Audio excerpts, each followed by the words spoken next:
never imagined your brother would have sided with the Abyss.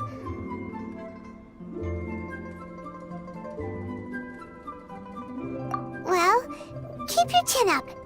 Paimon believes in both of you. And when the going gets tough, the tough get going. Right? He said we needed to reach the end of our journey. Paimon bets he still has lots more to tell us. And we won't find out what this journey is or where it will end unless we keep going. Aw, don't mention it, partner. Travel buddies are supposed to look out for one another. Although, where should we go next? If we want to continue with the journey... Oh, you mean the god that took your brother away in the first place? You're right. After all, everything that followed, all this confusion, it all started with her. Yeah, Paimon bets she's the key to understanding this whole mystery. Well, we've ruled out 2 gods so far, the Animo and Geo Archons. So, Paimon doesn't think we can simply walk into Inazuma. Zhongli said it was a closed nation. We'll have to find some other way in. Why don't we ask someone from Inazuma how to gain entrance? Oh, Paimon's thought of someone already! Atsuko in Liyue Harbor! She's from Inazuma! Let's see what she has to say.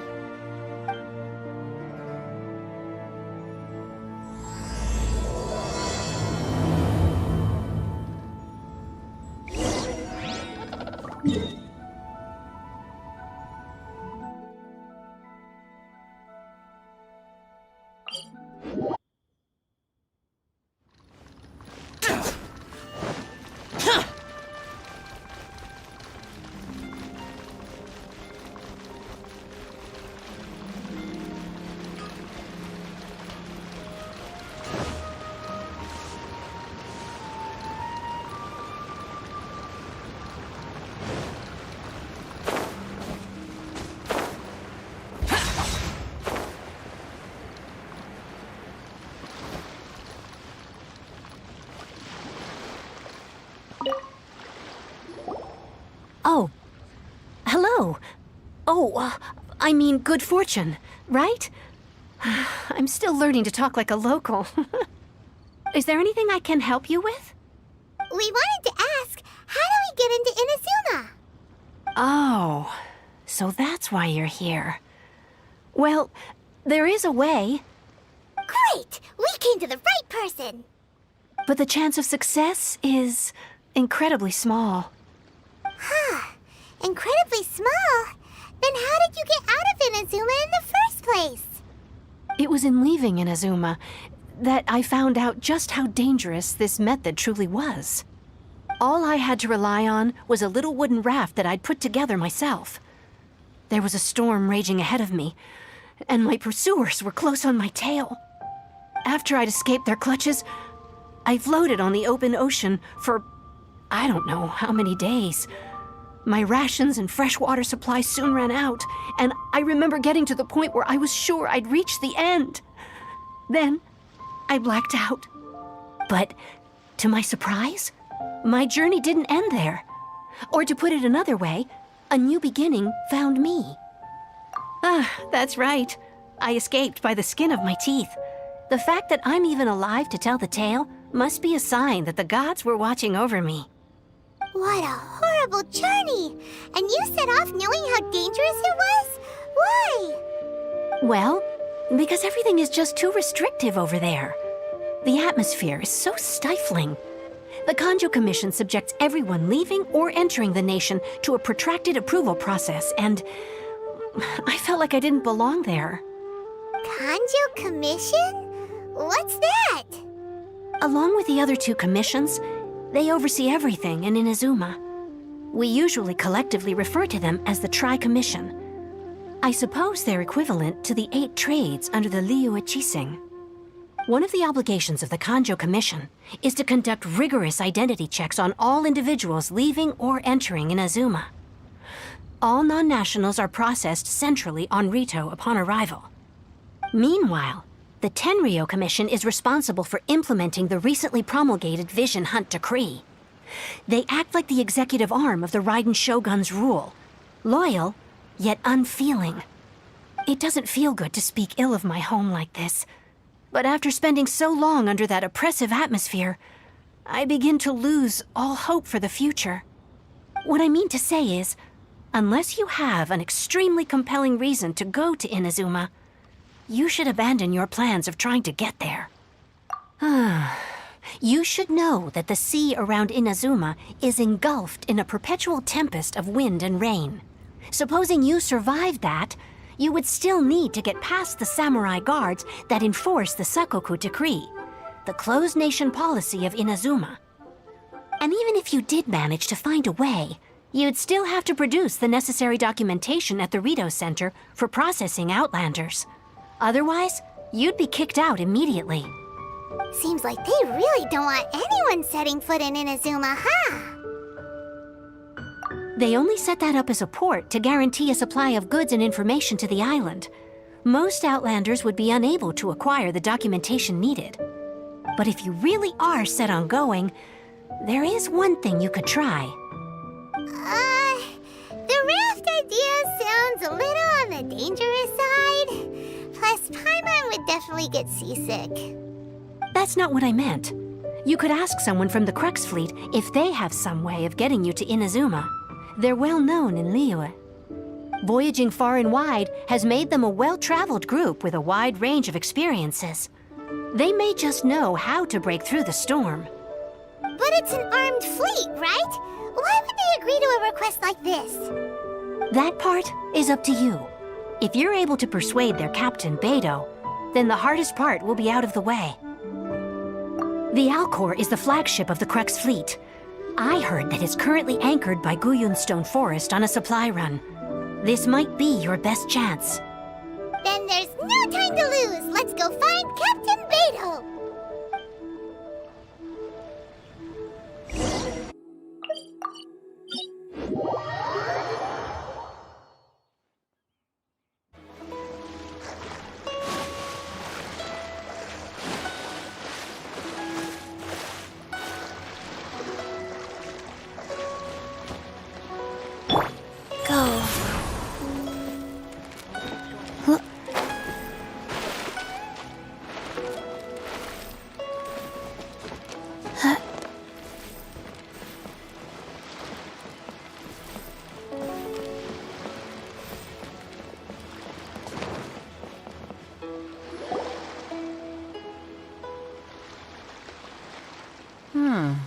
Who have we got here?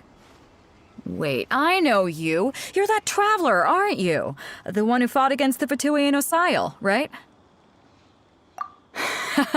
Ningguang told me about you. A traveler of great insight and remarkable skill has saved Liyue, she said. She's a hard one to please, so praise from her is high praise indeed. I remember thinking at the time that it'd be good to meet you in person. Judging by the clothes on your back and this floating thing, I guess that time has come.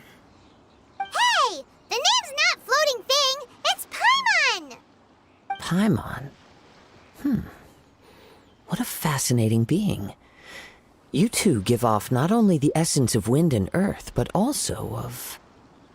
yes, the stars. Huh? The fragrance of what now? That's the weirdest compliment Paimon's ever heard. Pay it no heed.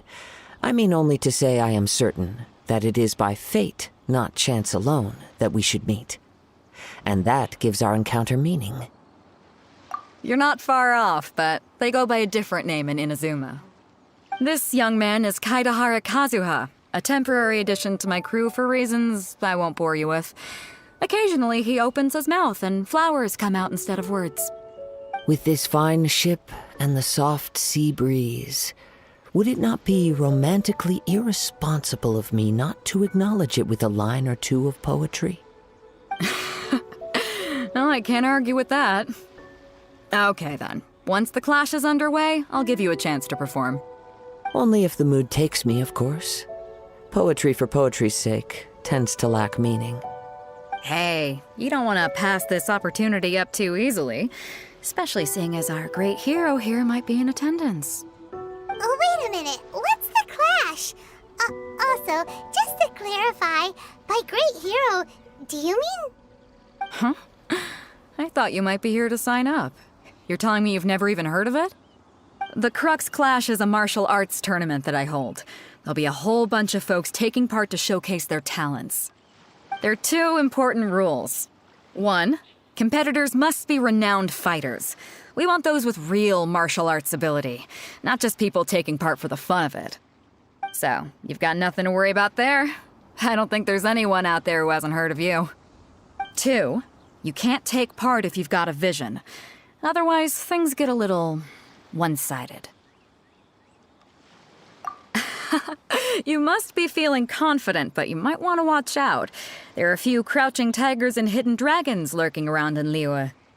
And with Liyue's savior taking part in the tournament, now that's gonna turn a few heads. I think we can expect a healthy turnout this time. But we didn't come here to take part in a martial arts tournament. Well, before you dismiss the idea completely, you might be interested to hear that the prize this time round is particularly sought after. Get this. It's a masterless vision. Supplied by myself, as a matter of fact. If the tournament champion can reawaken that vision, it belongs to them. Is there really such thing as a masterless vision? When a vision bearer dies, the light in their vision will fade away. But the shell that housed that light remains. As for whether this shell has any practical application, well, this remains to be seen.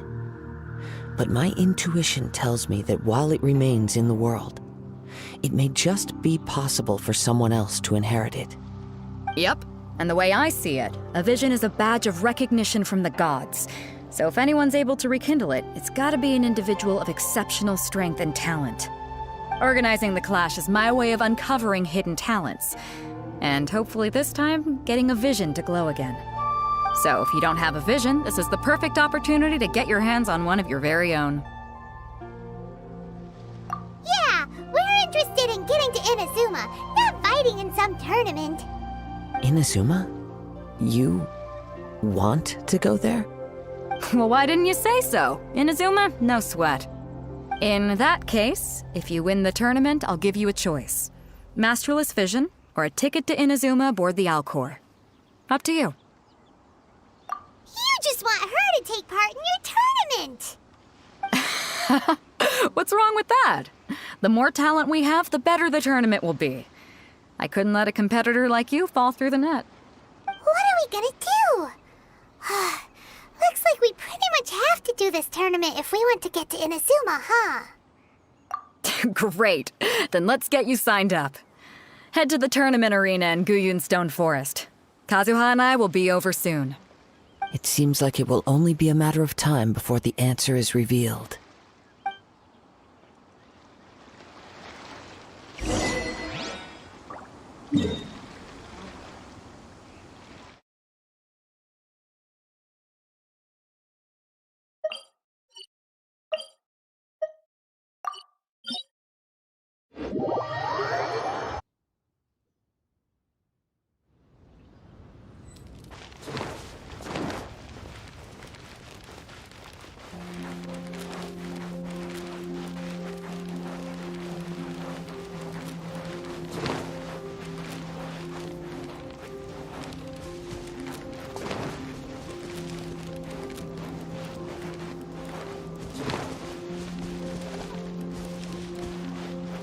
Faster? Okay, faster.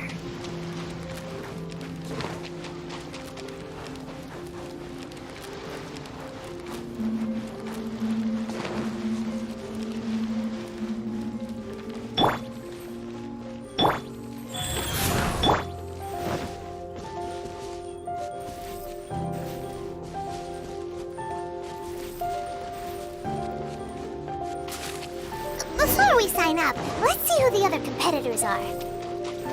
Beto said that they had to be renowned fighters.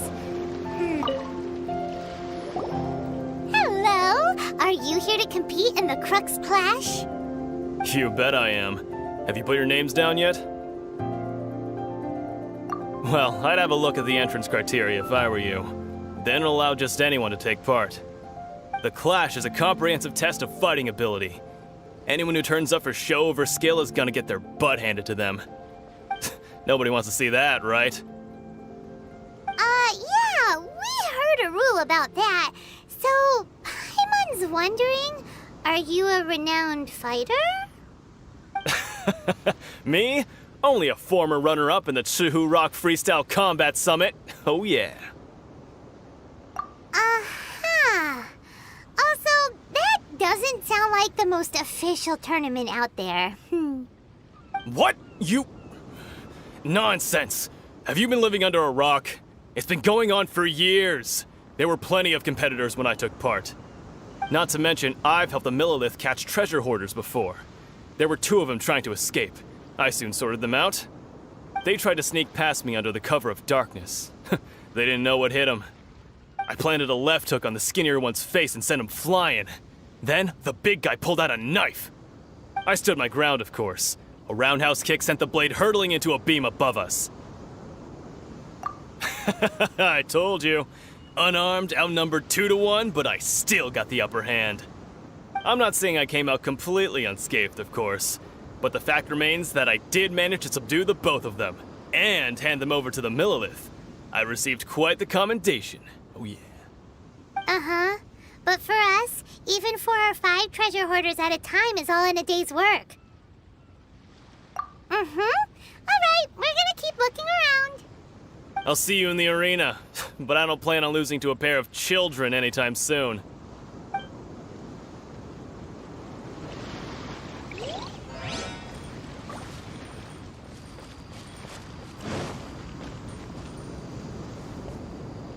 This is long overdue.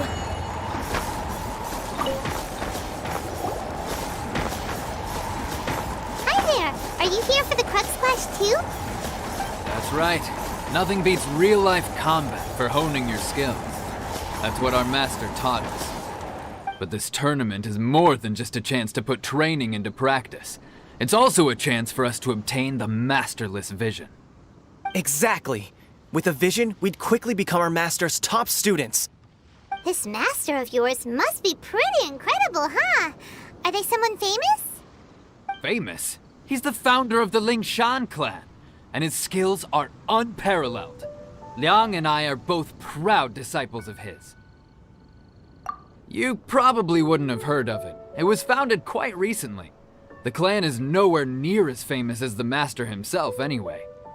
He's got to be a grand master or something. He's created many different styles of kung fu, and countless other clans have borrowed extensively from him. To the Lingshan clan, he teaches a special technique known as force dispersal. Force dispersal? It's a type of breathing exercise where you can train yourself to harness the energy around you and neutralize attacks without moving an inch. For example, our master can use it to alter the path of an attacking fist, or change the direction of an incoming stone, all without breaking a sweat. One time, he sent a challenger flying into the air without lifting a finger. It sure is, but it's extremely difficult to cultivate this ability. We've been training for ages and we're still getting to grips with the very basics. There's no way we could use it proficiently yet. We're clearly not that naturally gifted, or we would have at least gotten the gist by now. If we don't start making progress soon, we'll probably run out of money to pay the tuition fees and still have nothing to show for all our training. There's a tuition fee? Of course! This is a grand master we're talking about here. He doesn't have time to waste. If you want face-to-face training, you've got to show you're sincere about it. But here we are, having trained under him directly all this time without even a hint of improvement. Master is getting increasingly impatient with us. Recently, though, we heard that a vision bearer joined the Guhua clan and made pretty much instant progress in their training. So, if we can get our hands on a vision too, maybe we can finally make our master proud. Well, we have to try something new. Otherwise, we're stuck in the same situation. Exactly. It can't hurt to try. And if it turns out it does work, the Lingshan clan will go down in history. Folks will come from far and wide. Heck, we could even become the dominant martial arts clan in all of Liyue. See you in the arena.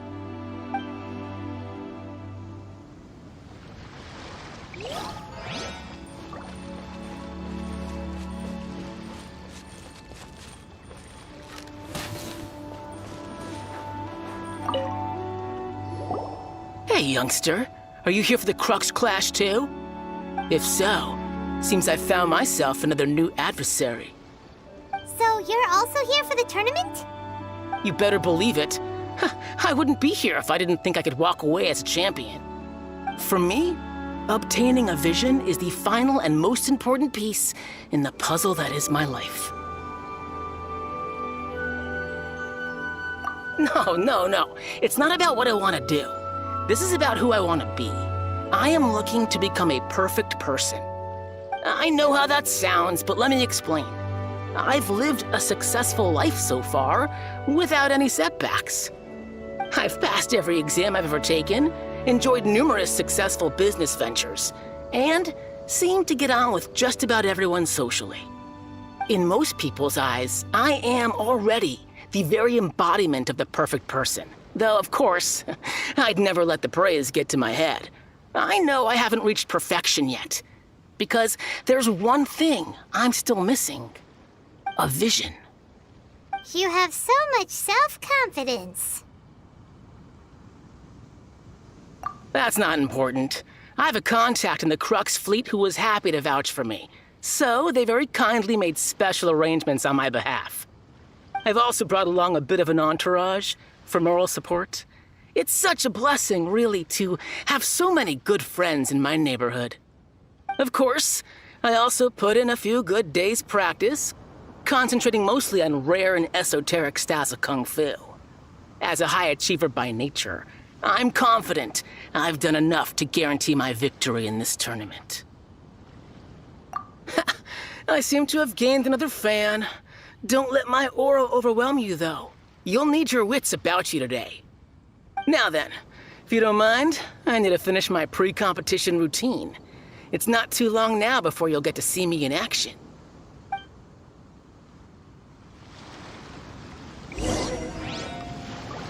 So, to recap, we're up against an inflated ego, some gullible guys paying way too much for their kung fu classes, and another Chinksa Village arm wrestling champion, huh? All right, you're signed up. Next, please. What's your name? Wait, aren't you? Did I hear that right? Is it really them? Huh? Aren't they a vision bearer, though? Why are they trying to enter the clash? I have to ask, aren't you the traveler that helped Liyue fight off that ancient god? It's really her! The one that spoke with Lady Kuching at the rite of parting. Oh, I wonder if I can get her autograph later. I trust you are aware that only those without visions can enter the tournament? Really? But from what I've heard, the things you're capable of in combat are nothing short of extraordinary. You walk into the most dangerous situations imaginable, face off against all sorts of monsters, even the Fatui, and always come out on top. Yep, she still doesn't have a vision, though. See for yourself. My apologies. I didn't mean to be rude. I'm sure a great hero like yourself would have no reason to lie. Now, could I ask you to provide a few claims to fame? It's just a formality for you, of course, but I have to make a record of competitors' achievements as part of the sign-up process. So far, I've got defeated the ancient god Osail, so that's one. Do you have any others?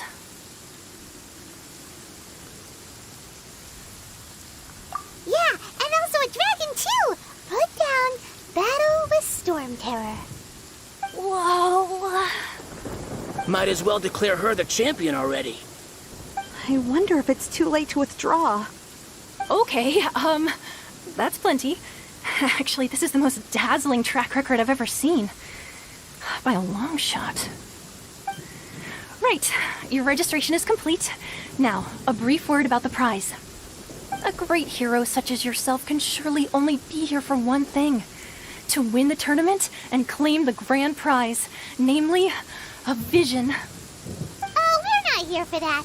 We're here because Captain Beto promised to take us to Inazuma if we win the tournament. There's another prize, too? Oh, first I've heard of it. Beto must have upped the stakes this time to attract top talent. But why would anyone want to go somewhere as dangerous as Inazuma? I see. So, I take it you discussed your terms with Beto in advance, then? Well, I'm sure a great hero has an important reason for being here. Anyway, the qualifying rounds are about to begin. I'll leave you to your preparation. Hey, so Paimon's thinking about that whole no vision bearers rule in this tournament. Even though you don't have a vision, most people in Tibet think that you can't manipulate the elements without one. So Paimon thinks you probably shouldn't use your elemental abilities during the tournament. You know, just to avoid any misunderstandings. In any case, looking at the competition, it should still be pretty easy for you to win, even without using any elements, right? All right, it's showtime! You got this! You seem like you're raring to go. Are you ready to compete? Good. Then please follow me into the arena.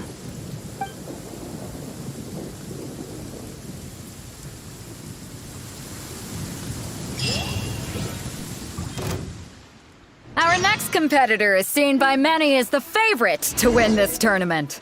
Her first bout begins now! You? You're the hero they're talking about? Ugh, how am I supposed to win now? What a strange guy. Why was he so confident to begin with? Well, now that we've won, let's go and see Beto. She'll probably have something to say to us.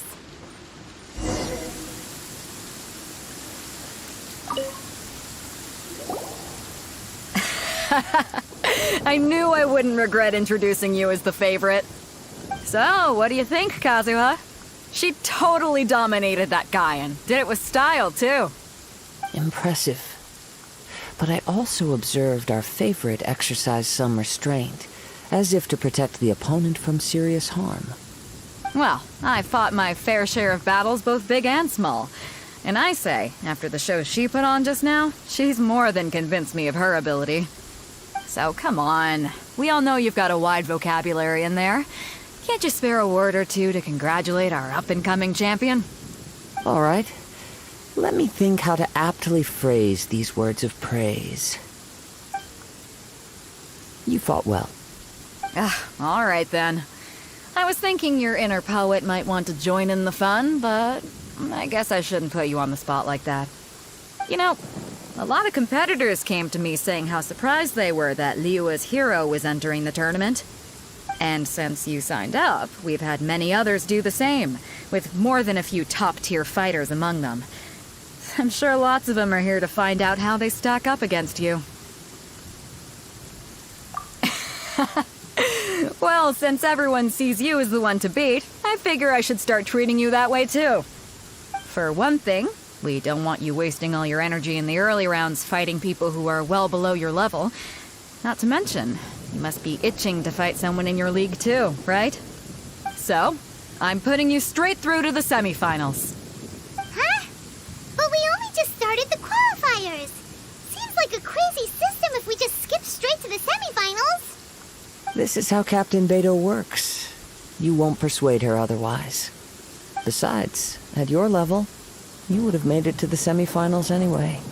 Huh. To be fair, Paimon was thinking that too. All right, I'm gonna watch some more of the tournament. If there's any potential contenders for you out there, I want to know who they are and what they're about.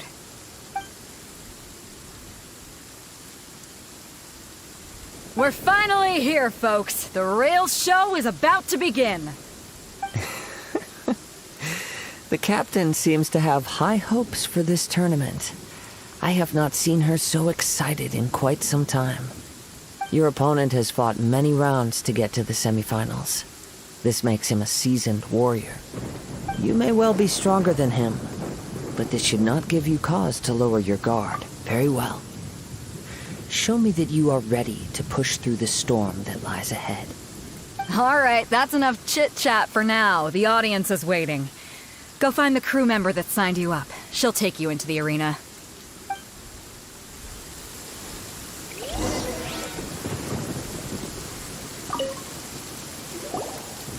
Your opponent in the semifinals is new to the Crux Clash, but he has quickly become the dark horse of the tournament. I do not doubt your abilities, but I would suggest that you make sure you are fully prepared before you begin. Relax. My girl's at the top of her game. She ain't gonna lose. Okay, follow me.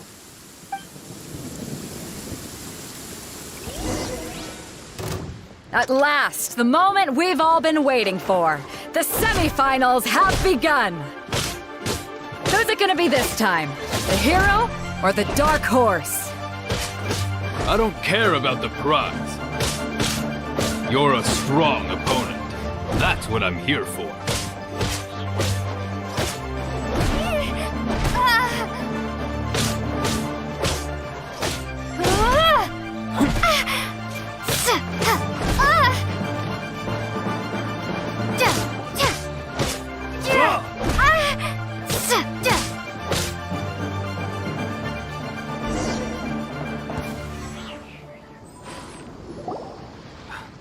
I'm sweating all over. It's a good feeling. Congratulations. I was beaten by the best. I need to train harder.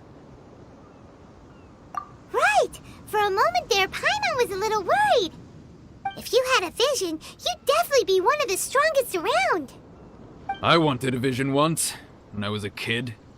People said that if you're strong enough, you'll have your chance to get one. But mine never came. I lost interest eventually. You can't depend on a vision like you can your own body. I've fought and won against vision bearers before. The power they have was given to them by the gods. I don't envy it. Huh? You mean you didn't sign up to try and get your hands on that masterless vision? No, I didn't.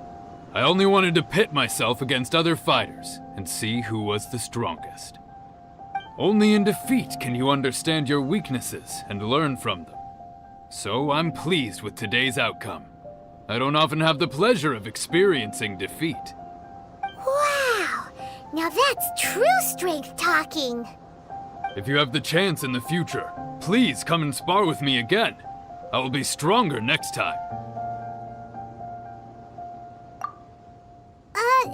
By the way, do you know who else made it into the finals? Is it gonna be someone even tougher than you? Whether they'll be as tough as me, I don't know. But what I have heard is that they're extremely quick. So don't get too cocky. There he goes. Maybe we should ask around, see what we can find out about our opponent in the final round. Paimon thinks we might need to up our game a little. Ah, it's you! I watched your match. What a stunning performance. I myself was eliminated in the third round. Shame. If only I could have advanced one more round. Maybe next time, huh? By the way, do you happen to know who else advanced to the final round? Why, yes. He's the same one who defeated me. He is a formidable opponent, quick on his feet and swift to take advantage of his opponent's missteps. I faltered for but a brief moment, but before I knew it, he had me on the floor. Given my stature, I have no fear of squaring off with physically strong opponents. But faced with a nimble, agile opponent such as him, I found myself completely out of my league. Still, I'm sure he'll be no match for you.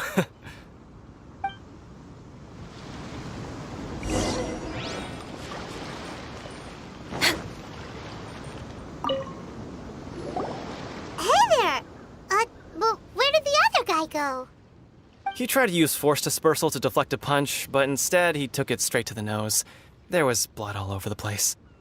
His opponent was pretty freaked out by it. He kept asking him, "Why didn't you dodge?" But he was pretty much out cold by that point and couldn't reply. "Why don't you dodge?" they ask. Because to not dodge is the very essence of Lingshan clan kung fu. It's just that he hadn't quite mastered it yet. Don't even get me started. I spent all my energy helping him get from here to the boat to take him back to the harbor. But by the time I got back, My scheduled match time had already passed, and I had to forfeit. I don't dare tell my master about this, otherwise I'd never hear the end of it. Sorry, I shouldn't be complaining in front of you like this. I'm afraid I'm still a bit out of sorts at the moment, so I probably won't be able to help you with whatever you were here to ask me about. Oh, all right then. Hope your buddy makes a swift recovery. Hang in there. Thanks, I'll do my best.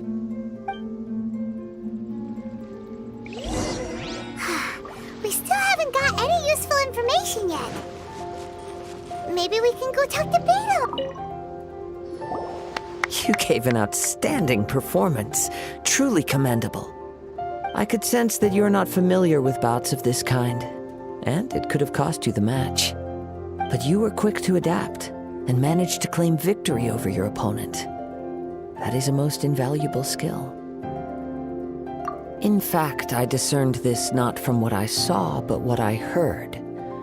The ground beneath your feet, and the pattern of your breathing.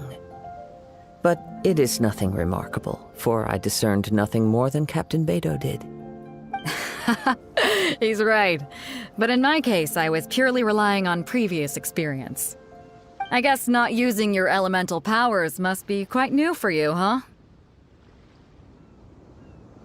We wanted to ask about who our opponent will be in the final round. Do you think they'll be stronger than the one we faced in the semifinals? Not exactly. Contenders that reach the finals aren't necessarily stronger. They tend to have something unique about their style. As for the guy you'll be facing, his skill lies in his speed, and he has superior form. It's also obvious that he's seen his fair share of battles. What's the matter? Worried that you've bitten off more than you can chew this time? If that is the case, then I have a proposal for you. Let's go somewhere a little quieter, shall we? I haven't properly introduced myself yet. In the land of Inazuma, I was a wandering samurai. Yeah, we could tell that from your getup. But at the same time, when you talk, you don't really sound like someone who's used to waving a sword around. It is true that I am versed both in literary and martial traditions. But on the straggling path of a wandering samurai, is there harm in acquiring a surplus skill? I do not mean to flaunt my martial prowess, but I myself have witnessed reputable fighters hailing from across the lands. I do possess some knowledge regarding your opponent's particular skill set. Given your talents, a few hints from me will be all that's necessary to bring your opponent down. Hang on. Don't you think you're bending the rules a bit there? Gathering intelligence is an essential part of any duel. You must know your enemy. Besides, our favorite here has fought many battles on their journey from Mondstadt. Such impressive feats require more than just bravery alone. You betcha! Wait a second. We never told you that we've been to Mondstadt. Does one not leave a trail when traveling through the wild? In return, nature also leaves its traces upon you. However, there is only so much that can be discerned from these traces. I sense that many things about you elude me still. These are the things I am curious to know about. Come with me. Some post-match entertainment is in order.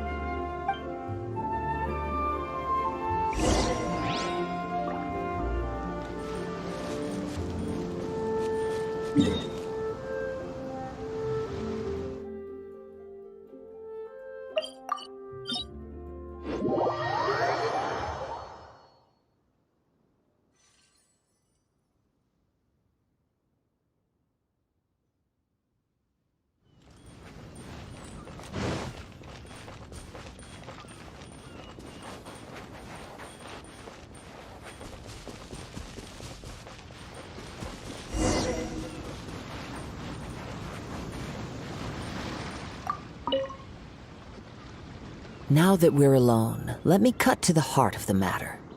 You are skilled in manipulating the elements, and not just a single element, but multiple. Is that correct? Paimon knew that you were hinting at something from the moment we met. You've known all along. That's right. If the other contenders were to catch wind of your elemental abilities, let's just say, It would cause some unwanted misunderstandings. If I'm not mistaken, you share these considerations, given your reluctance to use elemental skills even in the heat of a match.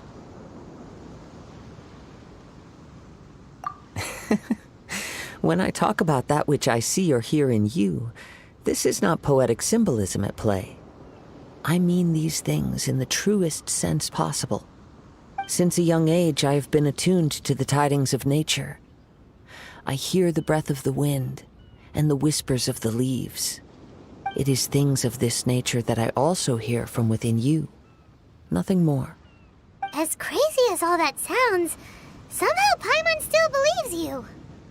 My humble abilities are negligible compared to your incredible feats. To think a human could wield the elements without a vision. And not to mention your incredibly complex scent, like that of some mysterious being. Hey, stop evaluating us based on our smell! It's weird! Could you perchance enlighten me as to how you managed to obtain your combined elemental abilities? Extraordinary.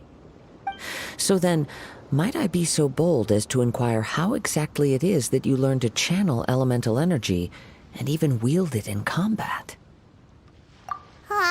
It's nothing really. Paimon just told her whatever came to mind. It's been a long journey, and many things have happened along the way. Somehow, she just naturally learned to use the elements through it all. Honestly, even Paimon doesn't understand how it all works. Perhaps such unfathomable things are the essence of the gods and the visions they grant. However, I still wish to have the honor of seeing how you wield the elements. Perhaps it may yet reveal something to me. Of course, I too shall share with you all that I've learned. That will make it a fair exchange. Now then, let's test your skills, shall we?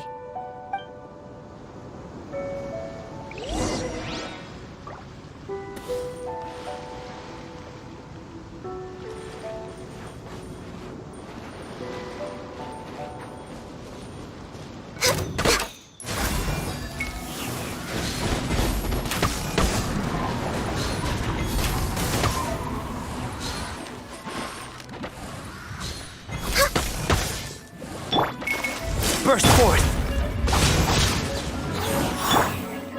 Access denied. We're way behind schedule.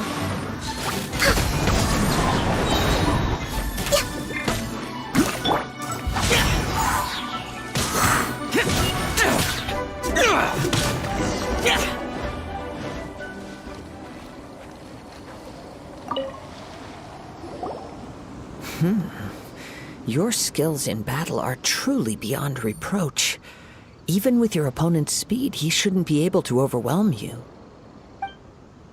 Your opponent is skilled at controlling his breathing and maintaining balance, which enables him to execute moves that many would find impossible. He relies entirely on the element of surprise to defeat his opponents.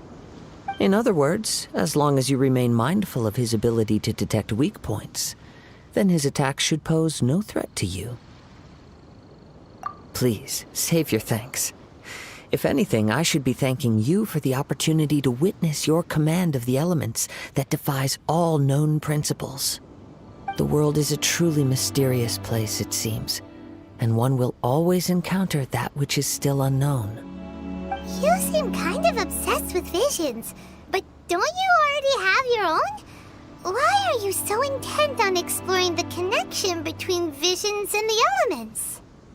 I desire to know what meaning visions have to the gods, and what influences the gods' decision to grant humans these visions. My apologies. You must be completely in the dark regarding such matters. For allowing me the honor of witnessing your mystical ways, I am willing to answer any questions you may have regarding Inazuma. So that's what you're curious about? Then allow me to tell you more. As you well know, a vision hunt decree is currently underway in Inazuma. Visions are a gift bestowed by the divine. People that have accepted this gift are now having their visions confiscated inexplicably, sometimes in circumstances that leave their original recipients dead. In the outset, supposing each of the 7 Archons had their criteria for granting visions to living beings, then does the current Electro Archon now doubt these criteria, or even the act in and of itself? Not to mention, with no new Electrovisions having been granted for such a long time, it would seem that we can infer something of the Raiden Shogun's feelings on the matter. She sounds less like an Archon and more like a tyrant. As far as I know, she is an Archon that pursues eternity. She will relentlessly carry out her will with no regard to what others may think or feel. Liyue's contracts are meant to benefit all who reside within Liyue. But what does Inazuma's pursuit of eternity bring to its people? It goes without saying that the people locked within Inazuma do not fare well these days. Sounds a lot like something the god you encountered in the beginning would do. Oh? Have you encountered the Electro Archon before? With time, we will change. But the Shogun will remain the same. If you wish to find her, she will forever be there. There will come a day when I too shall wish to understand the answers to eternity from her. Ah, the time for your match is approaching. Oh, right! We got so distracted talking about Inazuma that Paimon forgot all about the tournament! If you have no other matters to attend to, then we can return together. Very well, let's go. I wish to see who will obtain the vision.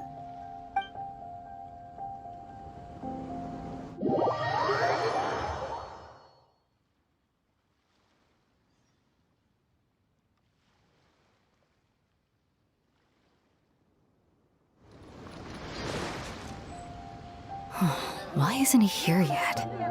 Never mind. We can start by making your entrance first. Everyone, listen up! Your attention, please! We've reached the climax of the Crux Clash. This is the final match. We've seen many exciting battles today, and now at long last, the 2 finalists have emerged. Now, I'd like to introduce our first combatant. Though few have seen her, her reputation knows no bounds. She strikes fear into the heart of Osile, and the mere mention of her name causes even Fatui Harbingers to turn pale in the face. Introducing Liyue's traveling hero! Wow! I've been waiting for this moment. I'm sure everyone witnessed her thrilling match in the semifinals. But today's final round will surely take things up a notch. As for our other combatant, he still hasn't arrived. Oh, come on, what could be taking him so long? You can't just forfeit for not showing up like in previous rounds. This is the finals. Apologies, everyone just sit tight.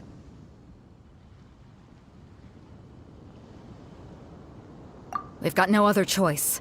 If he doesn't show up, we'll just have to postpone the match. Wait a moment. Something doesn't seem right about this. Captain Beidou, perhaps we should check on the prize. Traveler, come with us.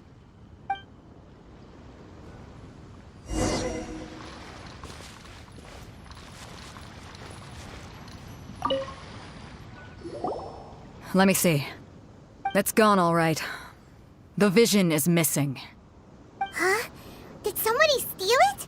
Who would dare do such a thing in broad daylight? We don't know when it was taken exactly.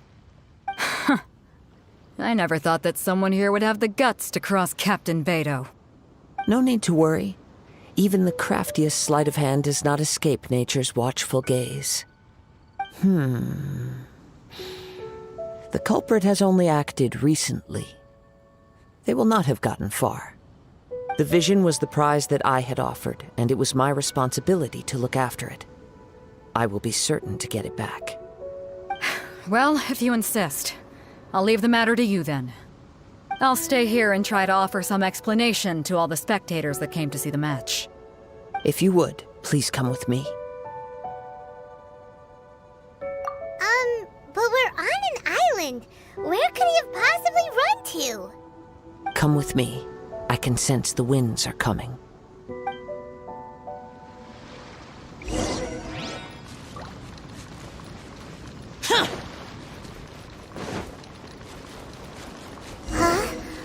current.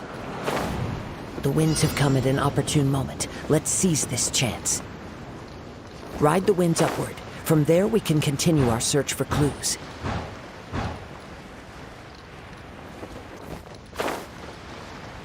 Useless! By the way, what made you suddenly think of checking the prize in the first place? I heard the moment it was stolen. Well, then why didn't you stop him? You'll see shortly.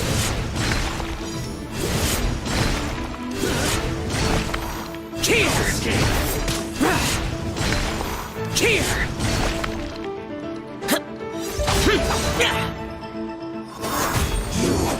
Can't run from death. Wheel of Life. The winds are guiding us forward. The culprit is on the opposite shore now. You can hear that too? What does it sound like? Hubris. This way. Follow me. There may be an ambush waiting for us up ahead, but I trust that you are well prepared for such a scenario.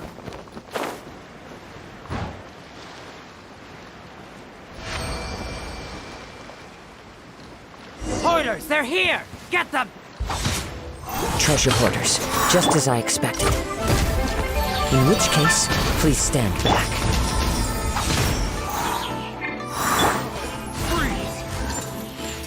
Come on, focus. Freeze!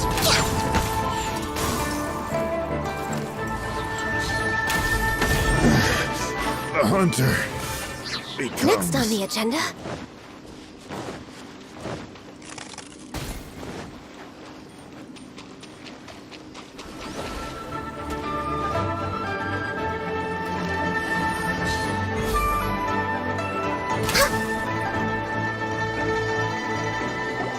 You caught up with me?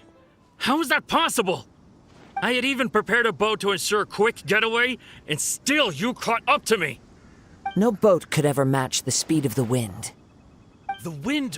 What are you talking about? Oh, I get it. Your vision. Drat! If I only had a vision.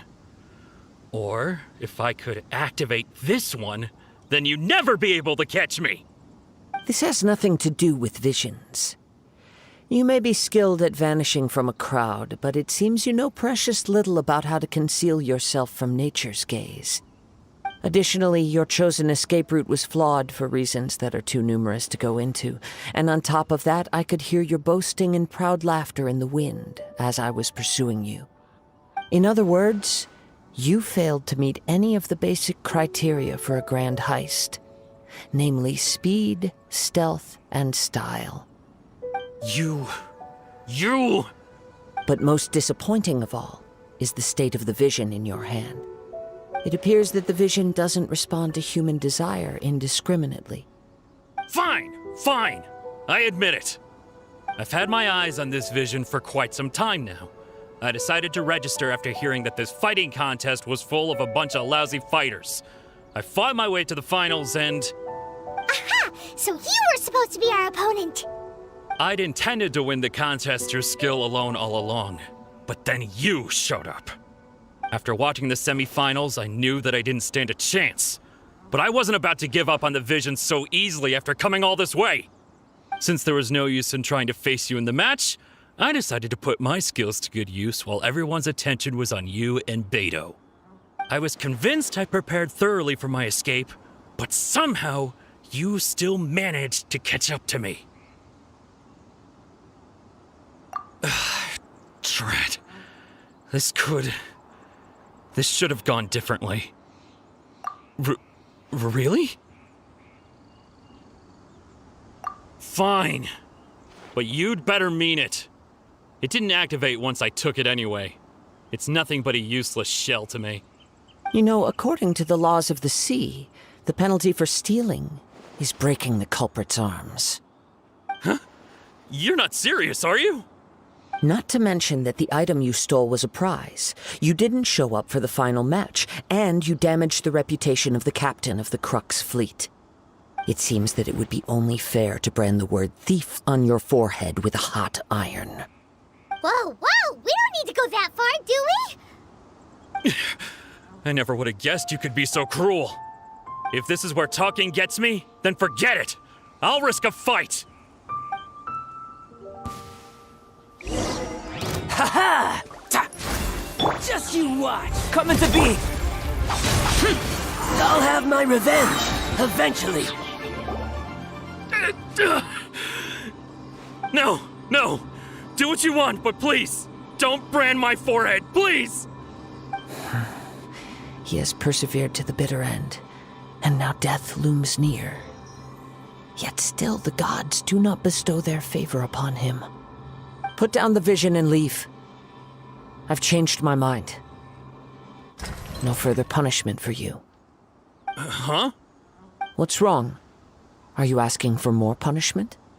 It's up to you. Such willingness is commendable, and fits the way of the samurai.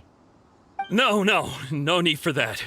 Thank you for releasing me. You truly are generous. Huh? Paimon doesn't get it. Were you just trying to scare him? I take no pleasure in frightening others. I was just testing all possibilities while the vision remained in his hands. When people are forced into a corner, that is when their greatest strength will appear. I thought it may be an opportunity for him to awaken the vision. But unfortunately, nothing happened. Yes, I wanted to know whether it were possible for an extinguished vision to be reawakened. From the moment he stole the vision, I decided to use him for this experiment. I've tried many other methods in the past, though few tales tell of a masterless vision reawakening. After seeing you command multiple elements, I figured that nothing is impossible. Come, why don't you give it a try? Let's... The vision didn't seem to respond at all. I see. So you are also unable to rekindle the vision. No matter. This was expected. I suppose this vision is still mine to take for now. Yeah, what's the story behind this vision anyway? The story begins with an old friend. He was once a good friend of mine. One day he asked me about a sword art of which he had heard, the Musono Hitotachi. I told him it can only be witnessed when divine punishment is administered. It is the pinnacle of the Raiden Shogun's skill, a symbol of ultimate power. But he replied, there must be one who can withstand it. There will always be those who dare to brave the lightning's glow. Then, the Vision Hunt decree arrived. People's aspirations were stripped away as the Raiden Shogun began to construct her ideal of eternity. While I was fleeing from place to place, I heard that my friend had challenged the Vision Hunters to a duel before the throne. A solemn yet brutal challenge. The defeated face divine punishment, while the victors gain a second chance. Perhaps he thought he of all people should make a stand. Coming face to face with the Musono Hitotachi was all that he truly desired, after all. When I arrived at Tenshukaku, the duel was over. I heard his sentence of divine punishment, his severed blade hitting the ground. Perhaps that was the glory he had yearned to witness. In his last moments, what expression was on his face? Before I knew it, I had stepped forward and snatched the dying vision and was running from the scene. All I knew was that I mustn't let his hope, which burned so brightly, become buried among the ice-cold statue of a god. Perhaps one day, I may come to find that all I have done is meaningless. But as a wandering samurai, I find meaning in traveling and the sprawling beauty of nature that lies along the way, while still retaining the warrior way in my heart. Kazuha! It's just another way of saying I do as I please. All right then, it's time we returned. Allow me to gather the wind for us once more.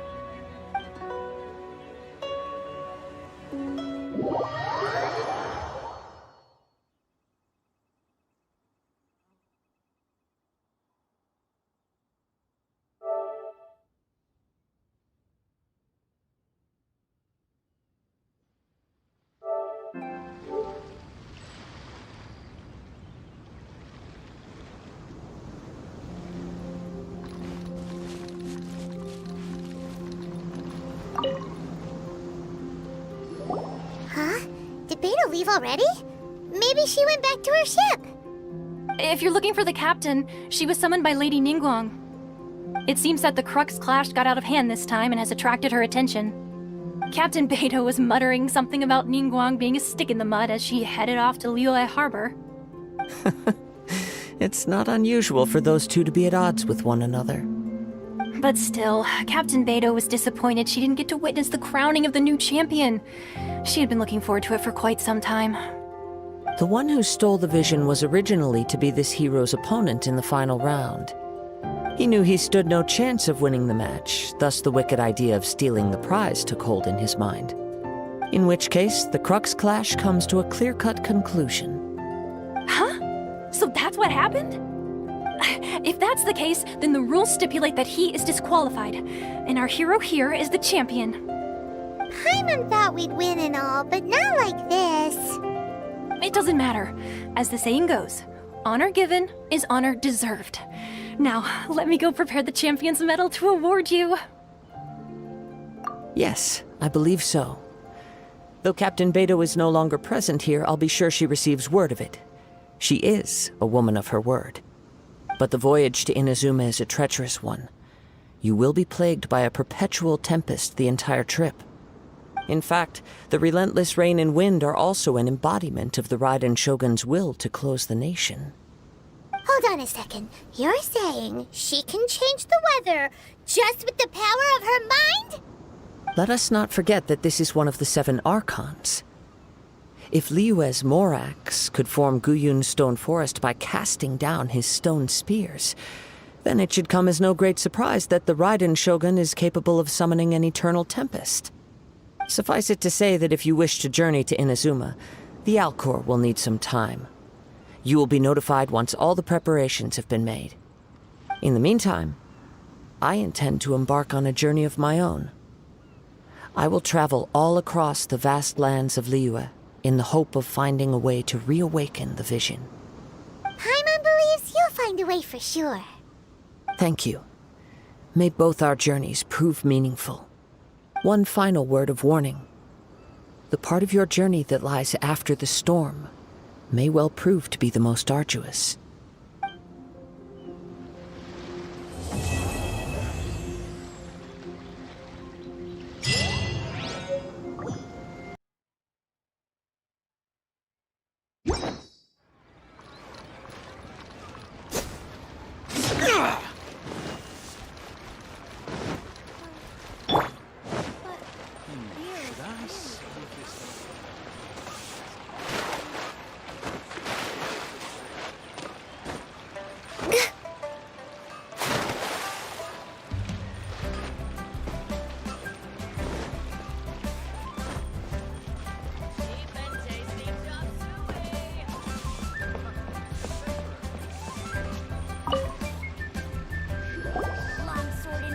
Ad Astra Abyssosk. What can I do for you, traveler? Ah, yes. I've heard that you've already made arrangements with the captain of the Crux fleet regarding your passage to Inazuma. Is that correct? Now that I think about it, it's been quite some time since I last visited those lands. Unfortunately, I don't have any current intel that would be worth sharing with you. There you are. You're the traveler that Beidou will be taking to Inazuma, right? Oh, is that right? Well, it's an honor to meet you. The fleet has nearly completed reprovisioning. Once the crew's taken a head count, we can get underway. Captain Beidou sent me to come get you. We'll weigh anchor as soon as you're aboard. Seems Beidou is the captain of her word. Of course!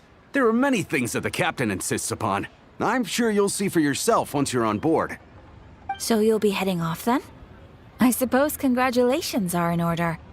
Whether the journey before you leads to the heights of the heavens or the depths of the abyss, each step you take is another achievement. Until we meet again, Ad Astra Episosk. Oh, it's kind of hard to say goodbye now. We practically see each other every day. Well, if that's how you feel, why not come and find me when you arrive? I'll be awaiting you on Narukami Island.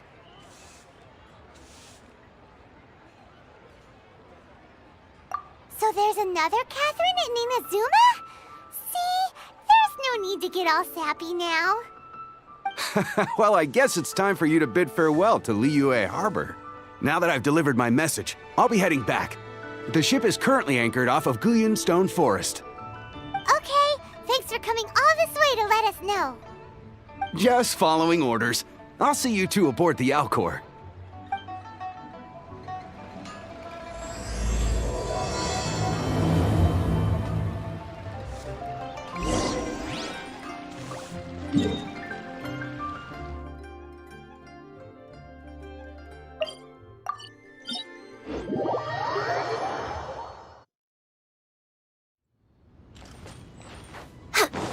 We're way behind schedule.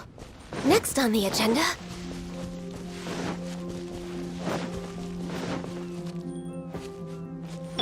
Go.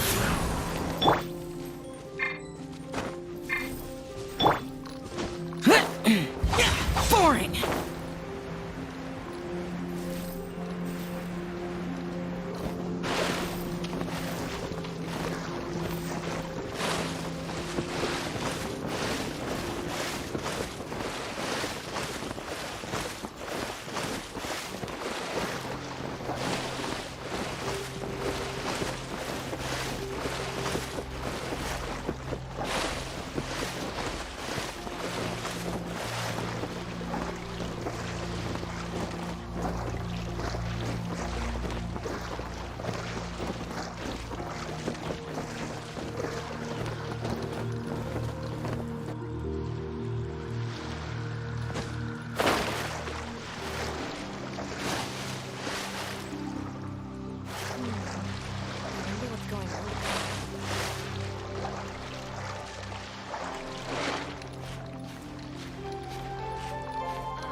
Stock of herbs is running a bit low.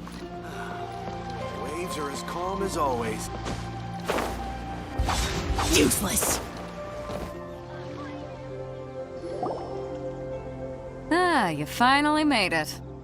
All these years, come rain or storm, the Crux fleet has never suffered a delay. If it were anyone else, I might have set sail already. Don't look too serious, I'm only joking. You're just on time. The crew have just finished making final preparations. Well, now that everyone's here, we set sail for the land engulfed by storm and tempest. The nation of eternity. Anchors away!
Ahoy there. The damned will sooner die. So, you finally made it. You sure kept me waiting, Captain. And it appears we have a couple of stowaways. Or perhaps I should say, honored guests. Shush! You can blame your almighty shogun. The tempests around Inazuma have been growing all the more fierce lately. Though the fleet was fully up to the challenge, the inclement weather still caused some delay.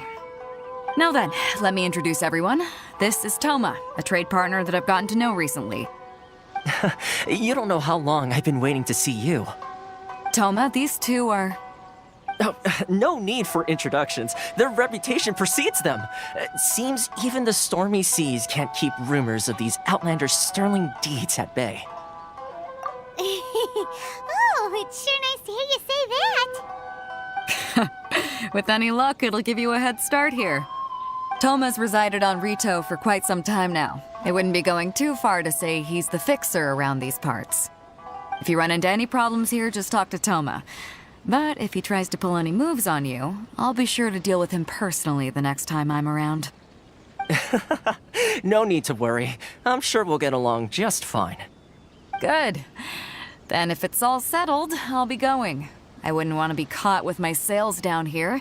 I do have a wanted fugitive on board after all. Oh, right. Kazuha. Until next time, traveler. Remember to give it your all, no matter what perilous storms you may encounter. Fair seas, Captain Beidou. Bye-bye!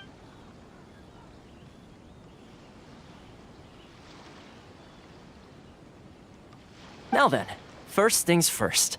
We need to go get you registered at the border checkpoint. Paimon thought we were supposed to be keeping things on the down low. Are we just gonna walk into the government's hands? Don't underestimate the reaches of the Sakoku Decree. You wouldn't be able to avoid inspection even if you tried. So we have to play by the rules, even if we're kind of bending them.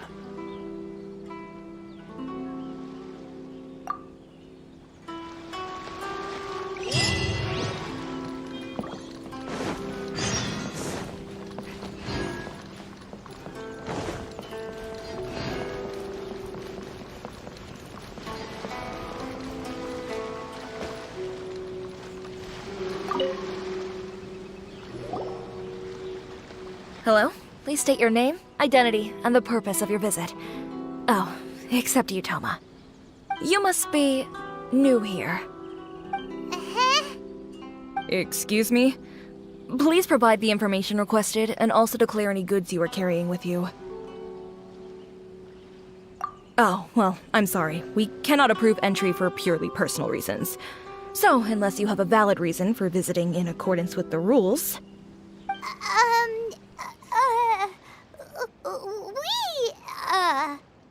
My apologies, but I'll have to ask you to... Here are their entry papers, for your kind perusal. What? Take your time. No rush or anything. I just wanted to see what you'd say. Sorry about that. I see. Okay. Your papers are all in order. Welcome to Rito. Phew. So, where do we go next? The Outlander Affairs Agency. They only check entry permits here. If you want to remain on Rito, there's a process you have to go through with them. Sheesh. So it is super strict, just like everyone says. Well, let's not forget that to everyday folk in Inazuma, people from everywhere else are referred to as outsiders. As the word suggests, Outlanders aren't very welcome in Inazuma with the Sakoku Decree in force. Not even on Rito, where they've established an outsider settlement.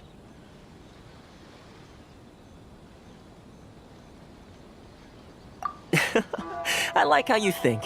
I've got a feeling we're going to get along very well. Now, let's head over to the Outlander Affairs Agency. Most of the current rules were put in place by the administration of Rito, the Kanjo Commission. The Kanjo Commission? Yes, one branch of the Tri-Commission of Inazuma, responsible for growing and managing the nation's wealth. You really haven't heard of it before?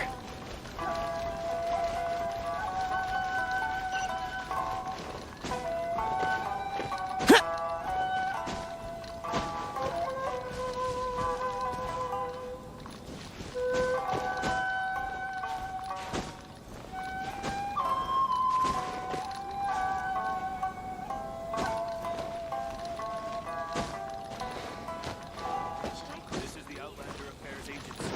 Please have your documents and proof of identification ready.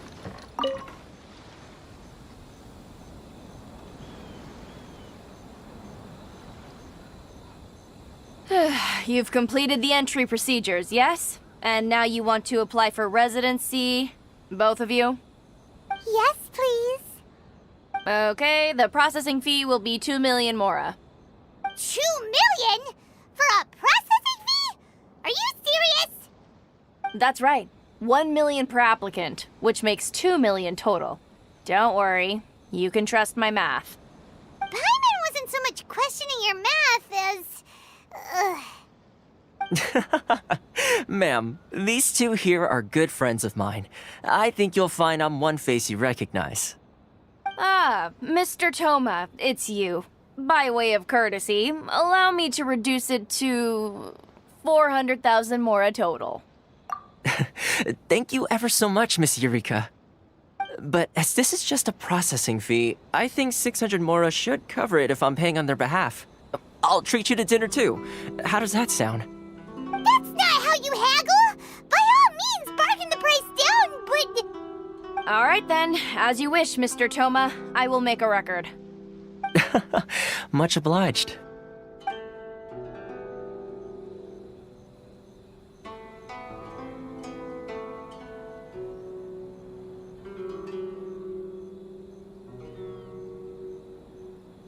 What?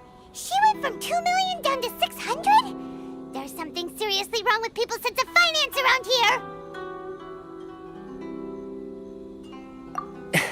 It's not as mind-boggling as you think. Processing fee is just a figure of speech. The way some here at the agency see it, the fees are easy money, so it becomes a question of how much they can make. So when the day comes that some poor merchant from overseas with more money than sense gets stuck here and needs to apply for residency... Then they'll milk them for all they're worth! Exactly. It's at times like this that having a local friend really comes in handy. Yes, but when you're an outlander in Inazuma, far from home in this closed nation era, there's very little that can be done about it. The most that overseas merchants can do to look after themselves is stick together. That's how the International Trade Association came about. So it's a trade association built by and for Outlanders? Yep. And as well as advancing commercial interests, the association provides help, support, and structure for Outlanders trying to survive on Rito. Essentially, it's an association devoted to both commercial excellence and survival skills. Sounds like just staying alive is an achievement when you're an Outlander in Inazuma. I see. So this is the real purpose of your trip. Yes, given that you are Outlanders, it's certainly a lofty aspiration. After all, the Raiden Shogun is the most exalted and revered one in all of Inazuma. She is a deity who reigns on high, while all other life gazes up in awe. Huh. I was going to say nothing is set in stone when it comes to who you will encounter in this world. Who's to say you won't happen to run into the Raiden Shogun one day after lunch? Uh-huh. And is that likely? Okay, I'll give it to you straight. I know of a way to introduce you to the Raiden Shogun. Really? Wow! The Rito Fixer's better connected than we thought! I mean, it will take all the resources I have at my disposal, but it can be done. However, before we get there, connections come at a high price, you understand? Not you too! No. In this instance, when I say price, I'm not talking about Mora. In fact, there's no real cost as such. It's just that if this is something you really want, you'll have to agree to help other people solve some of their problems first. I like to do things in a way that keeps everybody happy. It's my own personal rule for dealing with situations like this. Sounds very reasonable to Paimon. You're the man in the middle, so you have to trade favors to keep everyone indebted to you.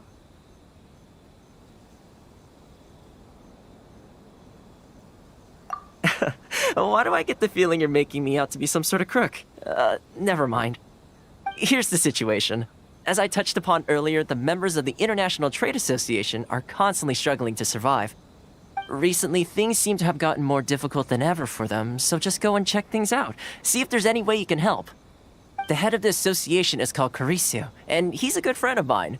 Go talk to him. I'll wait for you here.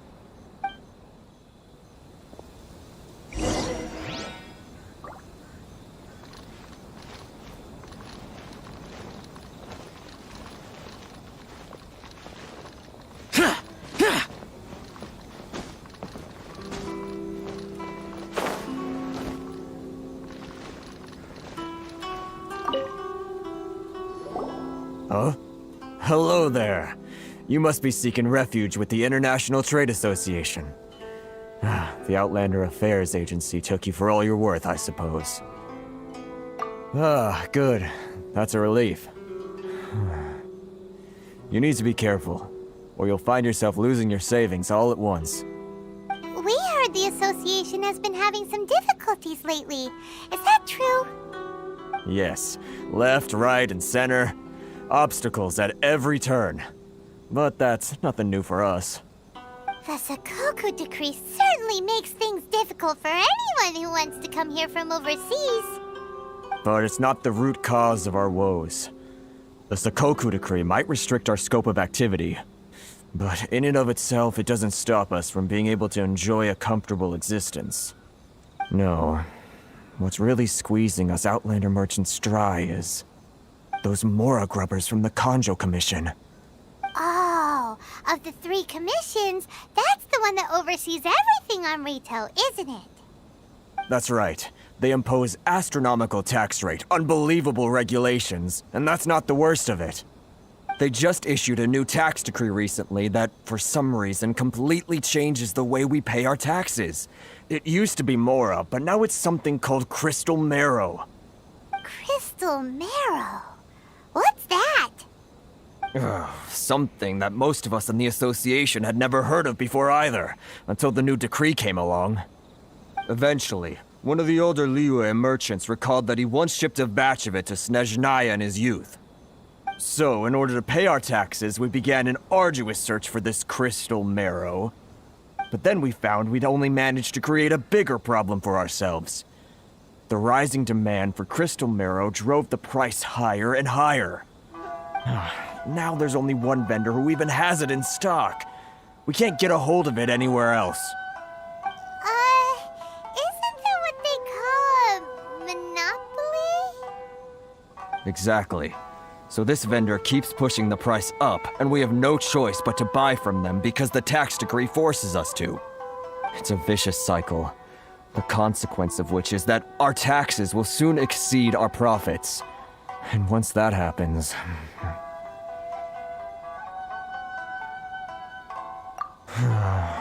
We've tried communicating with the Commission directly, but this is a nation where the cries of a few struggling merchants will never be heard over the ever-present roar of thunder. Fontaine, my dear homeland. I miss you an awful lot at the moment. Sounds awful. They're really bleeding them dry. What do you think we should do?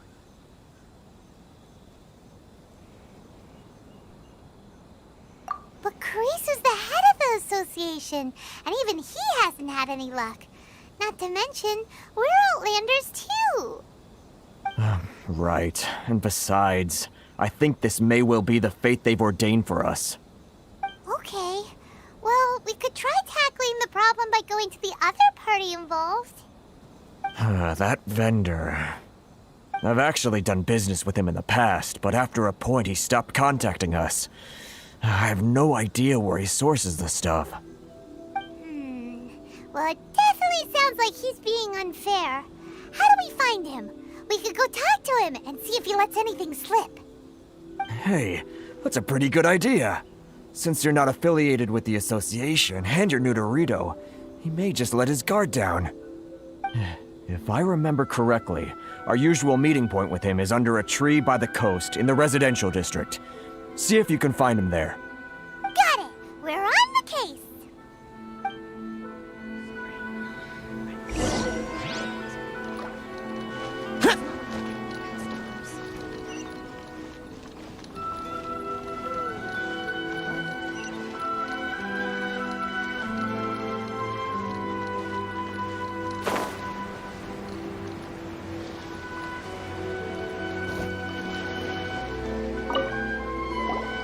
Huh?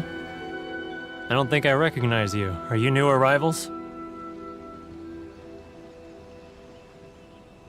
Haha, very funny.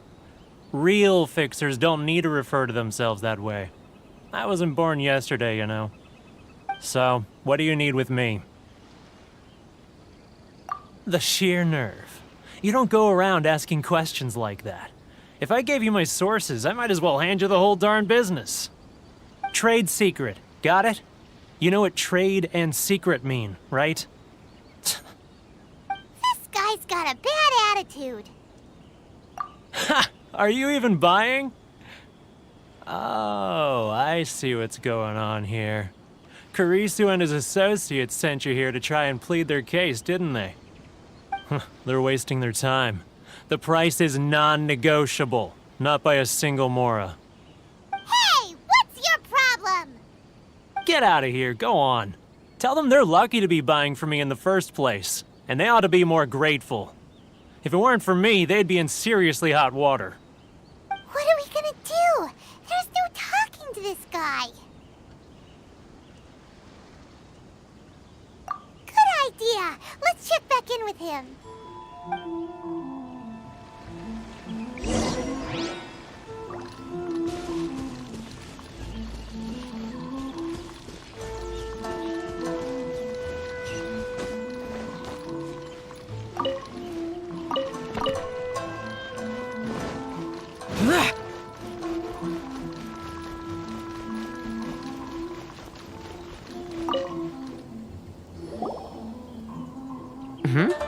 That was quick. You resolved it already?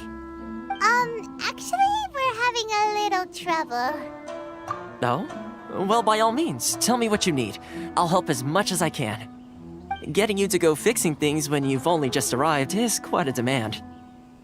Oh, that guy? I'm familiar. He used to be a bit of a sorry sight, selling shells that he'd collect on the beach just to get by, but he seems to have suddenly shot up in the world recently. I can only assume he must have found himself a patron after leaving the International Trade Association. Huh. You're saying he used to be a member of the International Trade Association? So he's an Outlander too? Yes. Couldn't you tell when you spoke to him? That's right. Werner was born in Mondstadt, then went into the shipping business, trading between Leah and Inazuma. When Inazuma closed to the outside world, he was one of a group of Outlanders that ended up stranded on Rito. Huh. What a bummer. The International Trade Association was initially very generous to him, but over time, with decree after decree, the association members found it increasingly difficult to make ends meet. So he left the association and turned his back on them. I'm sure it's more nuanced than that. I believe even the most ungrateful and cold-hearted of people still have some amount of gratitude and warmth left in them somewhere. Really? Is that all you need to know? Well then, it sounds like you may have found a way in with him.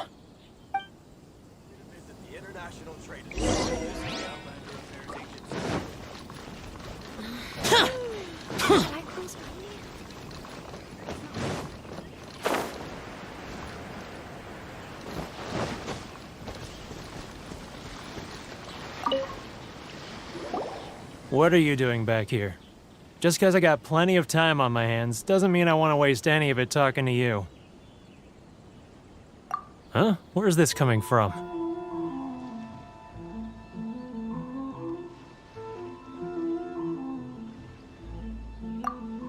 Mondstadt? You were talking about Mondstadt.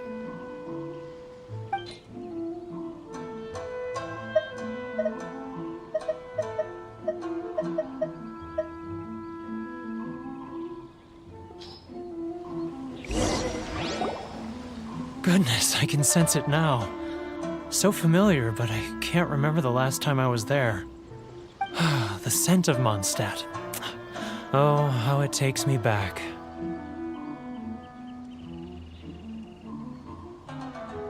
Ah, my hometown, the home of freedom.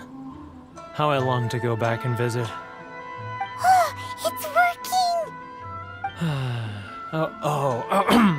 So, trying to play my heartstrings like a liar, are you?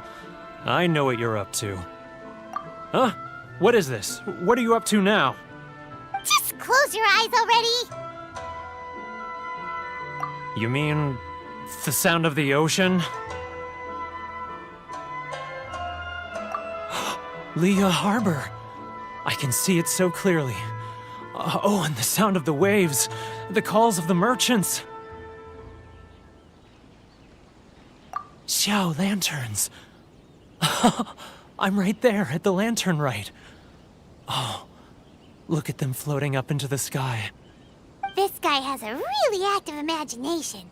Either that or he really does miss Liyue Harbor. Liyue.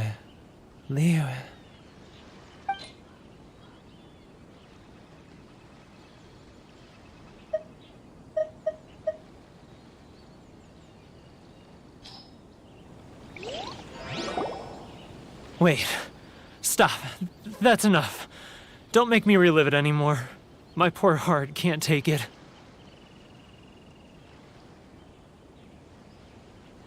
You mean the folks from the International Trade Association? And I suppose they are far from home, just like me. Often, I'll sneak down to the shore at night and listen to the sound of the waves. I like to imagine it's the voice of my hometown, carried across the ocean. I've run into folks from the association more than a few times doing just that, but I always hide my face and slip away. Don't you think I've wanted to talk things through with them and free myself from this anguish? Well, no one's stopping you, so... They're so resilient. None of them had anyone else to rely on, so they rallied together, committed to finding a way to survive.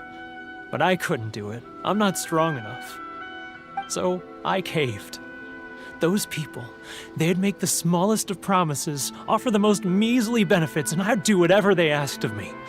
And make Mondstadters look like the worst people in the world. All right, I'll tell you the whole story. It's eating me up inside, and I can't take it anymore. You ready to talk now?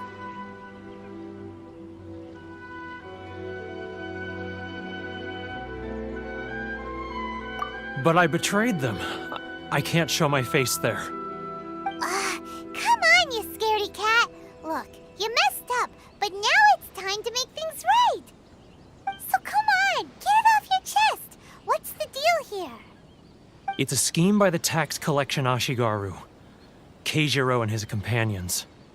They start by overtaxing the merchants, then take the extra crystal marrow they receive and stockpile it. Once the merchants run out of places to buy crystal marrow, they get me to sell that extra stock back to the merchants at an extortionate price, with the proceeds going to the tax collection Ashigaru. It's plain evil gouging them like this. I'm their puppet, yes. But my cut is a tiny fraction of what we take in total. It's barely enough for me to live on. Evidence? You're right. Without conclusive evidence, he will never admit it. Now that I think about it, whenever I report back to him after a sale, he always heads to the same place. It's always made me suspicious. As it happens, I handed some Mora over to him not long ago. I can show you where he went if you want. Really? Well, then there's no time to lose. Let's go.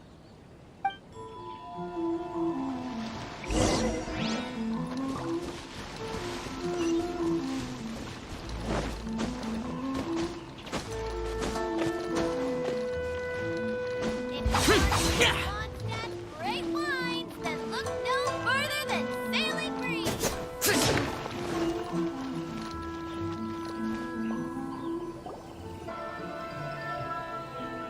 Keijiro!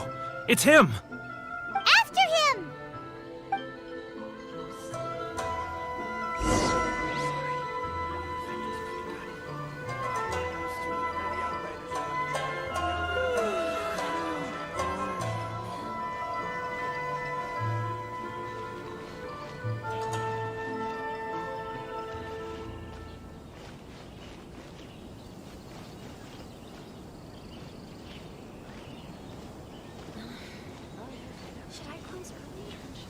Hurry up. Too close!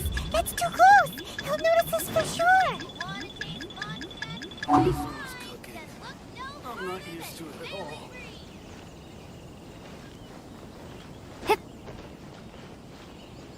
Now, who else is behind on payments? Let me think. Yes, the Trade Association clique still needs to be brought into line.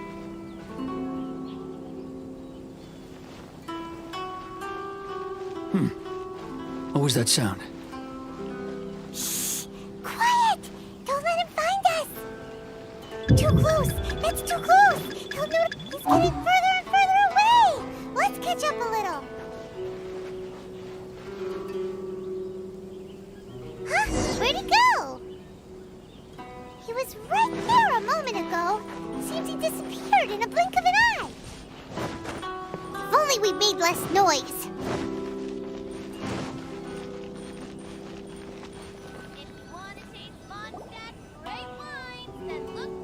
Keijiro!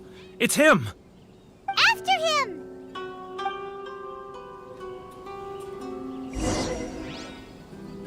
Love or freedom? Inazuma's cooking. Which one should I choose? I'm not used to it at all.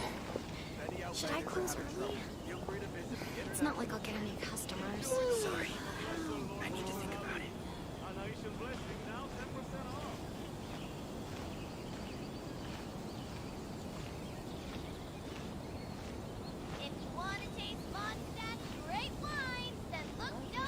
Ryoko, how's business? All the better thanks to your generous patronage. Good! Thankfully, I earn plenty these days. Oh, but of course, tax collection is difficult work. It's not like I'll get any customers. Now, who else is behind on payments? Let me think.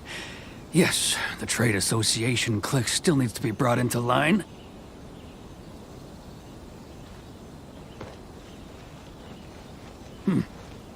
What was that sound?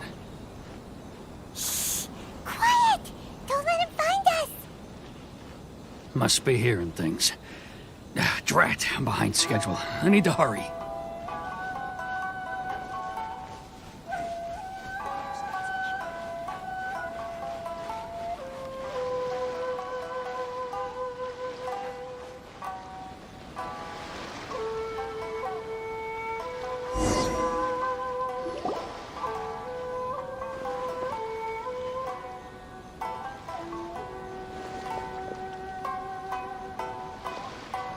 What could he be doing at a place like this? It looked like he buried something over there, didn't it? Why don't we take a look?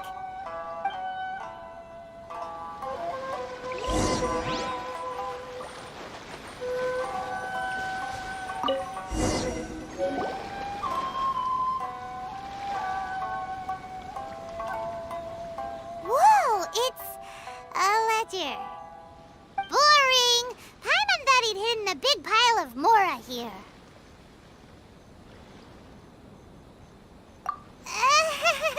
Yeah. Let me take a look here. Ah, yes! This is what we're looking for. A clear and complete record of every single transaction, each one proof of his guilt. Great! Well, now we have our hard evidence. Let's go tell Karisu the good news, shall we? I'll say goodbye to you here then. Huh? You aren't gonna come with us? I need a little more time before I'm ready to face the head of the association. I'm sorry. Huh. Poor Werner's a pretty awkward guy, huh?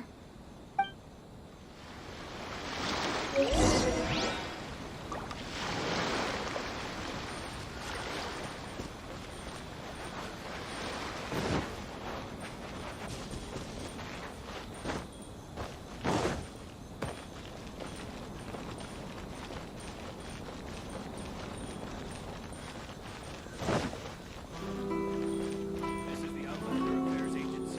Please have your documents and proof of identification ready. Which one should I choose? But we really don't have anything left. If this keeps up, our sales will come in at a loss. There'll be nothing left for us to do but starve. You know the decree. The rules are the rules. No discounts, no exceptions, and no excuses. And who are you? Another new member of the association? It just so happens that we found your little ledger, so now we're here to tell everyone all about how you embezzled crystal marrow to sell it right back to the taxpayers. Huh? Is this true? You've been swindling us! Well, you see, the taxes, Let me take a look at the ledger.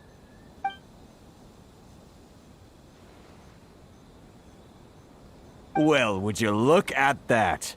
Every payment the association has made is right here in your personal ledger. So, Mr. Keijiro, it seems you have some explaining to do. How shall we settle this, So you think you can use this against me, do you? It's quite obvious that I'm merely trying to earn a modest living for myself, like anyone else. Word has it that Samurai and the Commission place great importance on reputation and prestige. Though I'm sure Commission members won't blame you once word gets out. Huh? Is that a threat? Are you threatening me? No, not at all. I'm simply stating that it would be quite a pity if an illustrious gentleman such as yourself were to have their reputation tarnished. Well, even if what you say is true, what do you suggest we do about it? I believe you still have a quantity of crystal marrow in your possession, correct? Perhaps that crystal marrow could be used as compensation for the recent tax hike, and us merchants could finally have some more breathing room. Is that it? Do you have any idea the hoops I had to jump through to get the crystal marrow and keep it hidden? Fine. In that case, I'll send it over to you today. And not even an ounce of shame for his actions. So that's it? My shop's been closed for weeks now. I've even had to ask my friends to help bail me out. What about my losses? Come on, Harrison. We've already struck a good deal here. I'm sick of being pushed around like this. I won't let him off so easily. Harrison! Hey, what's all this racket? Does someone dare question the decree? Chief, you've arrived. What was all the commotion I heard just now? Oh, we were just discussing a minor tax issue. I do my utmost to lend them a helping hand, but they're never grateful. A helping hand? The only thing you're doing is stuffing your greedy pockets with our hard-earned wealth. I assure you that Hirage Shinsuke will hear of this. Oh, and you dare to utter the Commissioner's name. You outlanders have no respect for the rules. Seize the merchants. We will resolve this dispute back at headquarters. Uh-oh. This is going in a bad direction. Gentlemen, come now. Is there any need for this? If there's a dispute to resolve, let's get a drink and talk it over. Who are you supposed to be? And why in my right mind would I join you for a drink? Ha! You never heard of the Fixer? Here's my card. Huh. You're from the Yashiro Commission. Shh. Huh. Well, this is Kanjo Commission territory. However powerful the Yashiro Commission may be, you have no business meddling in Rito's affairs. Of course not. Still, perhaps you could show the young lady of our clan some courtesy. You wouldn't want your name showing up in a petition to the Shogun, would you? That fan, the Shirasagi Himegimi. I don't need any trouble with her. Okay, let's forget all this. It'll give us one less thing to worry about. But, Chief! Enough! We're leaving. Let's get dinner one day soon, gentlemen. My treat, I insist. No response, huh? I suppose that bridge is well and truly burned then. Thank you so much, Toma. But I'm sorry your relationship with the Kanjo Commission had to suffer for our sake. Hey, I was joking. It's a small price to pay, and you're more than welcome. If there's anyone you should be thanking, it's the Traveler. She's the one who found a way to turn things around. If nothing else, I'm sure the tax collection Ashigaru will tread a little more carefully in the future. Toma, what was all that? Shh, not here. Too many people listening. Let's move somewhere else.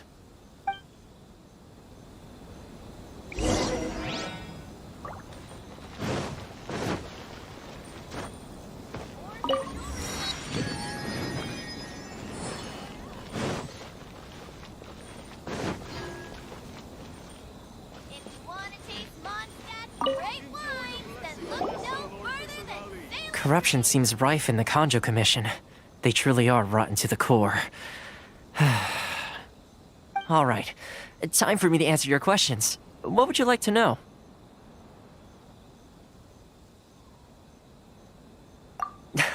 Straight to the point. Let me reintroduce myself. I belong to the Kamisato clan of the Yashiro Commission on Narukami Island. I'm an attendant of the Shirasagi Himegimi. You've been keeping your true identity a secret from us this whole time? So, the Yashiro Commission. Guessing that's another branch of the Tri-Commission? Correct. The Kamisato clan is the head of the Yashiro Commission, who manage ceremonial and cultural affairs. I'd go into more detail on what exactly that covers, but I'm not even sure myself. I'm just someone who was fortunate enough to be taken in by the Kamisato clan. My role is to take care of the daughter of the clan, Kamisato Ayaka, also known as the Shirasagi Himegimi. Seems like she must be super famous in Inazuma, given the reaction of those guys just now. Oh, most definitely. She's graceful, dignified, and kind-hearted too. The people of Inazuma quite adore Miss Kamisato. Her fame even somewhat eclipses that of her older brother, Kamisato Ayato, despite the fact that he's the current head of the clan. I suppose those who treat others with compassion earn themselves the same treatment in return. Miss Kamisato's situation certainly seems to attest to that. Take me, for example. I'm just an attendant, and yet she treats me as an equal, as she would a friend. You're asking the right questions, and to be honest, I don't want to keep you in the dark any more than is necessary. Firstly, you should know that being a fixer is not something you can fake. I spent the better part of a month tirelessly building up a network of relationships on the island, and I got to know Captain Beto during that time too. Still pretty good going for just a month's work. Well, maybe I have a slight knack for schmoozery, but the main thing was I had to make sure I'd be in time to receive you when you arrived. Inazuma may have closed off to the outside world, but that hasn't stopped a lot of people from hearing about your feats in Mondstadt and Liyue. So, when Miss Kamisato heard of your intention to come to Inazuma, she began looking forward to your arrival with great anticipation. She's excited to find out whether the rumors are true. That is, that you have what it takes to change the tide of the times.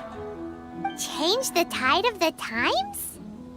In the test I gave you earlier, although there were a few hiccups at the end, it was you who found the way to turn the situation around. Navigating powerful people, using their character flaws to your advantage. It's just what Miss Kamisato had hoped to see. With your help, even the Vision Hunt decree...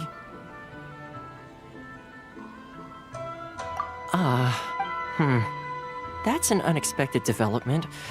Perhaps our sources were misleading. Yes, of course. I completely understand, and as agreed, I shall help set that up for you. Toma sure didn't put up much of a fight. Well, my work on Rito is done.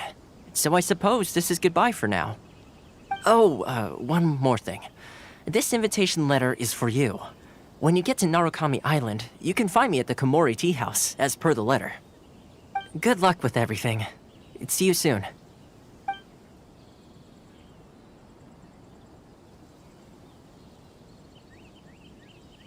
Toma's not such a bad guy, huh? We should get going. Huh? What's up?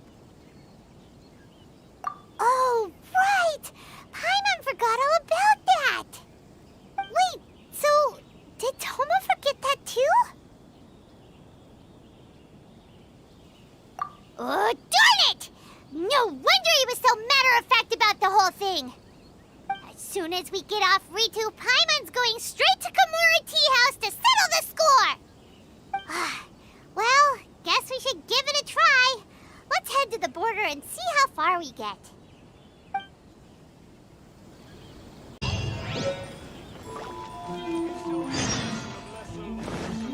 We're way behind schedule.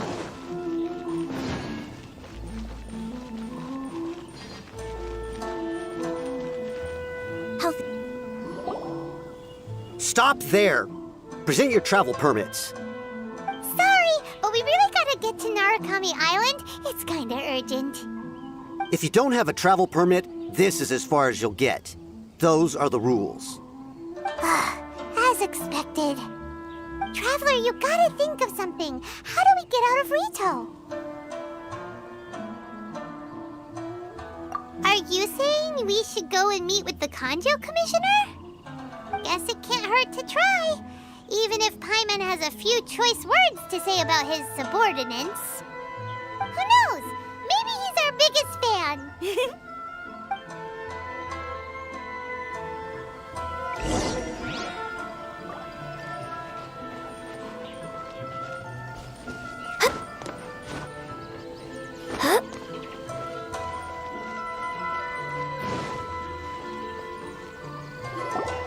Halt! This is the Kanjo Commissioner's office. No trespassers. We're here to see,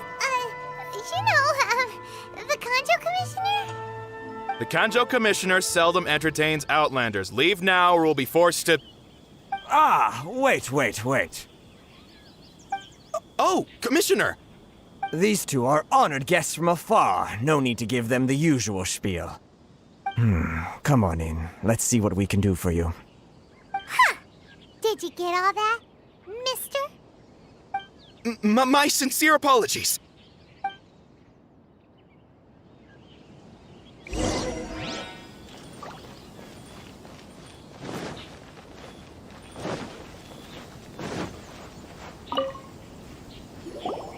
I am Hiragi Shinsuke, Kanjo Commissioner and head of the Hiragi clan. It's an honor to meet you both. Nice to meet you, sir. So, the reason we wanted to come and see you was because... All right, all in good time. Two travelers renowned far and wide have shown up to see me, and I should very much like to make their acquaintance. Let's not limit this to business only. So what you're saying is, we really are pretty famous, huh? Absolutely. How many other people in the world have what it takes to knock the wind out of Storm Terror's sails and put the Overlord of the Vortex back under the sea, eh? Exactly! Paimon thinks you make an excellent point. And I hear you also foiled a Fatui plot in Liyue Harbor. Even beat one of their harbingers in a duel. Is that true? Whoa, you heard about that too? Yep, it's true, all right. As I thought. Something wrong? No. I'm simply awestruck by you both is all. Rito is greatly honored to have you visit us. One other thing I heard about you is your great zeal for helping other people. This makes me wonder whether you might be so kind as to render your assistance to the Kanjo Commission. Oh, sure, no problem. Whatever you need, right? Excellent. Well then, you must know the Genshin. A flower grows on the mountaintops of Liyue. Yep, we've picked a few of those before. So, you want us to go back to Liyue? Yes, bring me 300 Genshin, would you? Freshly picked, I mean. Did Paimon hear that wrong?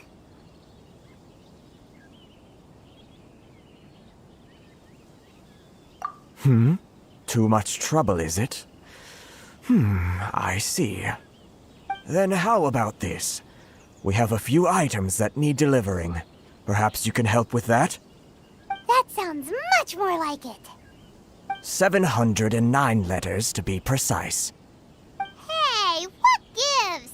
How come you don't have people to do that already? terribly sorry. We're just a little short on people lately. What sort of an explanation is that? Traveler, what are we going to do? Should we really help this guy?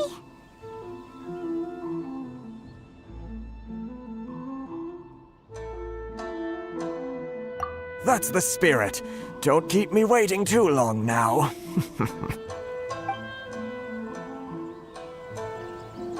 You're seriously considering taking this job? The terms are ridiculous!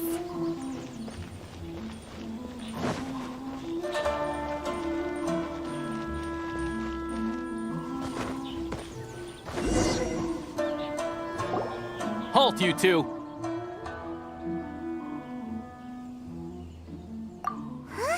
What did we do? Miss Hiragi has a letter for you. She insists that you read it immediately. A letter?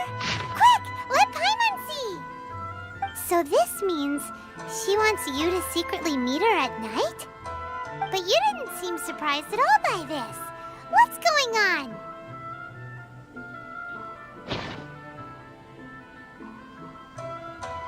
Paimon knew something just didn't seem right about him.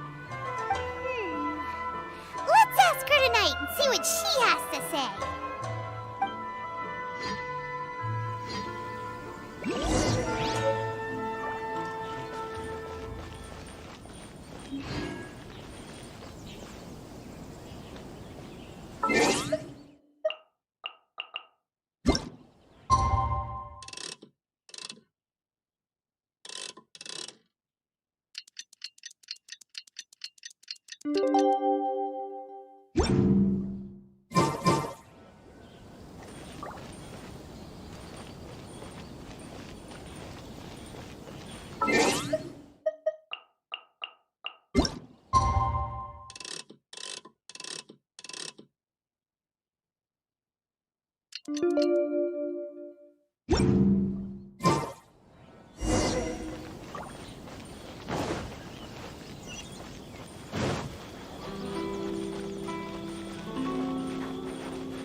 You finally arrived. Allow me to introduce myself. I am Hiragi Chisato. This is technically the second time we have met. It's a pleasure to see you again. Wow, she's the daughter of the Hiragi clan, all right. No need to be so formal. I've long marveled at your accomplishments, and at last we have the chance to meet. Is it Paimon, or does something seem a bit off here? The reason why I wanted to secretly meet you here is, well, I feared that I might never have another opportunity to discuss this with you. Discuss what? Ahem. I should like to ask for your help with delivering a letter. Like father, like daughter. Couldn't you be more original? No, you misunderstand me. Please, allow me to explain. I was hoping that you could deliver a letter to Narukami Island in my stead. It is to be given to Kujo Kamachi of the Tenryou Commission. My father has always forbidden me from communicating with him. He knows that there are prospects for my marriage that would better serve him politically. But my heart is with Kamaji. There is no one who would dare defy my father's will on Rito, but you are Outlanders. Outlanders seeking to get to Narukami Island. It would be regrettable to let such an opportunity pass. Oh, Paimon gets the whole picture now. Of course, in doing so, I will also do everything in my power to help you leave Rito. That is my promise. To be perfectly honest, as long as you remain in Inazuma, my father will have no intention of letting you leave Rito. Yeah, we figured as much. It was pretty obvious he was just trying to hold us up here. I secretly overheard a conversation between my father and a very arrogant-sounding woman just a few days ago. They seemed to be discussing how to keep you here on Rito. In fact, it was the first time I had ever heard my father speak so respectfully to someone who wasn't the Shogun. We don't have much time. I'll tell you my plans to help you off the island. It just so happens that a shipment of goods is... Very well. I'll be waiting for you at the border. I'm counting on you to deliver my letter.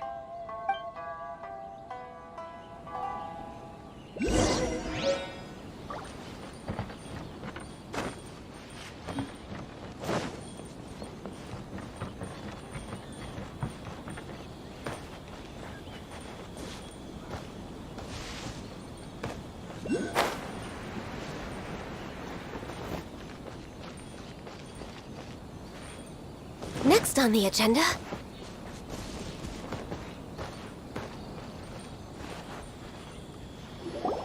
Hold on, please.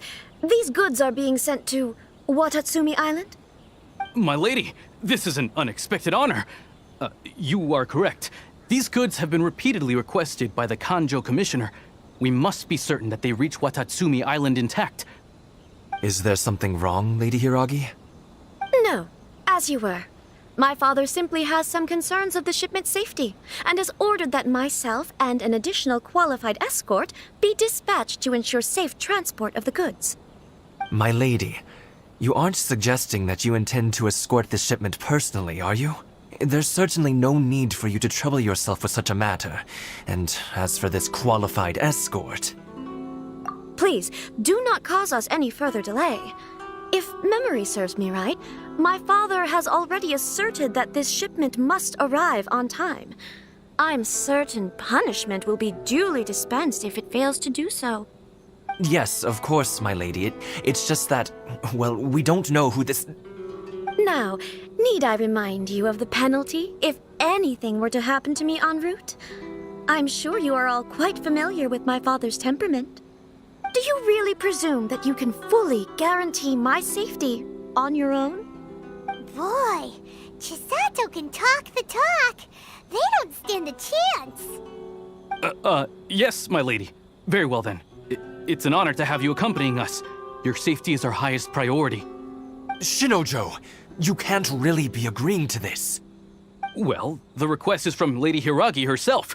It is our duty to serve her in the utmost capacity.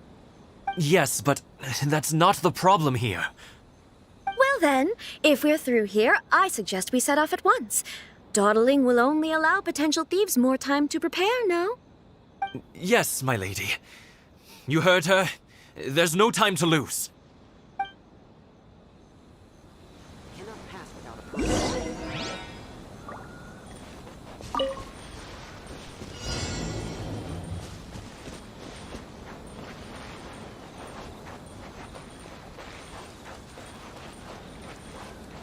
My lady, please stay back. We'll handle it. Not as well as we'll handle it. Another test subject. That freeze! It's the wrong test subject.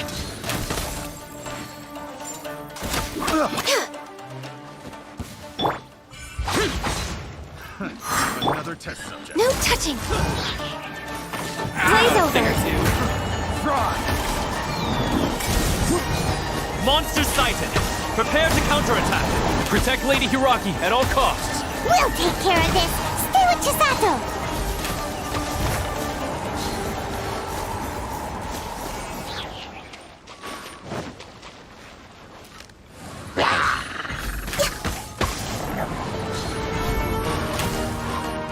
Watch out!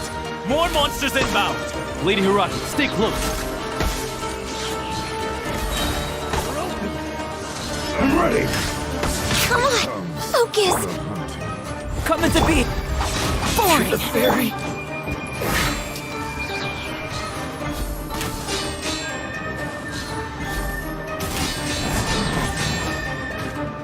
For Rex Lapis. Burst forth. Moment of birth. Boring. Born of ice and frost. You win this battle.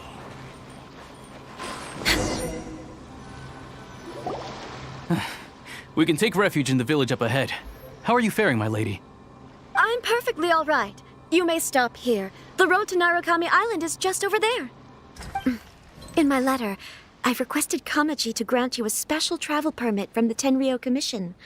Consider it a token of my appreciation. My lady. So that's how it is.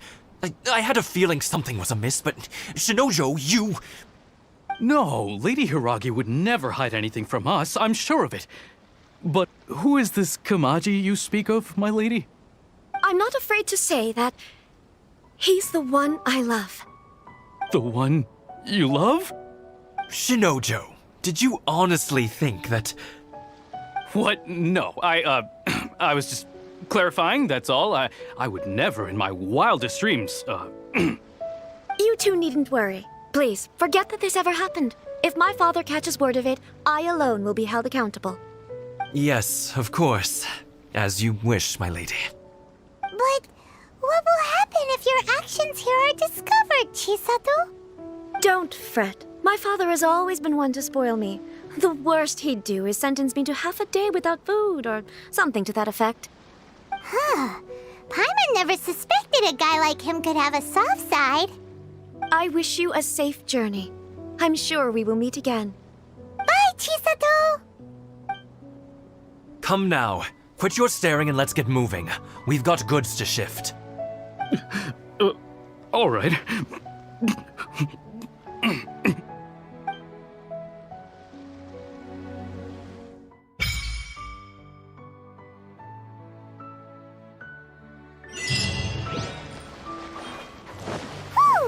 We're finally on our own way again. I suppose it's time we find Toma. Now, where did he say he would meet us again? Oh, right! Komori Tea House!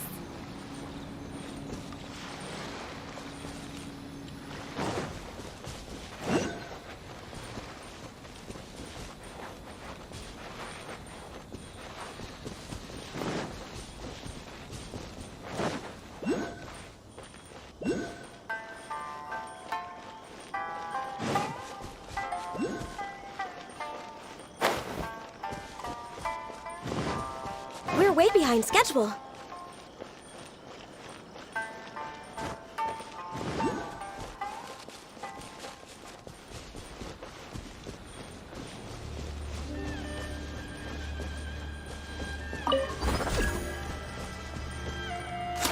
Next on the agenda...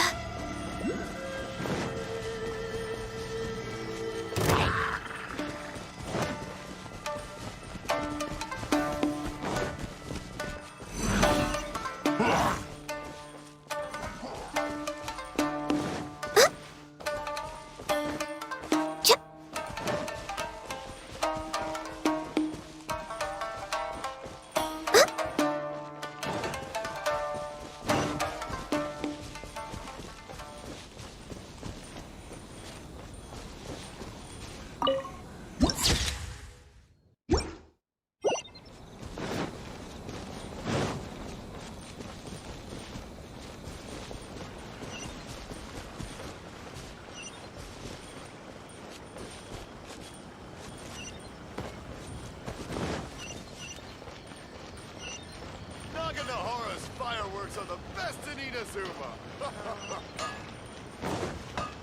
Okay. Please speak to President Sangha. I'm just a helper.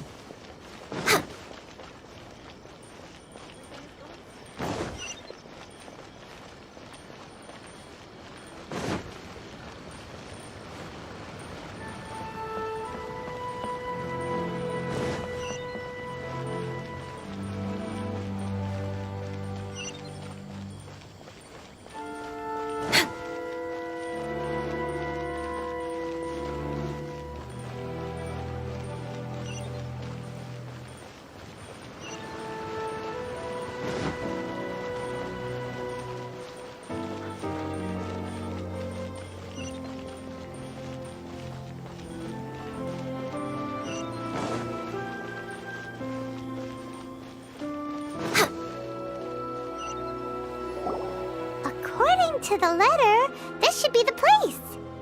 Sorry, we don't serve the general public. I'm afraid you'll have to leave. Wait! We're not the general public! Well then, you must be a couple of wandering outlanders that snuck into the nation, judging by your attire. Are our clothes really so... what Paimon means to say is... The Yashiro Commission's seal. This must be from Mr. Toma. It seems there's more to you than meets the eye. In which case, welcome to the Komore Tea House, a safe haven for the Yashiro Commission. Well, that sounds more like it.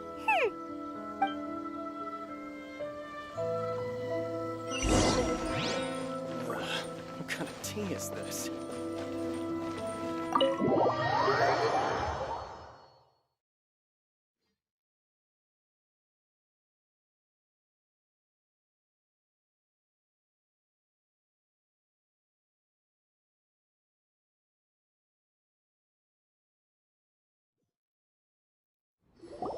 Well, now that we're here, where's Toma? Paimon doesn't see him anywhere. Do you think he forgot his promise to meet us? Who forgot their promise? I was beginning to think you'd forgotten about me. What? Is that dog talking to us? Relax, no need to look so surprised. I take it this is the first time you've seen me in this form? Huh. So you didn't see anything like this when you were in Liyue Harbor? Now that you mention it, this does suddenly seem less out of the ordinary. All right, I've had my fun. Hey! You're this close to getting an ugly nickname, mister! Well, I've had some time to kill, given that I've been waiting here for you for so long, as was the case in Rito. So I came up with this little fun greeting for when you arrived. But in all seriousness, I would like to apologize about that little test you went through earlier, though it was quite necessary. It helped us determine whether or not to bring you before Ms. Kamisato, and whether you had the courage to face the lightning alongside us. Don't think that Paimon's gonna forgive you just because you're getting all serious now. Sorry, did I overdo it? My apologies. Let me just say this. You've often found yourself skirting the rules from the very beginning, haven't you? Naturally, this is due to your unwavering and resolute determination. A long time ago, we had a friend who was much the same, but when the lightning struck... so you've heard of his story.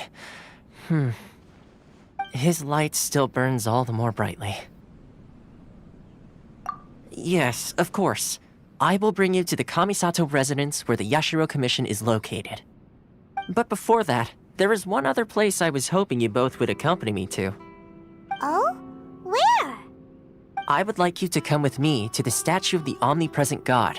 It's still under construction now, but you can already see it from practically anywhere on Narukami Island. Books were more interesting.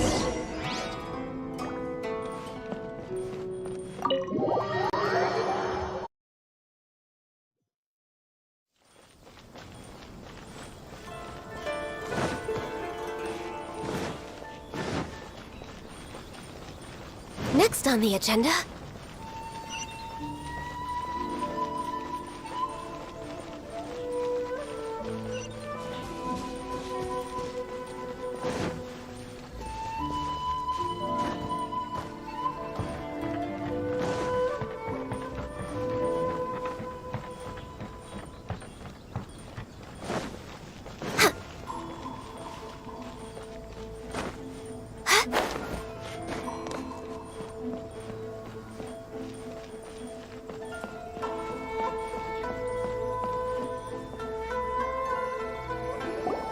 This area sure feels gloomy.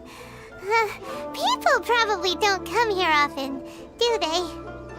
Huh? Are Paimon's eyes playing tricks? Or are there things embedded in the statue? Visions. Visions? You mean all the visions that are collected from the Vision Hunt degree are put into this statue? So you've already heard of the Vision Hunt Decree.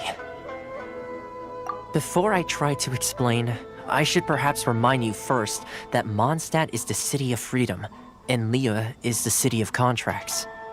As for Inazuma, it's known as the Nation of Eternity. The Raiden Shogun is both the nation's most powerful ruler and its deity. The Eternity in question is her endless and unchanging will to rule over Inazuma. As such, she relies on the Tri-Commission to regulate the nation's affairs and the Sakoku Decree to limit the people's movement. The Shogun wishes to keep Inazuma in stasis, allowing the stream of time to flow from one end to the other without disturbing it for all time. Seems like every god has their own will. Of course, this is my own limited understanding. As for the reason behind the recent Vision Hunt Decree, perhaps the Shogun believes that visions grant people the power to change, and that her eternity doesn't allow for such instability to exist. Whatever the case, the fact is that the Raiden Shogun has dispatched the Tenryou Commission to scour the nation for visions, embedding each one in this statue. And this statue of the omnipresent god can be seen as Inazuma's symbol of eternity. But if that's the case, wouldn't you say that the Raiden Shogun is being, I don't know, selfish? Only outlanders such as yourselves would ever dare speak out so directly against the Raiden Shogun. And yet, I agree. The Vision Hunt Decree is something that simply should not exist. And Miss Kamisato has been committed to fighting it since the day it was announced.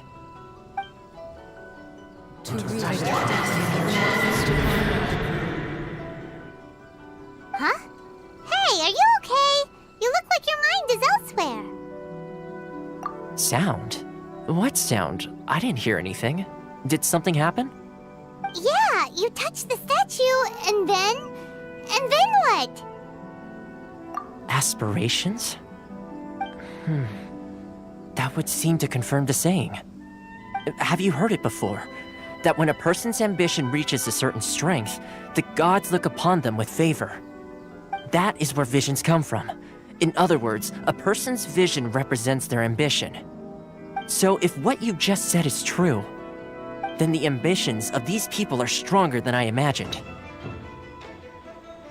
All right, time for the next stop on our tour of Narukami Island, the Kamisato residence. Finally!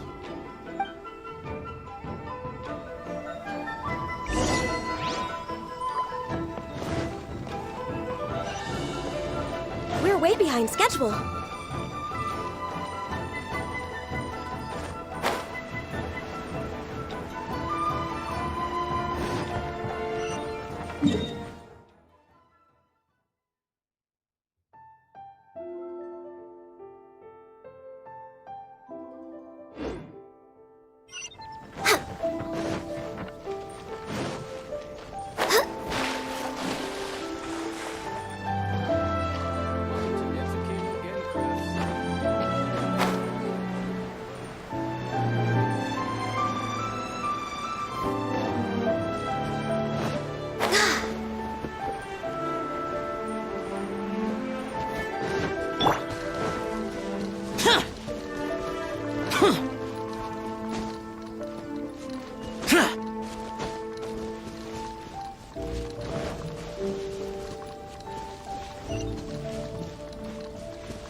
Useless.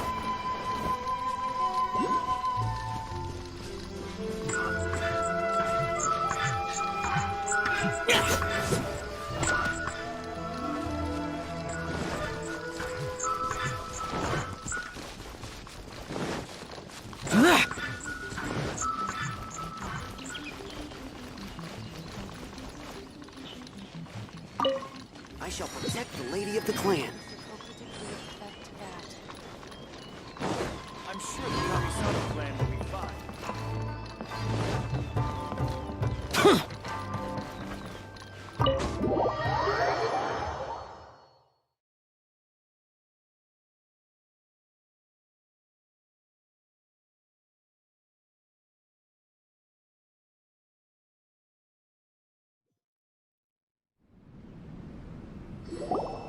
So, this is the kind of place where the big shots of Inazuma live, huh? Paimon kinda expected it to be snazzier. Welcome at last to the Kamisato residence, honored guests. Miss Kamisato is delighted to finally meet you. Is this the Shirasage Himegimi you keep going on about? So, where's she at? Oh, behind the screen? Yes. As the daughter of the Yashiro Commission, this is how Miss Kamisato is accustomed to receiving guests. Consider it a time-honored tradition within the Yashiro Commission. Forgive me if this is an unwelcome surprise. Makes sense. She's a super important person after all. Please forgive my lack of courtesy for receiving you in this fashion, especially following such a long and wearisome journey over the sea. I have awaited your arrival with great anticipation, and Toma assures me that you do indeed possess the power to change the tide of the times. At present in Inazuma, in the name of the Vision Hunt Decree, the people's aspirations are being senselessly trampled underfoot. Though the Yashiro Commission serves the Shogun, it is the people with whom we share close bonds, given the contact we are required to have with them in the performance of our duties. A commission's power rises and falls with the trust of their people. Thus, we cannot remain indifferent to this situation without also remaining indifferent to our own fate. Traveler, lend us your power, and we can... Oh. See, milady, it's just like I said. This will take us nowhere. No, please! Wait! Please, don't go! I will introduce you to the Raiden Shogun on one condition. You must fulfill 3 small wishes on my behalf. What are your wishes? They pertain to 3 whose visions were taken from them. Perhaps once you've met them, you will understand.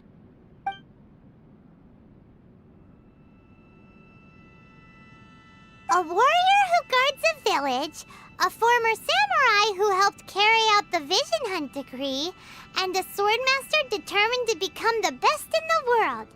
Does Paimon got that right? Correct. Please do all you can to help them. I will await your return here.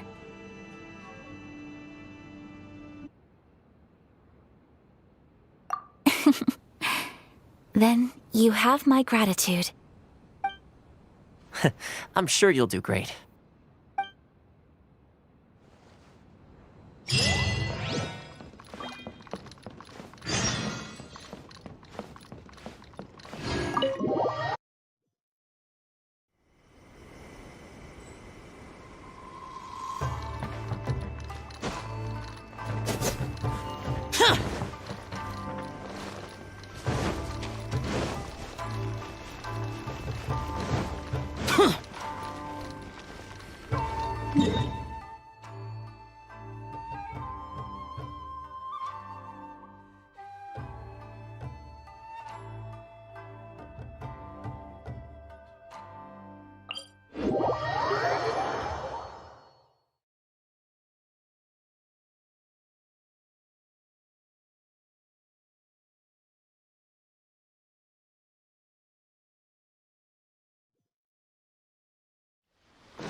See, where's the person Ayaka told us about? Why are you doing this? Why leave all of a sudden, after all these years? Precisely. It's much too sudden. We've had no time to prepare. The children are desperate for you to take them out to play. Please, we urge you to reconsider. That must be the guy Ayaka told us about. Let's go over and see.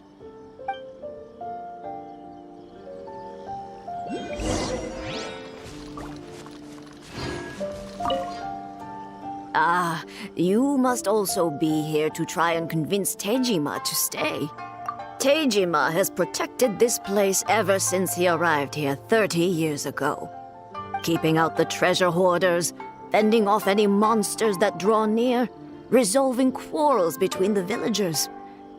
But now, all of a sudden, he says he plans to leave us.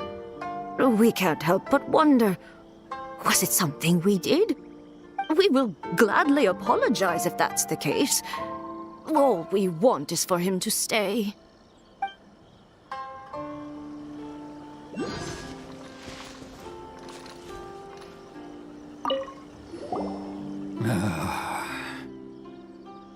If you want my opinion, something to do with the Vision Hunt decree.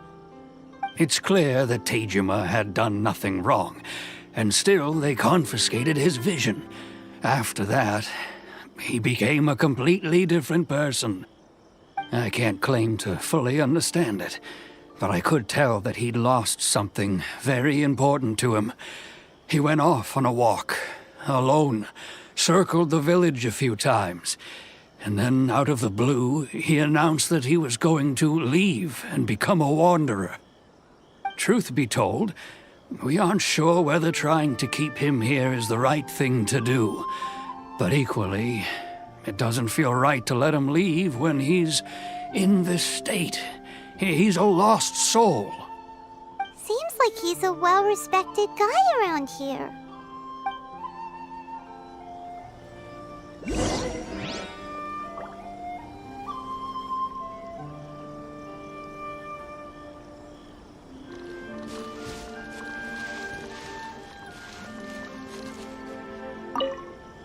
One day, you must be Tejima.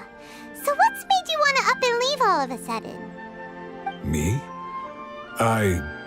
It's not a question of why I want to leave, but a question of what reason I would have to stay. True, but that's not why I chose to stay here. And what made me want to come here 30 years ago? And why have I never wanted to leave in all that time? I don't have answers to those questions because I can't remember anymore.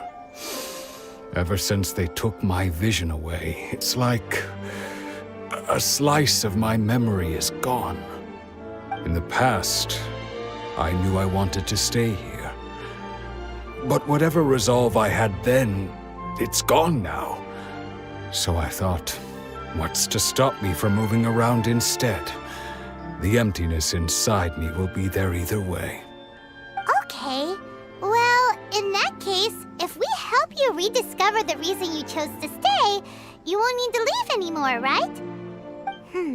But if you can't remember anything, it's not gonna be easy.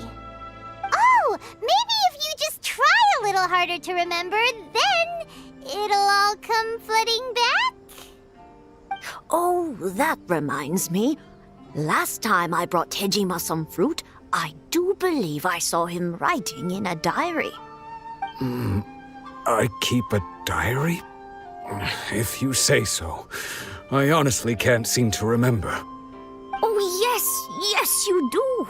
And what's more, I remember you saying at the time that you wanted to make a note of a few interesting things. Things which would prove very important at a later date. Perfect! So if we want to keep Tejima from leaving, we just need to find his diary. It must be around here somewhere. Let's take a look. If you don't mind, we will leave you to find the diary. We should head back to the village to inform the others of Tejima's situation.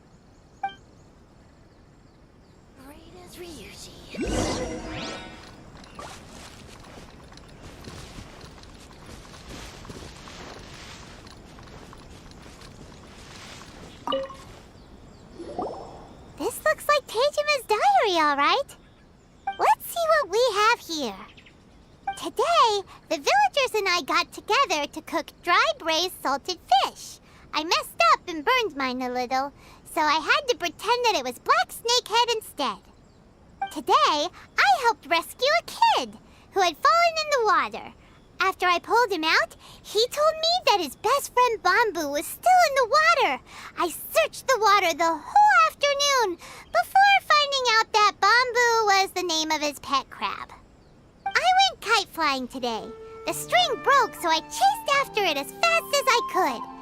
I soon realized I was never going to get it back, so I just found somewhere to sit and watch as it flew away into the distance. Seems like your average diary of daily village life. Huh? Wait, there's more! I went to pray at the shrine again today and stayed there a while. The Omamori you gave me has faded a little, but it is still my most treasured possession. Now that's the kind of info we're looking for. Time to pay a visit to the shrine.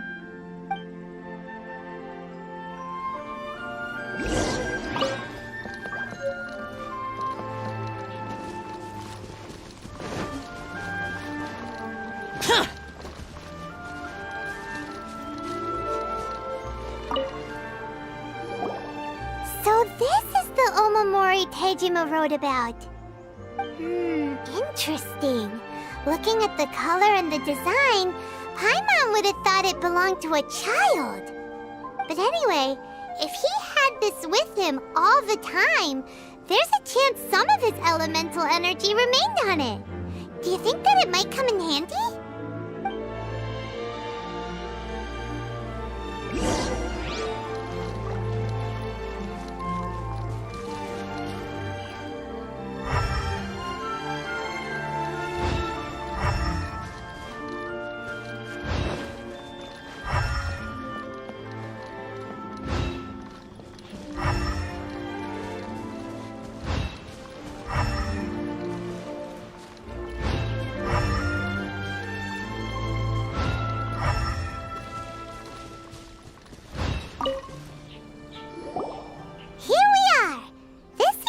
Somewhere that Tejima visited a lot.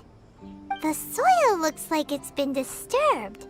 Maybe Tejima buried something precious here. Something that kept him in the village all these years?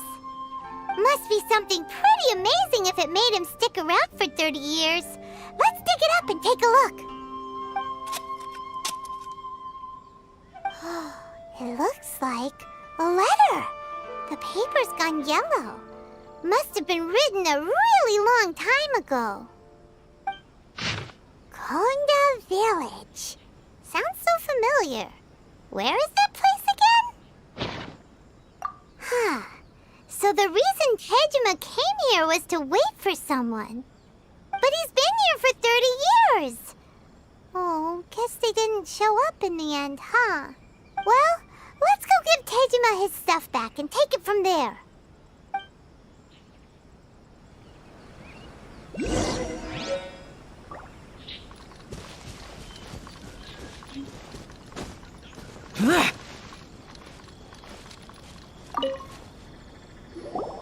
Well, I'll be. That's certainly my handwriting. And I guess the Omamorian letter belonged to me too. But I have no memory of anything that's written in this diary. Still, it's clear that I was waiting for someone here, and that I chose to wait for 30 years. Over the years, I must have made a note of anything interesting. Anything that I could share with her when we were finally reunited. And just look at all the things that did happen over the years. The time has flown by so quickly.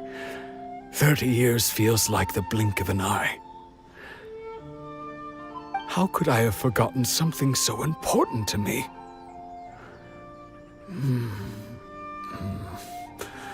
Now that I think about it, when my vision was taken from me, it felt like I'd suddenly been hollowed out.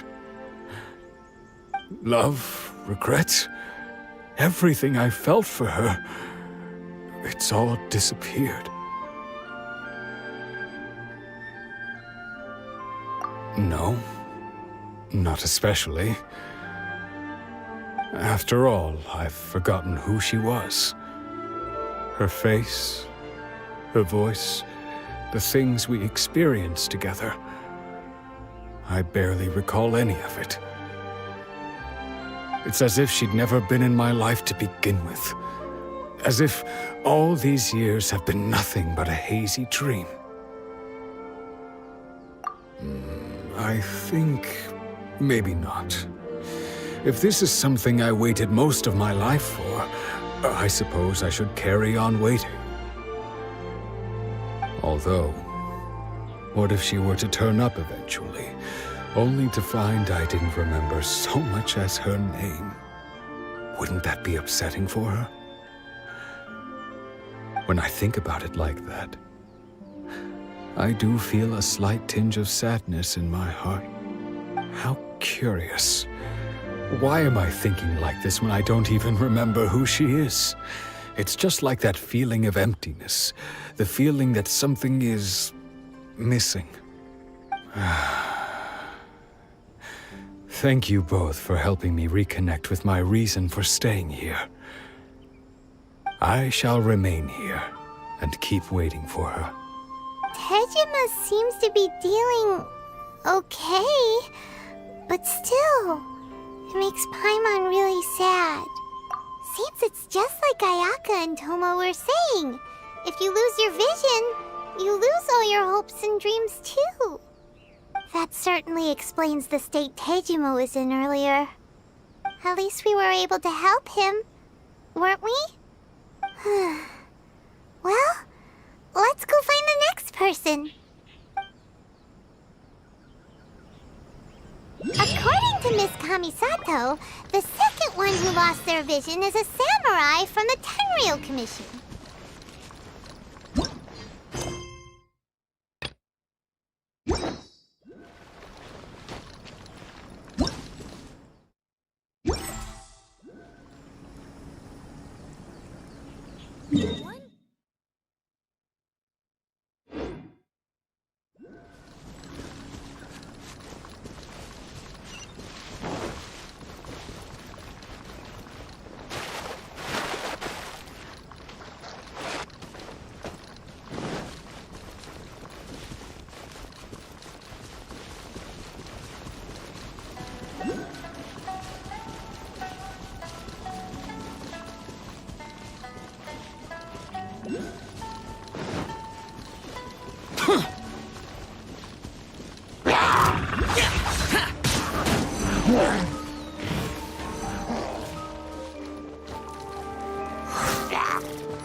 They say the Tenryou Commission is directly controlled by the Shogun.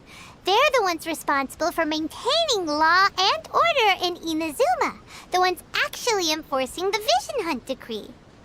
But why would they take action against one of their own? Paimon doesn't get it. Huh? There seems to be some commotion over there. Let's go see what's happening. I'll ask one more time. Do you intend to withhold this month's emergency provisions? The entire clan is counting on that food. We demand an explanation. How many times do I have to say it? I don't know anything about emergency provisions. You dare deceive us? Those provisions are essential. Do you understand? Not some goods to be pocketed by greedy samurai. You samurai think you can just do whatever you please? The Tenryou Commission will hear of this! Oh, huh? And who are you? One of Kurosawa's gang, no doubt. What? We just happened to be passing by. We heard the commotion and came to see what the matter was. I see. You seem to have come just at the right time. Perhaps you can help us settle this matter. This is Kurosawa. He's a samurai and a member of the Shogun's army. They issue emergency provisions to the area, and he's the one responsible for distribution. In the past, we'd simply ask him for provisions and everything would be delivered. Now, he suddenly refuses to give us anything. He's keeping the provisions for himself, I just know it. We'll starve without them. No one seems to care about us. We used to think Kurosawa was a kind man, but he's shown his true colors. He's the same as all the other samurai. It's no wonder all the visions have been confiscated. The Raiden Shogun doesn't need people like him helping her rule the nation. This must be one of the people Ayaka asked us to help. But why would she ever want us to help someone like him? Maybe we should talk to Kurosawa and see what he has to say.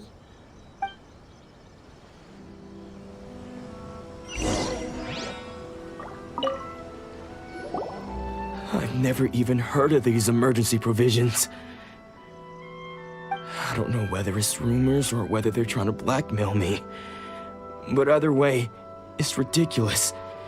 If I was hoarding supplies, would I still be the poor man I am today? My own family can barely get by as it is.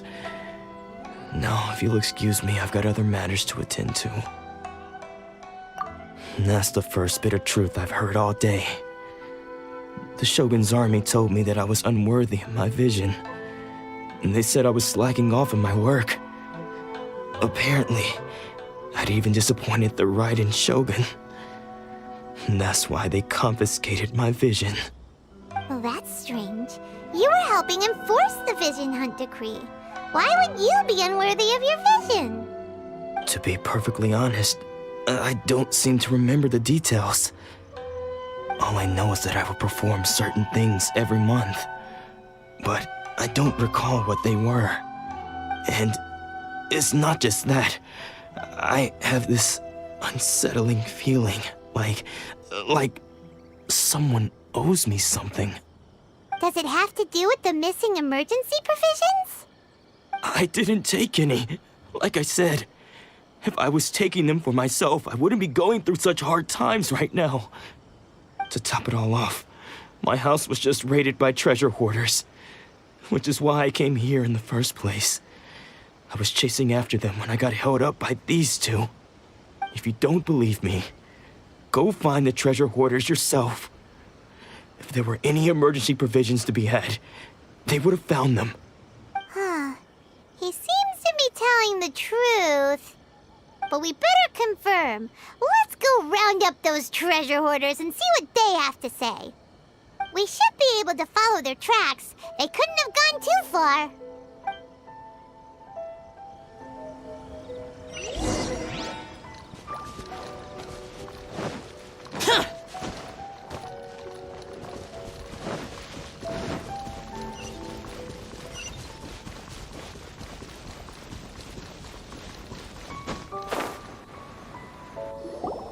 We really outdid ourselves this time. All those samurai houses packed with goods. We really hit the jackpot. I mean, besides that one house. You haven't seen anything yet. There'll be a lot more where this came from. Today's just the beginning. I'll be leading you all on an epic journey of pillage and plunder that will go down in hoarder history. You demand, boss! These seem like the treasure hoarders we're after. Let's teach them a lesson!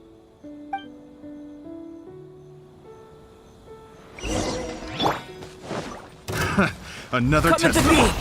Useless. Evil conquering! Here!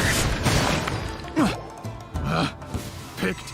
Aw, there goes all the Mora! We worked hard to steal that, you know? Come on, boss, think of something. Not bad, kid. You ever think of joining the treasure hoarders? We could use someone like you. Kurosawa. Oh, I remember. So he's the one who sent you after us, huh? Just our luck. I knew he shouldn't have hit that place. So what did you see inside? Was it stuffed with food supplies? Food supplies? You kidding? That place was a complete mess. All we found was a strange-looking box, hopefully with valuables inside. I didn't want anyone else to see it, so I was planning on opening it myself once we got back. But now that you've caught us, how about we make a deal? That little box for our freedom. What do you say? You've got a deal! Now show us what's in the box! Huh? What the? There's nothing in here but IOUs! Yeah, a lot of them too! And they all seem to be made out to the owner of a general goods store, a Miss Aoi. We're talking tons of Mora here. We better talk to this Miss Aoi and get to the bottom of this.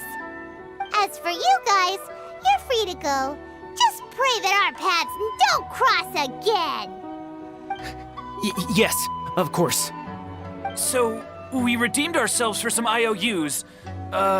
Does that mean we broke even? Shut it.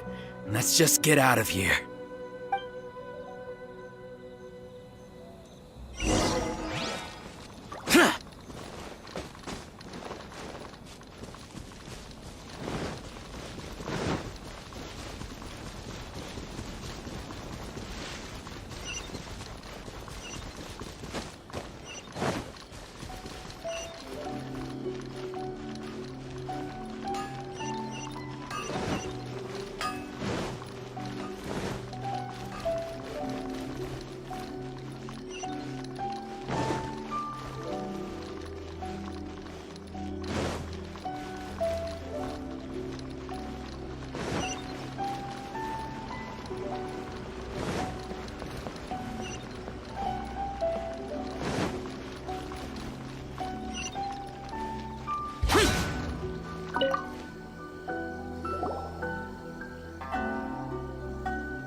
Welcome to Tsukumomono Groceries. We've got everything you need. Can I help you find something? Or perhaps there's something you want to inquire about? Ah, so you're friends of Kurosawa, I take it? Perhaps you're here to pay off his debts. Whoa! Let's not get ahead of ourselves. We're just here to learn where they all came from. How did Kurosawa end up owing you so much money? Did he buy anything super expensive here? Let me think. Kurosawa would come regularly to purchase large quantities of foodstuffs. He'd always put the payment on his own account. However, the price of provisions began to skyrocket recently, and his salary was no longer enough to cover the cost. So, he started writing out IOUs to cover whatever he couldn't afford of the usual amount. So that's how he was getting those emergency provisions. But why did he have to purchase a usual amount? If the prices increased, couldn't he just buy less? Well, if you think about it, the citizens receiving the emergency provisions must have been carefully calculating how much they needed to sustain them each time. Kurosawa thought that it would be quite the disappointment for them if they found they didn't have enough, especially after such long and careful planning. So he deemed it necessary to take on the debt rather than let the people down. Wow. Kurosawa was purchasing all the emergency provisions at his own expense. And no one ever appreciated what he did. They just complained and held him accountable. People's attitudes will always reflect their circumstances. In the face of hardship, nobody cares to think twice. If you ask me, had Kurosawa told everyone the truth about the supplies from the start, then there wouldn't be such a severe backlash now. Of course, I'm sure there would still have been some unrest. What he was doing was truly a thankless deed. As for why he chose to spend his own money on emergency provisions and never tell anyone, I'm still not too clear myself. If you're still curious, why don't you go ask him yourself? I see. That reminds me, it seems that his vision was recently confiscated. Most unfortunate. If he doesn't clear the debt on his name, he'll have no choice but to sell that sword that is so dear to him. Sword? What sword? Oh, didn't he tell you? He possesses a very valuable blade. He's carried it for years now. I've asked him about its origins. He told me that it was a gift from his father, that it was too precious to sell. In hindsight, I regret that I never made an offer on it. Everything has its price, at least that's what I think. Why don't you ask him about the sword yourself? Perhaps it'll even provide you with the answers you're looking for. Oh, but before you go, if you would kindly settle today's bill. But we didn't buy anything! Information is also a kind of commodity, wouldn't you agree? Don't worry, I won't charge much for information about Kurosawa. Nothing we ever discussed was explicitly confidential anyway. Oh, let me think. 2,000 mora should be a fair price. At least we now know where the emergency provisions are coming from. Plus, we found out that Kurosawa has a priceless sword in his possession. Let's go talk to Kurosawa again and see if he can remember anything.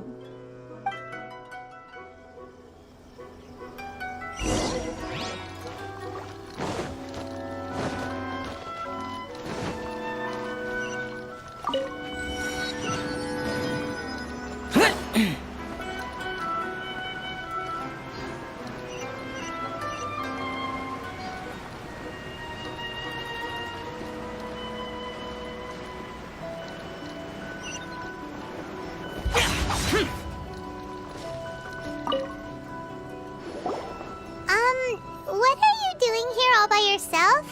Where did those other two go? I presented them with a choice. Either they left or I drew my sword. They left. It turned out to be a real time saver, actually. Perhaps I should start using it more often. Did you manage to track down the treasure hoarders? Everything I said was true, right? That just about sums it up.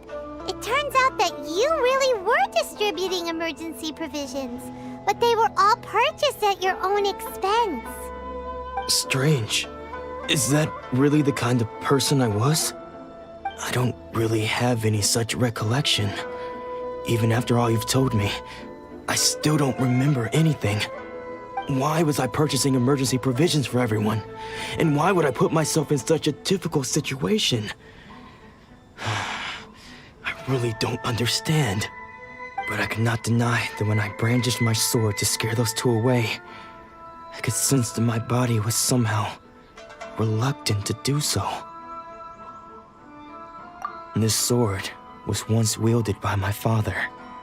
I remember once when I was young, I wanted to sneak out with the blade and show it off to the kids next door. My father ended up catching me in the act and scolded me severely. What did he say? I can't seem to remember that either. It would seem that I forgot many important things when my vision was taken from me. So many memories gone. Forever. No matter how hard I try to remember, all I can remember now is my father telling me that this blade bore his life's creed.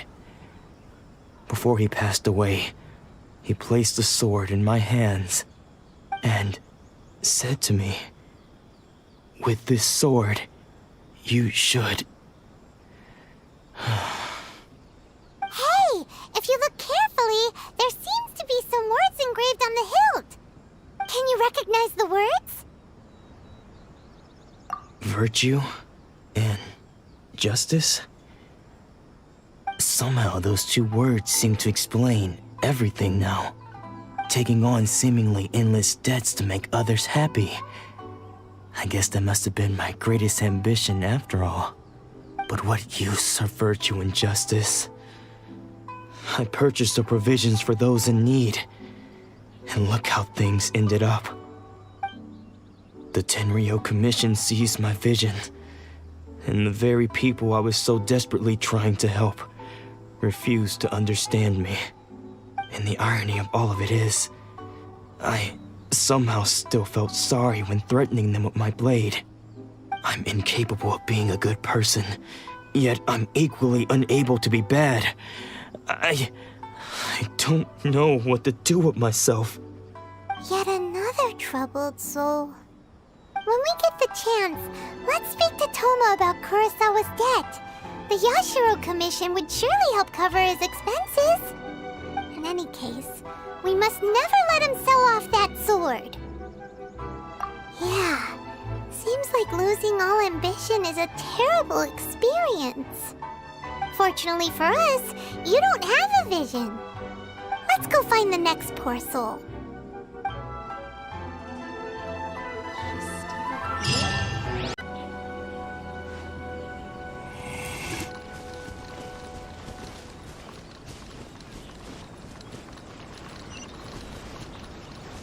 The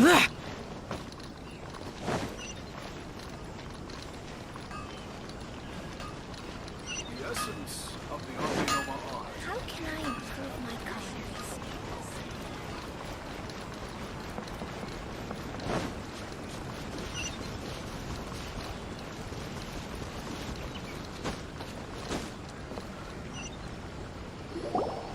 The third person who had their vision taken is supposed to be a famous sword master around these parts. Hyman heard that he's the present-day master of Meikyo Shisui art. Sounds pretty impressive. This is his dojo. Luckily, there's some people around. Let's go talk to them. Nanako, don't worry. Sensei will be fine. Those thugs that challenged the dojo were strong, but he fought them all off in the end, didn't he? Maybe, but I'm still worried about him. Things have gotten dangerous before in the past, but it's never shaken him. This time, though... It's just because he's been possessed, that's all. Once the exorcism has taken place, he'll be right as rain in no time. Hey there! Did something happen? Who are you? I don't care whether you're trespassers or just here to harass us while Sensei is impaired. Get out of here immediately! Don't make me draw my blade, or you won't live to regret it. No! You got it so wrong! We just came here to...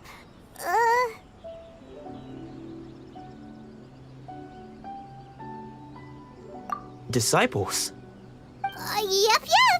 We've heard all about the mighty master of Meikyo Shisui art. It's the whole reason we came all this way, to seek him out and ask him to train us. But then we got here and overheard you talking about how he got possessed or something? From the way you're dressed, it doesn't look like you're from around here. Please, accept my apologies. We've had so many people trying to cause us trouble recently that we're on high alert. You haven't arrived at the best of times, I'm afraid. Sensei got possessed recently, and he's still recovering. He's not able... I see you are earnest in your pursuit. Okay, how about this? My fellow disciple Nanako and I will explain Sensei's situation to you in a little more detail. Then you can decide whether to stay or to leave. Sensei's name is Domon, a name I'm sure you've already heard. Though self-taught, he mastered the art of the sword to a high level.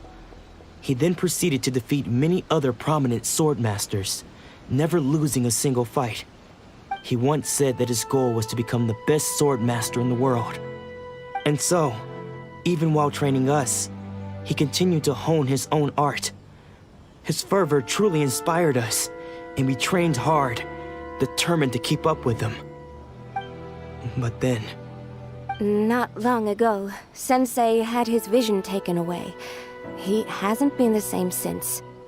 He says the strangest things over and over, and he refuses to let us train.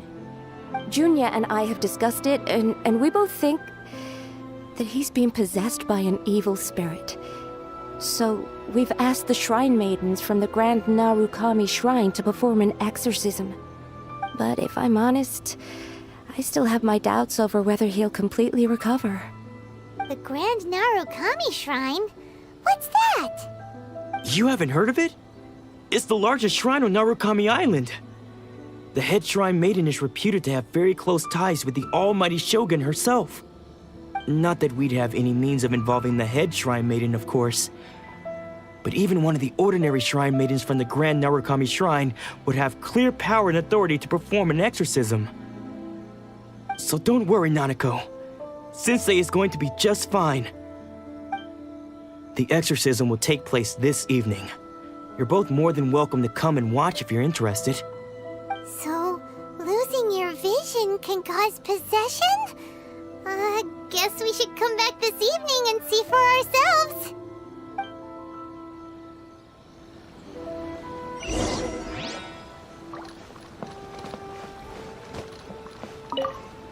Shh. So you decided to come. It's a good thing you didn't arrive any earlier.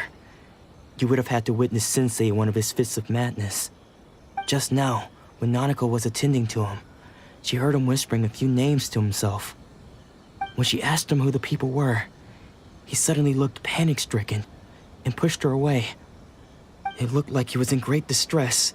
He was covering his ears and looking frantically around him with bloodshot eyes. All the while he kept calling those names. Some of them we knew, others we didn't recognize. But they all seemed to be the names of sword masters he had defeated in the past. One of them was Anzai. He used to be a fellow disciple of Sensei's. His senior, in fact. But Sensei defeated him in a duel many years ago, and he has been a wanderer ever since. Sensei wouldn't stop calling his name. Thankfully, the Shrine Maidens managed to subdue him, so the exorcism can finally continue. The ritual has now begun. All we can do is patiently await the result. Here's hoping Sensei will be back to his normal self very soon. Please, excuse me for a moment while I fetch some water. If he wakes up, he is sure to be thirsty.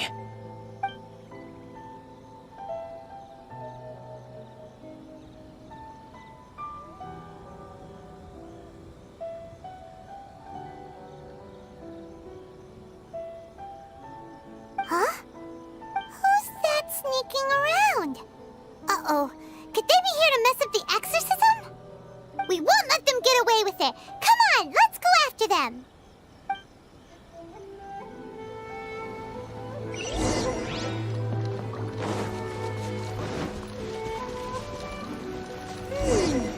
Seems they aren't here. Should we keep going further up?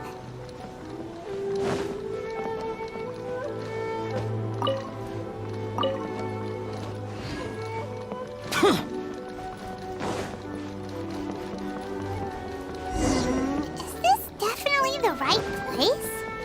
Let's look a little further up.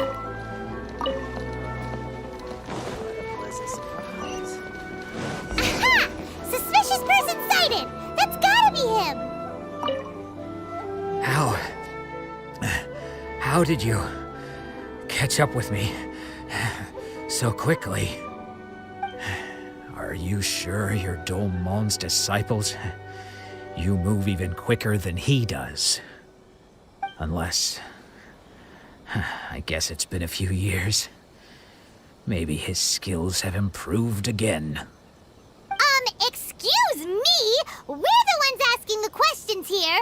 First off, who are you? And what are you doing sneaking around these parts? You seem like bad news, mister. Bad news? I'll have you know I trained side by side with Domon back in the day, long before you ever showed up. I don't care to talk about that time anymore. But if you must know, I am Domon's senior. His senior? Wait, that means you must be... Anzai? Yes, that's me. Because I don't wish to see Domon or anyone else associated with him ever again. When we were young, we trained under the same swordmaster, studying Meikyo Shisui art together. I had begun training 5 years before him, and everyone looked up to me as a steady and dependable older disciple. Practitioners of Meikyo Shisui art seek to achieve stillness of mind, freedom from all agitation. So the majority of disciples are indifferent to rank and reward. I was no exception. But Domon was different. The first thing he did when he joined was go straight to our sensei and ask him, with a beaming smile on his face, how to become the best in the world. Sensei scolded him and told him that the art of the sword should not be used for such vain ends. Sensei said that coveting the title of the best swordmaster, barely days into his training, showed that he had a fickle mind, and that this would impede him from ever mastering the blade. I thought so too at the time, but Domon began making swift progress in his training and even started catching up with me. Only then did I realize that it was Domon who had long since freed his mind from all agitation. He was consumed by his singular desire to become the best in the world. He sought nothing less than perfection in the art of the sword, and nothing could deter him from this goal, no matter what stood in his way. Sure sounds like he meant business. So how come you don't want to ever see him again?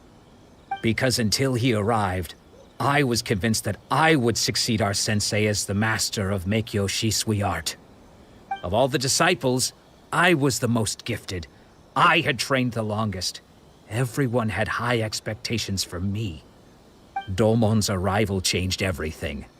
When we sparred, I lost not just the match, but my pride and my status too.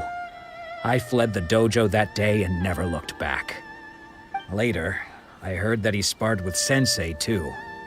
Sensei was advanced in years by then, and unfortunately that match used up every last ounce of energy in his body. After that, I wanted nothing further to do with him. Deep down, though, I still respected his mastery of the blade and his commitment to the art of the sword. So, when I heard rumors that he had lost his mind, my first reaction was to dismiss them as false. How could he, of all people, have lost his mind? His mind was the sharpest of them all. He had practiced Meikyo Shisui art to perfection. I decided to quietly come and see if it were true. Then, to my complete astonishment, I heard him call my name. I thought mine was a name he had long since forgotten. So you see, I came here not to cause him any harm. I just wanted to see for myself. Okay, you've heard my story. You should get back now. The exorcism is probably finishing. Seems like we got it wrong this time. He wasn't here to mess up the exorcism at all. Still, Paimon's not sure we should bring him back with us. Let's go see how the exorcism's coming along.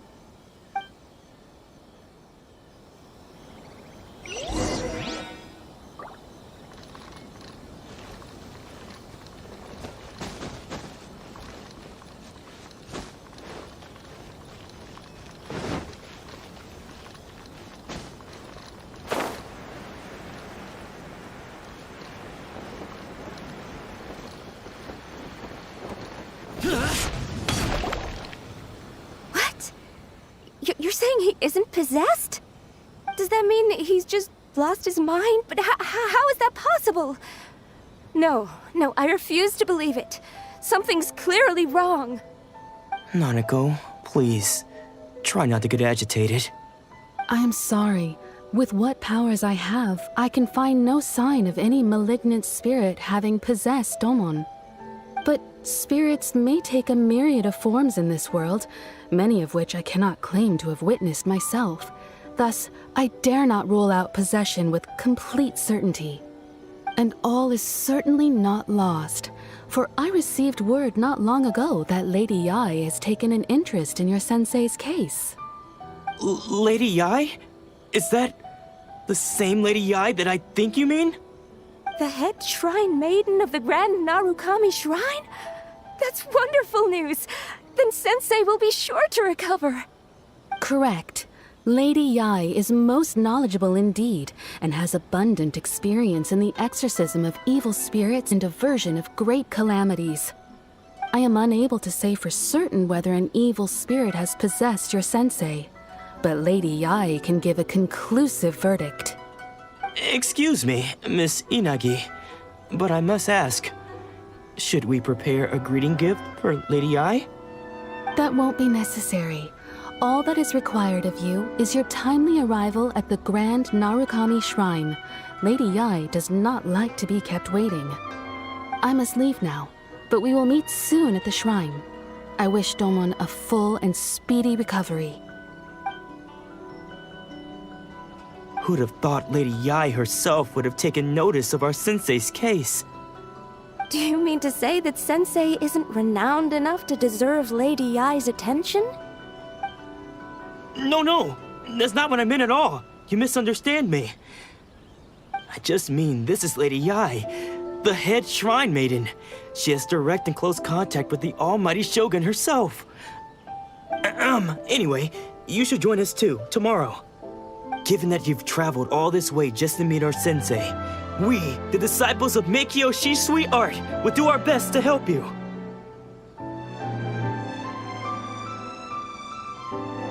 Sure! After all, everyone seems pretty excited about Lady Yai. We're curious to meet her too. Who knows? Maybe we'll be able to find out a thing or two about the Raiden children from her.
Another bad one?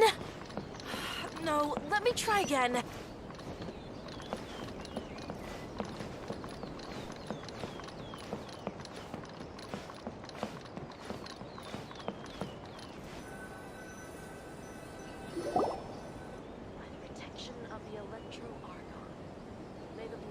Do you think that's Lady Yai?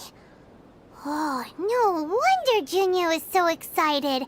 She has a really striking presence. Also, is it just Paimon? Or did she look right at us just now? It was probably nothing. It's not like she's ever seen us before. Keep away. Keep away from me. I gave up the art of the sword. Please, let me go, I beg you. As you can see, Lady Yai, Domon has persisted in this state for some time now. He appears to see those who have lost to him in duels past, gathered all around him to persecute him. Lady Yai, it must be a possession, right? This is nothing like him at all. In the past, no matter what came his way, he would always face it with a confident smile. I'm sorry. It is clear to me that your sensei is not possessed by any evil spirit. But then does that mean he... Yes. This is itself. Unable to cope with the tremendous pressure he was under, he suffered a spiritual collapse. With his wits impaired, he finally descended into madness. As one who is thrown into the sea, though he fights back desperately against his predicament, it does nothing to prevent his descent into the depths. As for what has triggered this change, I believe it must be the loss of his vision.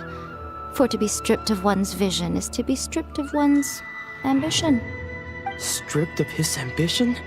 But Lady Yai, even without his ambition, why should he suffer such a dramatic change? How does that explain his descent into madness? Your school practices Meikyo Shisui art, does it not? Stillness of mind, freedom from all agitation. What a fine notion that would be if any in this world could ever hope to achieve it. There was once one who claimed to be indifferent to rank and reward, and who fled enraged when defeated by his junior. And then there was an aged swordmaster who was aggrieved enough that he crossed blades with a disciple he himself had taught. Then, what of the one who crossed blades with his own sensei and beloved fellow disciple, and defeated them both? Can one truly remain unagitated, of still mind in moments such as these? Lady Yai, I'm not sure I understand. The path of the swordmaster is filled with twists and turns. It is no small undertaking to pursue the position of greatest swordmaster in the world. It requires one to take their sword firmly in both hands and cut down the hopes and dreams of others, even those of one's closest companions. Only a deep commitment to his ambition to become the best made it possible for him to rise above the pain of these encounters, to focus on the way ahead. When that ambition disappeared, he began to doubt himself. As he battled his growing anxiety, he slowly descended into the state you see him in now. Much like a certain fatally flawed friend of mine. Poor Sensei. To think he's been suffering so greatly. I'm sorry. It's all my fault. Father, Sensei, Ansai. That's enough. Huh? Isn't that Ansai? Where did he come from? Did he follow us the whole way here? Ansai, why are there two of you? Is that you or a ghost? You're here for revenge, aren't you? I knew it would come. I never should have. You're right to assume that my feelings towards you are far from kindly. But I didn't come here to settle a score. It's been so long now that I made peace with it years ago. You did nothing wrong that day. I couldn't face the humiliation. That's why I ran. I don't think most of the people you beat along the way would hold it against you. On the contrary, when you cut our ambitions short, we entrusted them to you, in the hopes that they might carry you further. Now I know that we can't place our hopes in you any longer, since you've been stripped of your ambitions too. But that is no reason to strip them of theirs. Follow the way of the sword all the way to the highest peak. You taught them that, didn't you? But what if one day, the same thing happens to them? I put everything I had into trying to become the best. But what if it was all a huge mistake right from the start? If there's a chance they'll end up like me one day, I'd rather they stay where they are now than go any further down this path. Have you asked them what they think? Sensei, after you rescued me from the hands of the pirates, I told myself I would follow in your footsteps for the rest of my days. I can't know whether I will suffer in my future as you do now. All I know is that here and now, in the present, I wish to continue. I want to keep going until the day that I can stand before everyone with my head held high and announce that I, like my sensei Domon before me, am a master of Meikyo Shisui art. Nanako's far from the only one. Actually, all of us think that way. Goodness. Well, You see? You can place the ambition you once had in their hands. Being stripped of your ambition is something that's never happened to me, so I can't claim to understand it. But I do know what it feels like to have your ambitions crushed. That's what happened on the day that you so effortlessly defeated me. So, just as I once placed my ambitions onto you, it is time for you to release yours into their custody. You are not in the same position that I was. When I left, I had nothing to my name. But you have a great number of worthy disciples. I understand. I'm sorry to have made you worry for me, and for the state of Meikyo Shisui art. I no longer have the resolve to become the best in the world. The emptiness and suffering inside of me will not abate, so I cannot hope to still my mind and be free of agitation. But as your sensei, I shall commit to imparting unto you everything I have learned in my life so far. This is my promise. And I humbly ask Anzai, my senior, to hold me to my word. You can count on that. I'd be checking in on you occasionally anyway, just to make sure you hadn't lost your mind again. But I am now used to the life of a wanderer. I do not belong in the dojo anymore, so I will simply stop by once in a while to make sure you aren't cutting any corners with them. Well, don't just stand there staring at me. Say thank you to Lady Yai and then get yourself back home.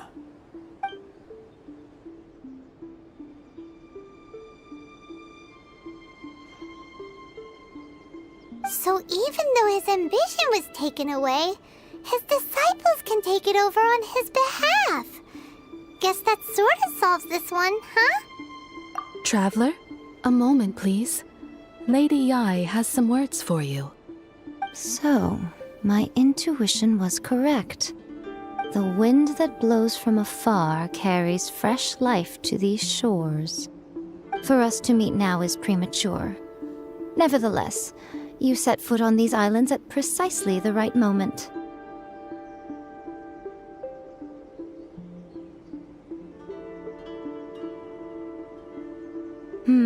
I have high hopes for you, child. Don't disappoint me. Ooh, Lady Yai seems to have taken a real interest in you. She seems super mysterious. Paimon's so curious what she really meant by all that. We can come back to it another time. For now, we should go report back to Miss Kamisato.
must have fulfilled all your wishes! Huh? Ayaka! Huh? Huh?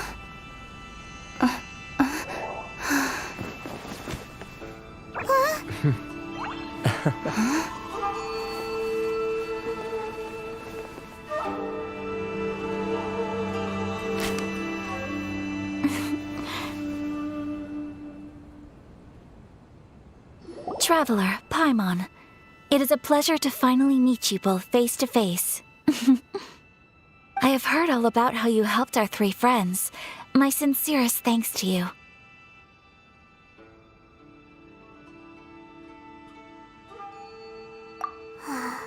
Yeah, short of getting them their visions back, it seems like there's no way to really help them. Ayaka, how come this time you get to come out and meet us in person? Because now that you have done the three things I asked of you, I consider you to be my friends. As you will observe, I dispense with the screen for Toma also. Mm-hmm. Wait a second. But isn't Toma your, servant? Paimon's happy to help and all, but Paimon sure as heck did not sign up to be a servant. Oh.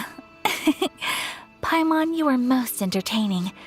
Toma is first and foremost my friend, and was so before he ever became my attendant. Oh, okay then. Ayaka, you seem pretty different out in the open compared to how you are behind the screen. Alright, we can be friends. Thank you both kindly. Back to the matter at hand. You have now witnessed the pain of those deprived of their visions. What are your feelings on what you have seen?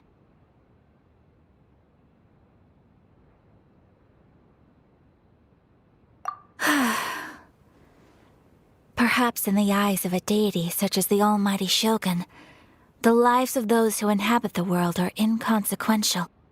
Thunders roar, lightnings flash, the winds assault, and the rains descent. All these things take place with no regard for the feelings of the common people. But I believe that surely you understand what they must endure. It seems that perhaps now you can appreciate my feelings on all of this. In which case, perhaps you would be willing to reconsider your stance? You will? Really? Naturally. All right, bravo, my lady. You were right all along. See? I told you she wouldn't reject them. I'd placed my trust in the right person after all. Now then, given that the remainder of our discussion pertains to matters of a more confidential nature, perhaps we could move to the Komore tea house? We ought...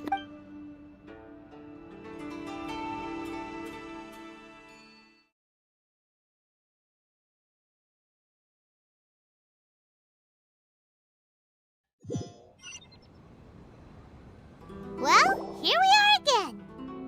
Please continue without me. I'll keep watch. So, what's the deal with this place anyway? What makes it your favorite meeting spot?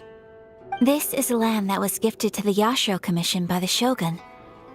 The Kamisato clan has the exclusive right to plan, build, and repair any property on this land, and even to allow or deny access. Such privileges exist due to the Yashiro Commission's role in managing ceremonial affairs. Oftentimes, it is not appropriate to discuss details in front of bystanders. Oh, Paimon gets it! Gotta keep a bit of mystery, right? Once the number of ceremonial affairs conducted in the city began to decline, our forebears built a tea house here. Only members of the Yashiro Commission are permitted to come and go as they please. Makes sense. Perfect place for a secret base. In any case, we can talk freely here. I presume you have a few questions that you wish to ask me?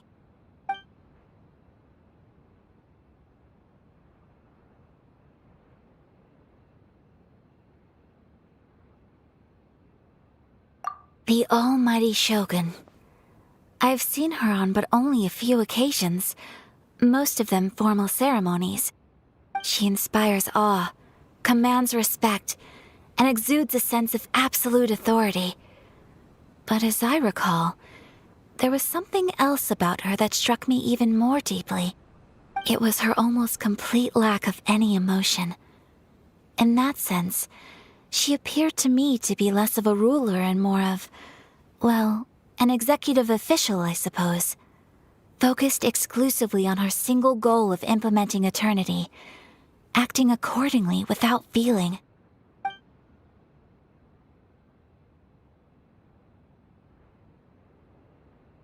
The issue is this.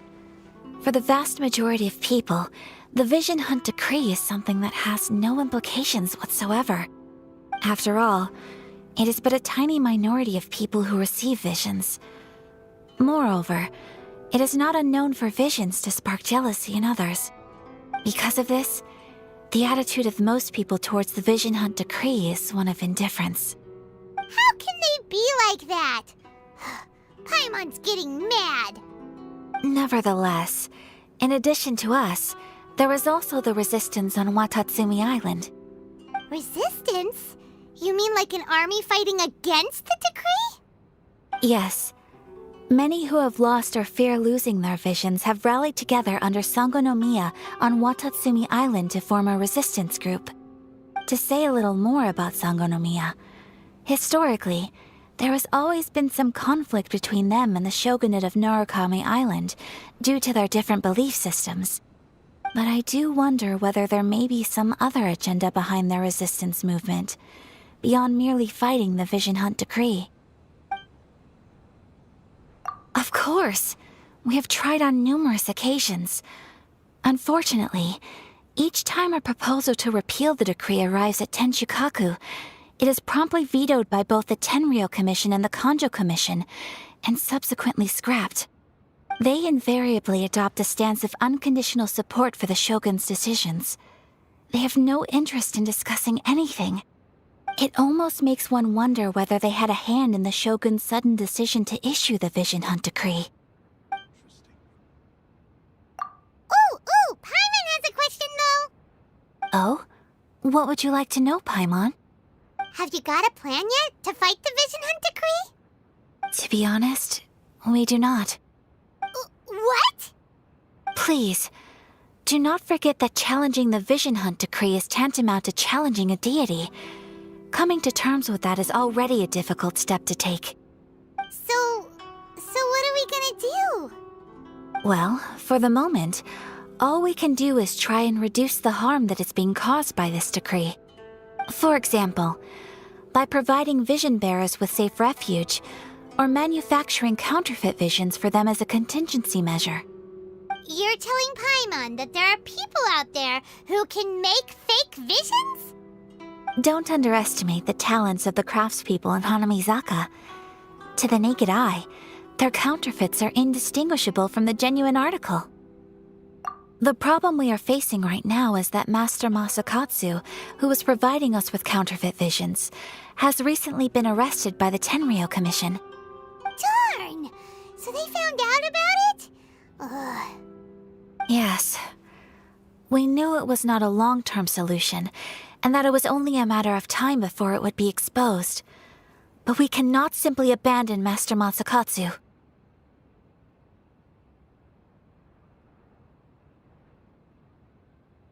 Exactly. I feel the same way. But given mine and Toma's identities as part of the Yashiro Commission, breaking him out of prison would risk dragging down the reputation of the entire Kamisato clan should we be caught. That would only serve to cast suspicion on any future activity we might seek to attempt.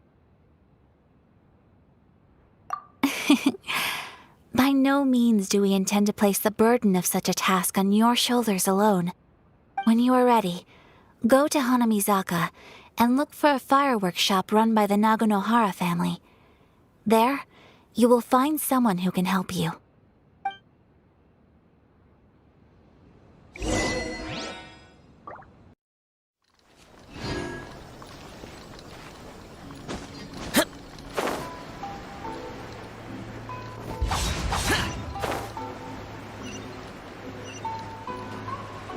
Here! Just hand it over. You don't want any trouble with me.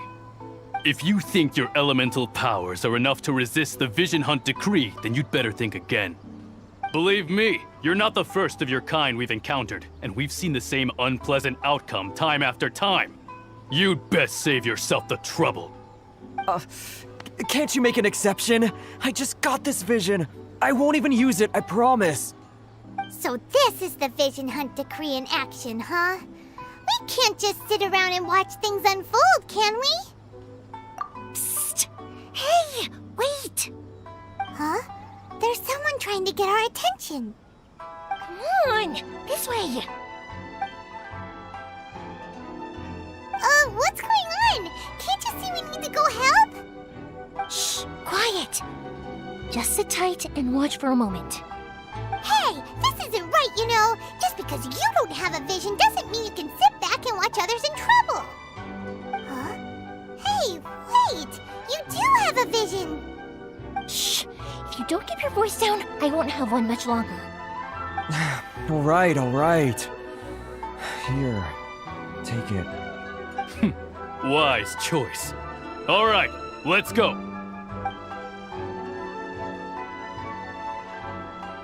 What should we do now? He's already given up his vision. Doesn't he know what could happen to him after losing it? This is your fault. You're the one who stopped us from interfering. Many thanks, Miss Yoimiya. If you hadn't swapped me a fake just now, I'm sure I would have lost it. No worries. You put on quite the convincing performance. Oh, so that's what's going on here. And to think Paimon was about to unleash Paimonial wrath on Miss Yoimiya. Sorry about that. Think nothing of it. I could tell from your reaction we were on the same side. You just didn't know it, you know? Oh, right. Allow me to introduce myself. I'm Yoimiya, the current owner of Naganohara Fireworks. It ain't much, but it's honest work. Great to meet ya. Practically everyone on Hanamizaka knows Yoimiya.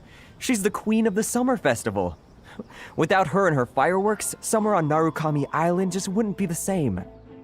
Whoa, that's quite the introduction. Paimon loves fireworks. It's nice to meet you. Stop it, Hanjiro. You'll embarrass me. As for thanking me, you'd be better off thanking Master Masakatsu. He's the one that gave me the fake visions in the first place. His handiwork allowed me to keep my own vision. Whew, I can't even imagine trying to run the business without it. Ugh. Yes, Master Masakatsu is a good man. It's too bad good people seldom get the recognition they deserve. Master Masakatsu? Huh? Do you guys know him too?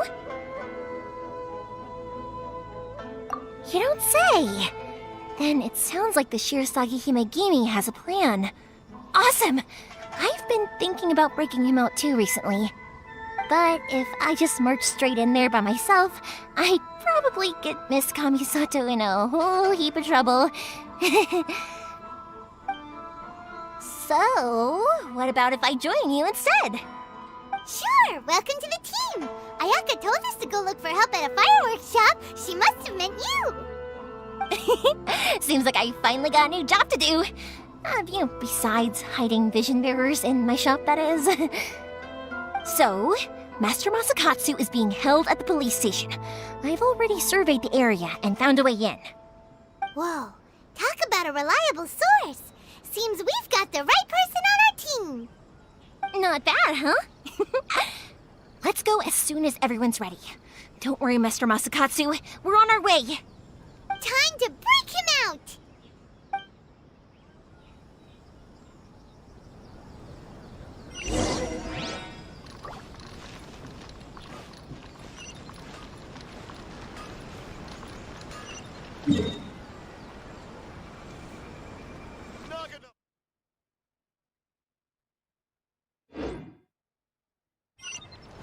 Okay. Please speak to President Sung. I'm just a helper. Surely it'd be more interesting.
legend.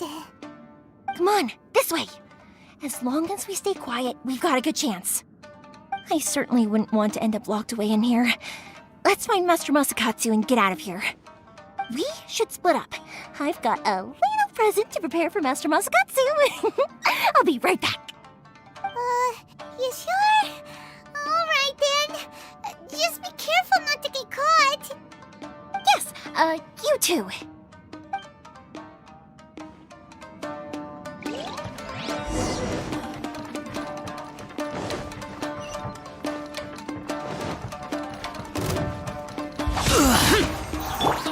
First of all, I must withdraw.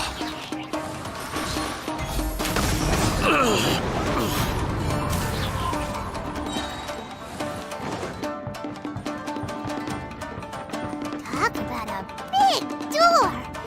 Seems we need to collect something shaped like Magatama in order to open it.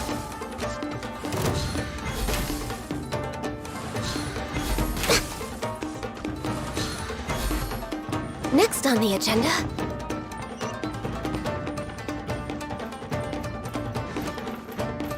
No touching! You got! This is long overdue! This! For I must withdraw. Access denied! Withdraw.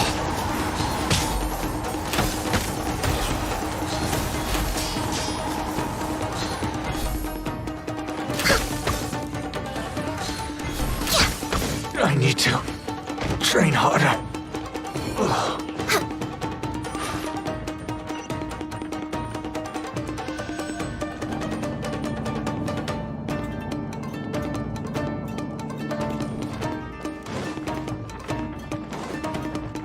Who goes there? No touching!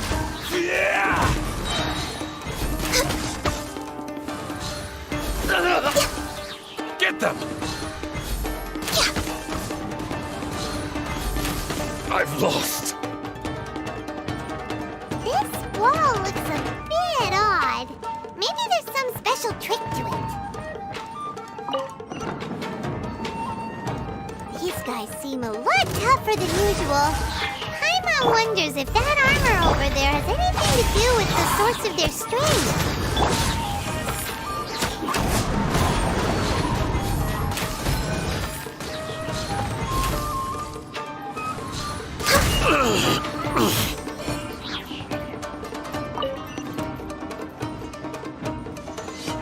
Show me what you've got! Soldiers! Don't hold back! Born of ice and frost! Burst forth! Allow me to strike first! Blaze over! You must show me what you've got! I'm just way out of practice. My contract goes unfulfilled. Orders received. Clear cut! Show me what you've got! This. Watch us! Coming to be! Feel this ancient power! Don't hold back! Access denied. Train harder.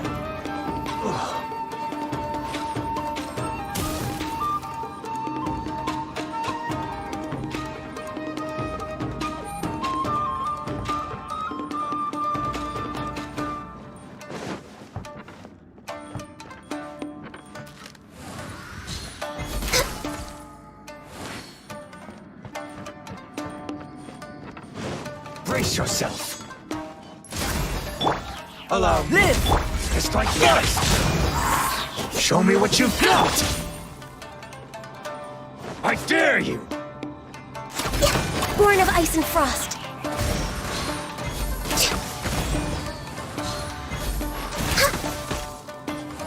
Clear cut. I've been bested. Ugh.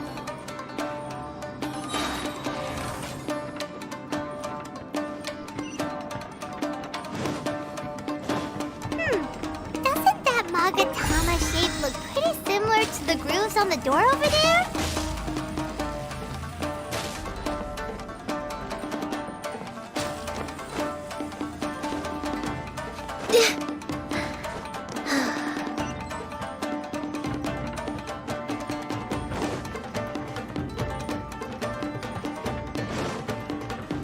Teach me a lesson. Burst forth! Useless! Show me what you've got! Don't hold back, dare you! Wheel of life. Disappear! Worthless! This fight's fun! Here! Show me what you've got! Here! I need you. Train harder. Worthless! Here! Bested.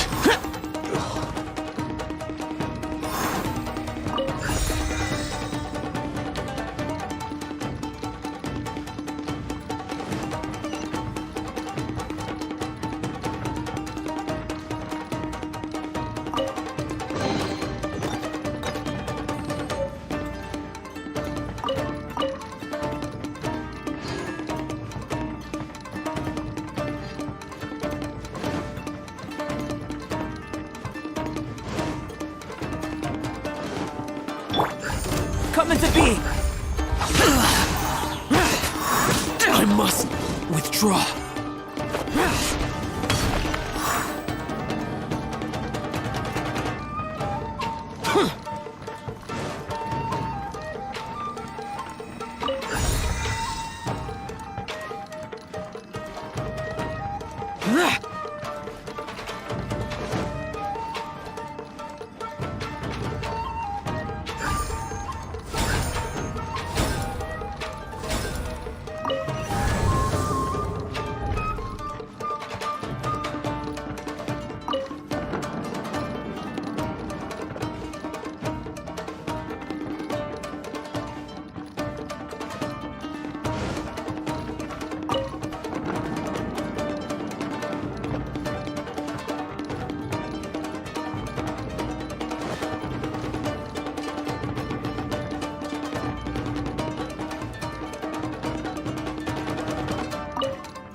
Look over there. That must be Master Masakatsu. Did you really think that little trick of yours could fool us? Locking you up was just the beginning. No! Oh no! Those Tenryo Commission brutes are torturing him! If we don't come up with a way to break him out fast, then... Huh?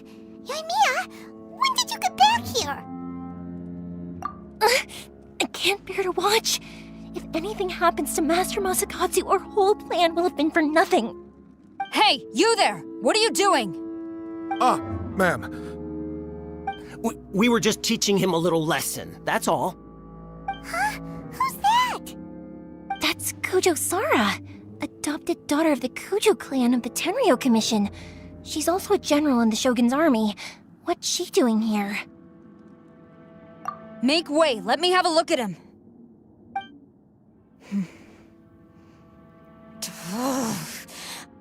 I'm sure you're well aware that torture is strictly against military regulations. Yes, ma'am. If you are unashamed of such disgraceful action, then you are also unworthy of the Tenryo Commission itself. Do I make myself clear? Yes, ma'am. It won't happen again. Paimon sure wouldn't want to get on her bad side. Hey, this is our chance. Let's move while they aren't watching Master Masakatsu. Yoimiya, are you sure now's the right time? Who is that? Quick, go and investigate. Yes, ma'am. They're coming! Quick, hide! Sorry. I didn't mean to. Don't worry, I've got us covered. Time for my little present.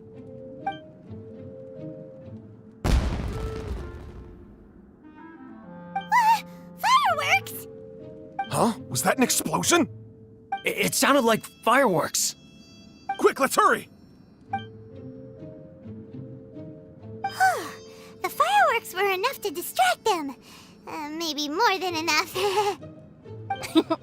Fireworks aren't just for festivals, you know. I was particularly proud of this batch. I decided to. Whoa! Whoa! Yoimiya, this is turning into a bit of a fireworks display. Well, fireworks are my craft after all. Every batch has to be spectacular. Look, the coast is clear. Now's our chance.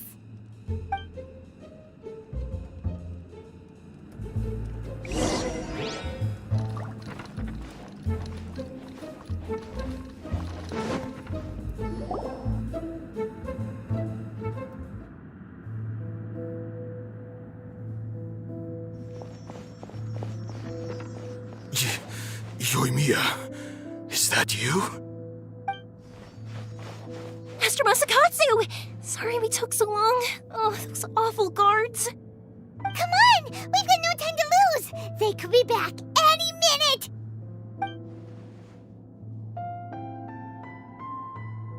Oh. Yes, leave. Before I let my judgment get the better of me. He's in serious condition. Be sure he gets immediate medical attention.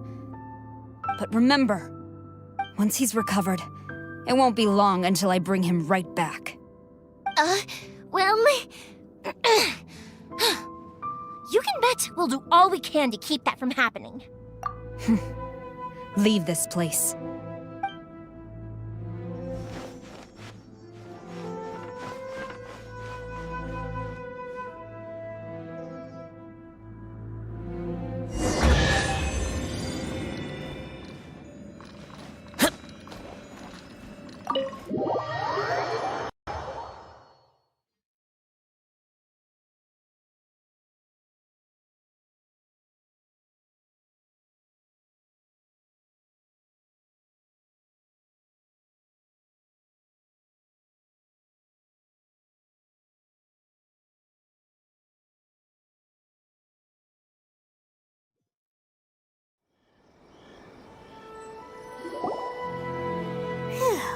We're finally out of that creepy place.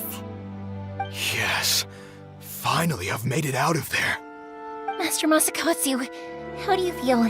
Can you hold on? Don't worry. I think I can make it to the infirmary without keeling over. Thank you.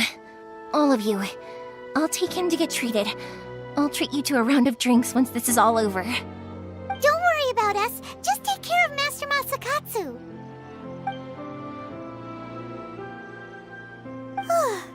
Good thing we were able to rescue him. Right, Kujosara. Do you think she was making up for how the guards were treating him? It seems as though there are some okay people among the ranks of the Tenryou Commission. Though Paimon would never agree with their actions in the Vision Hunt Decree, of course. How about we go tell Ayaka and the others the good news?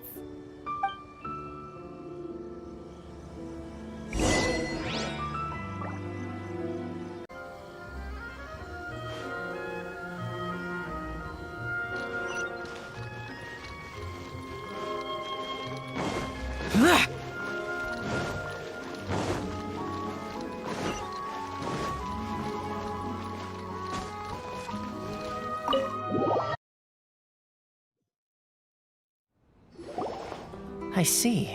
So Kujo-Sara stayed her hand. It would appear she still has some honor to her.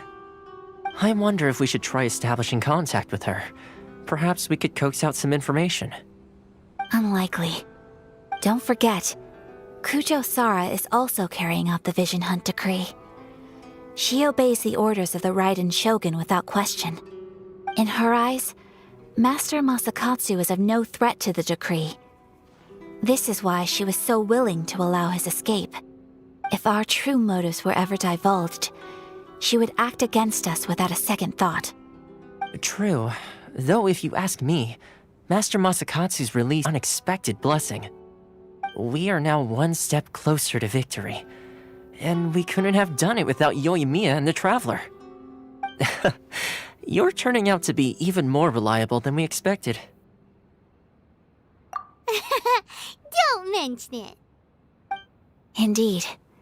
Things may have turned out very differently this time without the help of the Traveler.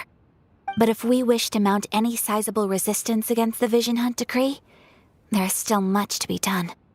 It is time we make ready our next set of plans. There's no need to rush, my lady. Things seem to have taken a turn for the better, at least. Not only have we rescued Master Masakatsu, but our list of allies appears to be growing.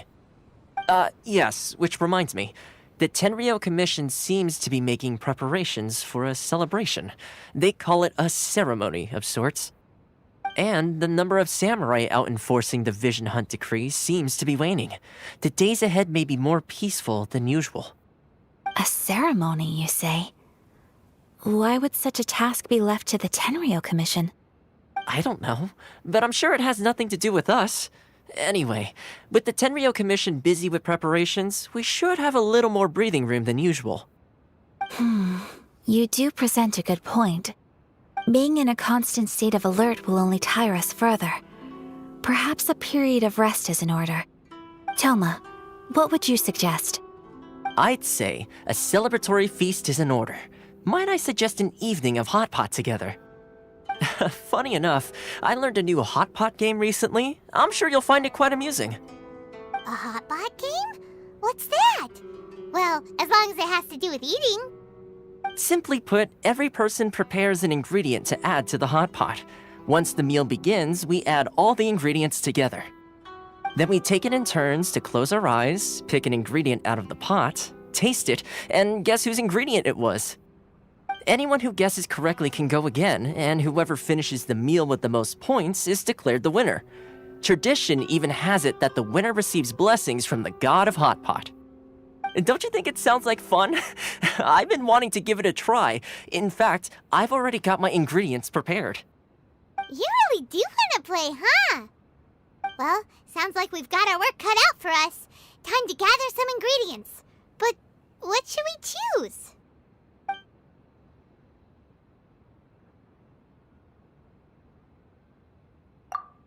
Ooh! Paimon proposes we gather raging demon-level Joyun chilies, super salty ham, mist flower corollas. This is already shaping up to be a hot pot to remember! Oh, my stomach! It feels like Yoimiya's fireworks are going off inside me. All those weird ingredients without a second thought. Toma? You okay, buddy? Salt-crusted herring, unripe lavender melon, flash-boiled dongo, oh, and whatever that thing was that nearly froze my tongue off. Hold up, my life is starting to flash before my eyes. Time I call it a night, everyone. You've only got yourself to blame, Toma. All those strange things you ate were ingredients you added yourself. But weren't you the one who added those little cakes, Ayaka? I think the Traveler ended up eating one. Boiling cakes in hot pot? Ugh. Think of the texture. I must apologize. To be perfectly honest, I thought the cakes would be a tasty addition. Uh-oh. I'm definitely not okay. I need to lie down. I feel like a new man. You know, Toma, all you had to do was guess wrong on purpose and it would have been someone else's turn. Talk about being competitive. Guess I've been feeling unlucky recently and wanted the god of hot pot's blessing. Perhaps I did get a little carried away. Still, I couldn't be beaten at my own game first time around. I think my luck has already taken a turn for the better. I can sense it. So without further ado, I hereby declare that the winner of today's Hot Pot Challenge is... me. Oh, brother. Good effort, team. Another important job taken care of. Next on the agenda, some well-earned rest and relaxation. Yes. If the Tenryou Commission truly is as busy with preparations as Toma claims, then some rest would be a welcome change of pace. And with the extra time, there are some other matters I wish to attend to. Let's all take some much-needed time off. After a few days' rest, we'll reconvene at the Komori Tea House and discuss our next operation. Downtime is hard to come by these days, so be sure to make the most of it. I'll tidy things up here and start thinking about our ingredients for our next round. There's gonna be a sequel? Sure, why not? We should play again now that everyone knows the rules. I'll see you all later. Bye, Toma! Seems we won't need to be visiting the Komori tea house for a while. Why don't we go explore some other places?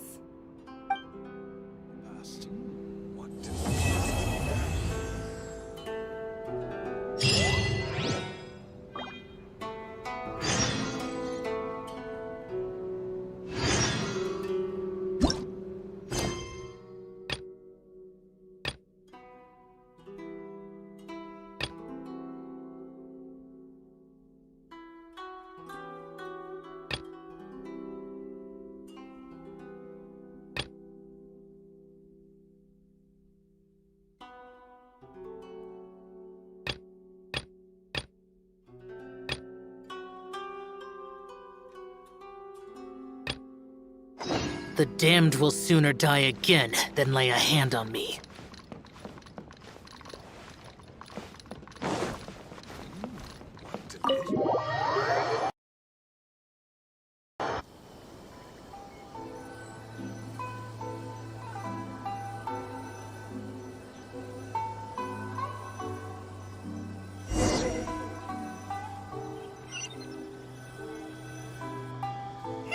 Where do we go from here? What's the plan? Traveler, Paimon, hold on. Huh? Ayaka?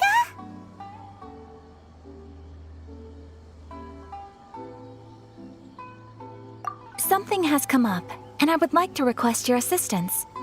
But you ought not be nervous. This is not coming from the Yashiro Commission or the Kamisato clan. It is my own individual request. Individual request?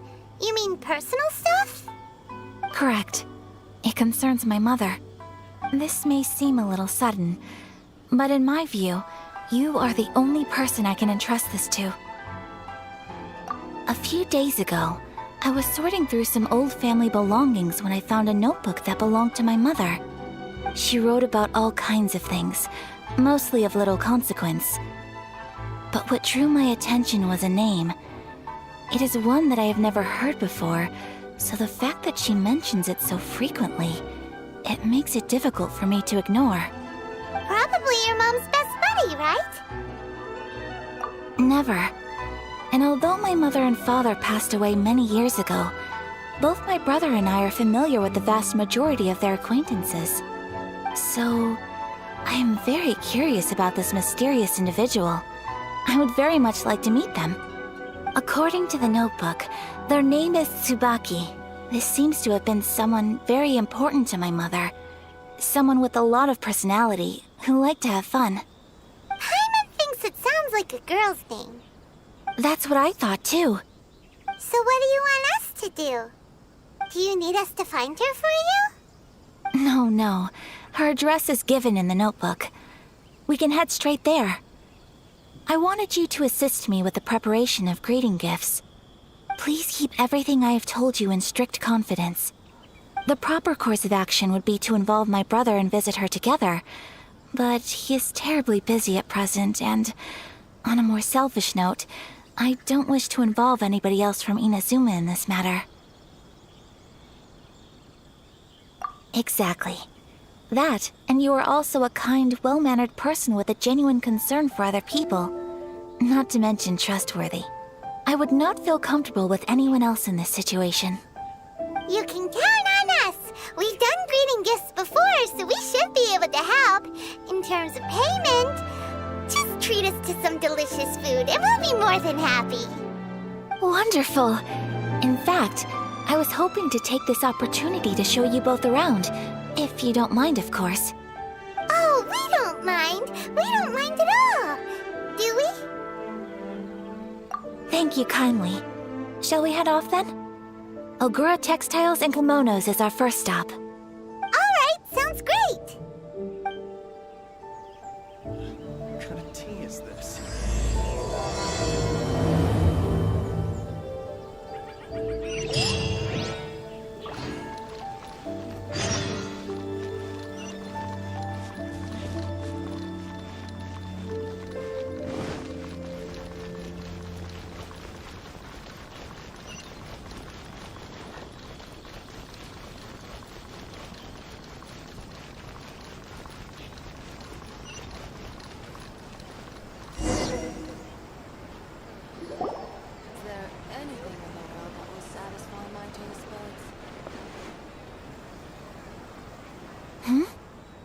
this must be? It's a festival promotion. Hey, speaking of, we haven't been anywhere fun since we arrived in Inazuma. No, what made you think that? Festivals are a common occurrence here in Inazuma. We in the Yashiro Commission are very well acquainted with these sorts of customs. Each season brings its own festival, and each festival in turn brings a fresh challenge to the task of maintaining public order. So, while festivals are undoubtedly joyous and lively occasions, for us, they are also a cause for concern. Oh, my apologies. I should stop thinking about work. This is hardly relevant to the matter at hand. This store here is the place I wanted to visit. Oh, so you weren't checking out the promotion? Well, let's take a look inside then. Welcome. I have all the latest styles. Please take a look. Oh, it's Miss Kamisato with guests from overseas. Welcome to Ogura Textiles and Kimonos. Are you here to purchase fabric or for tailored garments? Oh, greetings to you too.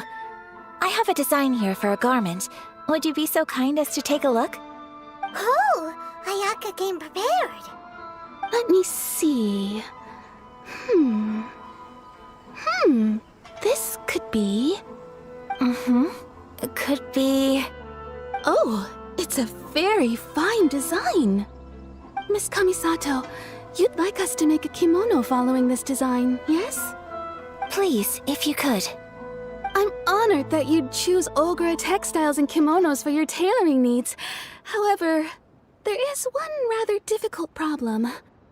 Based on the design, this kind of kimono would require silk made from the silk flower. The majority of Inazuma's silk is imported from Liyue Harbor, but given the current climate... As you well know, Inazuma is currently under a strict lockdown. In all honesty, the impact on the textiles industry has been quite significant. We're struggling to import high-grade fabrics. So much of our tailoring business has been put on hold indefinitely. But of course, where our customers are able to provide the fabric themselves, we can still be of service. So you're saying we need to go and buy some silk first? If even Ogura Textiles and Kimonos can't get a hold of high-grade fabric, where would we buy it from? You could try the International Trade Association.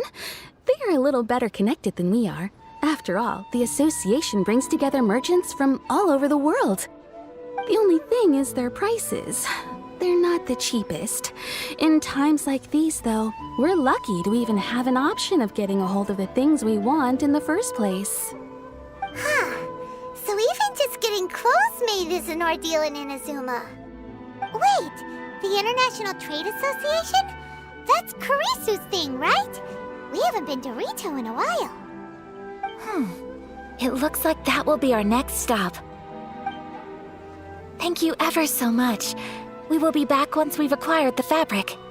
Oh, in the meantime, I have one other very small request. Could you? Why is she being so secretive all of a sudden? Absolutely. Much obliged. My pleasure, Miss Kamisato. Honestly, I'm just as excited as you to see the end product. We haven't made a silk kimono for the longest time now, and this is a beautiful design. That's very kind of you, thank you. Goodbye for now. Traveler Paimon, let's try our luck at the International Trade Association.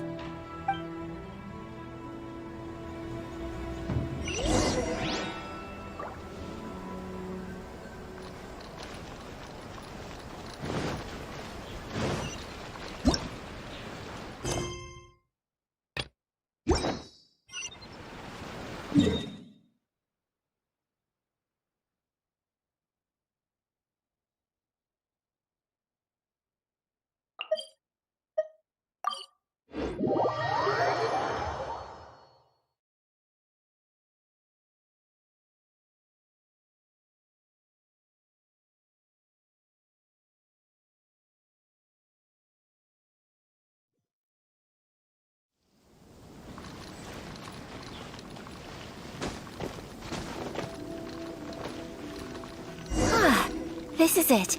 The International Trade Association. Okay then, we need to talk to Kurisu, right? Huh, doesn't look like he's here. Let's look around. Should I close early? Look, there he is. Ah, looks like we found him.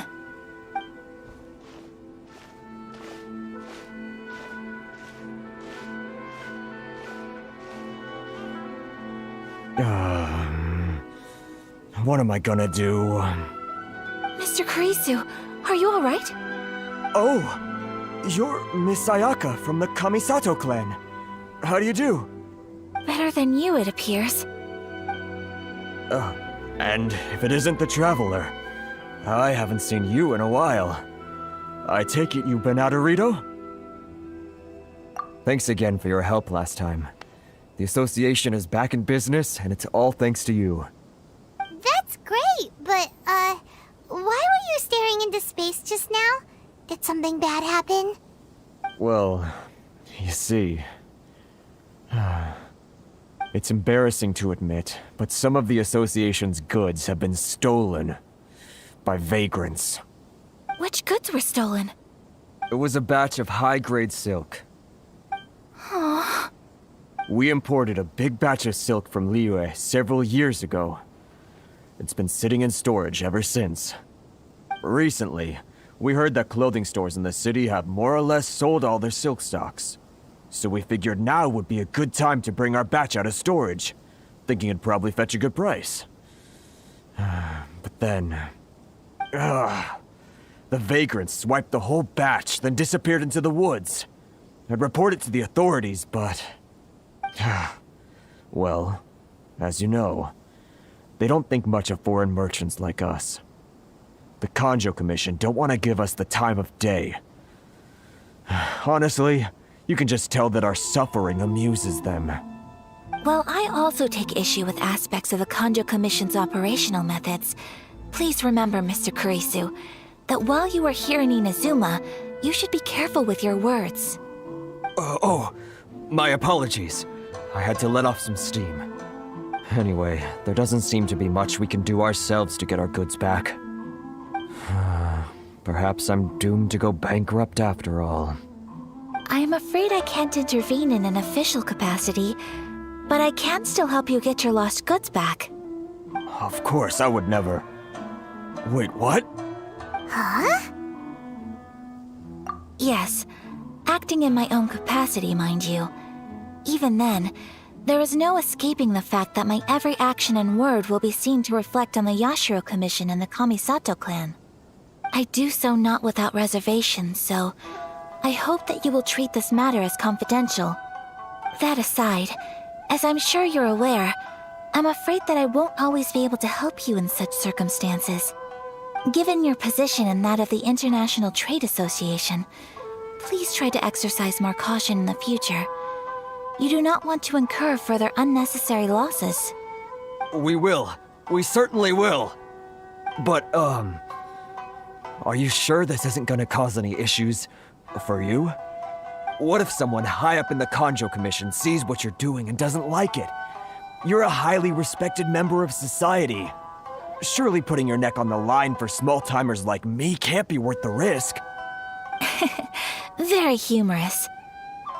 Let's not forget that I am the eldest daughter of the Kamisato clan.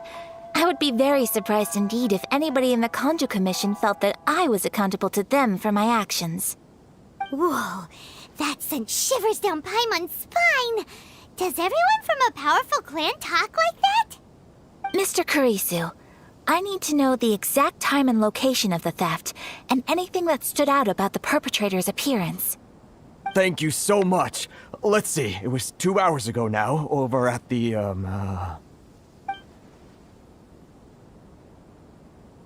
Everyone, please follow me to the scene of the crime. The investigation starts there. All right, off we go! This is the Outlander Affairs Agency. Please have your documents and proof of identification ready.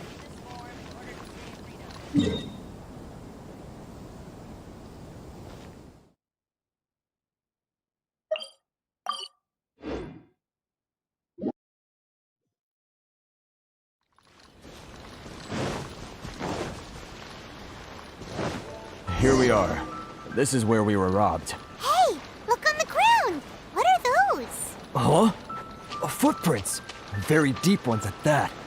Leading towards the forest. Presumably the depth suggests that they were carrying something heavy. Let's see where they lead.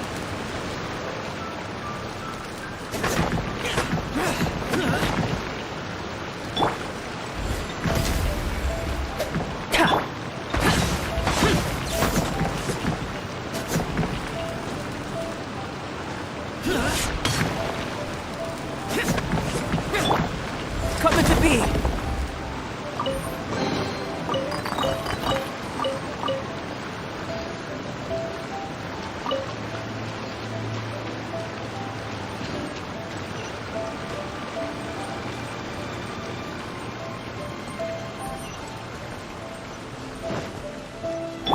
Rise.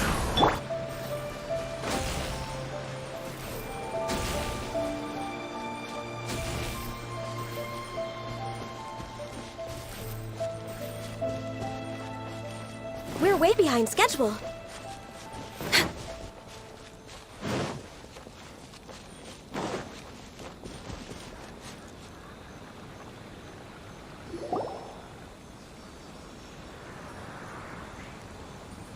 Stop, thief! You think you can get your stuff back with this bunch? You must be dreaming. Why, you better hope you have the courage of your convictions. Why wouldn't I, old man? Answer me this. You're one of those Outlander merchants, right? You trade association types are worms, coming over to our land, leeching off our people. Who's gonna leap to your defense, huh? Tell me, who's gonna stick their neck out for the likes of you?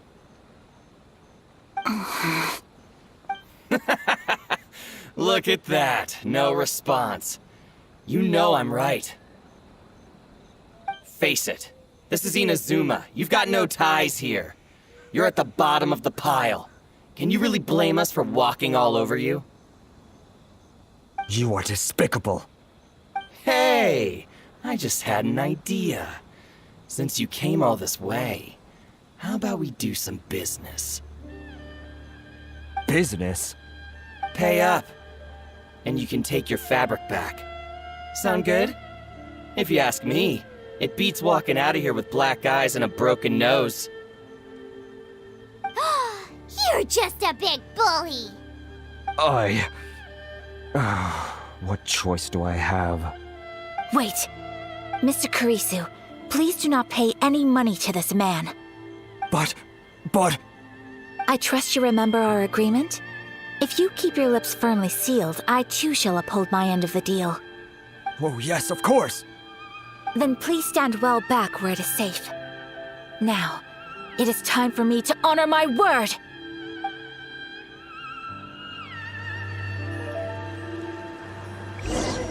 Let's get down to business. Burst forth! Witness my great undertaking! My blade!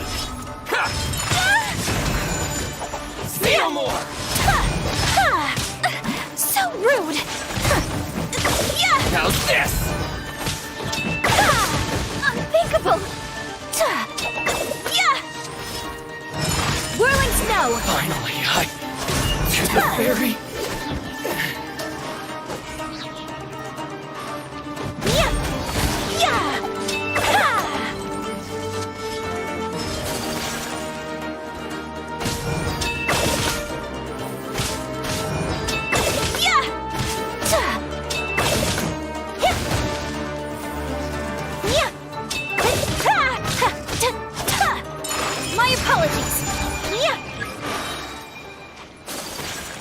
Let's handle it today. test subject.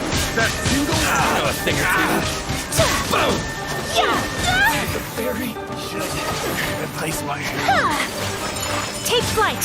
That tingle?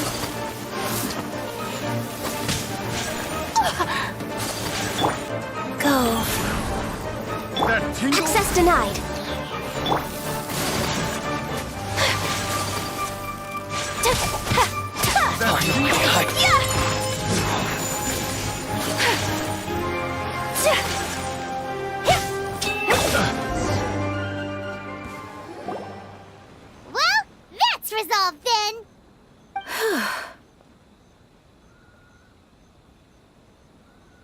No, please, It was nothing. I was simply doing my duty. Miss Kamisato! Traveler! Are you hurt? Don't worry, we're fine. The vagrants left in quite a hurry. It would seem they didn't have time to take anything with them. I believe your stolen goods should all be here. Thank you. Thank you so much. You'd best do a count. 6, 8, 10. Yep, it's all here. Great! Now we can finally buy some silk. Buy silk? You mean you need some of the silk here? This was indeed our intent. Don't get us wrong, though. That's not the reason we helped you out. Even if it were just a few carrots or cabbages, chances are we still would have helped you get them back. Paimon thinks we're pretty lucky. If we arrived any later, our chances of getting silk in Inazuma would have been 0. I honestly can't thank you all enough. Please, say no more. You need silk? I'll pick out a piece for you right away.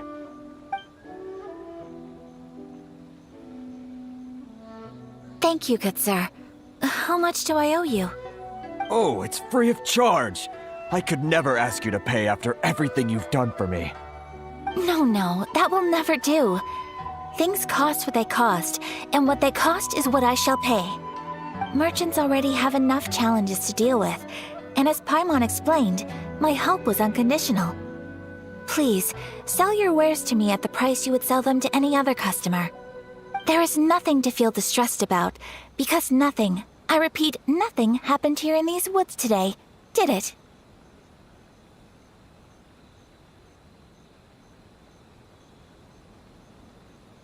Thank you. I don't think I could ever repay you. You have helped me greatly, and I will never forget it. I'm afraid we must part ways.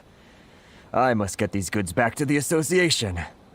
If you ever need anything at all, just come to the International Trade Association and ask for Kurisu. Very well. And thank you for the silk, Mr. Kurisu. See you then! Bye! Safe journey home! Don't go getting robbed again! Traveler, thank you for stepping in to help out. But how come those vagrants didn't seem to know who you were? They must move in completely different circles. Maybe they've never seen anyone from the Kamisato clan before. Perhaps. Either way, I'm glad they didn't recognize me. The fewer people who know what happened today, the better. It's not every day an important person like you helps out someone like Kurisu. It really shows what a great person you are. Oh, your praise is quite unwarranted.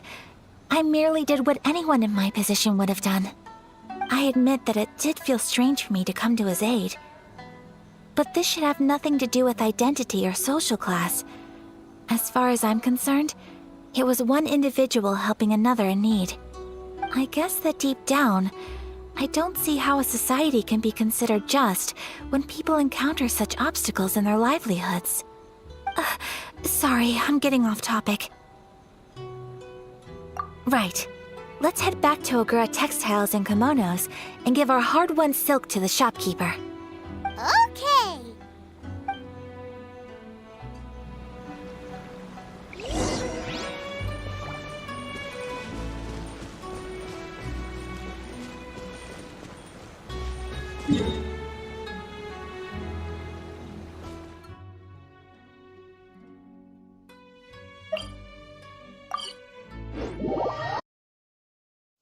We're way behind schedule.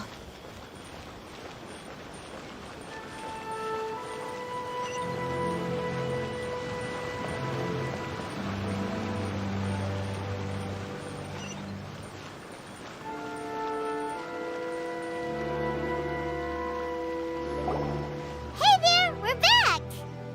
Welcome back! So, any luck at the International Trade Association? Did they have any silk in stock? Yes, they did. Here. Excellent news! So, apart from the silk, I think everything else I need I've got in store already. I just need to go and take stock of our materials. It won't take me a moment. I'll be right back.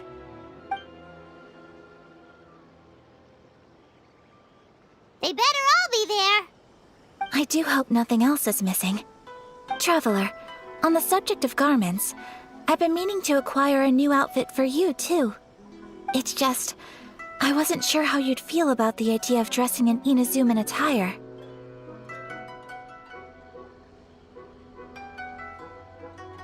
Oh, are you sure?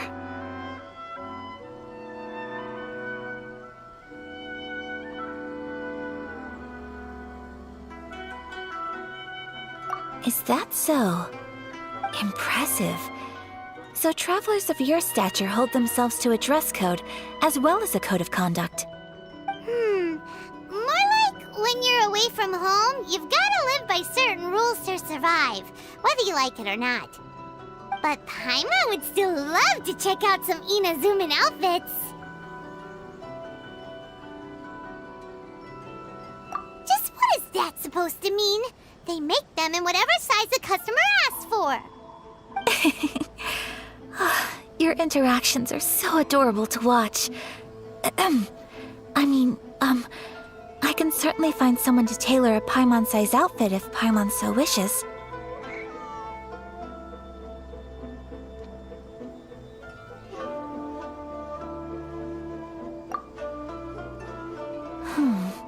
Well, if you're sure, as you wish.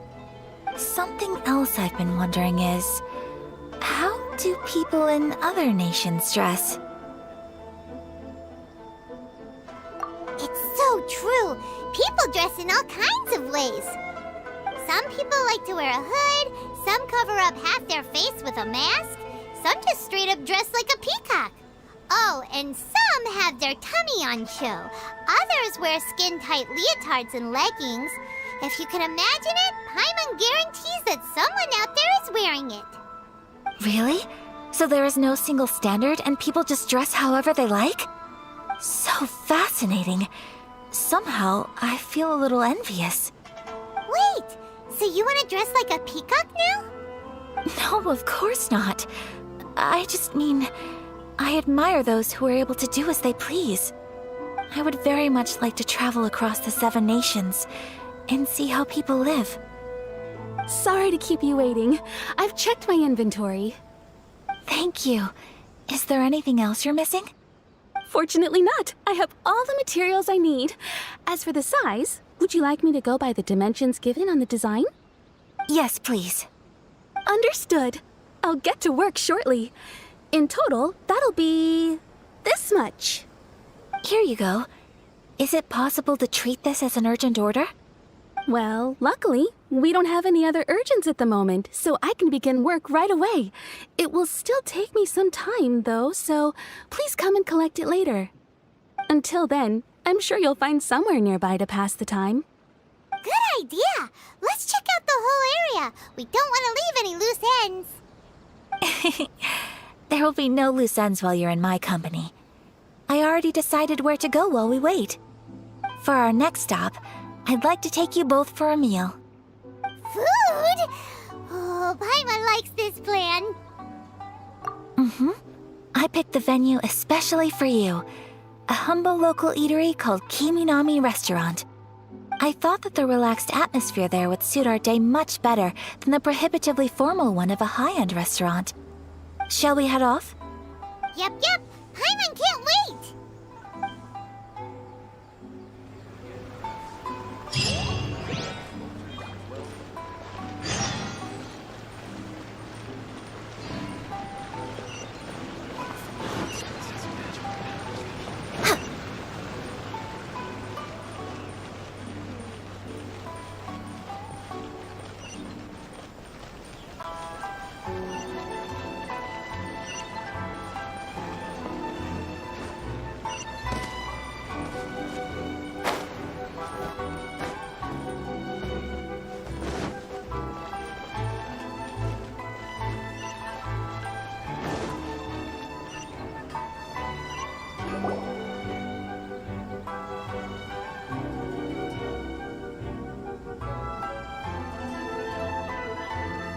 Are we here? Ooh, it's one of those street-side places. Looks cute and cozy. Welcome! Oh, Miss Kiminami, how do you do? Ah, Miss Kamisato. Perfect timing. Your booking was for... well, right now. I believe so. We'll be sticking to the order I placed in advance. As for the other matter we discussed, thank you for your help. Excellent. No problem. And everything you asked for is ready and waiting. Traveler, tiny customer, please wait here for a moment while I prepare your food. Go ahead and take a seat. There is something I need to take care of, but I'll be back momentarily. It's nothing of that sort. I just have a few minor things I need to attend to. I won't be long.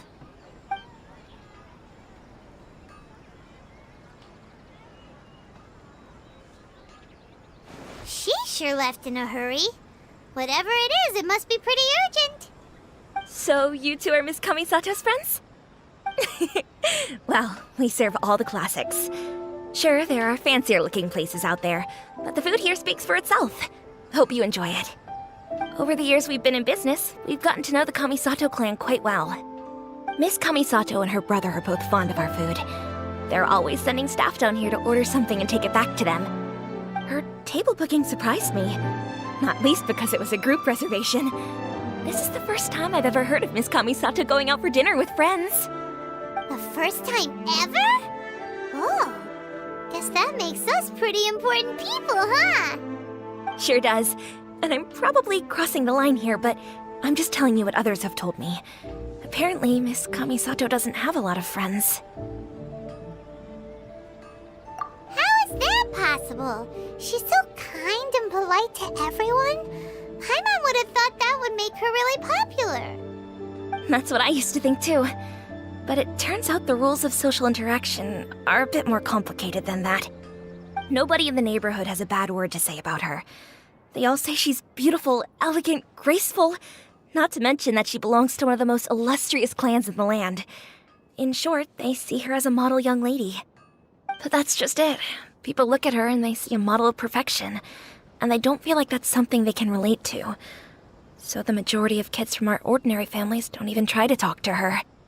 So you see, on paper, she sounds like a girl everyone would want to get to know. But in practice, she finds it difficult to make friends. Huh. Paimon never would have guessed. We don't speak all that much, but we do go quite a way back. I've always admired her for taking on so many responsibilities at such a young age. So it makes me really happy to see her here with friends today. Anyway, relax, enjoy your meal, and please, talk to her as much as possible. I know she'll appreciate it. Consider it a favor for the whole neighborhood. Look after her for us. Huh? That sounded like Ayaka!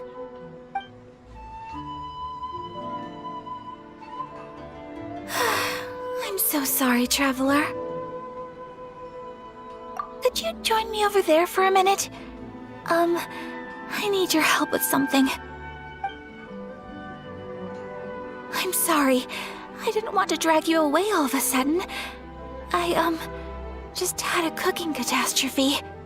Oh, so that loud noise we heard came from the cooking pot.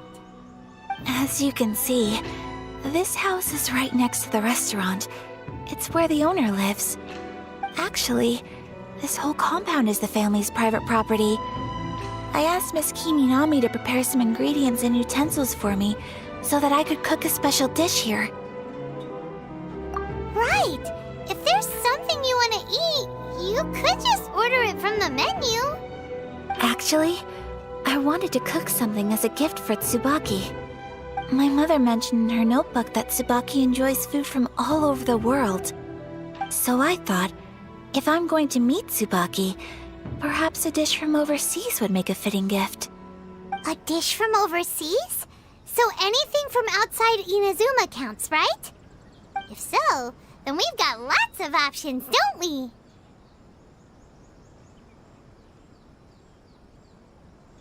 That's what I was thinking. You must have picked up a lot of knowledge about different cultures on your travels, hopefully including regional cuisines. Can I leave you to finish this task then? Just as a personal favor. Is that okay? I'll be indebted to you. Great. But what kind of overseas dish would make a suitable gift? It needs to survive a journey from the kitchen to the recipient's doorstep. Oh, Paimon knows! There's one dish out there that was practically created for this purpose! Pizza! Pizza? It's an assortment of toppings and sauce spread over a bread base and cooked in the oven. And it's so good! That does sound pretty good.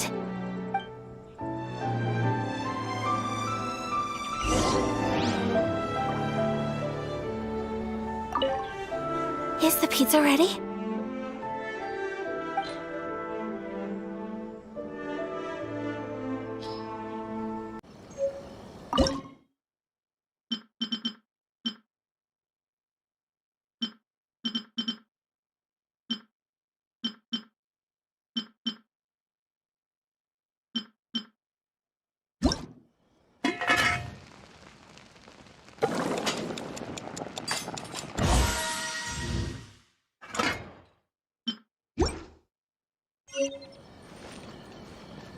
Please speak to Is the pizza ready?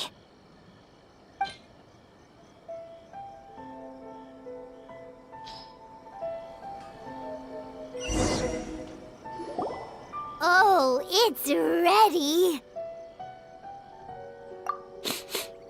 It smells delicious. You're an excellent cook, Traveler. I would love to be able to master dishes from all over the world. Well, all you need to learn is a recipe. We can bring you some more recipes in the future if you like. Great. I look forward to learning from your culinary expertise. How are you all doing? Whoa, is this... Miss Kamisato, this must be the dish you were talking about. Yes, an overseas dish cooked by the Traveler. Could I trouble you to package it for me?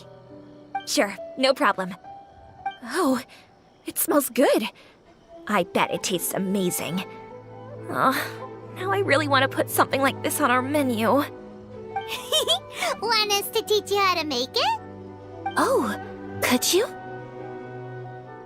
The most satisfying meals are the ones you share with other people.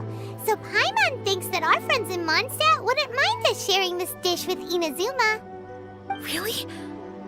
That's great. I've always wanted to learn how to cook some international dishes. If you can write down a recipe for me, I'll add it to our menu and put a promotion where everyone will see it. Since we've become a closed nation, people haven't had the chance to try anything new. Traveler, you're the best! I'll go pack up this dish for Miss Kamisato. Please, make your way back to the restaurant whenever you're ready. The food will be waiting for you.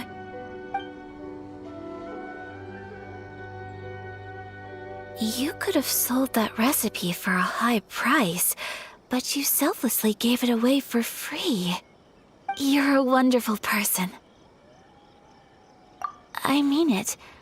I admire you a lot, and I'm so proud to be friends with someone of such fine character. Well, you should probably write down the recipe now, no? Yeah, let's make sure we include all the details and then give it to Miss Kiminami.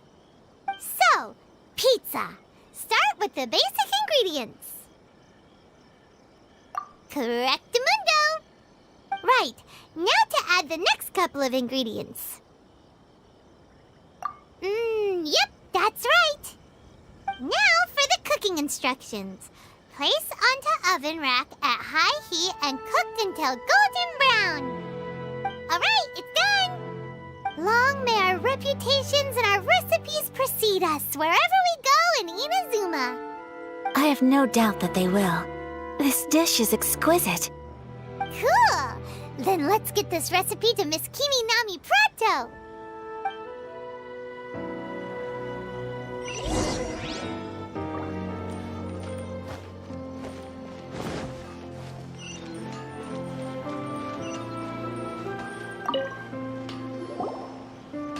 Hey! Have you written out the recipe? Here it is. Thank you! Wowie! This is so exciting. I want to make it right away. Traveler, Paimon, please accept my sincerest apologies for delaying your meal. No problem! welcome. Food always tastes better when you've worked up an appetite. All right, let's dig in before it gets cold. Well, what do you think? Is Inazuman cuisine to your liking? It's amazing! Paimon loved this one! Oh, and especially that one over there! Good. I'm relieved. When I was attempting to cook earlier on, did you chat with the owner at all? And did she, say anything about me? She did, but don't worry. She's just happy for you is all. She's happy for me? Oh, then she must have told you. Did she, what does it matter? I know just as well as anybody else that I've got no friends. Hey, it's not you. Most people just haven't had the chance to talk to you one-on-one before. Thank you for your comforting words, Paimon. It's all true, though. I just don't have very many friends. Most of the time I'm either accompanied by family or staff, so everyone must have found it quite a surprise to see me taking you out for a meal. Exactly! You've got at least 2 friends right here. Aw, thank you. That makes me so happy. Excuse me. I'm forgetting myself. Hey now, expressing your feelings is the right thing to do. Keeping them locked away inside isn't gonna do you any good now, is it? I agree. So, I just want to say how happy I feel that you both see me as a true friend. Of course we do. That's always been our style. If someone's nice to us, we're nice to them too. Friendship can go a long way. Take your mom, for example. She wrote about Tsubaki in her notebook, and now it's made you want to find them too. Yes, I think friendship is an extremely precious thing, and ours is one that I will always treasure. While we're on the topic though, who is this Tsubaki person anyway? Well, I think I have an idea, but it's just speculative at this point. I think that Tsubaki might be a fox envoy. A fox envoy? Yes, that's what I think. Even I, my mother's own daughter, had never even heard of this friend before. It just seems so mysterious. So I think it must be someone with transcendent abilities who doesn't show themselves very often. And fox envoys are nothing new. Stories have been told about them in Inazuma since ancient times. You must have met Kuji Yae before. Well, she's a fox envoy. That got me thinking. Maybe there are fox envoys out there in Inazuma that people just don't know about. And maybe Tsubaki is one of them. Whoa! So Inazuma also has supernatural beings? When you say also... Well, before Inazuma, we spent some time in Liyue. They have lots of supernatural beings there, like the Adepti. All kinds of them too. Up in the sky, down below the ground, in the water. Really?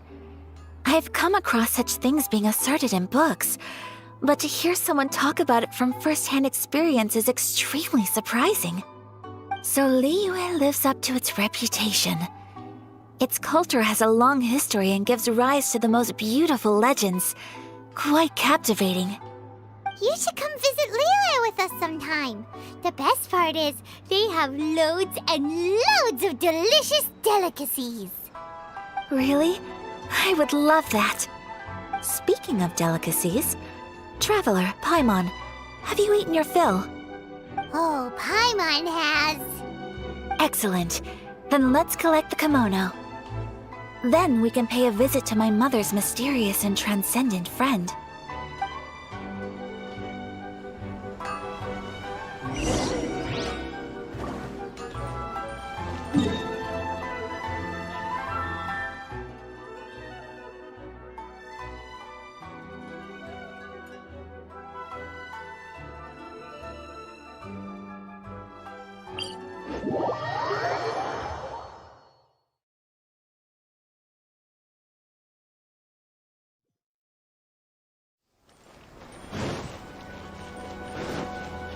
on the agenda?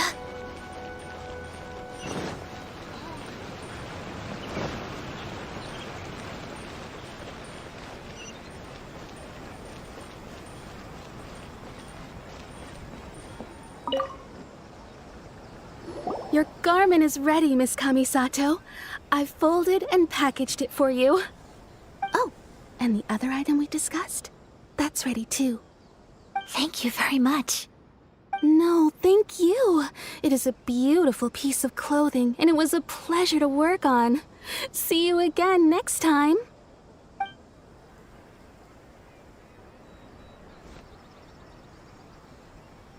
Traveler, I have a gift for you. Whoa, looks super fancy. Is that for wearing in your hair? It's a hairpin in the style of a white heron. As well as a hair accessory, you can also use it as an ornament. I couldn't ask for your help and offer nothing at all in return, so this is my gift to you. I'm glad you like it. Speaking of white herons, that's what your title means, doesn't it? Shirasagi Himegimi. So this gift is like a little piece of yourself. It's just as elegant and beautiful as you are. You flatter me, Paimon. If this gift reminds you of me, that is all I could ask for. It definitely will. Alright, well, now we've got what we came for. We can set off. Time to go meet Tsubaki.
We're way behind schedule.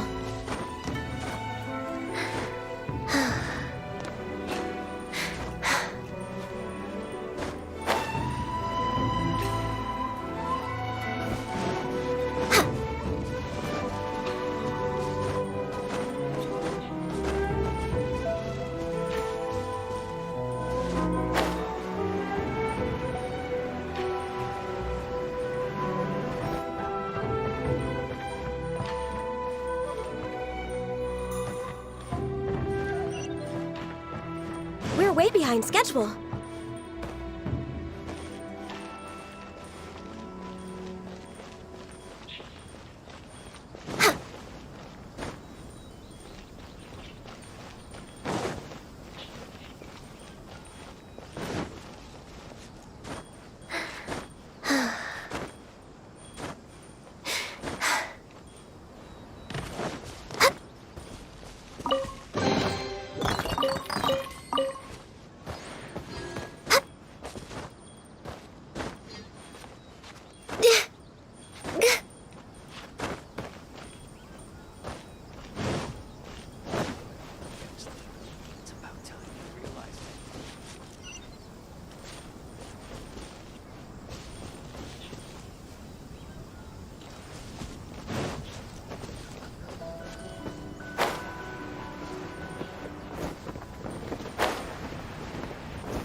So, a transcendent being lives here?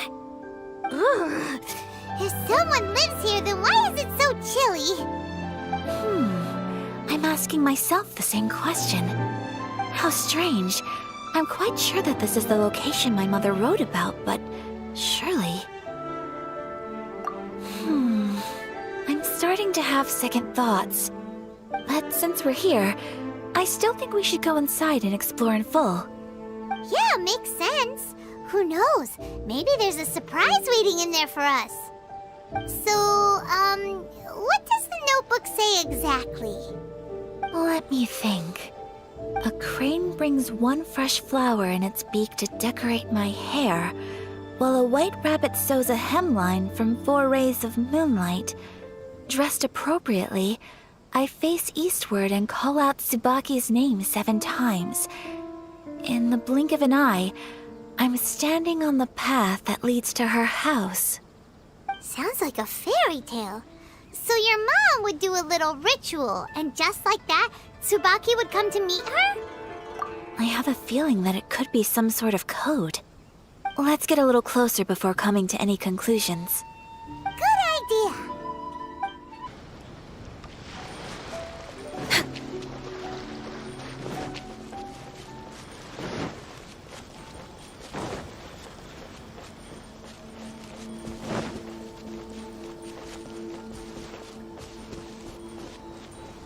We're way behind schedule.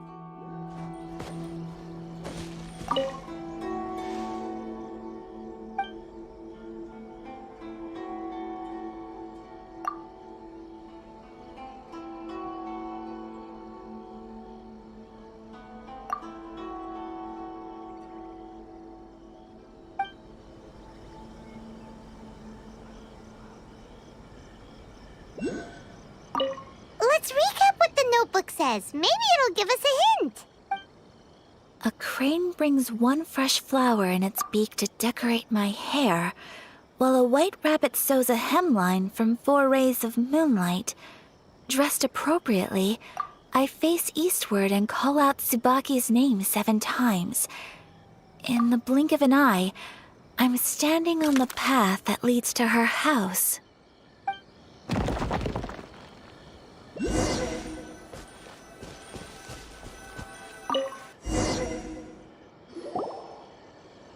Did it open? Did it open? Did our Inazuma Deptus leave any treasure here? What's this? Huh. Looks like a book. It seems to be another notebook. Could it be Tsubaki's notebook? Let's step back outside now. The atmosphere here is different than I'd imagined. Somehow, it makes me a little reluctant to open the notebook. Paimon knows what you mean. Reading in low light is really bad for your eyes. Come on, let's get back outside.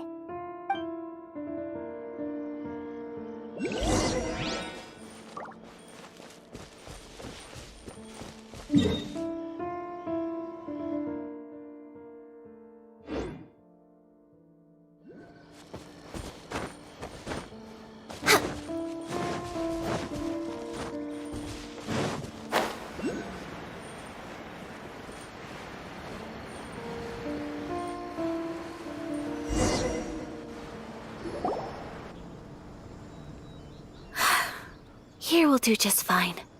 Alright, let's see what the notebook says. Ooh, Paimon bets it's all about mysterious treasure! So exciting! What is it? Why are you whispering all of a sudden? You're making Paimon nervous.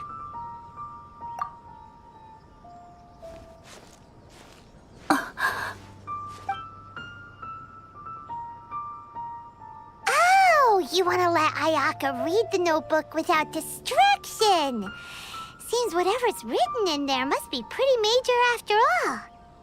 But, Based on her expression, probably not a treasure map. What could it be?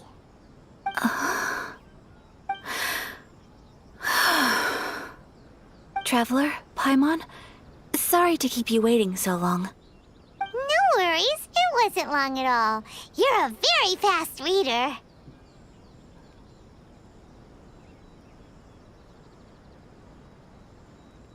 Yes, I have.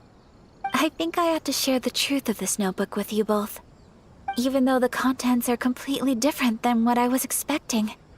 Different how? You mean it wasn't a Fox Envoy who wrote this? Not a Fox Envoy, no. It turns out that Tsubaki's real identity is my mother herself. Huh? Surprised? Me too. But that's what it says at the very beginning of the notebook. Tsubaki and I are the same person, and yet we are different. When I become Tsubaki, I stop being Kamisato Kayo and become the most ordinary woman in the world. What follows in these pages is the ordinary, everyday life of a regular person.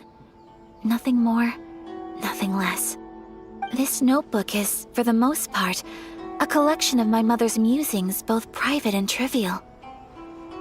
All of the things we thought were about Tsubaki were in fact about my mother herself. So, that means that the kimono design and the international dishes are things that my mother wished to try, yes. I'm sure this all sounds utterly bizarre to you, but to me at least, my mother's behavior is completely understandable. Or to put it another way, I actually have another side to myself as well. I was at a loss for words when I started reading the contents of the notebook. It almost felt like someone had looked inside my mind, examined my thoughts, and then written them all down on paper. Ayaka. From the moment my mother married my father, she became the mother of the Kamisato household, and with that came all sorts of duties. At the same time, the prestige of the Yashiro Commission brought its own share of responsibility. On top of that, every action she ever took was seen as representing the Kamisato clan. People were always watching her. Under such circumstances, she never had much time to do the things she really wanted to do. After my father passed away, Ayato and I took over responsibility for the affairs of the clan. We ran into all sorts of difficulties during that time. I'm not sure if people outside the clan could ever imagine what it was like. Every time I found myself up against a difficult issue, I'd ask myself, did my mother go through this too? What would she have done in this situation? Maybe it's because it had been so long since I last saw her, but somehow, all that was left of her in my mind was the side of her that inspired awe and commanded respect. But my image of her was incorrect. When I read this notebook, I realized she was just like me. Underneath whatever position she may have held, she was just an ordinary person. She liked pretty kimonos. She wanted to try food from different places. She yearned to see sights she'd never seen before. Maybe this all sounds immature to you, but I feel just the same way. I want to live life not as Kamisato Ayaka, but as an ordinary woman. Mother wrote that she'd always wanted to go to a local Inazuman festival. She said that sometimes, on a clear night, if you looked out from our house, you could see lights off in the distance. I've seen those lights too. It looks so lively with so many people, and it's so brightly lit it makes the whole sky glow. Of course, sometimes it does make me a bit anxious from a public order perspective. But for someone of my position to just show up at a festival with no warning, it could be considered improper etiquette. Especially in my parents' generation, when the Yashiro Commission didn't have a particularly close relationship with the populace. Even if no one stopped us, the idea of the Yashiro Commission going out into the crowd, It'd certainly draw some strange looks. People would probably start thinking there was trouble afoot. Mother said that she didn't want to put people on edge.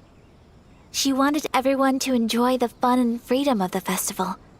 She didn't want to disturb them, and didn't have much free time anyway, so she never went. Not even once.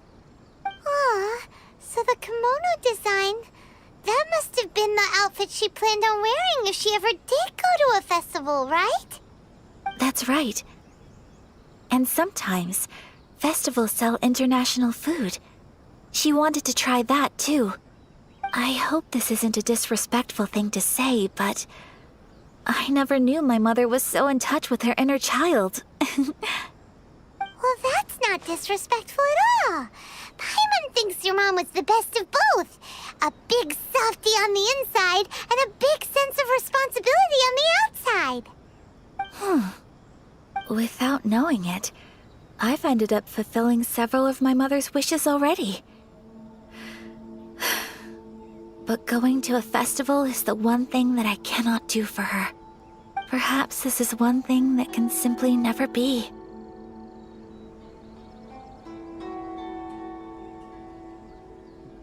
I understand. Thank you. I think I realize something now. Mother and I are so similar in so many ways. The things she faced are things that I too will go on to face. She chose to place her unfulfilled wishes onto the identity of Tsubaki. As for me, I've already decided. Oh, so you decided on an alter ego too? No, I don't plan to do anything like that. I think I will set myself a new goal. To live each day without regrets. So, Traveler, Deep breaths, Sayaka. Deep breaths. Would you be at all interested in checking out an Inazuman festival? Paimon's been dying to go ever since we saw that poster. Paimon would love to go with you, Ayaka. Hey, come on, don't make fun. It's just because I used to have the same concerns my mother did. But now, I don't think I need to worry about it so much. I'm going to be true to myself and fulfill the wish that my mother and I shared. I know that you of all people can understand me going my own way on this. So, let's do this, you and me. Let's go to a festival together. Paimon wants to come! Festivals here have loads of tasty snacks too, right? Oh, and fun and games! Great. Thanks, you guys. If we head over now, we should still make it in time. Oh, good point. Today is the last day, right? What are we waiting for? Let's go!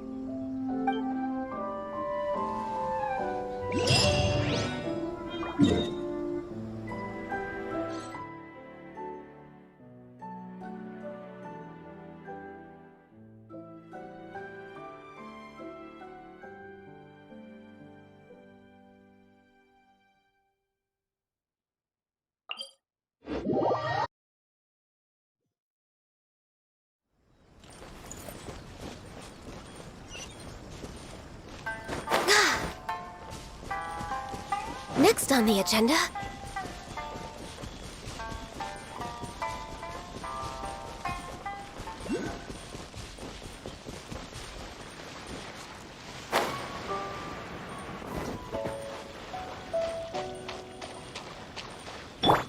Life goes on.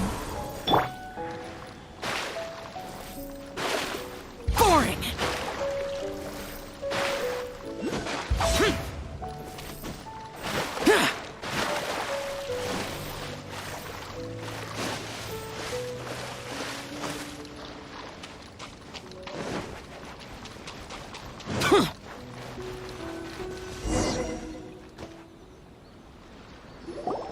We're here!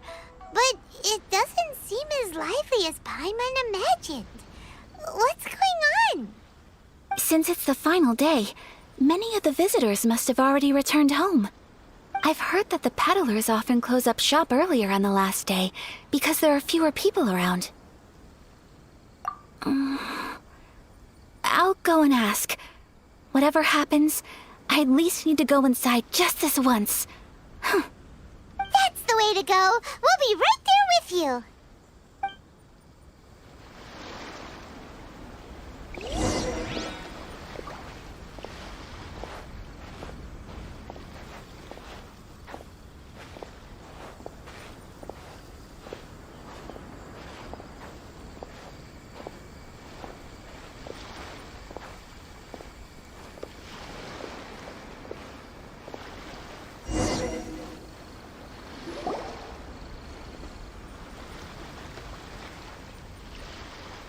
It hasn't closed yet.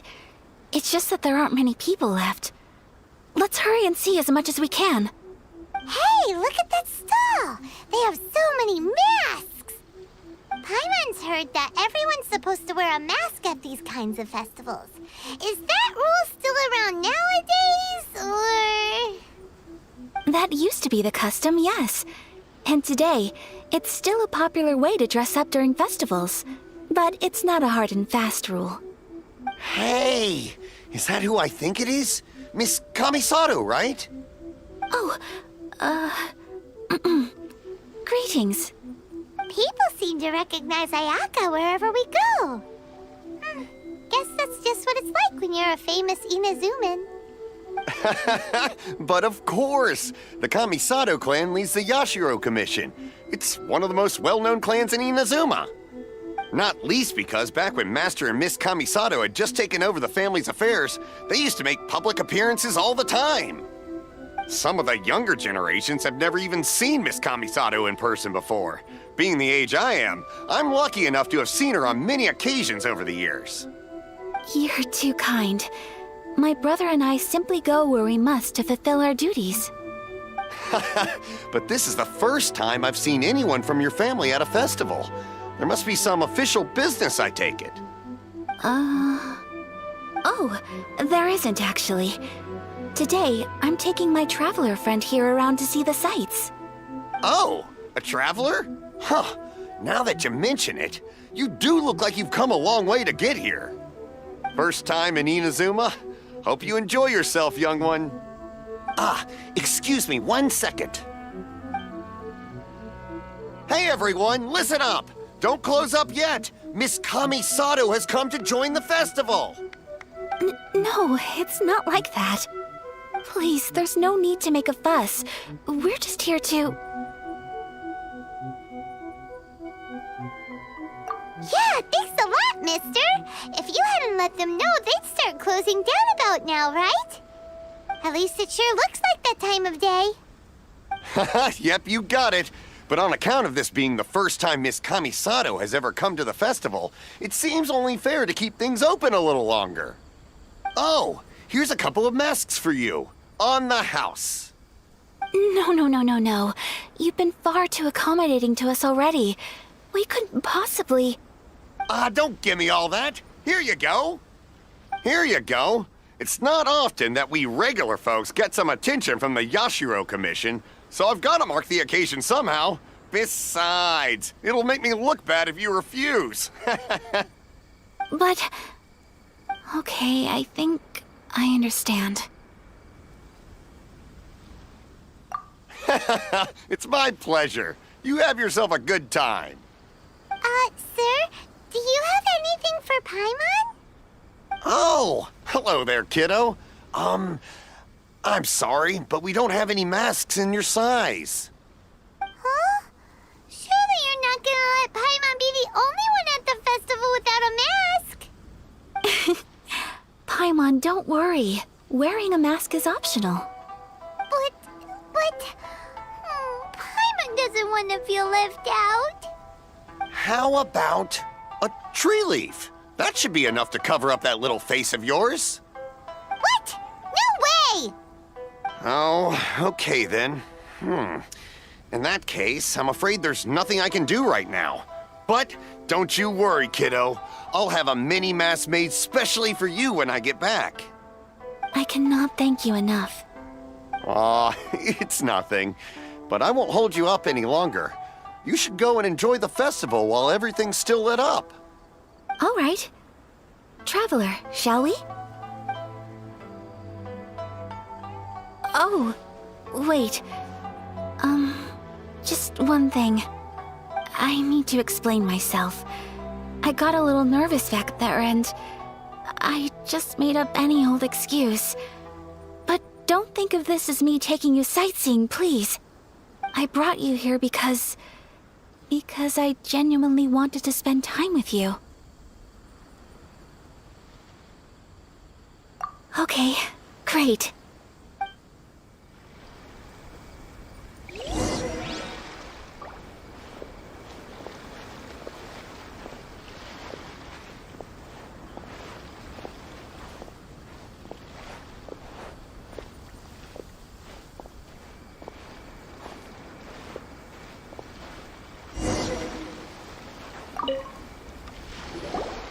Traveler, look! This stall's doing fortune slips. Miss Kamisato! Hello there! You're out with friends today? Oh, what a rare privilege! Welcome, welcome! Would you like to give it a go? Okay. How much is it per draw? I wouldn't expect you to know this, but the Yashiro Commission was very good to my uncle on my father's side at one point in time. Thinking about it, it was when your father was around. I think he dealt with it personally. So you see, how could I possibly take your money? What? Are you sure? Of course. If you like what you see, then please, be my guest. Same goes for your two friends here. Traveler? Paimon? What do you think? It seems like everyone wants to do something nice for Ayaka. So, if they insist, who are we to resist? Well, if that's how you feel, then okay. We'll take you up on your kind offer, sir. Let's each do a draw. Alrighty then. Whenever you're ready. Draw a slip and reveal your fortune.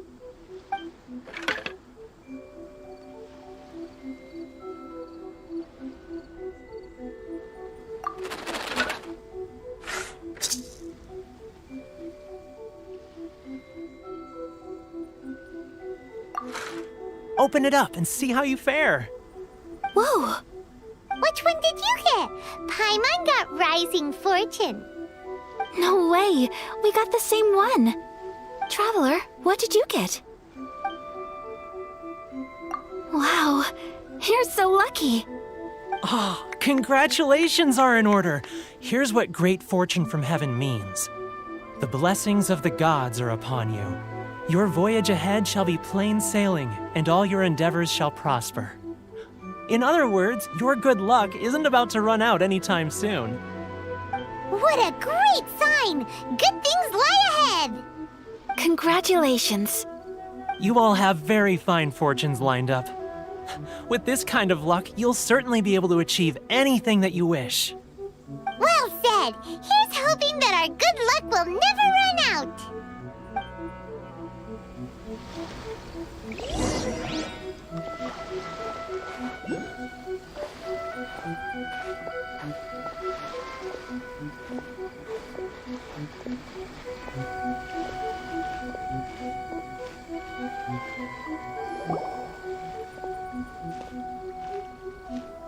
This food stall sells all kinds of Inazuman specialties. Anything you want to eat, it's my treat. Wow, it all looks so good! Is it okay if Paimon has one of everything? Of course it is. But we don't want anything to go to waste. Let's try them one at a time. Ooh, Ayaka, Paimon wants those dango. Sure.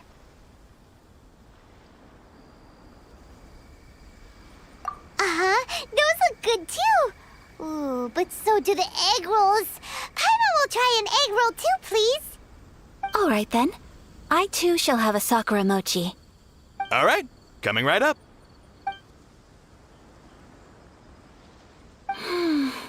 This sakura mochi is just delicious. Not bad, huh? It's one of our best sellers. Oh, please, sir. Paimon would like some more. I don't know if it's rude of me to ask, but how is this kind of snack actually made? You want to try your hand at making it yourself?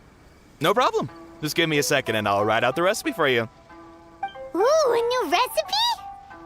Are you sure about this? If you share the recipe, isn't that tantamount to giving away your trade secrets or something? Well, it was you who gave Kiminami Restaurant that recipe for an overseas dish, wasn't it? She and I are good friends. We trade culinary tips all the time. Here you go. Just treat it as me returning a favor on behalf of my friend. Thank you so much. I will study it very carefully and try my best to do it justice. You there, you want the recipe too? Go on, I can see that you enjoyed it. There's no greater feeling than creating delicious food with your own two hands. You should definitely give it a try. I will. Once I've learned how to make it, will you two be my taste testers? Oh, definitely! Can't wait! All right. I'll do my best. Well, we may have arrived near the end of the festival, but it's still been super fun. Paimon approves. Yes, I agree. To spend the festival together with you today has been a truly wonderful experience.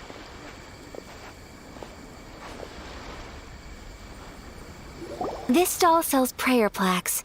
It's an Inazuman tradition. You draw your wish onto a pentagonal piece of wood called a prayer plaque and pray that it will come true. Sounds similar to the way people in Liyue release lanterns during Lantern Rite. Those are used for making wishes too. Welcome. Looking for prayer plaques? Every wish is sacred, and you've still got time to make yours before the festival ends. Looks fun! Shall we give it a try? Oh, wait, there's writing and drawing involved? Ugh, count Paimon out then. Paimon's head's feeling kind of fuzzy after eating so much just now. Not the best time for an intense burst of mental activity. 2 prayer plaques, please, sir. 2 prayer plaques for the young lady. There you go. Traveler, have you decided on your wish? Yes. You can either draw a picture to represent your wish or write it out in words. Either way, once you've committed your wish onto your plaque, please hang it onto the prayer rack.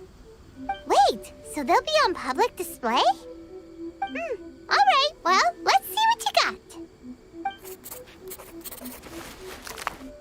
That will do for mine. May I see yours?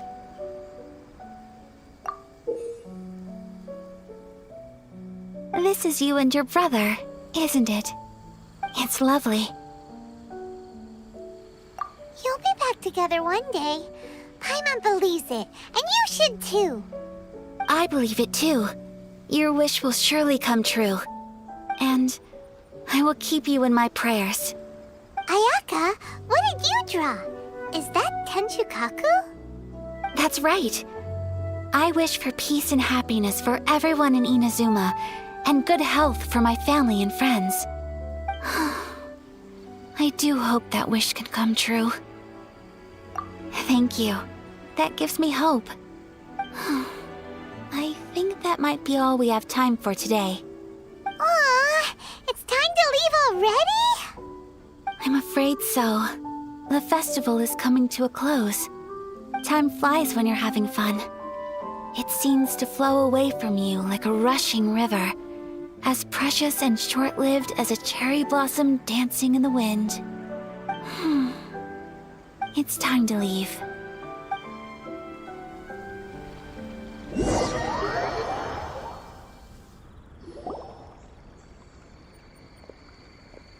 Traveler, today was the first time in my life that I've ever been to a festival. You've known me for some time now. I think you understand my personality, don't you? Knowing me, I just know that today could not have been such a happy day without you. So thank you. Today really meant a lot to me. And the memories will always have a special place in my heart. Festivals are great. There aren't many rules. Everyone has that smile that comes from deep inside. And it's just so carefree and happy. If I ever get the chance, I want to go again. You too? Great! You know, we're kind of similar. with both of us having a brother, sometimes I feel like I can relate to the determination you must have to get your brother back. I understand. Family bonds are inseparable. No one can break them. They are the most important roots we have in this world. You will find him. Come what may, you must never give up. I will always be here for you as your... as your friend. I will always support you. As long as you're happy, I'm happy.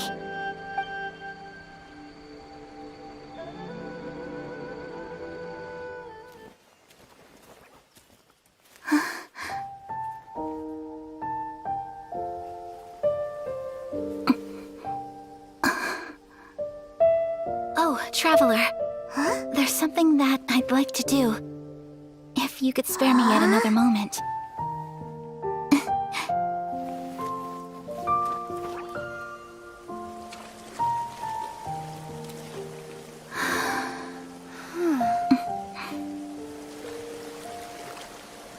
Please, keep your eyes on me.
What do you think of my dance?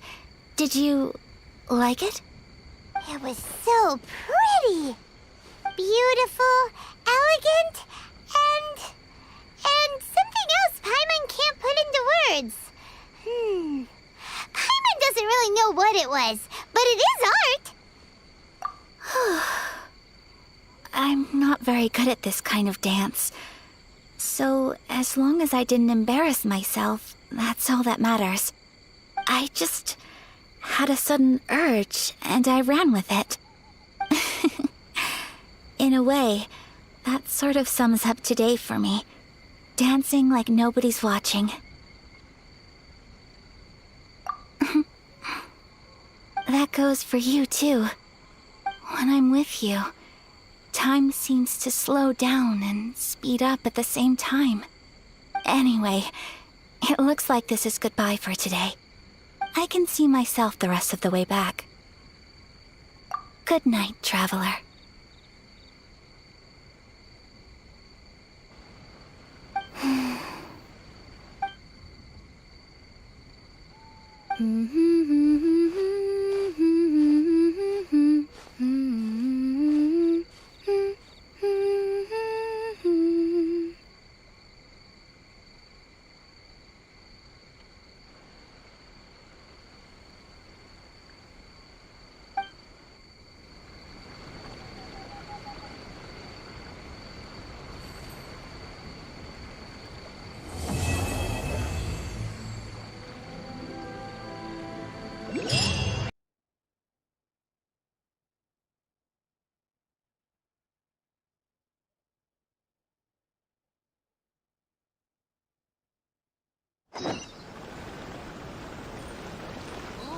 Restaurant?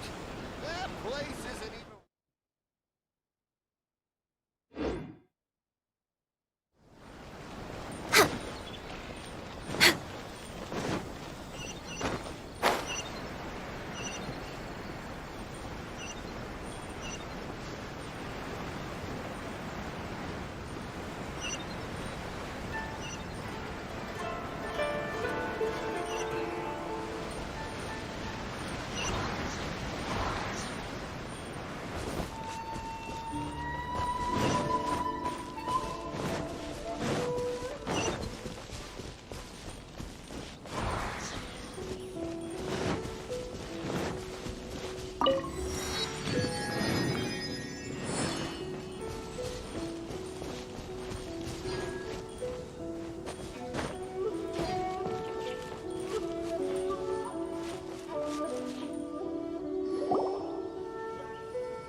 looking for the Great Muchina Yokai! Do you know where it lives? Great Muchina Yokai? What's that? Huh? You've never heard of it? It's a sneaky monster that goes around playing tricks on people. It's got magic powers and can even shapeshift into anything it wants. One time, the Great Mujina Yokai stole some rice from our house. And this other time, it pushed my dad into the river. Sounds like a very naughty little monster. 'Cause we finally found out how to chase it away. My dad said that the Great Mujina Yokai likes to play tricks on people who stay out all the time and don't come home when they're supposed to. So all we need to do is chase it away. Then we can come out and play whenever we want. This monster sounds scary, though. Aren't you guys afraid? Surely your parents must be worried about you. Oh, not really. I told my dad that I was gonna find the Great Mujina Yokai with some friends, and he didn't even say anything. So we think it must be weak right now. It's probably hiding away so it can rest. Yeah, so as long as we get home before it gets its strength back, we'll be safe. Something sounds very strange about all this, but Paimon can't say exactly what it is.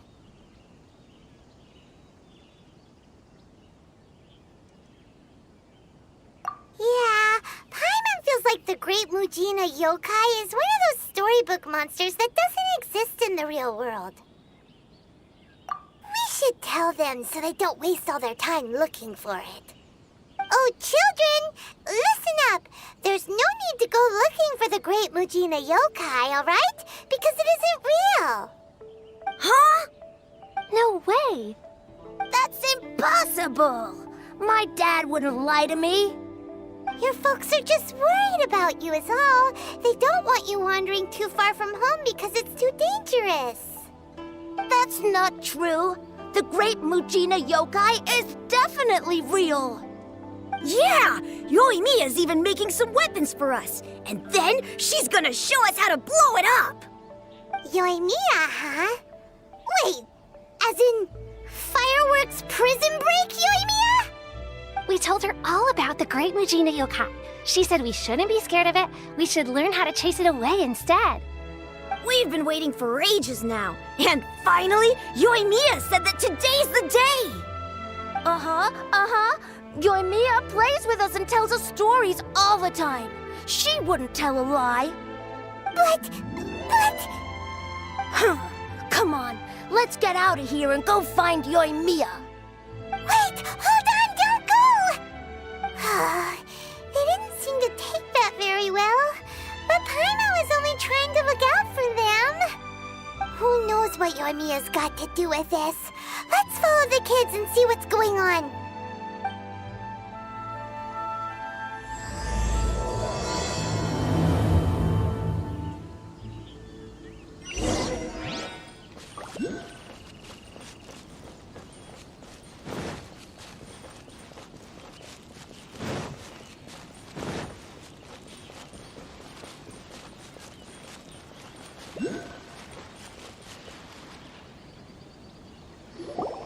Cheer up, guys. Don't be so down. She was only joking back there. How could the Great Mujina Yokai not exist, huh? But we've never seen it for ourselves. That's because the Great Mujina Yokai is extra powerful. And that's exactly why I need your help, isn't it? It's okay. Don't be discouraged. Hey, remember, if you want to be a hero, you gotta have patience. And wisdom, too. Even if you can't find it right now, it'll definitely show up before the fireworks show starts. So, remember to come and pick up your weapons from me before then, okay? No matter how powerful the Great Mujina Yokai might be, it's no match for my specially made fireworks. Just light them up and you'll scare it off no problem. It's up to you guys to protect your homes, your crops, and your folks. Got it! Thanks, Miss Yoimiya. We'll try and be more patient. Oh, yeah, hold up a sec. I have a few slips of paper for you guys, one each. Remember to give it to your parents and tell them to keep it safe. Just tell them it's from Yoimiya. They'll know what it's about. Okay, Thank you, Yoimiya. We're gonna go back now. Oh, thanks, Yoimiya. Come play with us soon. Sure thing, will do. Take care on the way back, and I'll see you later.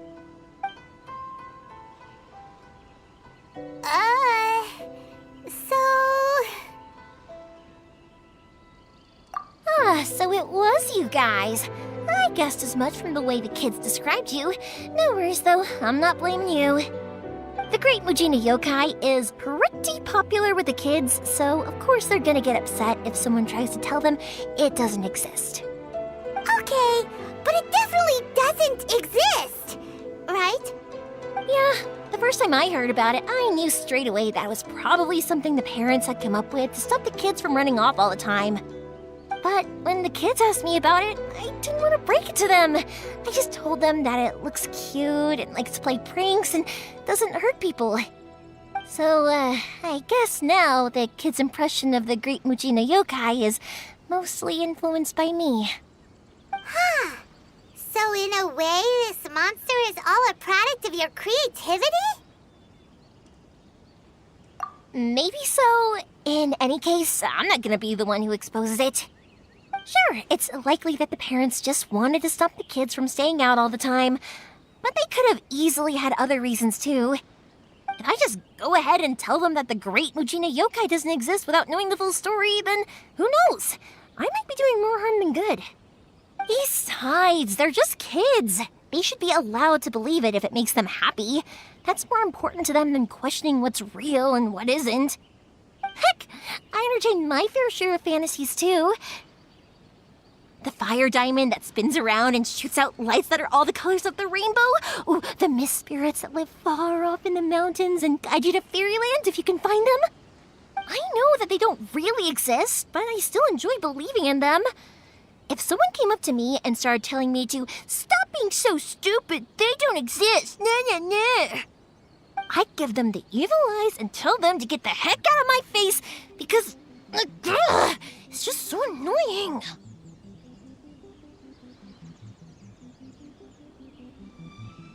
Because maybe it doesn't matter so much if something's real or not.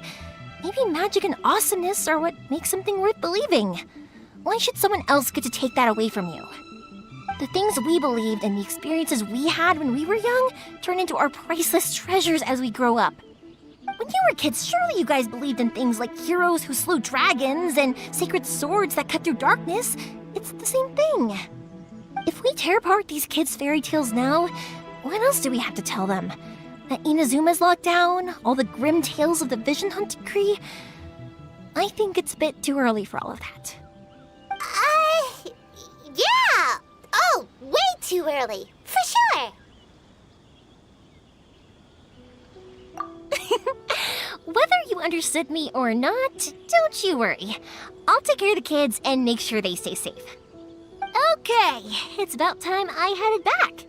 The Naganohara fireworks show is just around the corner, and there's still a lot of things to get ready. Naganohara fireworks show? Is that hosted by your family or something? Well, yeah. I mean, that's why our name is on the event. It's well known throughout Inazuma. Oh, on the subject, are you busy these days? If not, then you should totally come along. I'll prepare an extra pretty firework just for you. In that case, come with me to Naganohara. We'll go see my bots. There's still a few fireworks to finish off before the show. Inazuma is home to the Yai Publishing House, and a lot of people who like to write stories too. In fact, most of what they write is based off of the kinds of fairy tales I was just talking about. A lot of them have bad endings though. Like the fire diamond will get put in a rich person's gallery where it will never be ignited again. Or someone will see the mist spirit and not manage to catch it, but because they angered it, it'll never show itself again. The hero who slays the dragon becomes the next dragon. The sacred sword that once fought the darkness now becomes a doomsday weapon. I know these kinds of stories are all the rage nowadays, but I really can't bring myself to like them. If something's magical, it should be kept that way.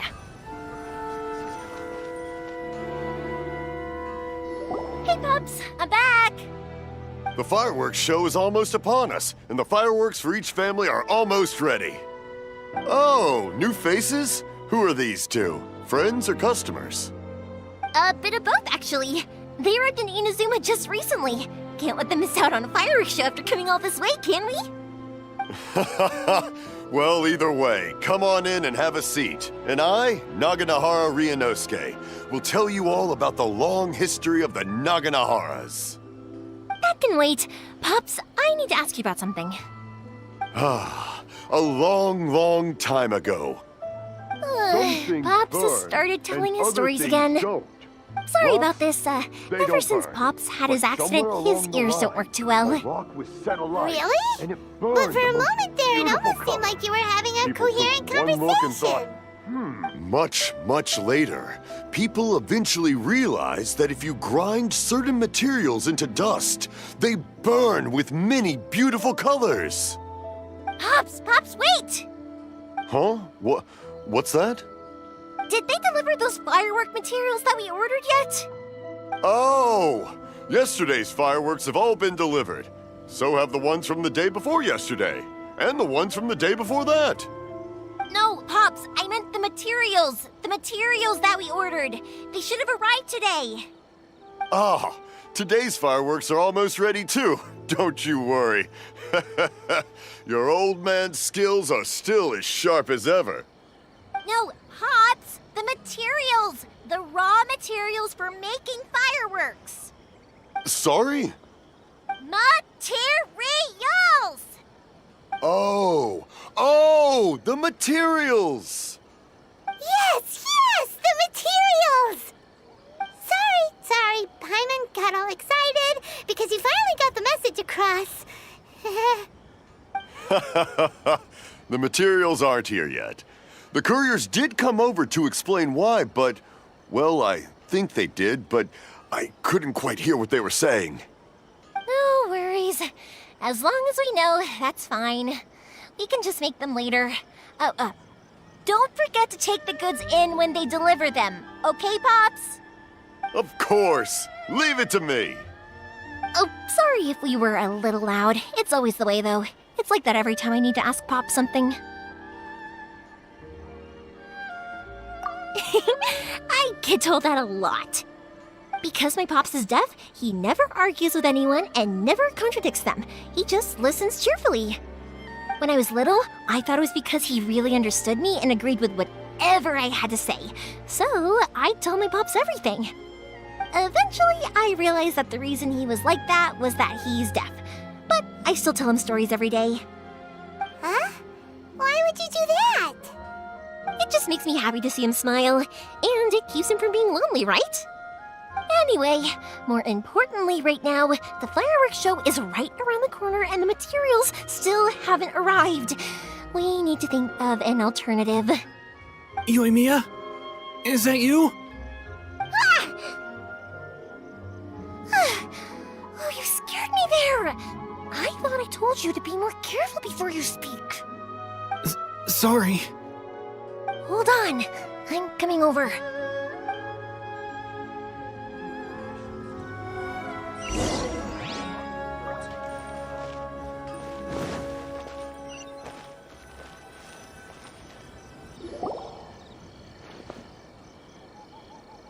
No one's looking.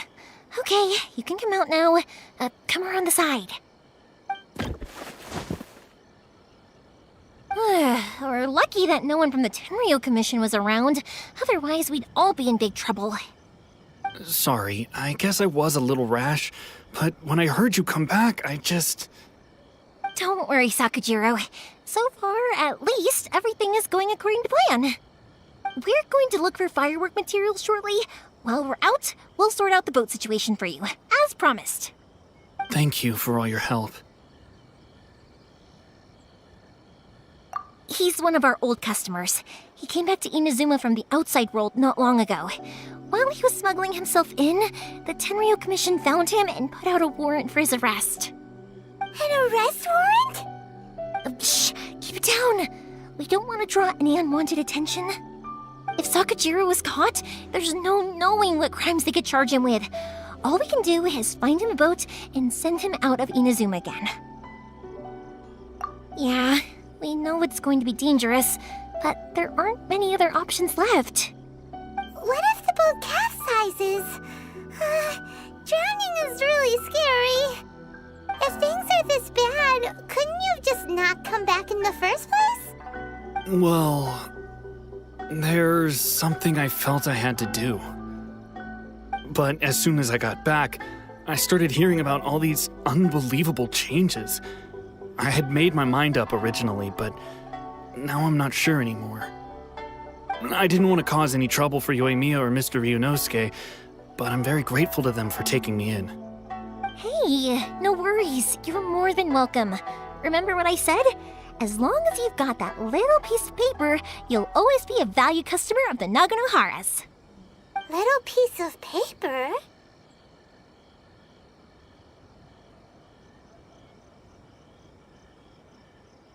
Yep, the same paper slips as the one I gave to the kids earlier. Whenever a customer orders fireworks for a commemorative event, we always include a little paper slip with the goods. Only people from inside my family can understand what's written on it. It's the recipe for the fireworks they ordered. If someone shows a Naganohara that paper slip, we guarantee we can make the exact same firework as the original one they purchased, whether it's 10 or even 100 years later. Wow, that is so awesome! It's a family tradition. All our regular customers know about this. The slip I have is from back when my parents ordered fireworks from Mr. Ryunosuke. Now that I think about it, it must be nearly 20 years ago. I would have thought that things would turn out the way they have. It'll be fine. Escaping in a boat is just a last resort for if there's no other way. I'll still try and come up with a different solution, because it'd be much better if you could stay in Inazuma. Whatever their reasons might be, if our customers come to us looking for help, we're not about to leave them high and dry. Thank you. This way, I still have some time to consider my options. All right, well, let's not stay out here in the open for too long. Hurry up and get back inside. I'll let you know as soon as I have an update for you. All right, I'll leave it to you then, I guess. It's a shame. They still wouldn't give him a permit, even though he was born and raised in Inazuma. Speaking of, you guys only got here recently. How did you manage to get a permit? Even then, we only got through thanks to some help from Miss Hiragi Chisato of the Kanjo Commission. I see. So you had big shots helping you. I guess that won't be of much help to Sakujiro. I just wish the commissions could be a little bit more flexible. I bet nowhere else you've been is quite like Inazuma, huh?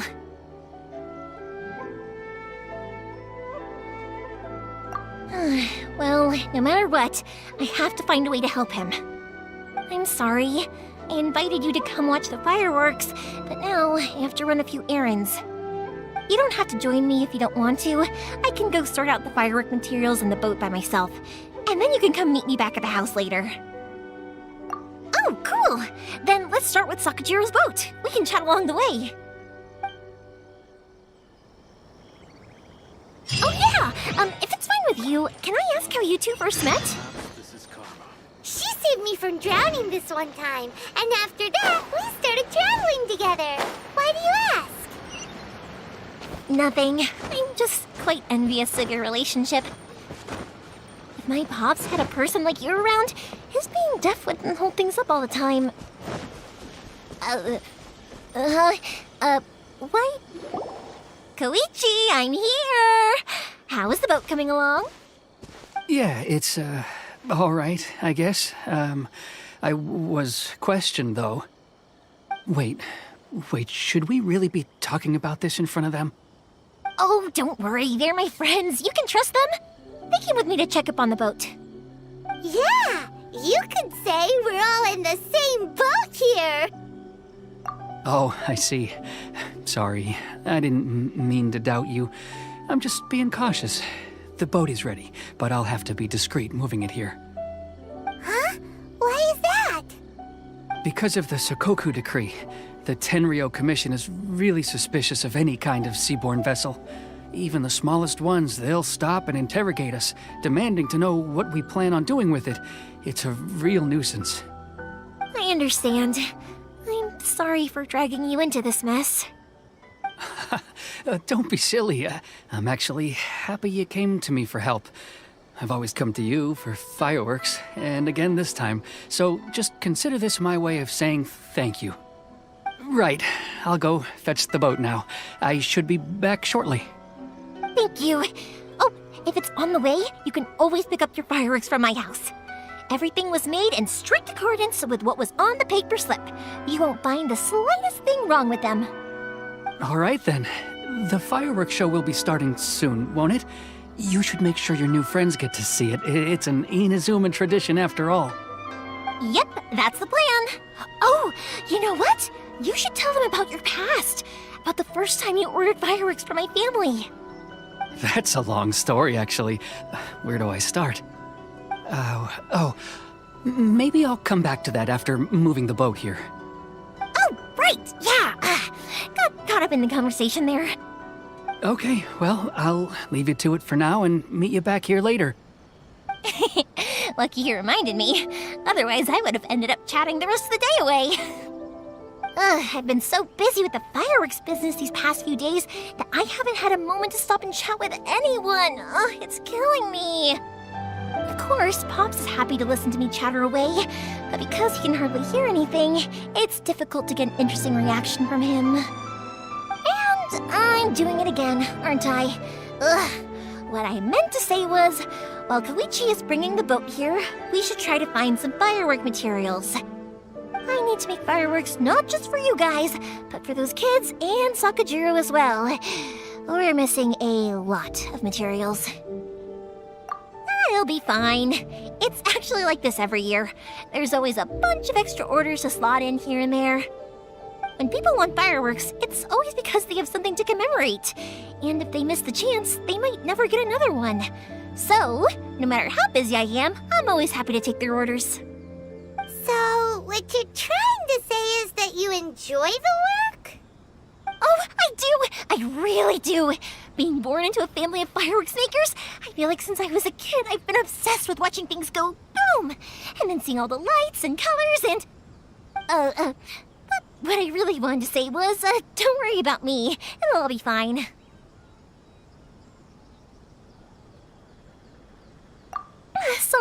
Sorry. It's just that good conversation can be as fleeting as fireworks sometimes, you know? So, when I'm in the mood and I've got a lot to say, I just have to get all out there in one go and leave no regrets. Let's head to the city. I think I'll try my luck with some people that I know.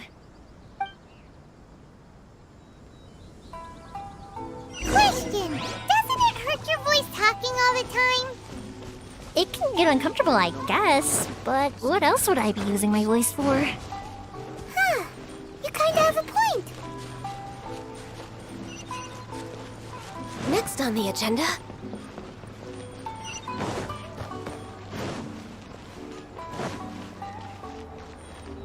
Here we are.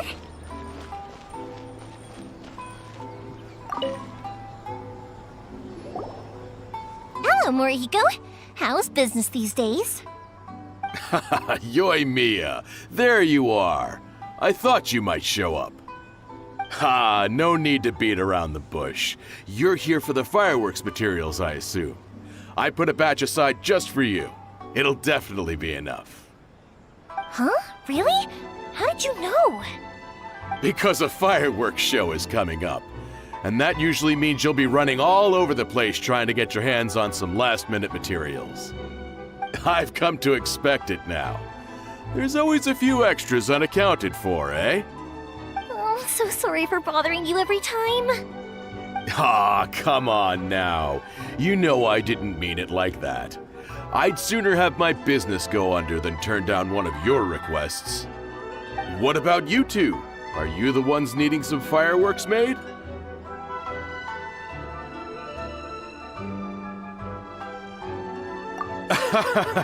It's no trouble at all, my friend. Once when I had an argument with my son, Yoi Mia was the one who came and calmed him down. I'm hopeless at communicating with him. If it wasn't for Yoimiya, who knows? He probably would have run away by now. Nah, he was never gonna come to that. He's a sensitive kid and he cares a lot about your feelings. It's just, he doesn't know how to express it. Maybe if you turn that frown upside down once in a while, he might feel more at ease. Yeah, I guess I'm probably too serious around him. Which is strange, because I don't think I'm anything like that when I'm talking with other people. Don't worry about it. No one's perfect. If you have any more trouble in the future, just come to me. Even if it's not fireworks related, I'll happily oblige. Customers come first. Always. All right then. Everyone's always saying what a good kid you are. Your father must be very proud of you. Go ahead and take the ore, by the way. It's on the house. Oh, no you don't! That's out of the question! Don't worry. Just take it as a token of my gratitude. Gratitude won't pay your bills, though. Don't do this to me. Can't we just play by normal business rules here? I already said it's fine. Please, just take it. Surely you've got a load of other things you need to get done today. Well, how about this then? I'll record this in my notebook, and we can consider it a down payment against any fireworks you want to purchase in the future. There's no convincing you, is there? All right then, if you insist. Pass on my regards to your dad. Tell him Morihiko wishes him health and happiness. Will do. You look after yourself as well. Don't push yourself too hard. You don't want to make yourself ill again. Everyone seems to really like you, Yoimiya.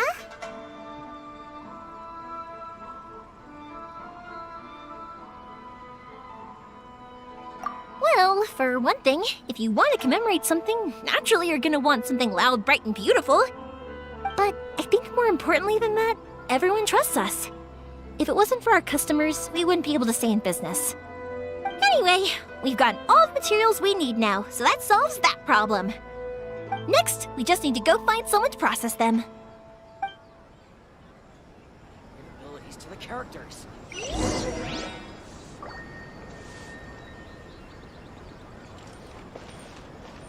Welcome to Bonton Manga District.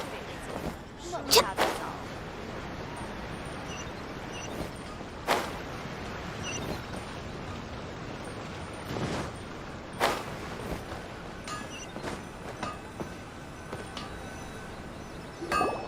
Hajime! Mr. Aminoma, it's me!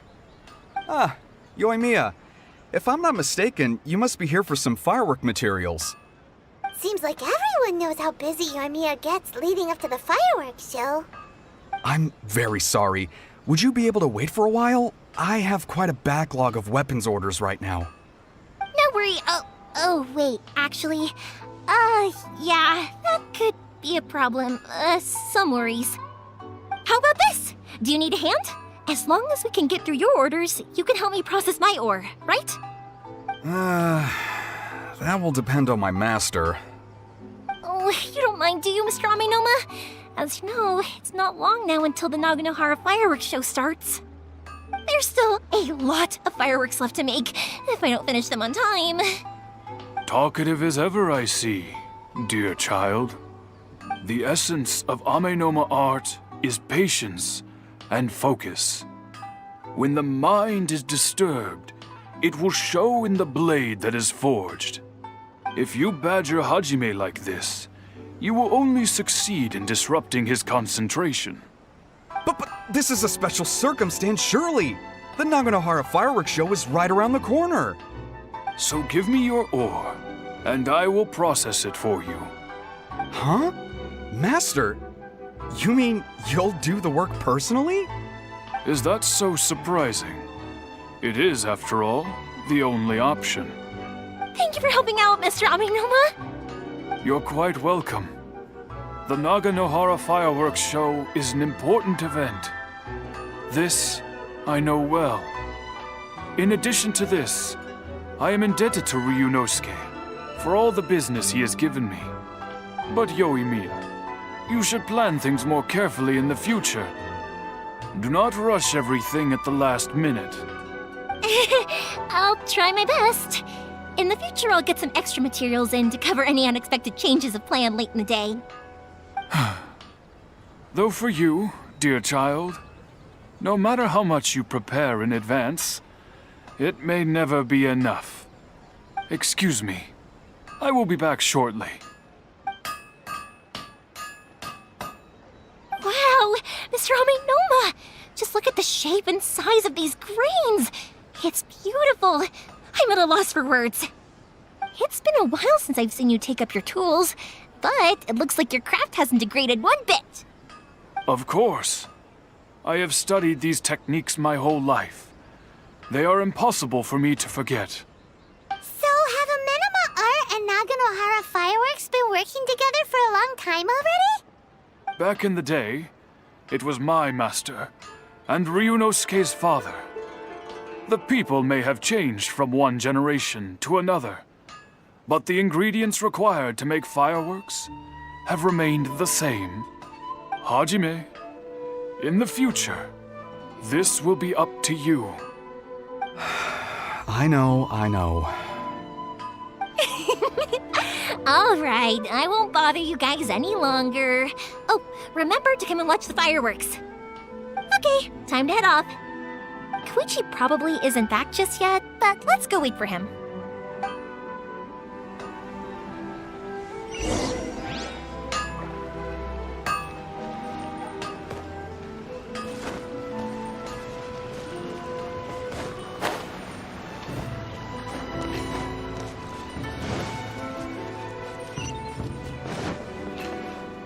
As long as Sensei is Just as I thought, he isn't back yet. But not to worry, because actually, I've been hoping for a chance to have a nice long chat with you all day. Sorry for dragging you with me everywhere. Everyone's been so good to me, though. It's all gone really smoothly. Feels like Paimon has barely spoken a word this whole trip. I felt like I was neglecting you guys, so I wanted to find an opportunity to catch up. When we first met, I was in a hurry. We didn't have a chance to sit down and have a proper chat. You guys are travelers, right? So, where else did you go before coming to Inazuma?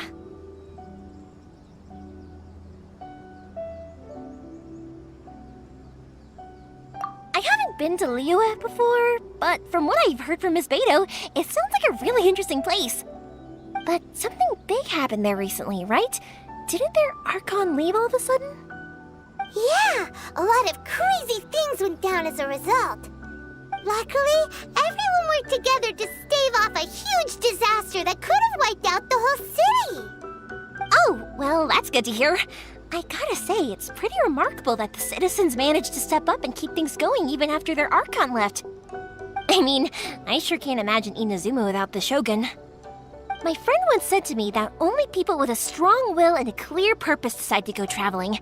Maybe it's to see a certain view or to fulfill a certain wish. So, what made you guys embark on your treacherous journey to Inazuma? And we're looking for answers from the gods, too. You were separated from your family because of a god? Oh, that must be really tough.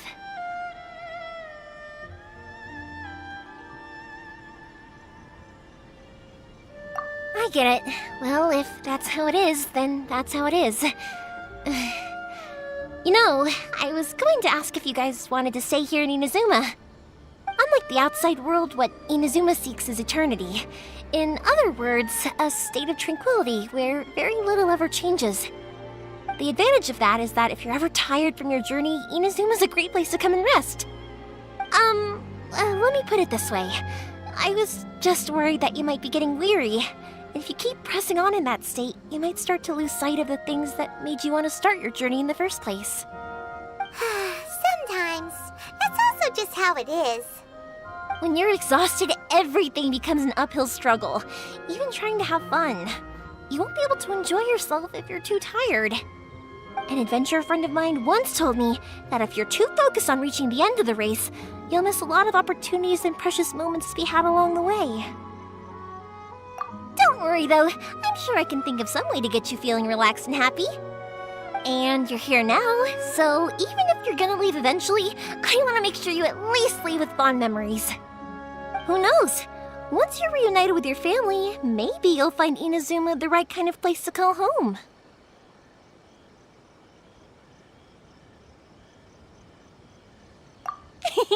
I already have an idea of the color and type of fireworks I want to give you guys. I'll keep it a secret for now, though. Yoimiya, I'm back. Sorry to keep you waiting. Let's head over to the boat. Or, did you want to keep chatting a little longer? Okay, good. Let's go then. Just act naturally, though. We don't want to raise any suspicion. If it can withstand the storms out on the ocean, it must be super sturdy, right? Absolutely. Rest assured that the quality is guaranteed.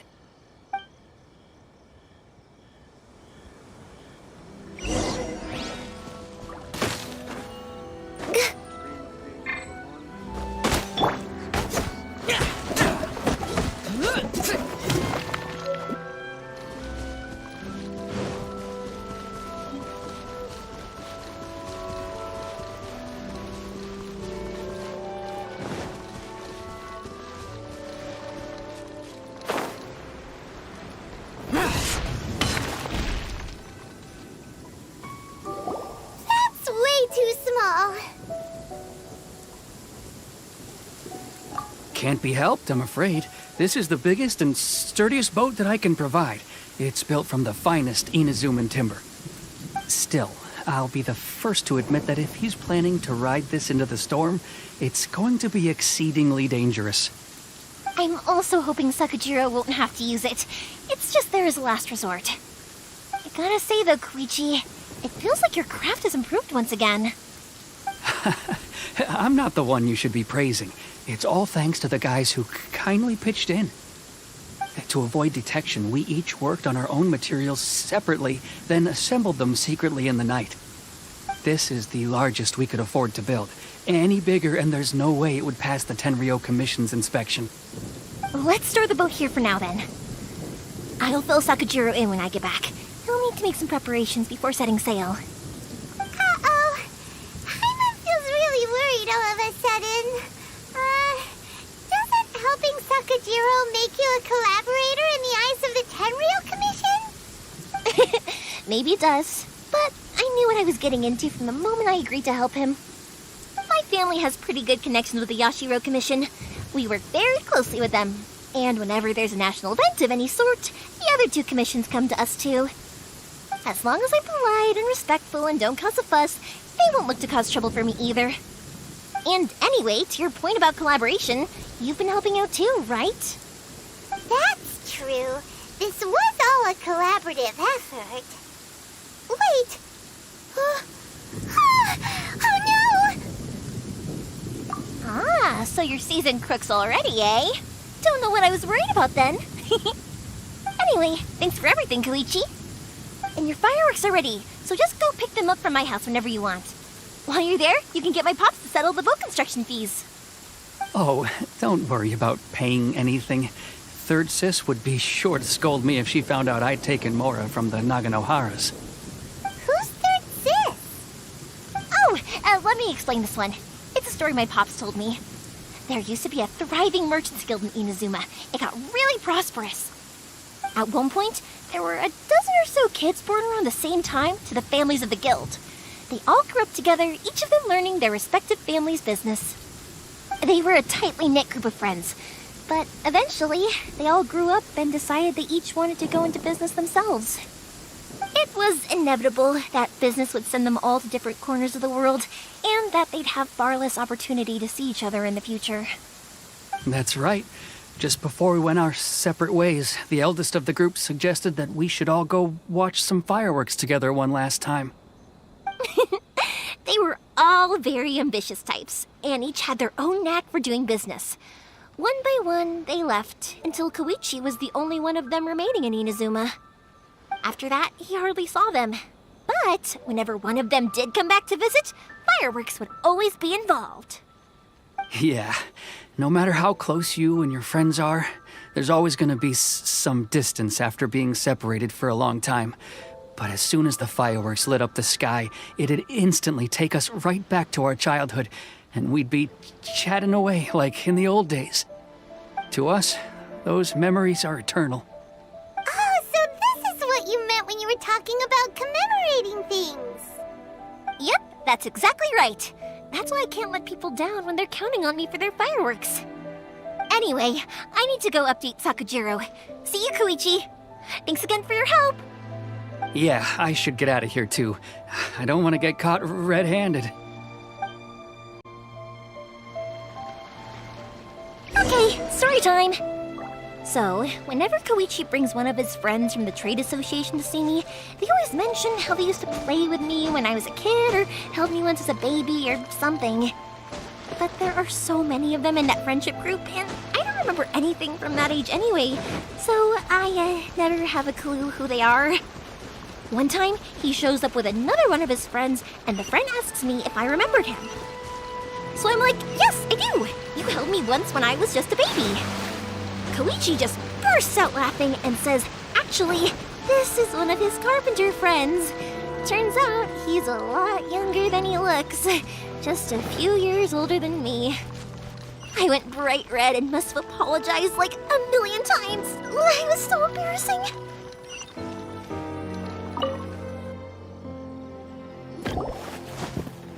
The boat is ready and waiting. I'll mark the location for you on the map. Before you leave, I recommend that you pack some food and water. You can never be too prepared. After how much effort it took to get back in, it's hard to convince myself to leave again. Especially when I'll be going up against the stormy ocean on a tiny little boat. My prospects don't look great. Well, they won't look much better if you get caught by the Tenryou Commission. I'm afraid that sooner or later they are going to find you here. Time is starting to run out. I'm sorry. I'll make sure to get out of here before they come. I promise I won't cause you and your family any more trouble. I didn't mean it like that. If we ever ran into any problems, I'm sure I'd figure something out. But if the Tenryou Commission does catch up to you, then make a run for the boat. Okay, I won't let them catch me. But... no, I guess this whole trip was a waste in the end. Why did you want to come back to Inazuma anyway? Is there something you wanted to do? I didn't used to like this place at all. That's why I left. But looking back on things now, I was really just running away from my responsibilities. Once I started to realize that, I got restless. I couldn't stop thinking about the people and the things I'd left behind. So forget it. What does it matter now? It's too late anyway. I originally wanted to make up for all my regrets, but instead, I found myself in the situation I'm in now.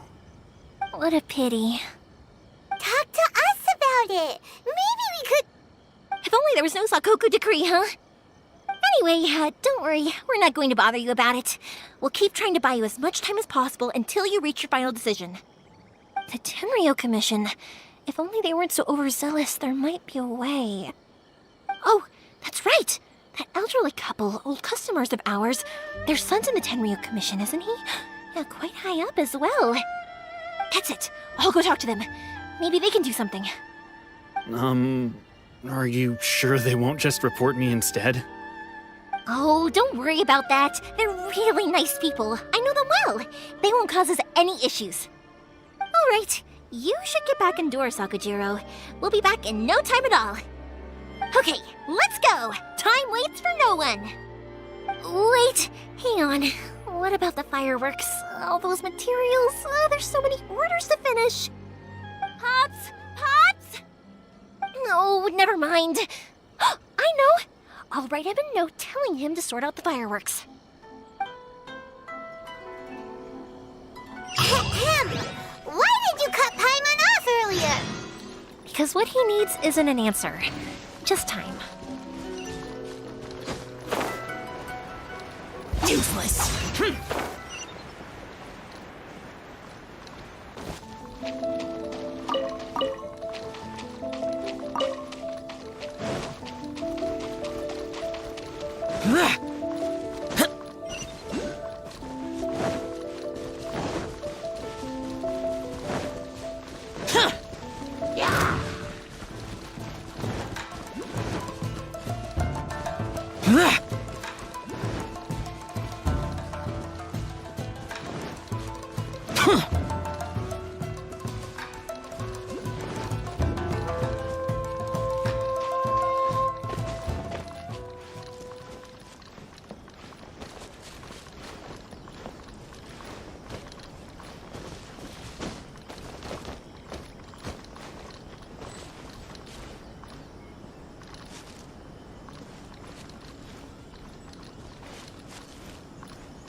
Someday, I'll be as great as Ryuji.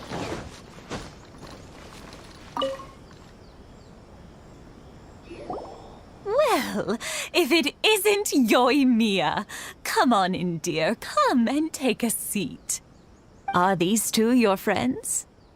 Yes, they're travelers from afar. Outsiders have a very difficult time getting into Inazuma nowadays. Indeed, these are unprecedented times. But seeing as they came all this way, we locals should give them a warm welcome. Oh, before I forget, I brought the fireworks that you ordered. Oh, thank you, dear. Your family is so good to us every year. First your father, and now you. I wonder if I'll still be around to see the next hair of Naganahara fireworks. Of course you will. You're both in great health. Don't say things like that. It's bad luck. We aren't as young as we once were, though. The body knows it. It used to be that I could spend all day working the land, carrying water back and forth. But now, even a moment of light work leaves me with all sorts of aches and pains. I wanted to do some weeding yesterday, but as soon as I bent down to get started, I suddenly felt that if I went any further, I wouldn't be able to get back up again. No worries. Say no more. We'll handle it. No, no, no. We can't be putting you to work when you're a guest in our home. I'll just go fetch the tea and some snacks, and then we'll continue our conversation. It's fine. It's not like it's the first time I've helped you with chores. I just haven't had much time recently with the fireworks show coming up. But once that's out of the way, I'll be sure to come by more often. It's no trouble, really. We don't mind helping. Oh, you're such good kids. As for mine, he's all grown up now. Hasn't found anyone yet. And he doesn't visit very often. If you're quite sure it's no trouble, then I have some pickled radish here. Would you mind delivering it to Satoru on the other side of the village? Sure, it won't take us a moment. The old folks aren't very mobile, so come on, let's help them out. We'll get rid of the weeds first and then deliver the pickled radish.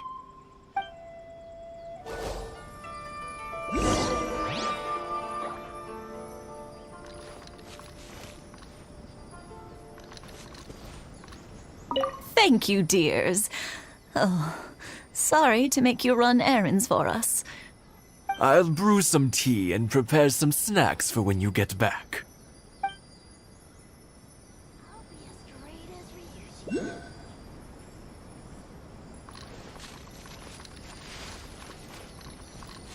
Boring!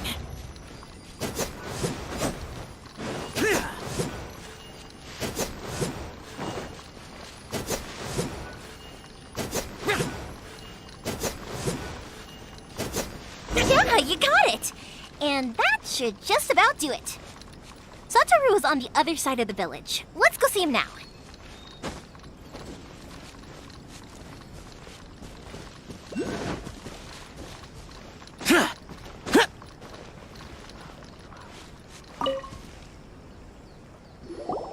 Hey, Satoru! How have you been? Keeping well?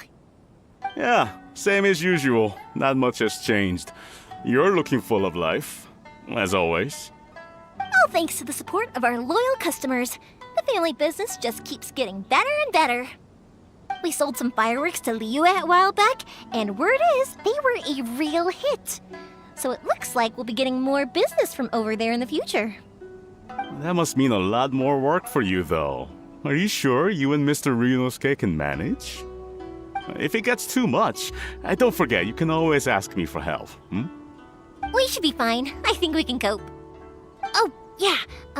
This is some pickled radish from Mrs. Imatani.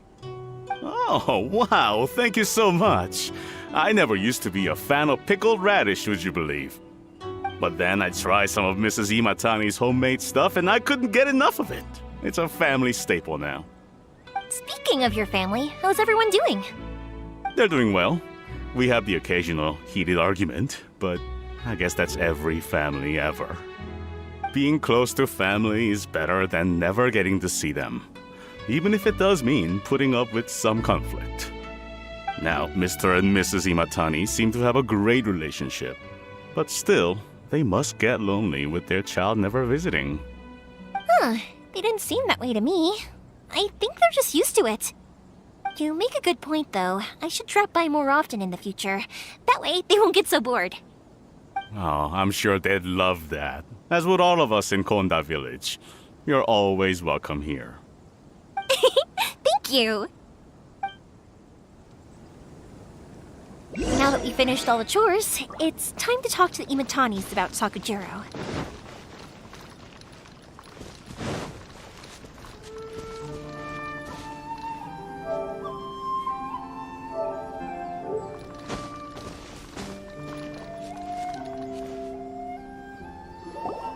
That was quick. Ah, young people are so handy. Younger people have bundles of energy, and older people have a wealth of wisdom. Each have their strengths. Speaking of youth, do you know what? It's been 50 years this year. Oh, so it has. Goodness, how the time flies. You barely notice as the years go by, but then suddenly 50 years have passed. 50 years since what? Some important day? Well, if you must know, it was 50 years ago, back in the days when this young lady was still trying to win me over, that... Oh, stop trying to impress them. We both know you were the one who was hopelessly smitten and desperately trying to win my affection. Well, maybe you're right. 50 years ago, I proposed to my wife at the Naganahara fireworks show. We've been together ever since.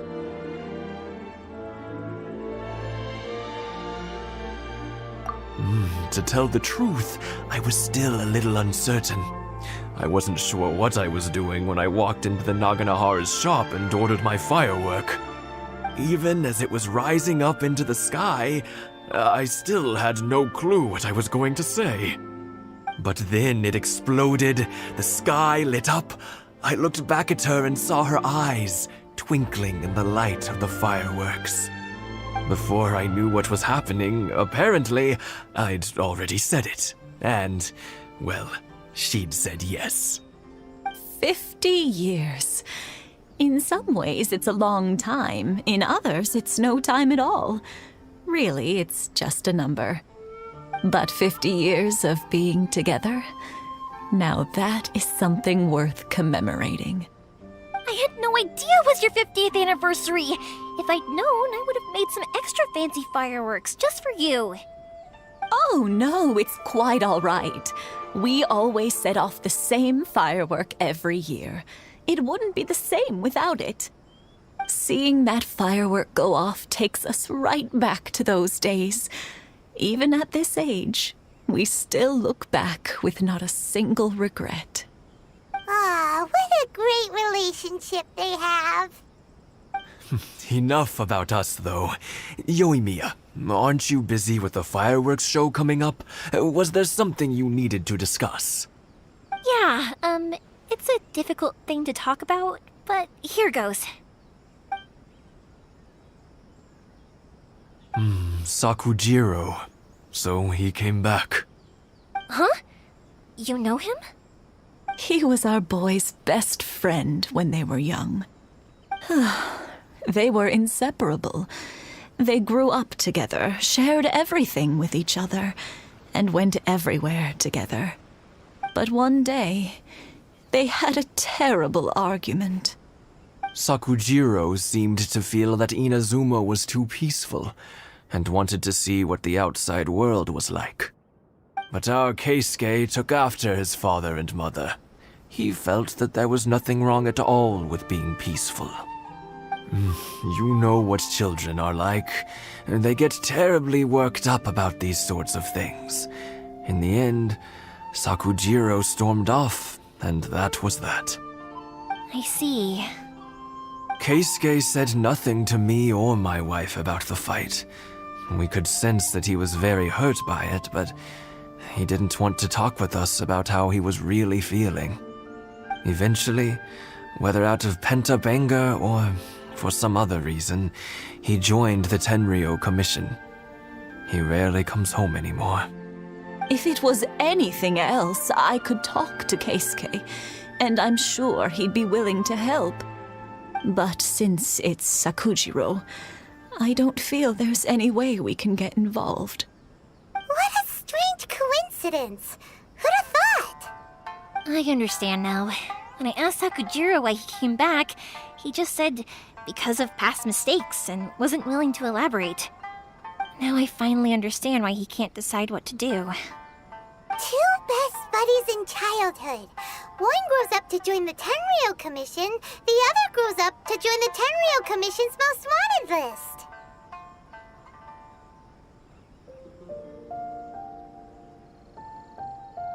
Well, no worries. If that's the case, then never mind. We can find some other way to help Sakujiro. There's no need to make things difficult for you. This sounds like something for Sakujiro and Keisuke to resolve between themselves. Yes. It'd be so nice if they could go back to the way things were. I think after all these years, they ought to let go of their grudges. Well, can't say we didn't try. I'll let Sakujiro know after we get back.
Yoimiya, something bad's happened.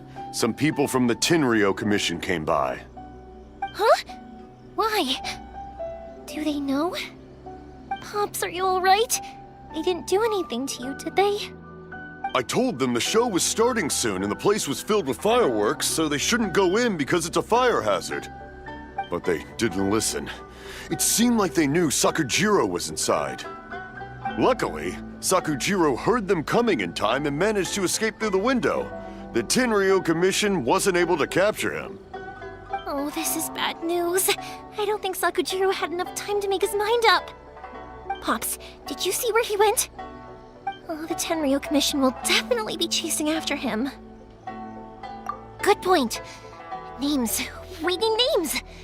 Suddenly showing up like this, surely it must be Keisuke's doing. The Commission wouldn't normally cause this big of a fuss over a stowaway.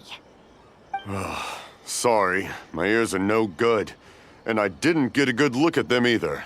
If you're wondering which way they went, they left the city. I wish I'd caught their names. But I didn't hear a thing. As it happens, I did. I was getting some ore from my friend's place and happened to bump into them on the way over. I think their leader's name was Keisuke, just like you said. Just as I thought. Thanks. If Sakujiro still hasn't made up his mind, those two running into each other won't solve anything. And even worse, there'll be no coming back from it for Sakujiro. We can't let that happen. Come with me. Let's track them down.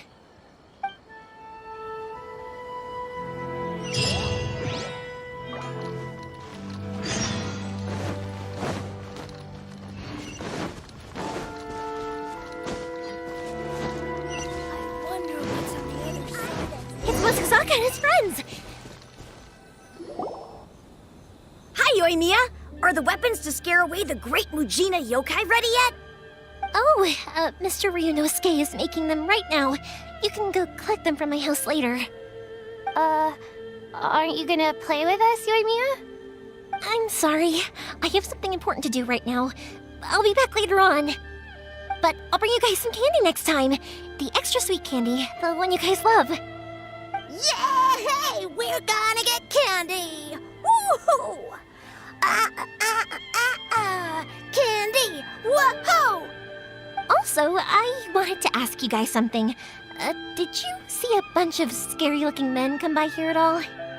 Yep, we did. It looked like they were chasing someone. Are they trying to catch a monster too? No, don't worry. It's all just a big misunderstanding. Be good kids and stay out of trouble, alright? Stay in the city for now, and I'll come play with you after the fireworks start. We will. We'll be on our best behavior, especially for you, Yoimiya. It looks like this is the right way. Let's keep going. If Sakujiro still hasn't made up his mind, I guess I'll have to step in. Look! There are people from the Tenryu Commission over there! It must be them! Sorry, official business. I can't let you pass. Sakujiro and Keisuke are up ahead, right? We need to talk to them about something. Didn't you hear me? You're not getting past. Ugh, what a nuisance! Well, you've only got yourself to blame!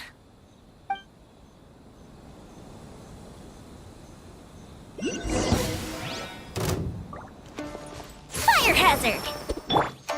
Live!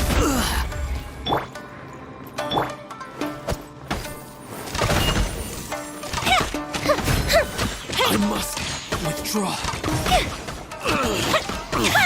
I must withdraw.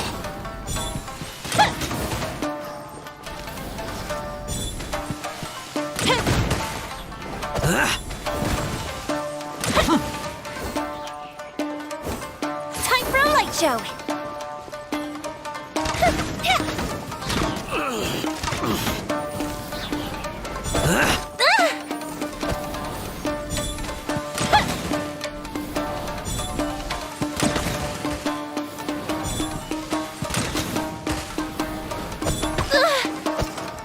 Fire hazard!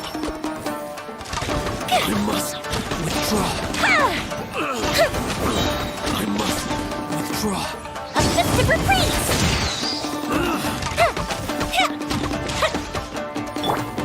Burst forth! I must withdraw. Time for a light show!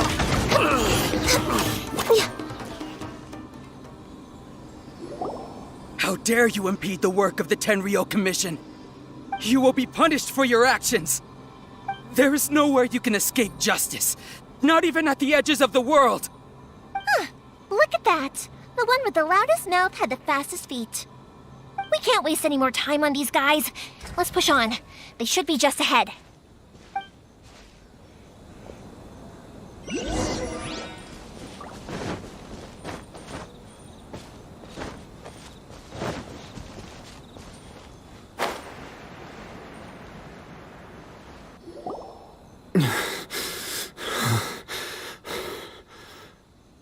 Your skills with the sword have stagnated, Sakujiro.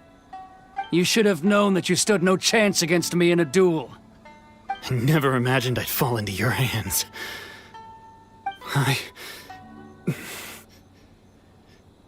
If this is to be my fate, I accept it.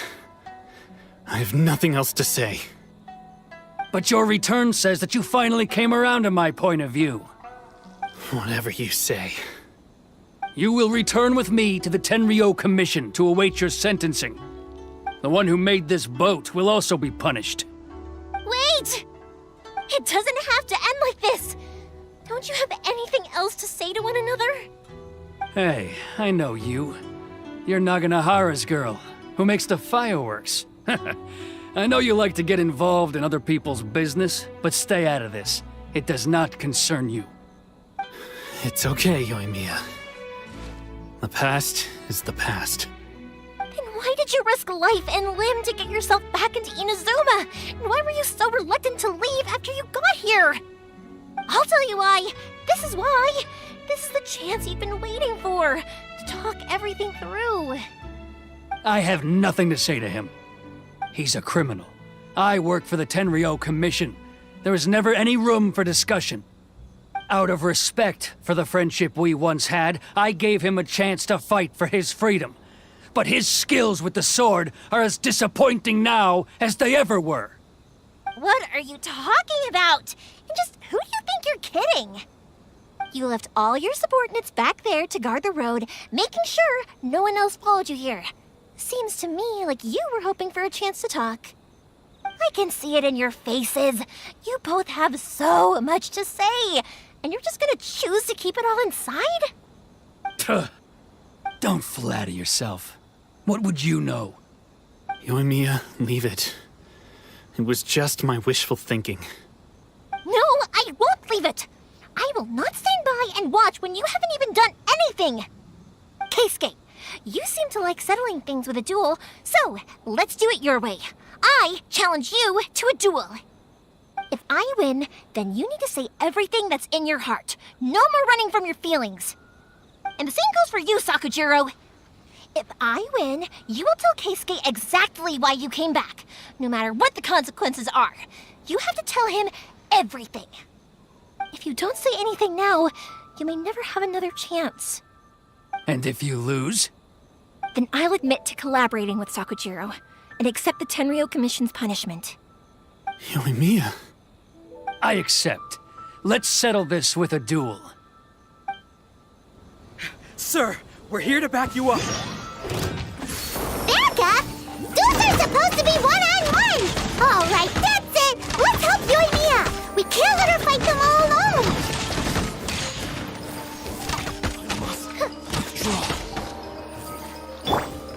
Come into being! Feel this ancient power! Rise. Fire hazard!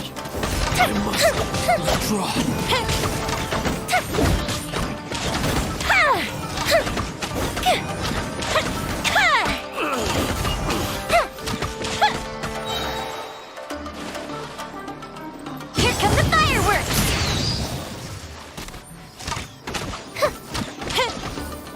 Time for a light show! Withdraw.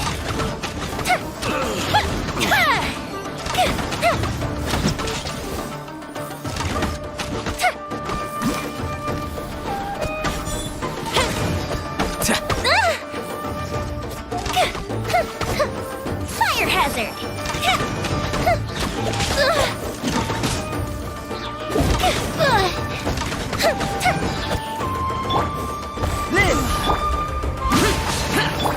No touching.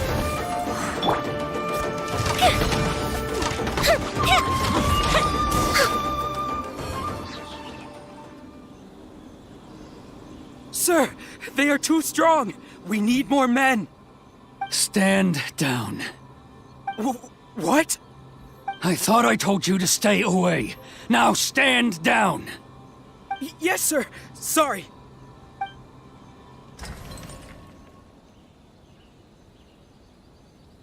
Young lady, you are just as obstinate as Sakujiro was back then. Why were you so convinced that we had things to say to each other? Because Sakujiro may not have told me about you when he came back, but he did order a firework from me. Then your parents told me about what happened between you when you were younger. Once I'd heard the story, I realized that the firework meant something special to you both.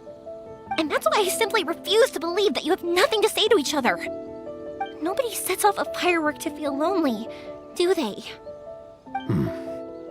The reason I came back is that I felt lost.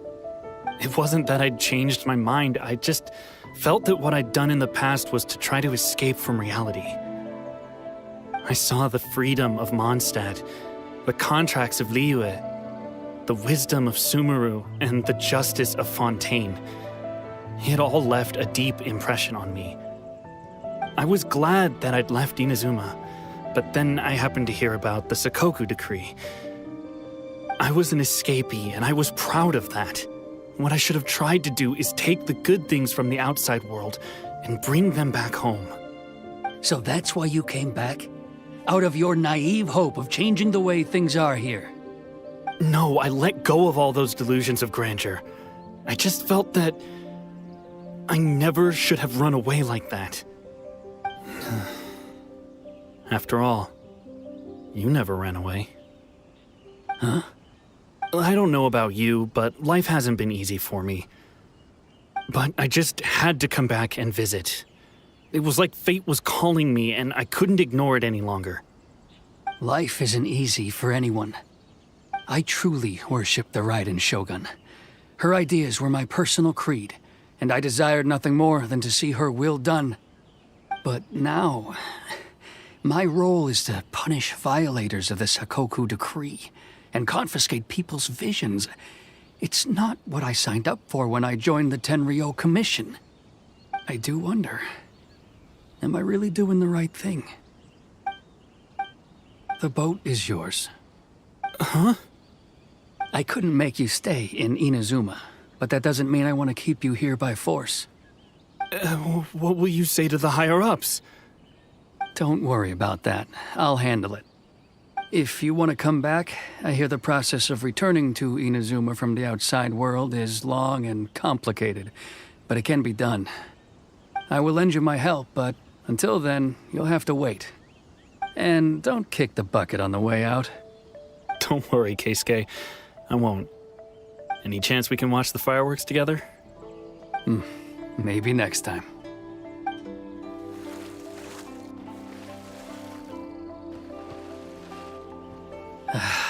I'll be demoted for sure. It's not like me to give in to childish sentiment like this. I can't explain why I went through with it.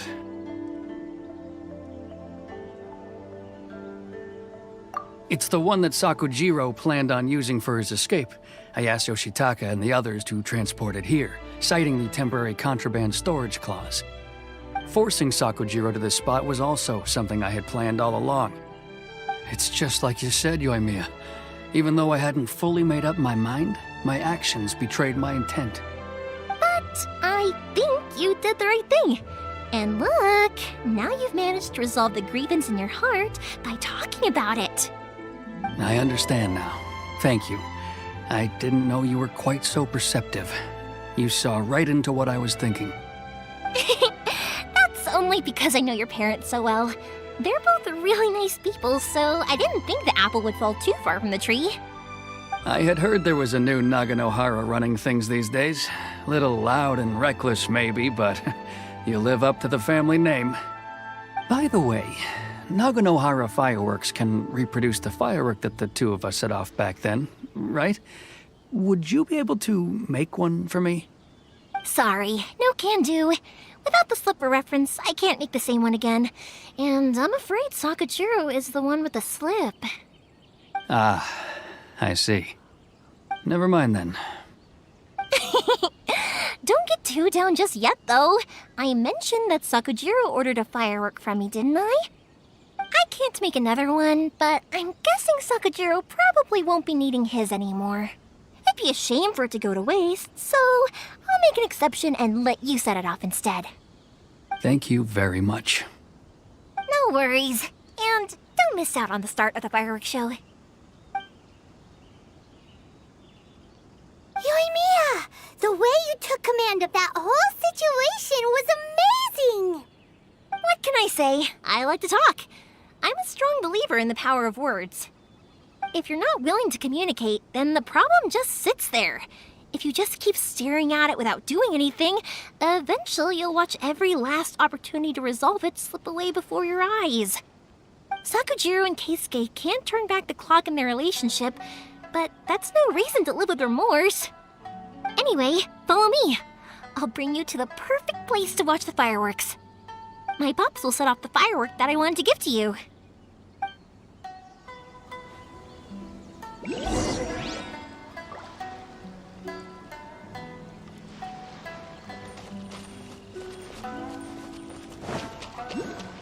Next on the agenda...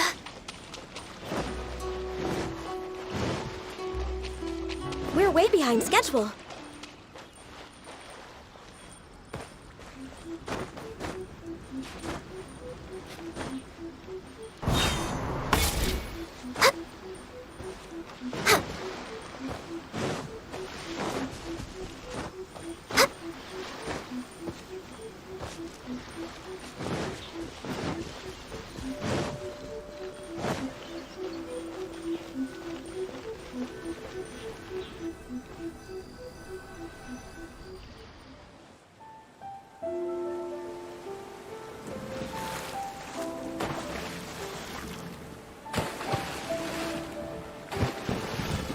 Huh?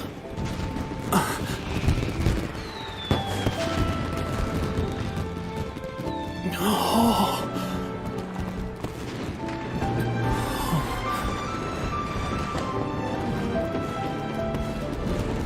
Oh, it's...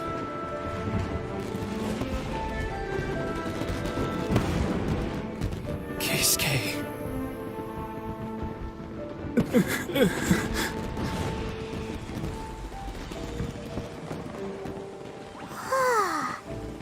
So, Yumiya, these fireworks, what do they mean to you? Yumiya? Shh. Huh? Oh. Mm-mm.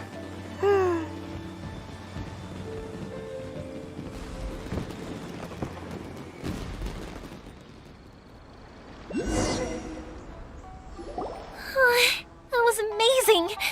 It was so beautiful I could weep. I didn't actually cry though, right? I just feel a bit misty-eyed. Oh, remember that big one that went up first? The gold one? That's the one I had Pops make for you. Oh, Paimon saw it! It was one of the best ones! They won't forget that anytime soon! That's what I wanted to hear. I was hoping it would leave a deep impression on you guys. No matter where your journey takes you, and no matter what hardships might lie ahead, I hope you'll always be able to look back fondly on the fireworks you saw tonight. I believe that as time goes by, this firework will only grow brighter and more beautiful in your heart. Oh, and also, you're technically my customers now. Here, this is your paper slip. If you ever want to see that golden firework again, just come and see me. You know, Yumiya, you seemed to turn into a completely different person during the fireworks. You were so quiet, and it was like you couldn't hear anything at all. Oh, I could hear you. I just have a habit of being silent while I'm watching fireworks. Quietly watching something you made with your own hands rise into the sky feels like a sacred ceremony to me. You asked me what fireworks mean to me, right? Yep. Well, for Koichi, who built the boat for us, and his friend, Third Sis, fireworks commemorate friendship. For Keisuke's parents, they commemorate marriage. And for Keisuke and Sakujiro, they were commemorating... Oh yeah, right, beliefs! As for me, to be honest, even though I've thought about it countless times before, I still haven't found an answer. Seriously? Huh. Paimon was expecting something deep and philosophical. Well, no one's ever asked me this before, so I've never really settled on an answer. It was by chance that I happened to be born into the Naganohara family, so it was by chance that I ended up learning this craft from my pops. It's also by chance that I've met so many people, learned so many things, and discovered that people associate watching fireworks with the things that are most precious to them. Fireworks that disappear in a flash of light are probably the furthest thing away from the eternity that our shogun desires. But people's feelings don't just disappear, and it's those feelings that give fireworks their purpose. If nobody wanted to watch fireworks, then they wouldn't exist. Also, consider this. You have to have the Naganoharas because so many people are emotionally invested in the existence of fireworks. If we didn't exist, their wishes would go unfulfilled, wouldn't they? You know, I don't really think about complicated things like this very often. But I'm proud that I was born into the Naganohara family and have the chance to make so many pretty fireworks.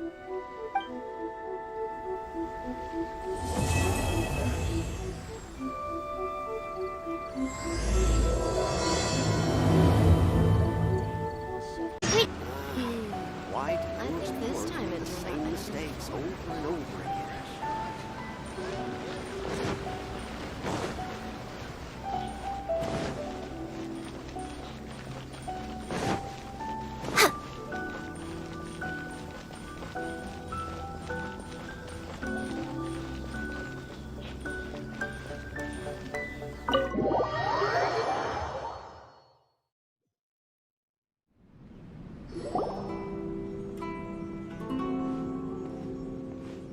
How strange.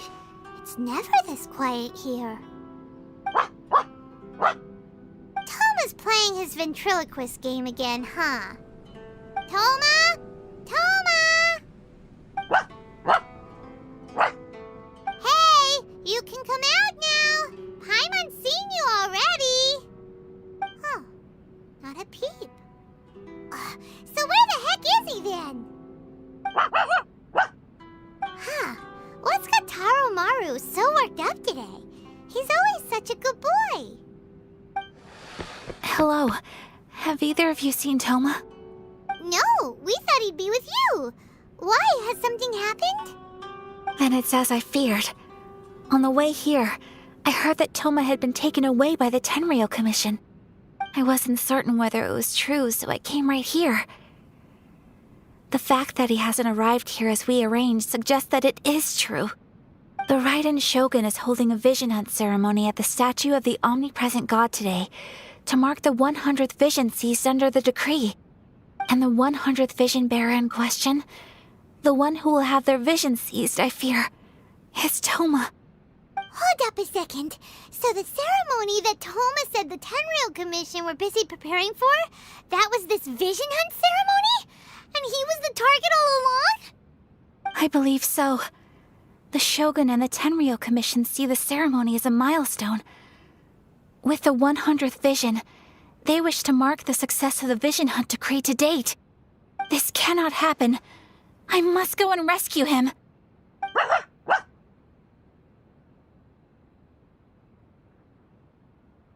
Yeah, like it or not, you represent the whole Yashiro Commission. So if you go and pull a stunt like that, you're basically declaring you and the Raiden Shogun are enemies now, right?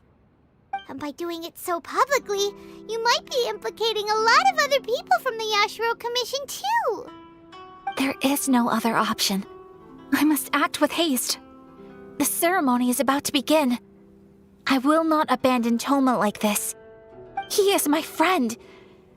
To think that not long ago we were all eating hot pot together. But...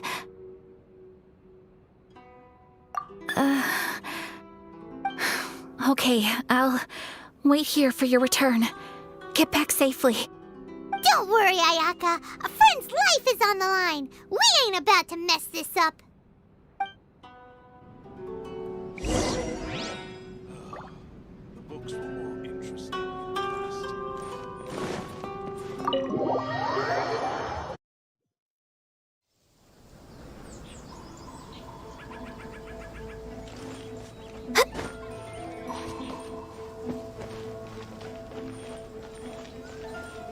Next on the agenda...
Capable of using elemental energy without a vision. You are an exception, it appears.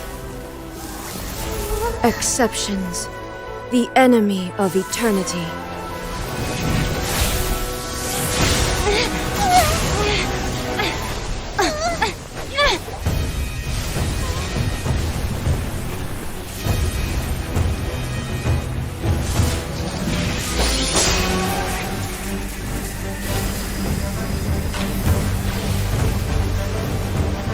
You will be inlaid upon this statue.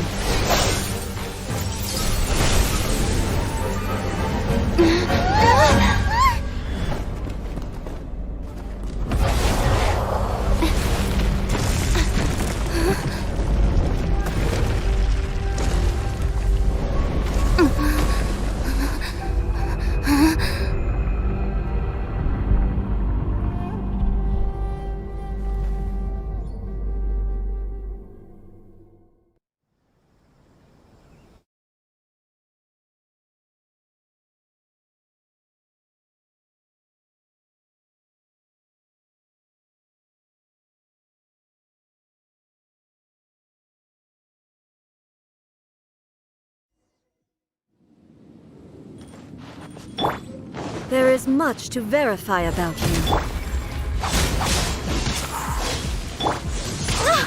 We're way behind schedule. Access denied. This is long overdue. Coming to be. Moments of birth. Wheel of life. Lament! Worthless! Worthless! Inferior. I will mold you into the foundations of eternity. Worthless!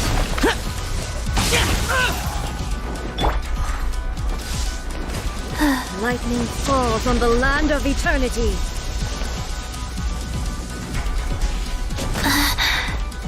Rise. Faster. Burst forth. Born of ice and frost.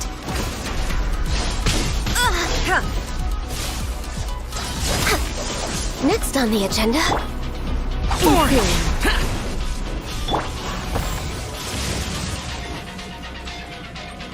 Live!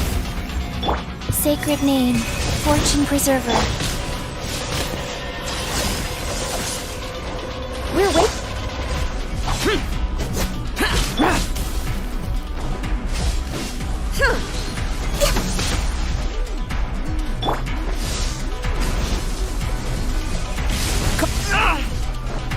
Live! Inferior. Go.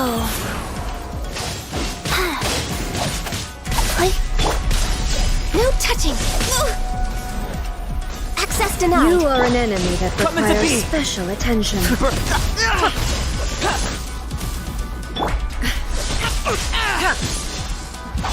Useless! This ends now. Inferior.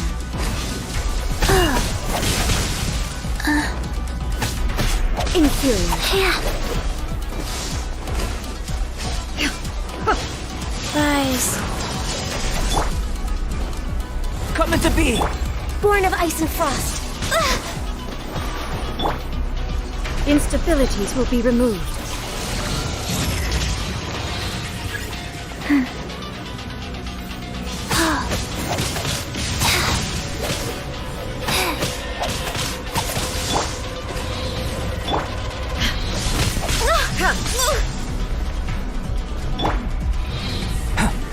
I will mold you into the foundations of eternity.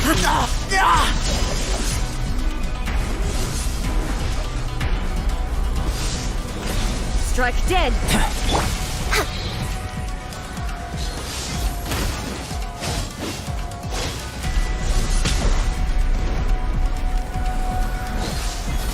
Next You on the face the agenda. lightning directly.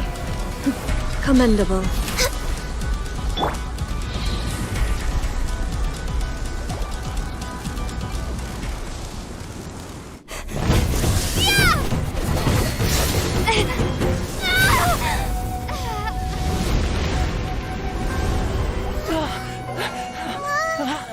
Wake up, wake up!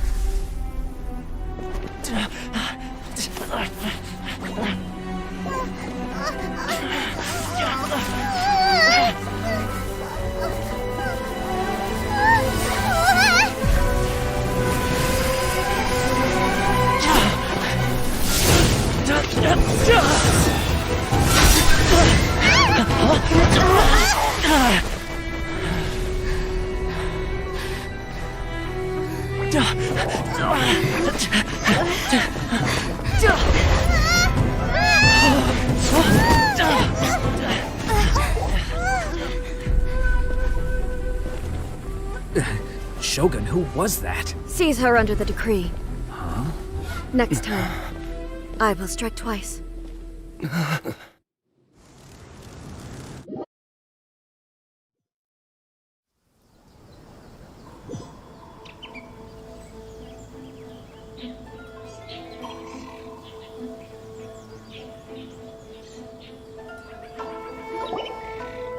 have we stopped here? In case you've forgotten, the Komore Tea House is the safest place for me to hide in this area. The only thing is, I probably won't be able to leave again for some time. I'll have to leave the next steps to you. Go to Tatarasuna and find the Resistance. The Shogun's army is almost certainly about to issue a warrant for our arrest. There are very few parties that will be willing to shelter us, but the Resistance is an exception. Hyman's pretty sure Ayaka mentioned them before. Oh yeah! Sangonomiya's group! The ones who came together to fight the Vision Hunt Decree! That's right. The Resistance was founded by Sangonomiya Kokumi, the divine priestess of Watatsumi Island. Currently, it's her subordinate, Goro, who leads them in their war against the Shogun's army. However, the Yashiro Commission is not on especially close terms with the Resistance, so your dealings with us would normally be frowned upon. But you're different, so that shouldn't work against you. As far as I can see, the Resistance shouldn't have any reason to turn you away. The only issue is that we can't be sure of the Resistance Force's current location. You'll have to ask around along the way. You'll likely pass through territory occupied by the Shogun's army at some point, so be sure to stay on your guard at all times. Don't worry about me. I can remain hidden when I want to. I won't make it easy for them. We gotta hurry up! The Tenryou Commission could be right around the corner! Let's get out of here!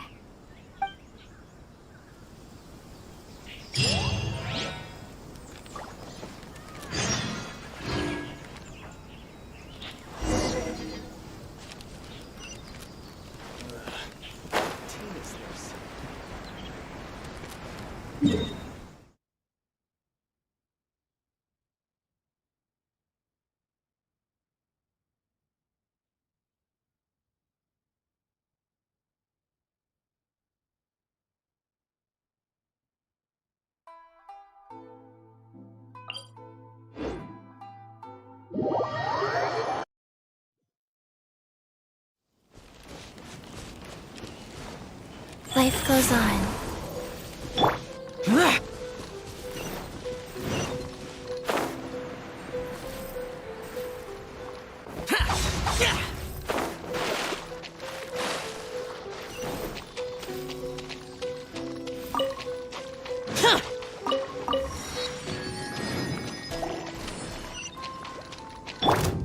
Burst forth! I'm just way out of practice. Wheel of life.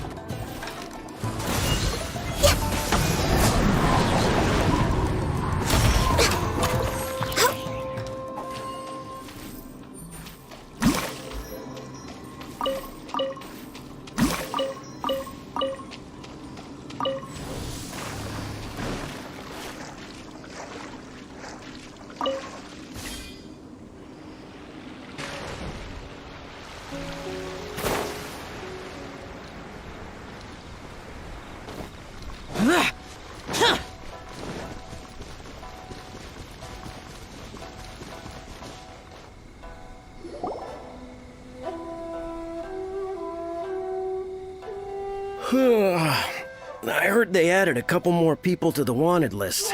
They're high priority targets, apparently.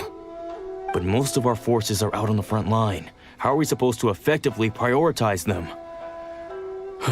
We'll just have to make sure we keep our eyes peeled when we're out on patrol. I wonder how they're faring on the front line. Last thing I heard was that we'd pushed the Resistance back to just northwest of Musojin Gorge. I don't know if that's true. I doubt it. Their rearguard isn't far from there. We're gaining ground at the moment, but I don't think we pushed them back that far. Anyway, we should focus on patrol. Come on, we're up. Fair point. time to go to work. The northwest of Musojin Gorge. So that's where the resistance forces are based. We should keep asking around, though, just to be safe.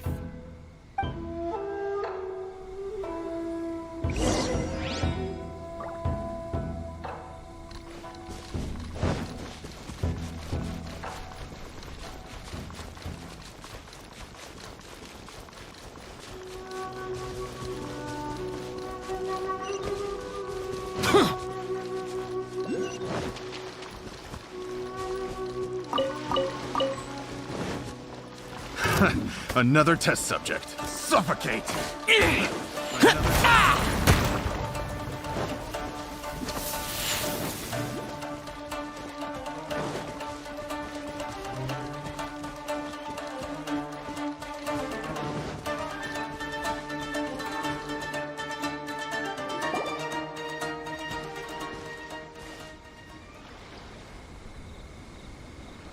Oh, hey.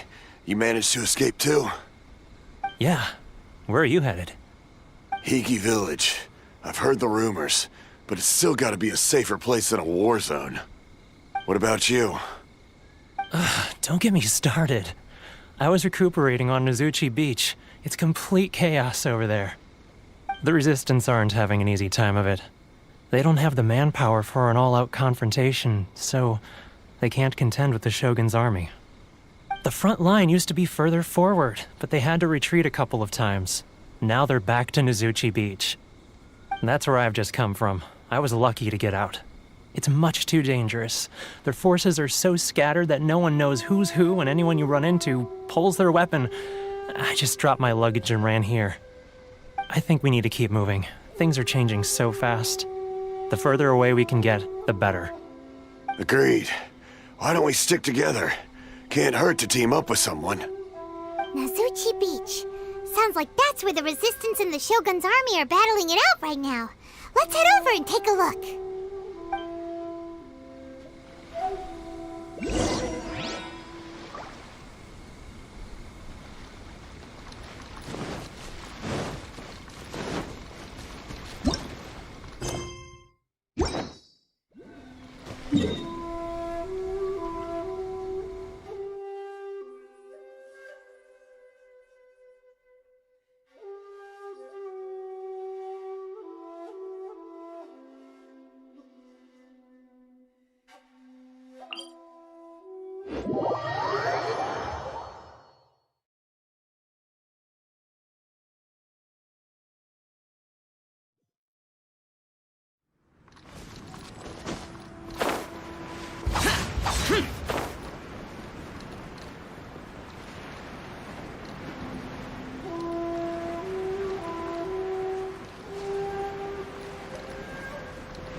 Hey, look! Do you think that's a Resistance fighter? Looks like he's in a tight spot. Let's go help him out!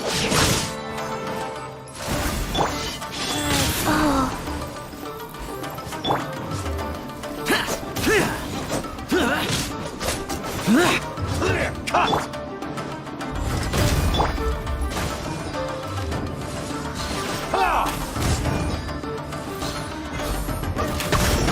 Don't hold back! I dare you! I need to... I've been... bested.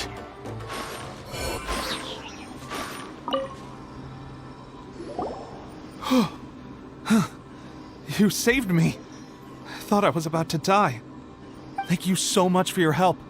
I'm Tepe, of the Gobius platoon. I'm with the Resistance. I was sent to the front line just recently. I was looking forward to doing my part. Instead, it seems I fell at the first hurdle.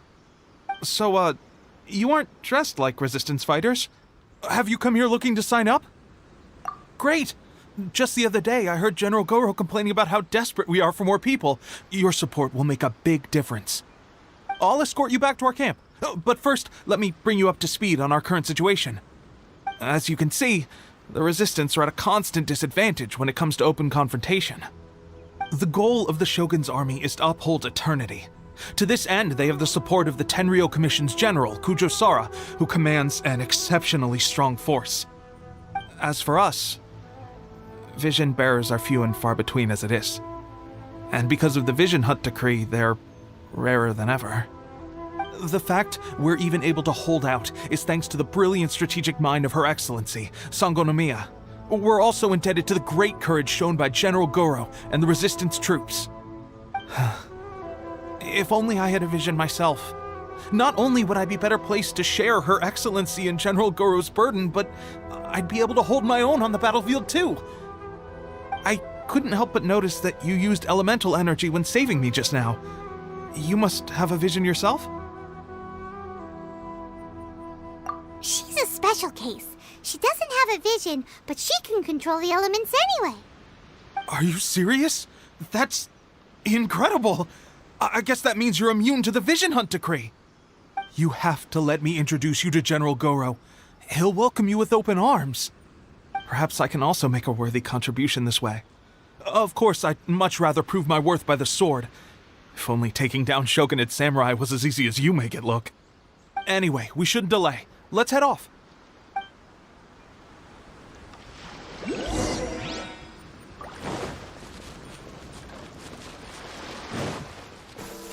Faster? Okay, faster.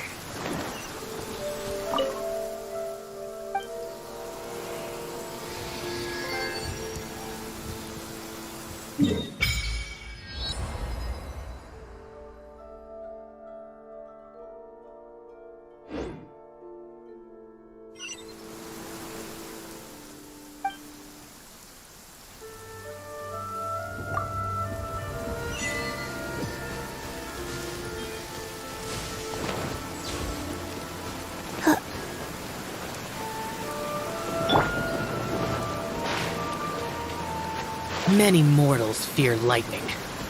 Incomprehensible. Fear of something so common.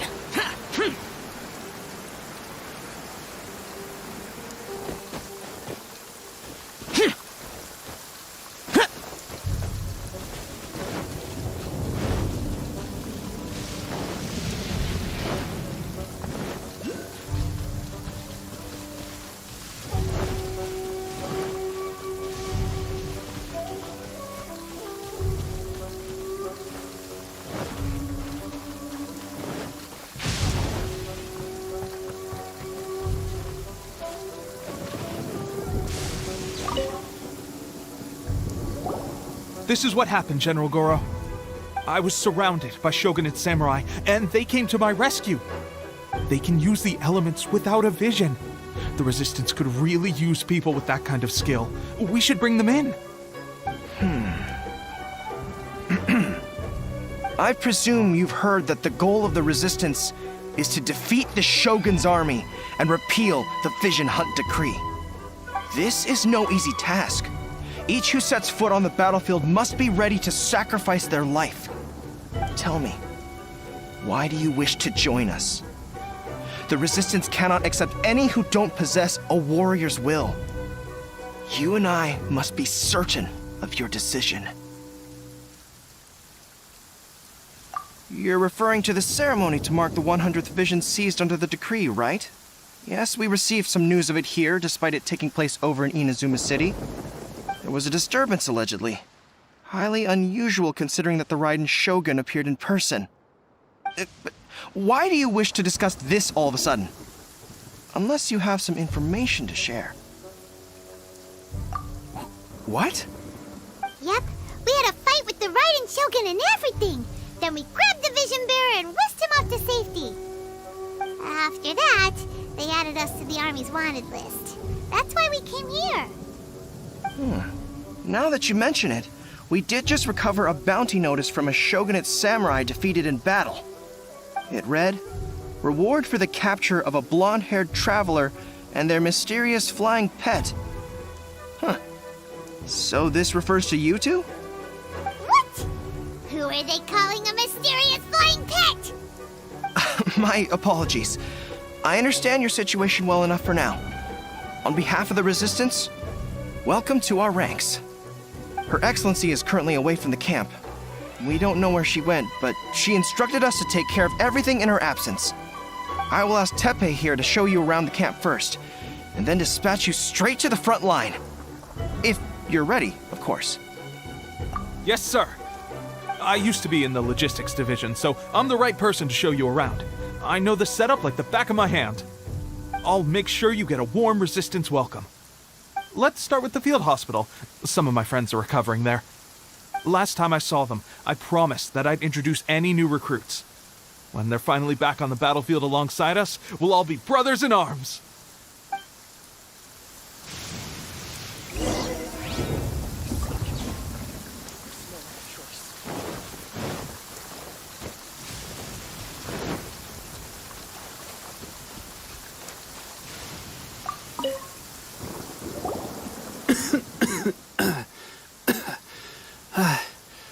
Is this a new recruit?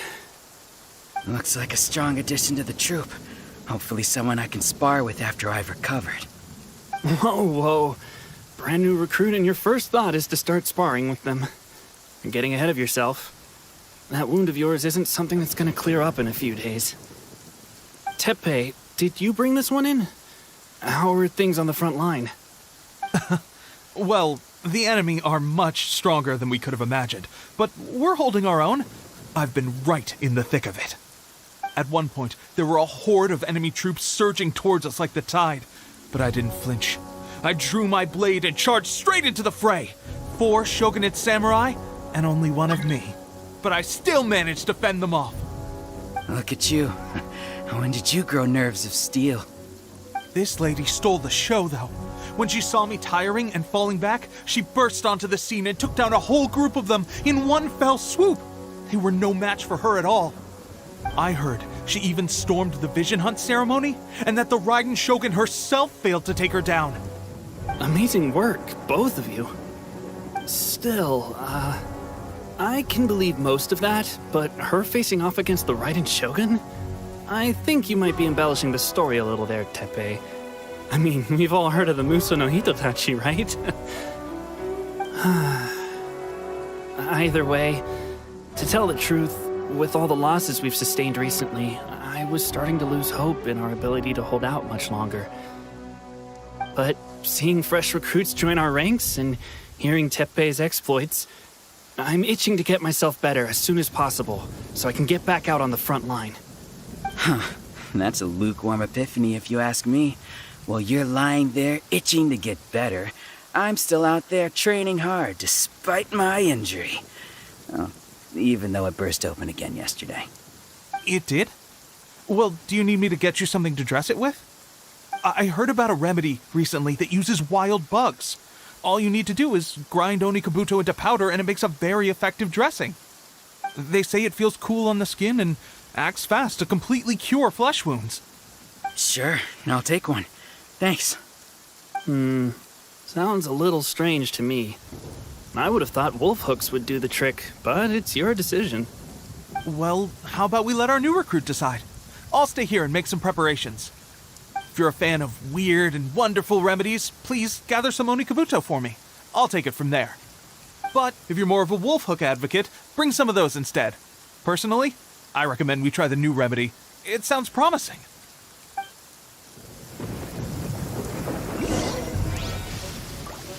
Thanks for your help.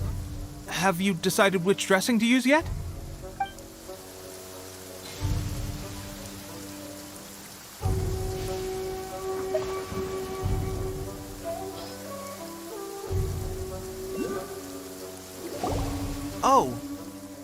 Never mind. I guess this was probably the safer option. I may need your help in a moment to change their dressings. Here's hoping this'll speed up their recovery. And, thanks for your help gathering the ingredients. This really hurts when you first put it on. It's a standard remedy, but a dependable one. More importantly, thanks for the fresh dressing. Much appreciated. You may have skimped a little here, though. I feel like I could use some more. I'm dying to get out of this place. I just want to be back on the battlefield with you. I don't think it works like that. Piling on extra dressing isn't going to make you heal faster. Especially not when you're sneaking off to go train in the middle of the night. You have to cut that out, you know. Thanks again, Teppei. And thanks to our new recruit here.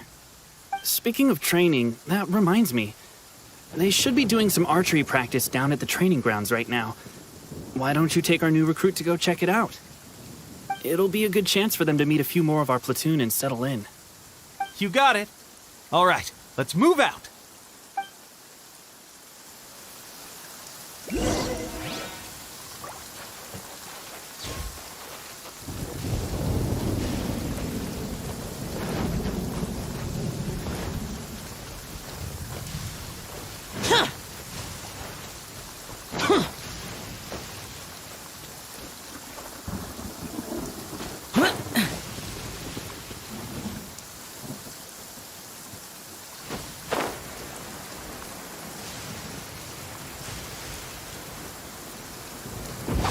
Useless.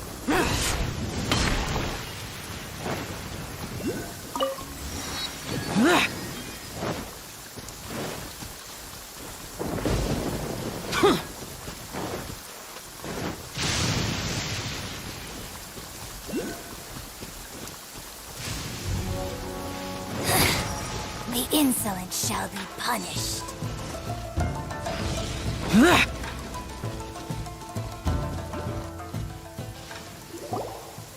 Oh, another miss. This sucks. Let's see now. I've loosed exactly 10 arrows and only one... Bullseye? Only one hit the target. This isn't good enough. It's evident from these past few days the practice alone isn't enough to improve our marksmanship. How hard could it be? Just draw the bow, aim, and shoot. Clearly, I underestimated the skill involved. With progress like this, who knows when we'll be fit for battle? I suppose all we can do for now is wait for the drill master's next visit and ask him for more tips. Seems things have gotten tough on the front line recently. All the best drill masters have already been dispatched to fight. I guess we'll just have to keep practicing ourselves. At this rate, who knows if we'll ever become resistance fighters. Come on, guys, less complaining, more training. Teppei-senpai? Listen up for a second. I've come to introduce our newest recruit. In battle, she single-handedly slayed multiple shogunate samurai without so much as breaking a sweat. And that was after interrupting the vision hunt ceremony with a feat of stunning bravery. Not to mention surviving an encounter with the Raiden Shogun. Is that true? Perhaps you'd be willing to give us some archery tips? We promise not to take too much of your time. A quick demonstration would be all we need. Our previous training was so rushed that we hardly remember the proper technique. It would mean a lot. Oh, you got it. We won't let you down.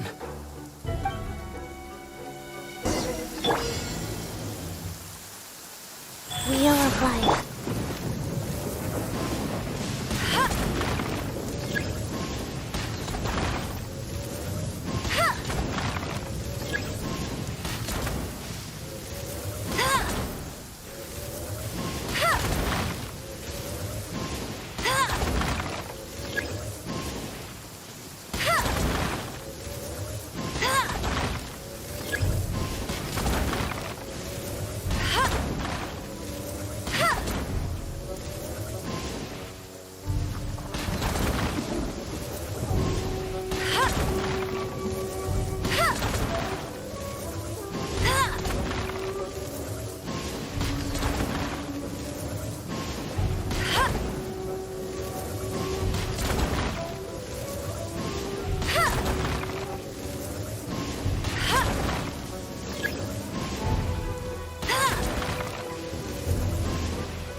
Well, there you have it. I told you our latest recruit is pretty strong.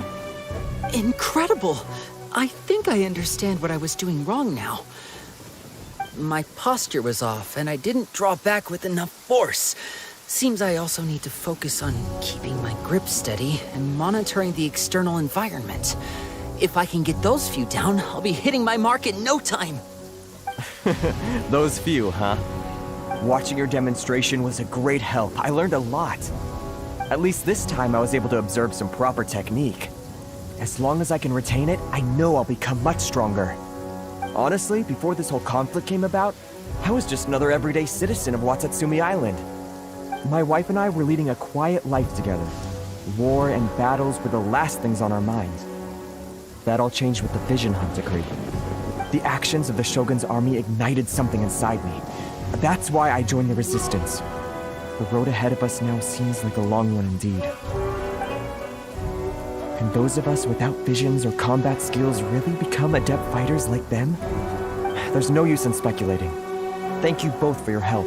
We'll keep practicing as much as we can. Stay focused. With us holding the front line, you can continue sharpening your skills until you're ready. Now then, let me show you around some other places.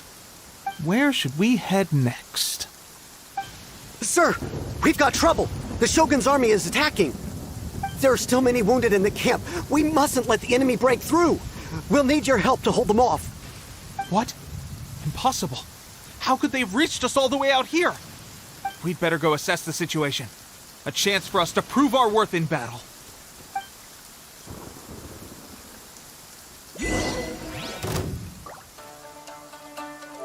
Soldiers, quick!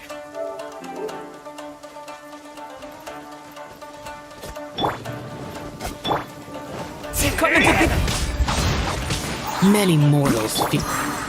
Witness my great undertaking! No one escapes my sight! Quick! Withdraw. Withdraw.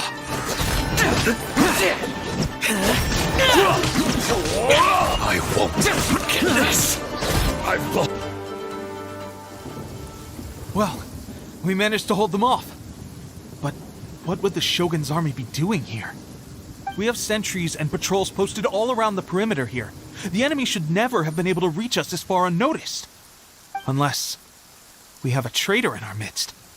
They must have an informant, feeding them intelligence and helping them to approach unseen. That's the only possible explanation. Our priority is finding the agent and protecting the camp. This is my chance to show what I'm made of. Sir, if I may, I just returned from inspecting the perimeter. It appears that several portions of our defensive walls were already collapsed. The Shogun's army must have known about this vulnerability and made their way over from the cliffs nearby before attacking through the gaps in our defenses. I suggest we repair the walls and double the guard. That should keep them from sneaking up on us like this again. In that case... Understood. Leave the repairs to us.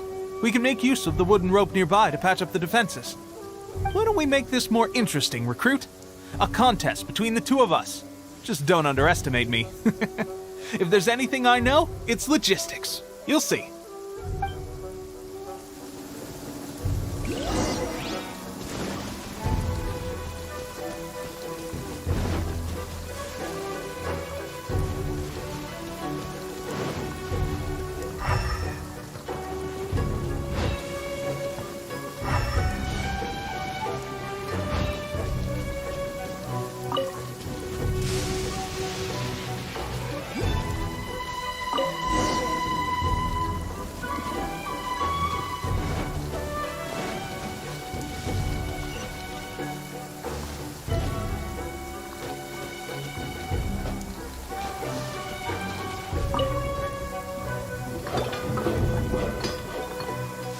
Alright, that should do it.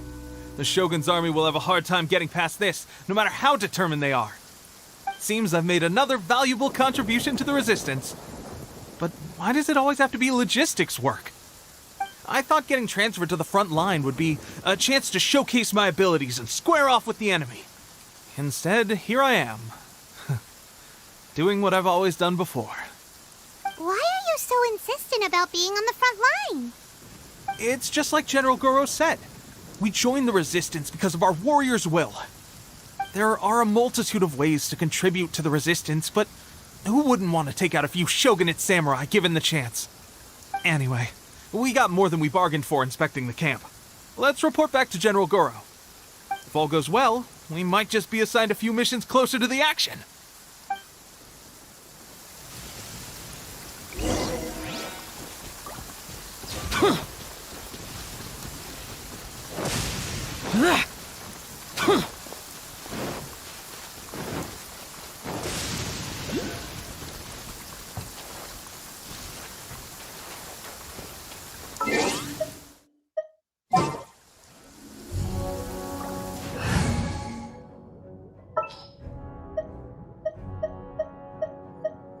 As per our contract.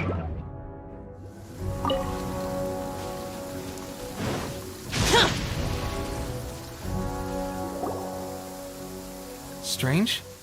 I don't see General Goro anywhere. We've had a change of plans. The general has been dispatched to the front line to lead our forces into battle. The Shogun's army is attempting an advance on the main front. Reports have it that Kujo Sara is now personally leading the enemy forces. As for us, it's been days since Her Excellency last made an appearance here. We've executed almost all the directives she gave us, but have received no further instruction. The situation is becoming grim. If we retreat any further, I fear morale may falter. For now, we can only pray that General Goro will be able to turn the tide, however difficult that may seem. We should go to the front line. Our forces need all the help they can get. We're no use to them here. We mustn't let Tatarasuna fall to the enemy.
So, you are the only one here? I thought I might get to meet your grand strategist. She is the one that's been causing our forces so much trouble. The fact the Resistance has even held out for this long is thanks to her. But soon, the Resistance will fall. They are no match for the might of the Shogun's army. Her schemes mean nothing now. We have already rooted out those behind the Resistance. All who have dishonored the almighty Shogun will be punished. I have faith in Her Excellency and in the soldiers of the Resistance. The Vision Hunt Decree is a brutal injustice. Our resistance has only just begun. It is futile. There is one other thing. I'm sure you've seen the recent arrest warrants. I trust that the blonde traveler is somewhere among your forces now. I will make you a deal. Hand her over to us, and you'll buy yourself some time. A respite from the bloodshed would be advantageous to both sides, would it not? So that's why you brought reinforcements. Just to get... She is of great importance to the almighty Shogun. But the way I see it, she is expendable to the Resistance. That's where you're wrong! She means just as much to us! As a member of the Resistance, she's a comrade! I'll never surrender her to you! The Resistance never betrays its own. Her Excellency made that clear to everyone from the very beginning. General Goro! Tepe and the Traveler. What are you doing here? It would appear our time to fight side by side has finally come. Well, well. We meet again. This time, I won't let you get away. I thought that you would seek refuge with the Resistance in the hope of receiving asylum. That you choose to show up here proves that you have more bravery in you than I had originally thought. And now that you're here, I have a proposal. Why not represent the Resistance in a fight of honor? A fight of honor? What's that? Before the battle begins, each side chooses their finest warrior for a match of single combat. To the superior force, there's little significance in such a duel. But to the weaker force, victory could constitute an important boost to their morale. Her motives are clear. She wants to use the match as an opportunity to capture you. Do not feel compelled to participate. We could take the fight to them without such a ceremony. Well, what do you think? Will you fight?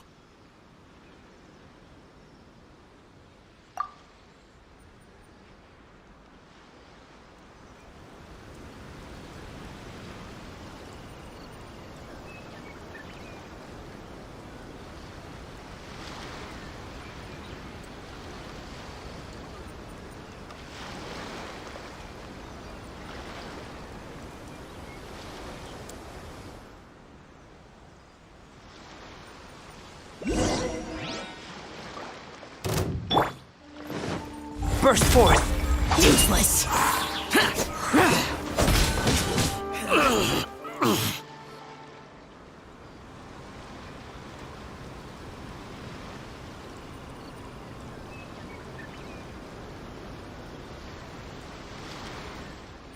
Remove all threats to eternity! By order of the Almighty Shogun! Be wary! You're up against a powerful opponent!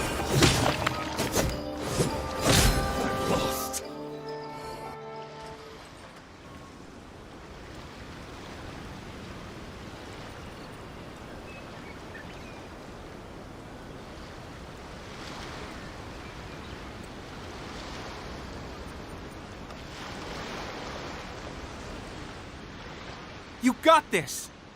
There's more than one round! Keep it up!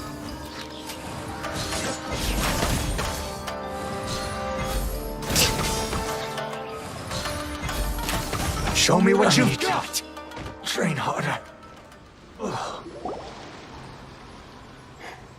Stronger than I anticipated. This contest has served its purpose. Soldiers, attack! Glory to the Shogun and her everlasting reign! Prepare to engage! All of you, with me!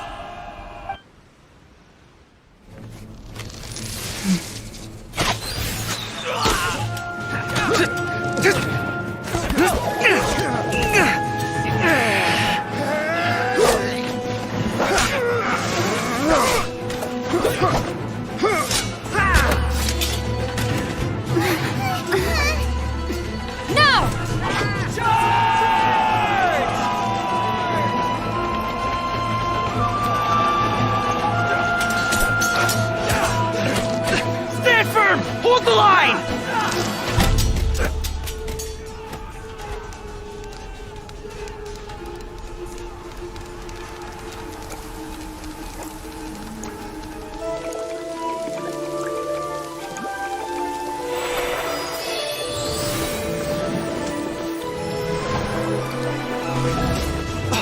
Her Excellency!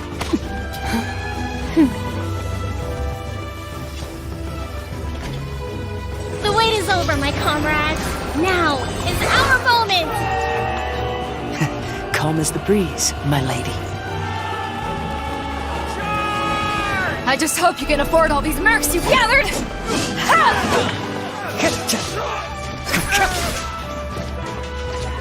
Kazuha! We meet again, old friend. Retreat!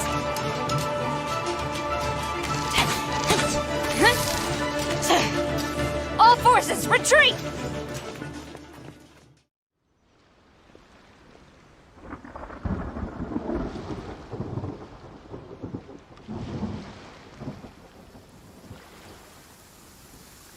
Greetings.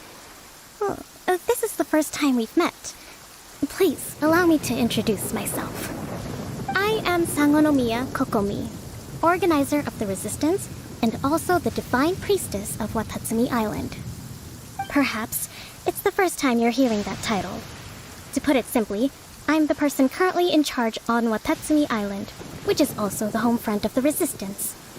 I've actually heard all about you from Beidou and Kazuha. I hadn't expected to find you join the Resistance, though. Do you have a plan beyond this point? In that case, shall we continue our conversation at the Shrine of Sangonomiya? Although the Shogun's army has retreated for now, the war is far from over. The Vision Hunt Decree has not been repealed, and neither the Tenryo Commission nor the Raiden Shogun show any sign of stopping.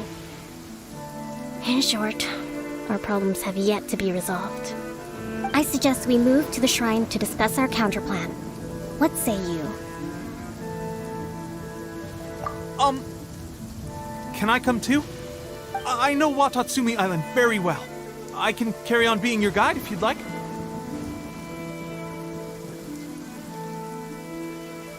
Goro, thank you for all you have done.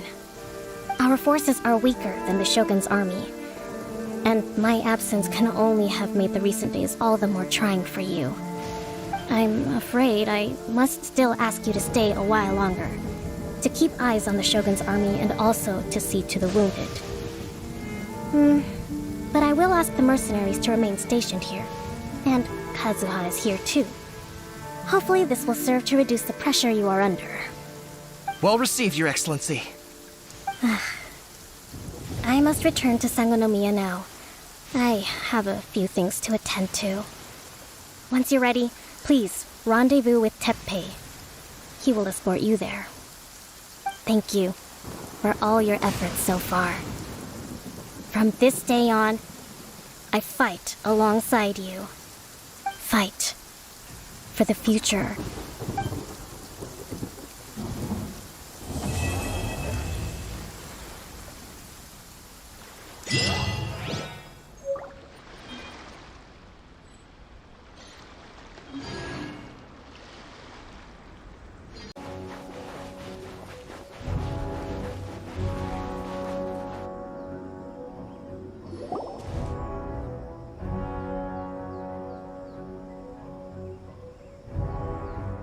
Aha! There you are!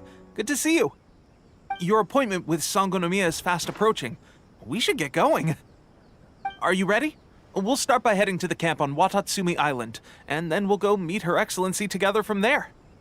If you start to feel seasick at any point during the trip, let me know straight away. That said, you've spent time with the Crux fleet in the past, so I think you'll probably be fine.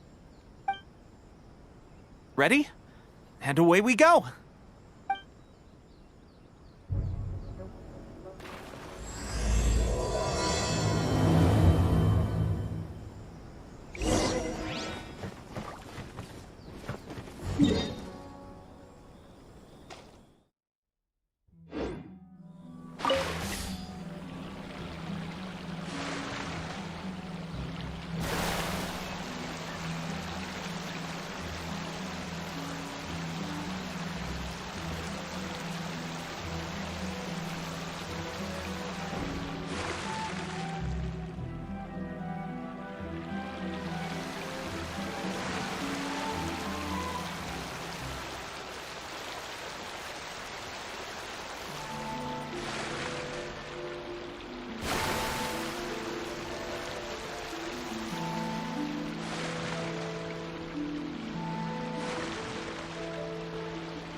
get down to business. Strike!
Here we are, the training grounds for Watatsumi Island's troops. Right now, the resistance is predominantly made up of local soldiers from Watatsumi Island. Some of them are fighting with the Shogun's army in Tatarasuna, and some of them are stationed here on the island to keep the locals safe. Did you used to train here too? Yep. Unfortunately, I had to join the fight in Tatarasuna before I'd had the chance to impress the instructors, so they had me start off by helping in the logistics division. I'll be staying here for now. If you need me for anything, just come here. If I'm not around, just write a note and stick it on the wall. As soon as I see it, I'll come find you. Shoot! It's nearly time for the appointment with Her Excellency. I'll have to show you around Watatsumi Island some other time. For now, let's get ourselves over to Sangonomiya.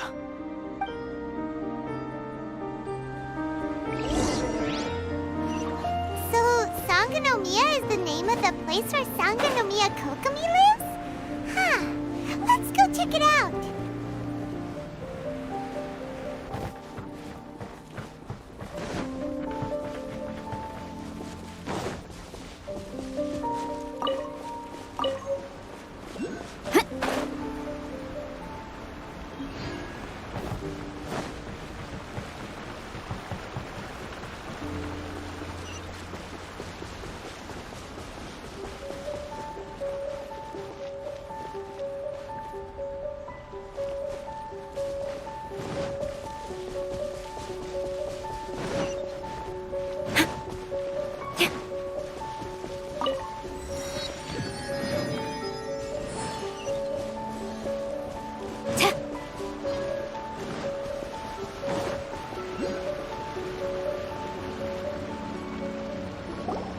Food supplies are the absolute top priority, period.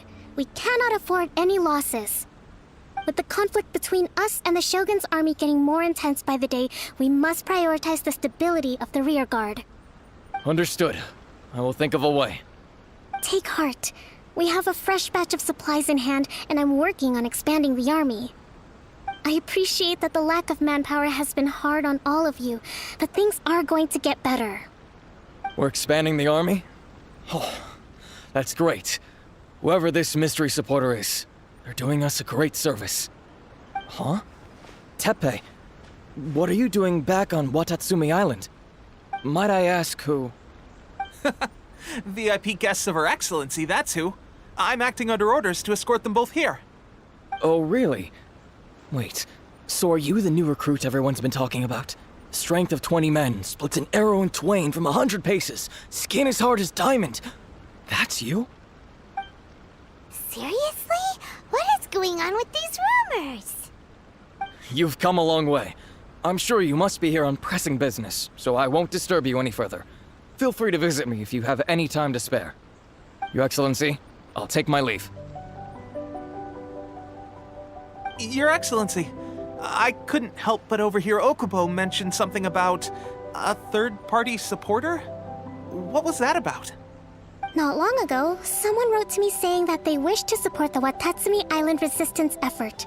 To that end, they also furnished us with a great deal of supplies. Thanks to them, we can finally start recruiting troops on the scale we need to openly confront the Shogun's army on the front line. I am not without my doubts, but Watatsumi Island is hardly affluent, and these supplies are a much-needed lifeline for us. The sender's conditions were also reasonable. They simply ask us to dedicate ourselves fully to fighting against the Shogun's army. Whatever other motives they may have, we are at least aligned on this. So let's consider them an anonymous ally. Naturally, we shouldn't let our guard down. If you discover anything out of the ordinary, please report it to me at once. Your Excellency, does this mean that the food at the front line is gonna get any better? I was at the field hospital the other day, and everyone was begging for some barbecued meat. Don't worry. I've already made arrangements for that. Everyone will have their fill of meat. But to be clear, still no alcohol. That's fantastic! I understand how hard it's been on everyone. The Resistance Army's rations have barely changed at all since the Vision Hunt decree was first announced. I will discuss this with the Logistics Division to see what further improvements can be made. However, our supplies are still limited. I must ask you to remain patient until victory is ours. When will the Vision Hunt decree finally end? That's the question, and I'm afraid I don't have an answer. The mere existence of the Vision Hunt decree is baffling. The Tenryou Commission's attitude just doesn't seem to add up, and neither does the Shogun's.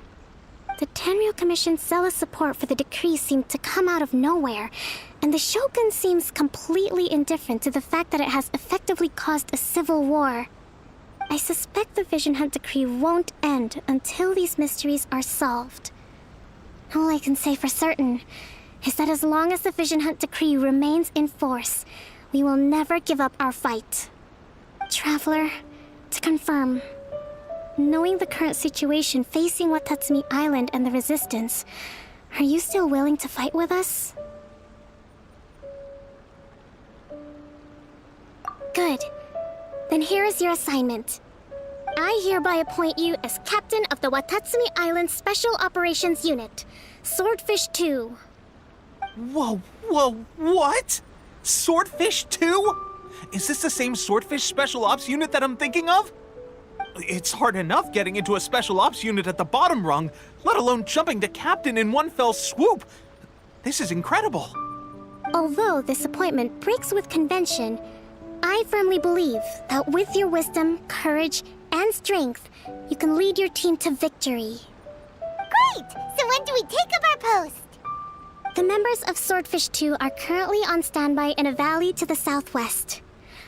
Ronin have been causing trouble down there lately, and we need a special operations unit to eliminate them and stabilize the rear guard.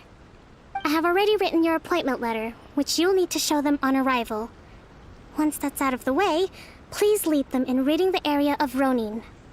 The Special Ops unit comprises Watatsumi Island's elite soldiers. They can be a little rough around the edges, but I have every confidence that you will win their trust. What about me, Your Excellency? Any battles you need me to get involved in?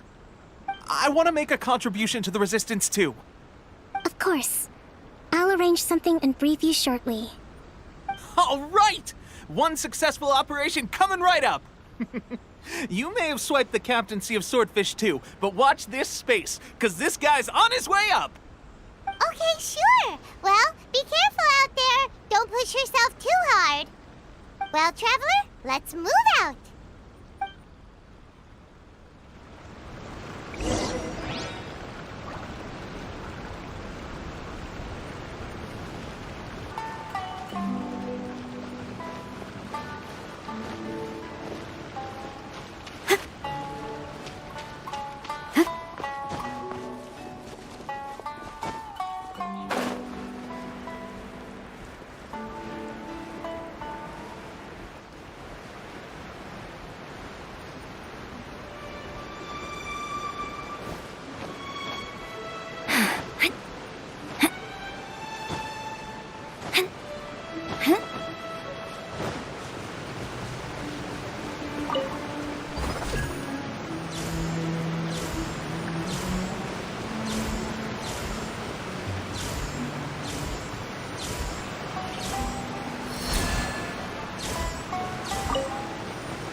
Ah, you must be the new captain of Swordfish 2.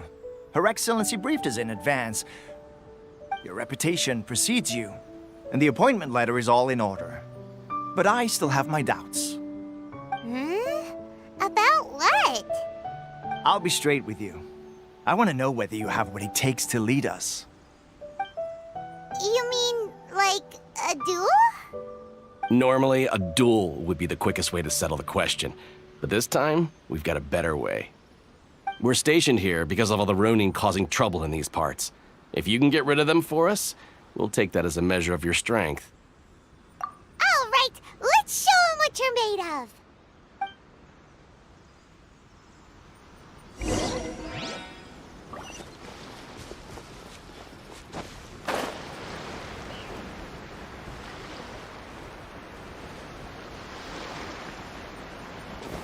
Let's get down to business. Feel this ancient power. Quiver!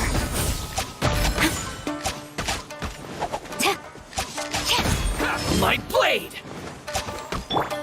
Come into being. Eye for an eye.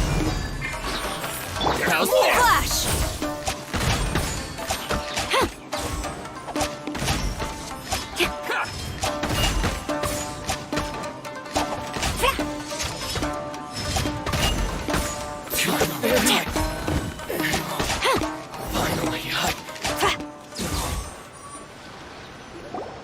Okay, seems like you can hold your own.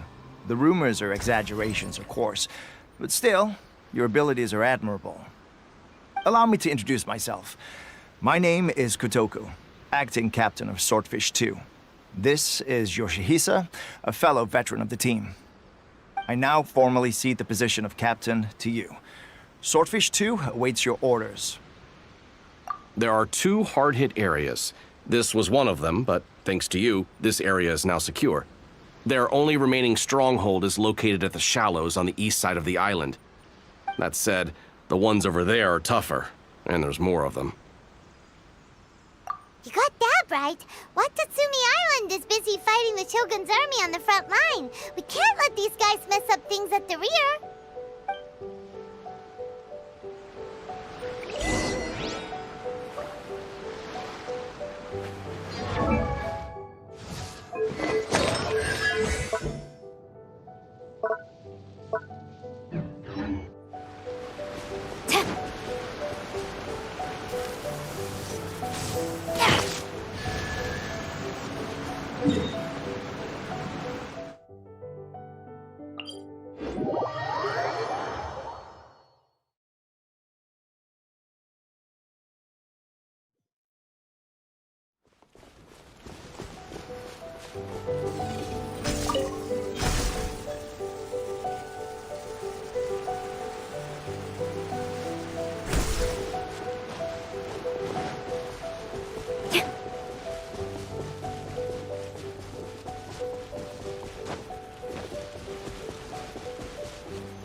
That's not even all of them.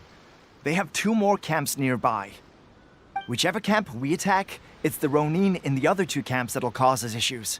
They might decide to provide backup or abandon them and escape on their own. But Captain, That would put you in great danger. If we spread our troops too thin, we won't have enough men to guard you. It's too risky. Yep, the Traveler eats amateurs like these for breakfast. All right then. We'll deal with them all in one go and rendezvous with you on completion.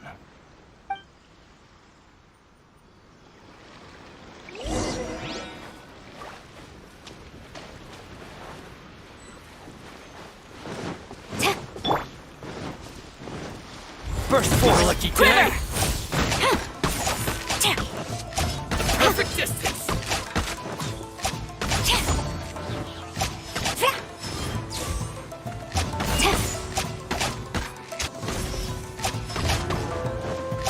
Flash!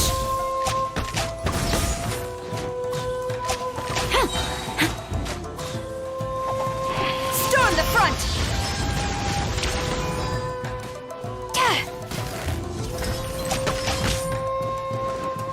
Strike!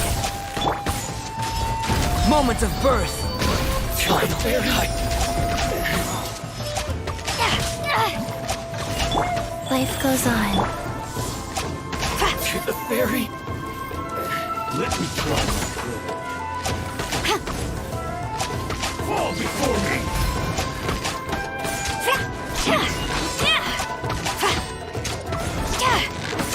Quiver!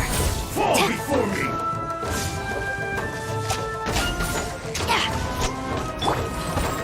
This isn't over. One strike will suffice.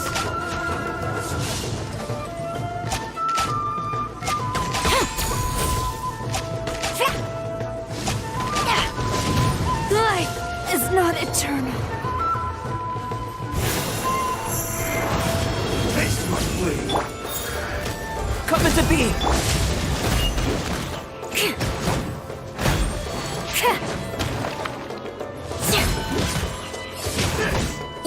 Touché. Go. Well met. You win. Yes. Fall before me. Rack and ruin. One strike will suffice. Taste my blade. Cut down. Like this. That should be the last of them. You didn't get hurt, did you? Cool. Paimon wonders how everything is going with Kotoku and Yoshihisa. Should we go over and check on them? Captain! Captain, the other two camps have been cleared. The entire rearguard of Watatsumi Island is now secure. Great! We solved the Ronin problem and got everyone to look after us, too. But what's next? Let's go back and check with Kokumi. Finally, we got it done. These Ronin have been bugging me for ages, but Kotoku wouldn't let us at him until now. What? No way could you have taken them down without the new captain here. I was putting the safety of the team first. Got it? Oh, come on. You were just being a coward. Hey, cut the attitude! These guys, honestly. Forget them. Let's go.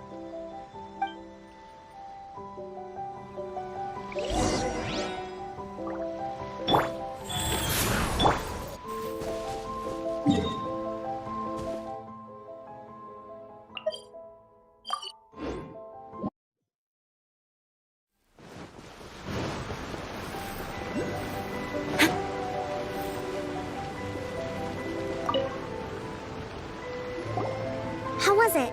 Did your initiation go smoothly? Yes, that's standard for the team.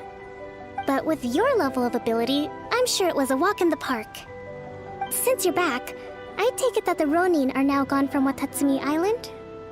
You bet! We sure showed them who's boss! Good. Now we just need to make sure Okubo keeps a close watch to prevent their resurgence. Thank you. I believe in rewarding merit, so you will be compensated for your hard work. Let me see. Too soon for another promotion, I think. I could increase your pay. I gave him an assignment. He's taking part in a surprise attack against the Shogun's navy. He expressed a desire to be on the front line, so I honored his wishes. Now, speaking of assignments, I have a special mission I'd like to give you. A special mission? Yes. In between Watatsumi Island and Tatarasuna, there are some ruins relating to a god who fell in the Archon War. There are several small islands there, often used as a transit point when transporting supplies. Recently, however, supplies stored there have started to go missing for no obvious reason. Stranger still, the Resistance army passed by and reported they found no signs of danger. I'd like to task you with getting to the bottom of this. It's not urgent, so there is no need to leave immediately. I suggest you take a few days to familiarize yourselves with the army, and also with Watatsumi Island. When Teppei returns, you can catch up with him, then pick a day when the weather's good to set sail for the islands. Is Teppei really gonna be okay? He has a tendency to dive into action without thinking things through. Oh, Paimon can't help but feel a little worried about him. Oh, why don't we go wait for him at the training grounds?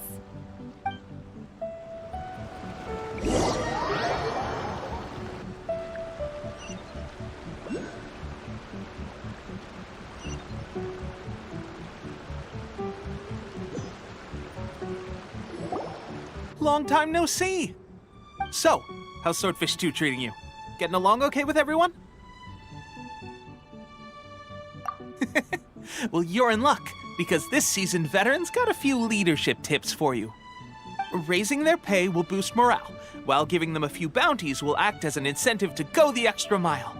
It's also important to maintain strict discipline at all times, and finally... wait. What was it? What was it? Wow, where'd you learn all that, Teppei?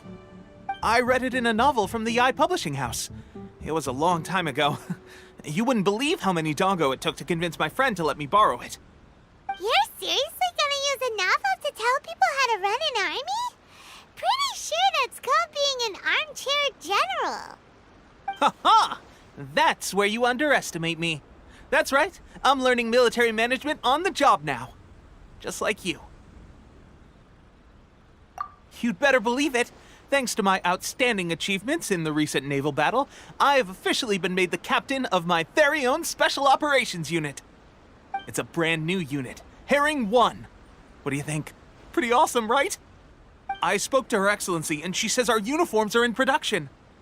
Let's go collect them together once they're ready. I can't wait to put them on. We're really gonna look the part. Ah! Everything's going great. Our mystery sponsor supplies have really helped turn things around. Will Paimon get a uniform too? Of course. You're a recognized member of the Watatsumi Island Resistance. Yippee! Captain, a new assignment has come in. Thank you, soldier. I'll be there on the double. All right, I better go. See you again soon. You'd better watch out, partner. At the rate I'm going, I'll overtake you if you're not careful. Ha! In your dreams, mister! I wouldn't be so confident if I were you. I'm at the top of my game right now. This is my time to shine.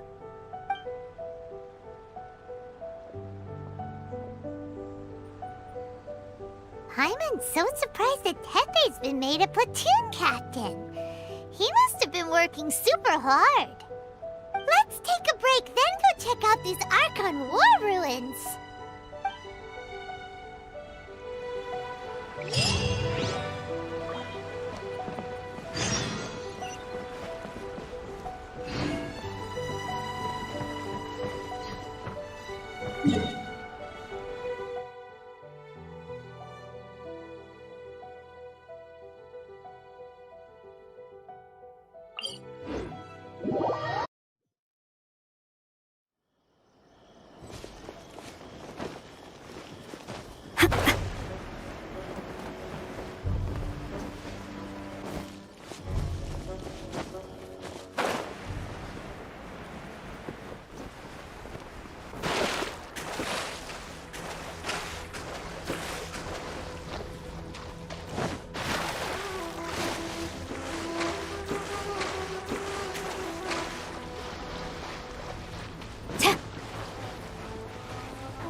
place.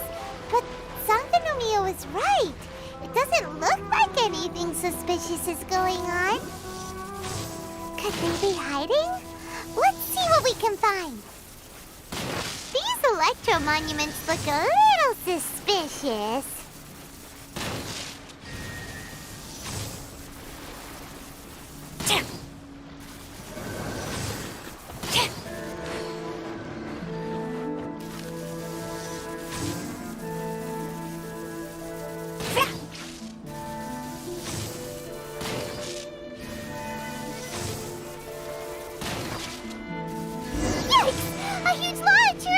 Was it drawn out by the electro energy?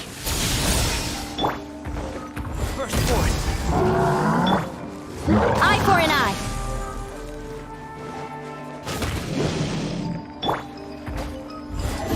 Feel this ancient power. I'll be back with a vengeance.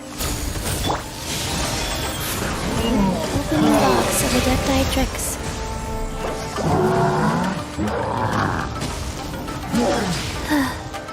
Well met.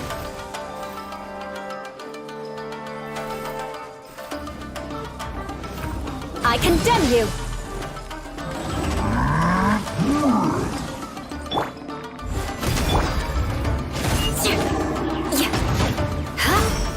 Beg for mercy.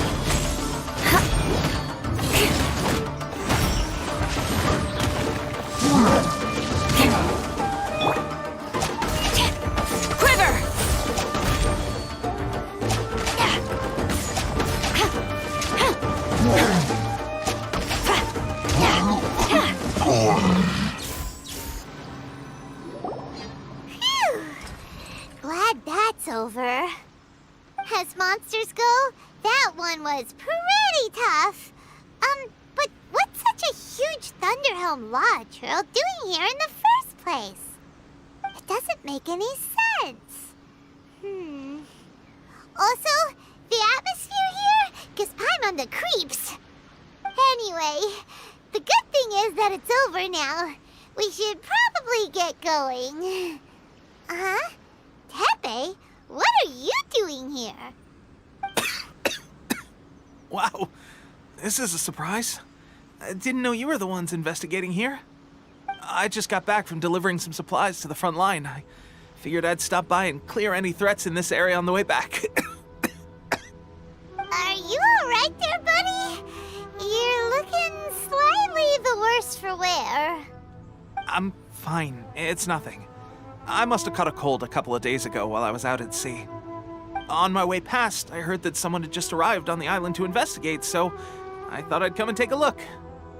If there'd been some real danger, I might have had the chance to be the hero. Shame it was just you guys. Guess I came here for nothing. Tepe, don't you think there's something strange about this place? Now that you mention it, there is something a little off about it.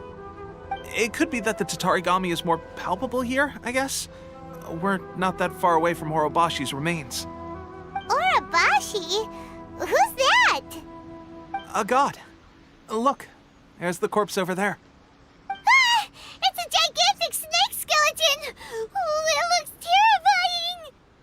Orobashi was the one who brought our ancestors from Enkanomiya up to the surface. That's the origin of the Watatsumi Island you know today. Our ancestors regarded it as a guardian deity. But during the Archon War, Orobashi invaded Yashiori Island. The Raiden Shogun came out in person and slew Orobashi with the Muso no Hitotachi. That same slash also formed what later became known as Musojin Gorge. The Raiden Shogun created Musojin Gorge in one slash? Wow, that's pretty incredible! Yes, but the Archon War was brutal. And Yashiori Island was completely destroyed during that battle. They say the Shogun lost something very dear to her along the way, too. Since Orobashi's death, there has always been some animosity between Watatsumi Island and the Shogunate, but our different beliefs have nothing to do with why the resistance was formed. We only rose up to fight against the Vision Hunt Decree.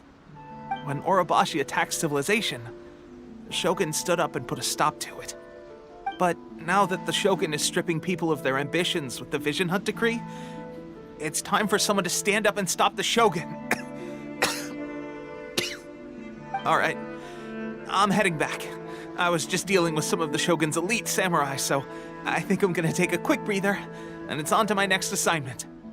You should report back to Sangonomiya as soon as possible. Don't stay here longer than you need to. Being around the Tatarigami too long won't do your health any good.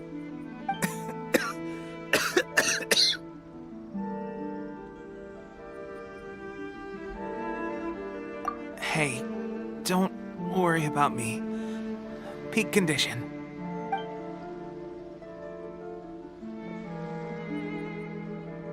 Teppei's sure made some big progress if he's already dealing with Shogunate samurai. Paimon can hardly believe it. Let's report back to Kokomi.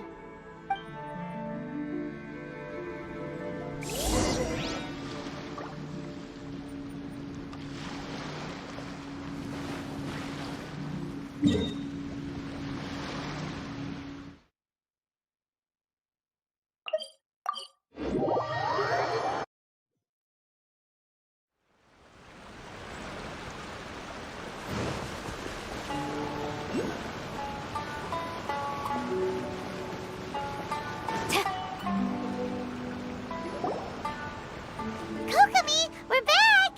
Oh, look, Goro's here too!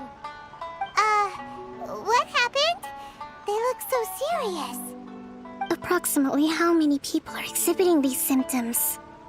I haven't had the chance to do a full count yet. Kokomi, Goro, what's going on? Recently, some of our soldiers started showing symptoms of accelerated aging.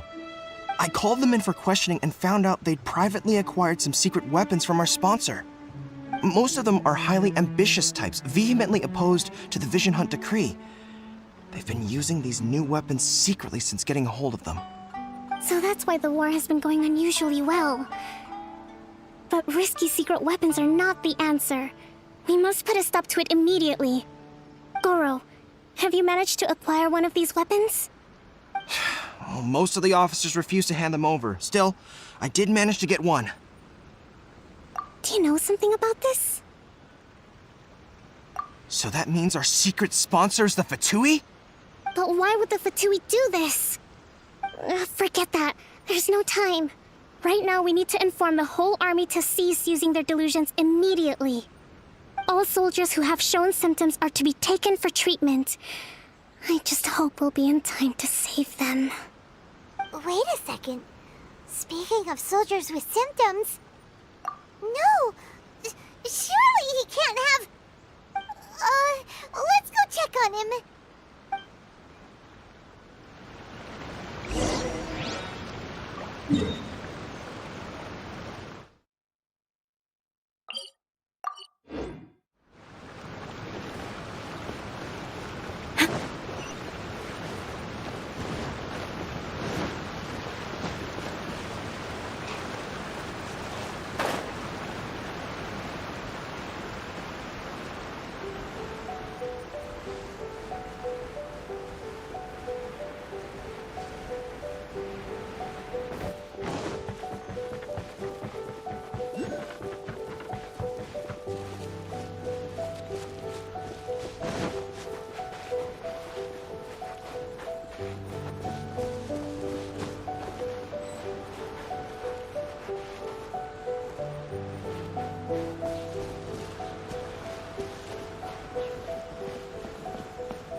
Oh. Hey, guys. What are you doing here? Just a moment. Let me get up. It's It's weird. I don't know where all my strength's gone. Oh, right, yeah. I haven't had time to give you the full details. Well, I made a lot of great contributions to the war effort lately. Fighting the Shogun's army at sea, taking on Shogunate samurai all by myself, rescuing my comrades from an ambush. Things I never would have dreamed I could do when you first met me. If only I were stronger still.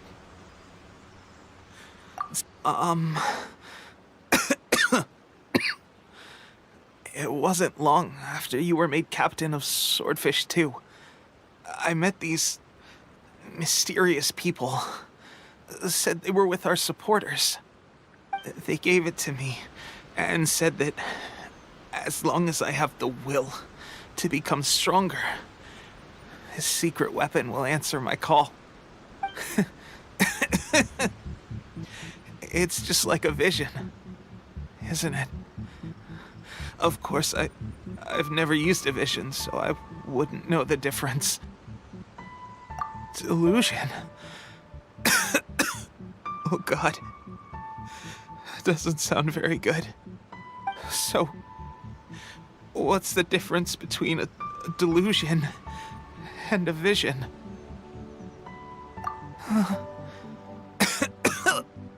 Gosh.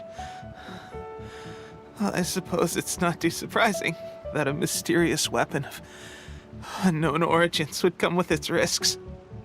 I've been getting more and more tired over the past few days, and I have this strange sense of dread.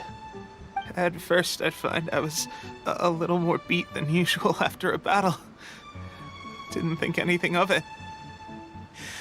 But today, I got back and suddenly my vision was going blurry. This is a real shame.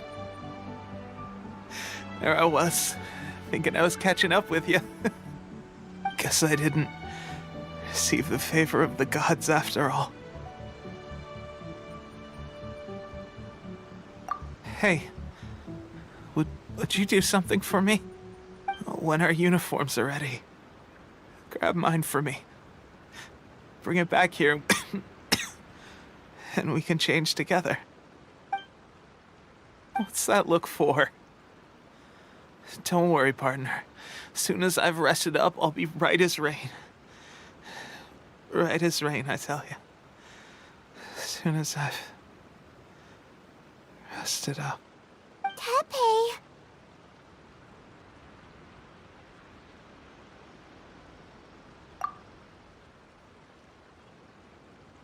Hey! Where are you going? Hey!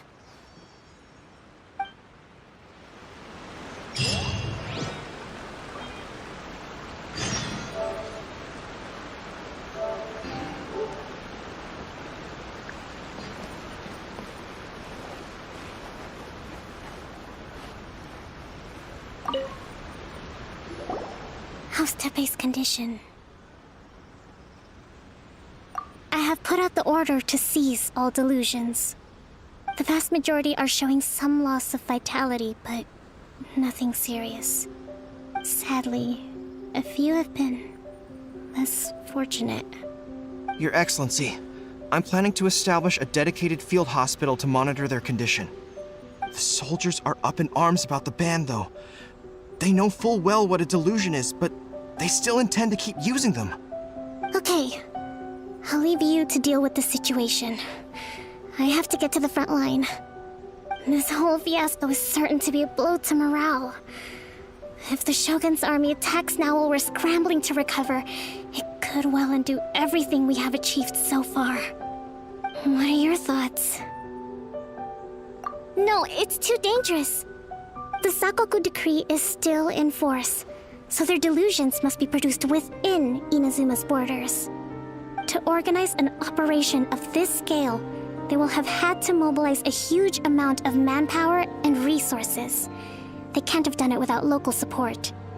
If we want to stop them, we have to destroy the factory where the delusions are made. But it's sure to be heavily guarded. It's dangerous to go alone. At least take some troops with you. Your Excellency, given the urgency of the situation, we were hardly discreet when confiscating the delusions. The Fatui are sure to take notice. If we spend any longer amassing our forces, they will get wind of our plans and make their escape. Very true. Let me think. I gave this some thought while you were confiscating the delusions. The side of the factory must be big and secluded, but close enough to a transport route to ensure the supply of raw materials. Not many places meet these criteria, and if we take the locations where our soldiers receive their delusions into account as well, I suspect the site is likely to be the cliffs, near the ocean at the southwest of Yashiori Island. I'm not going to stop you, but please, be careful. We have lost too many courageous fighters already. I don't want to lose you too.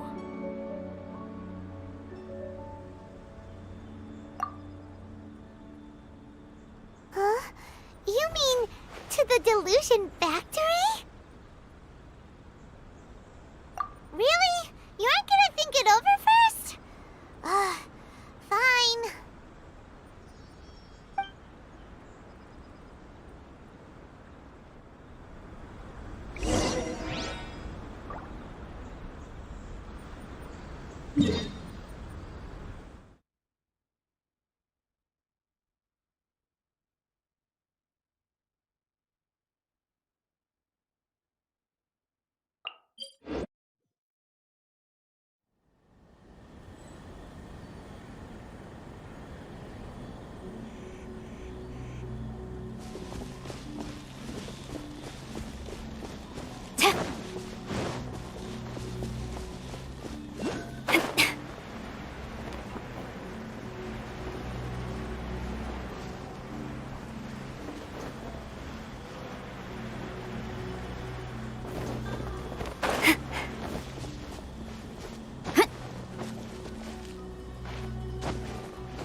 Crush!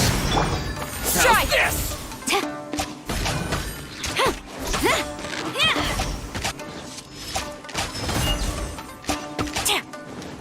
Taste my flavor. I'm at my limit. Wheel of life. Burst forth! Moment of birth! I am defeated.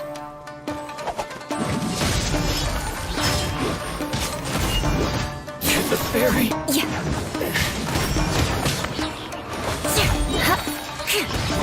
Freeze to the core! Finally, to the fairy!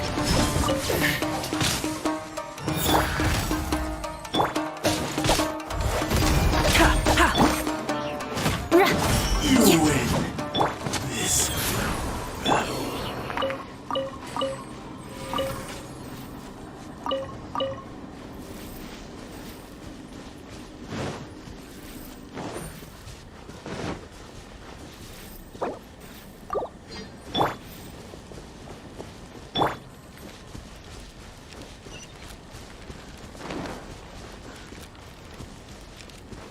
Faster? Okay, faster. Go.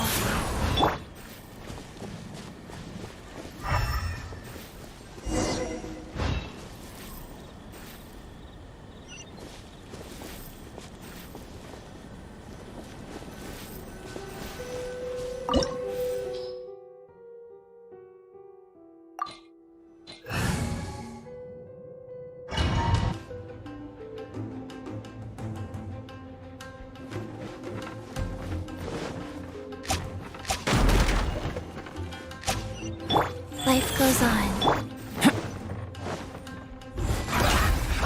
Quiver! To the bitter end.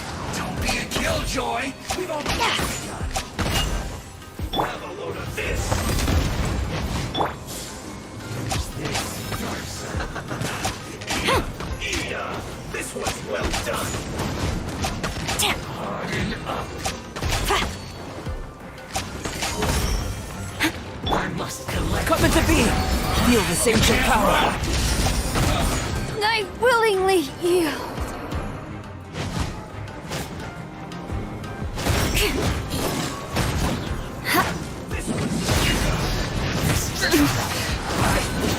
Miscalculated. Loneliness.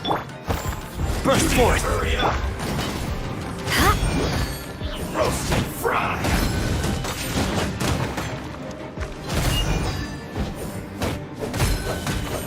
You need to hurry up.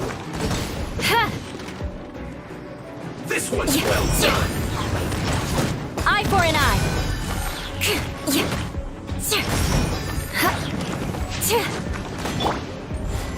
Moments of birth! Roast and fry.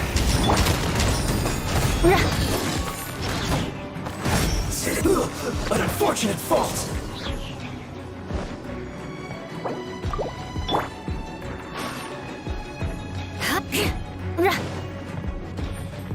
Rise.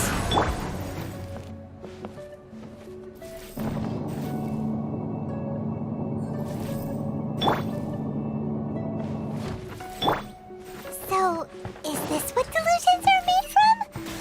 So much crystal marrow. Now, where have we seen that before? Wait a second. Are they getting this from Rito? So the Conjure Commission are...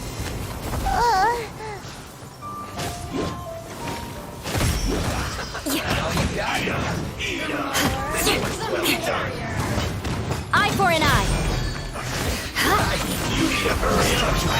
Well met. Wheel of Life.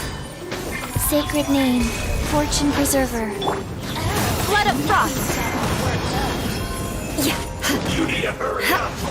I condemn you.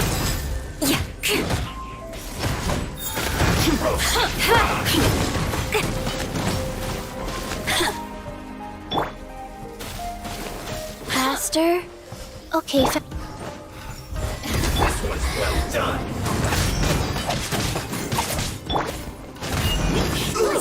Feels close. Rack and ruin. Blink. The more, the merrier. Live!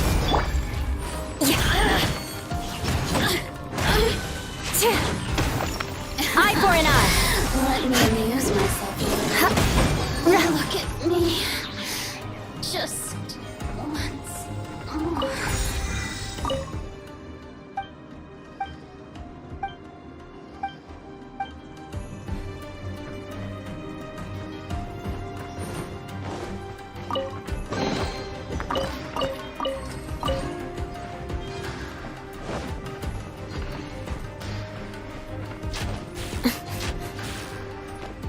Yikes! It looks dangerous. We better watch our step or we might get hit.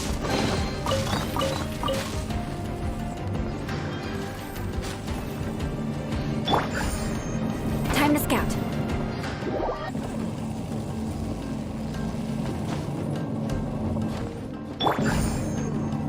go.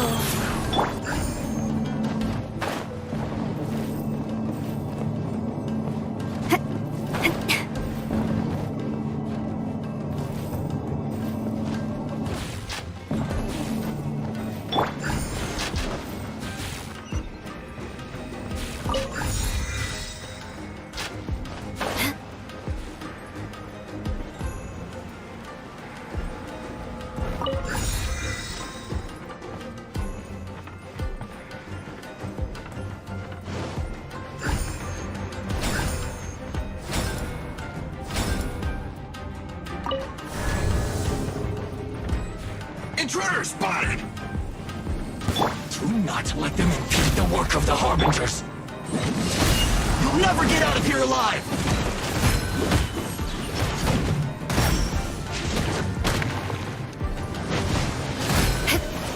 Stay right there. Eye for an eye.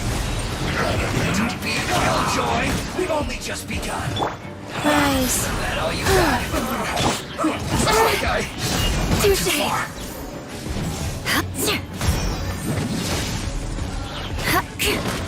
Burst forth!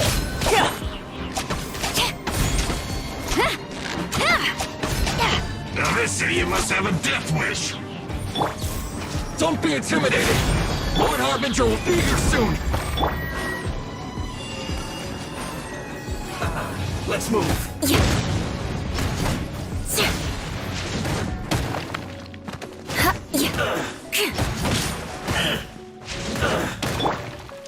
Beg for mercy. Specifying heat. You need to hurry up. Roast and fry.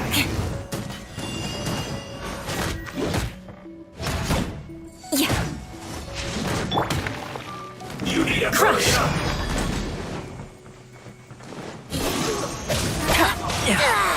Burst forth!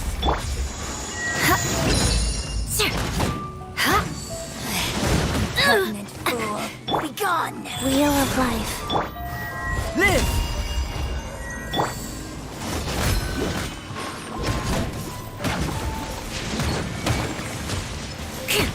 Rack and ruin.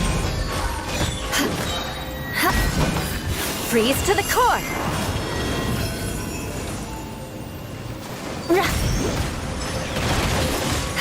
This body belongs to ice and snow. You actually managed to find this place.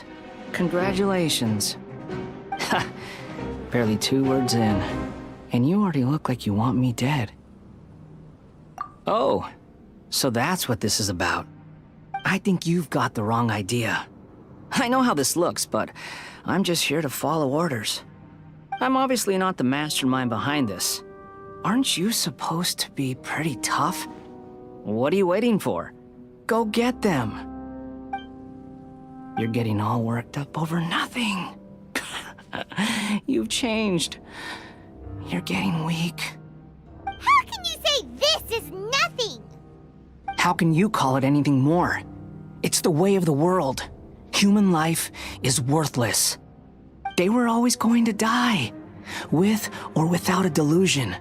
At least having one gives them a chance to fulfill their ambitions. Do you have any idea how useful the Vision Hunt decree is to us? It took a lot of work to make it happen. Obviously, it was in our best interests. Good news is, our hard work is finally paying off. Generating conflict creates a big market for delusions. Now we just let the promise of power draw in the weak. For just a small price, they get the feeling of controlling the world, trading their life for supreme power. Pretty good deal, don't you think? So, the Fatui started the Vision Hunt decree? You've been behind it all along? From the outside, Inazuma looks pretty impenetrable. But on the inside, it's a land of opportunity. With a little effort, we were able to break them down from within. Eternity stretches things out over a long time, but each moment within it becomes all the more fragile. Take your friend in the Resistance, for example.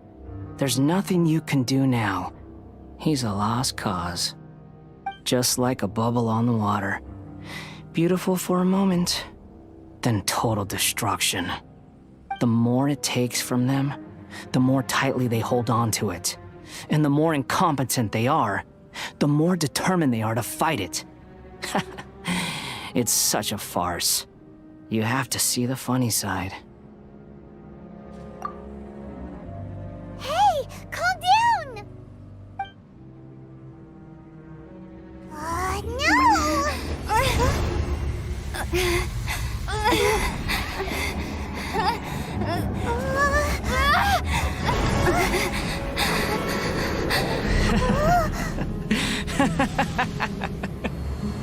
That's it.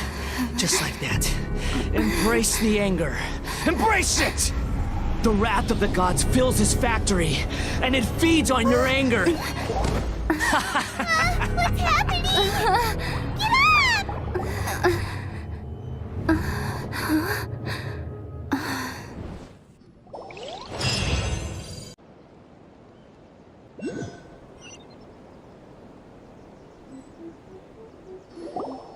Repeat after me. 3, 2, 1. 1, 2, 3. Come on. Oh, you recognize me right away. Your brain seems relatively unscathed. This is good news. It's just as well, really, with the amount of effort it took me to get you back here. Honestly, it was like you were glued to the ground back there. Nico? Paimon's been wanting to ask you about something. How come you're acting so differently from when we first met you? Am I? Maybe it's because I had the other Shrine Maidens leave. Anyway, I've always been like this. People show you whatever side of themselves they want you to see. I know this for a fact. Every side of me is the real me. People just like to define things in all sorts of arbitrary ways. This is a human society. At the moment, anyway. And I'm just doing as I please. Paimon didn't quite follow.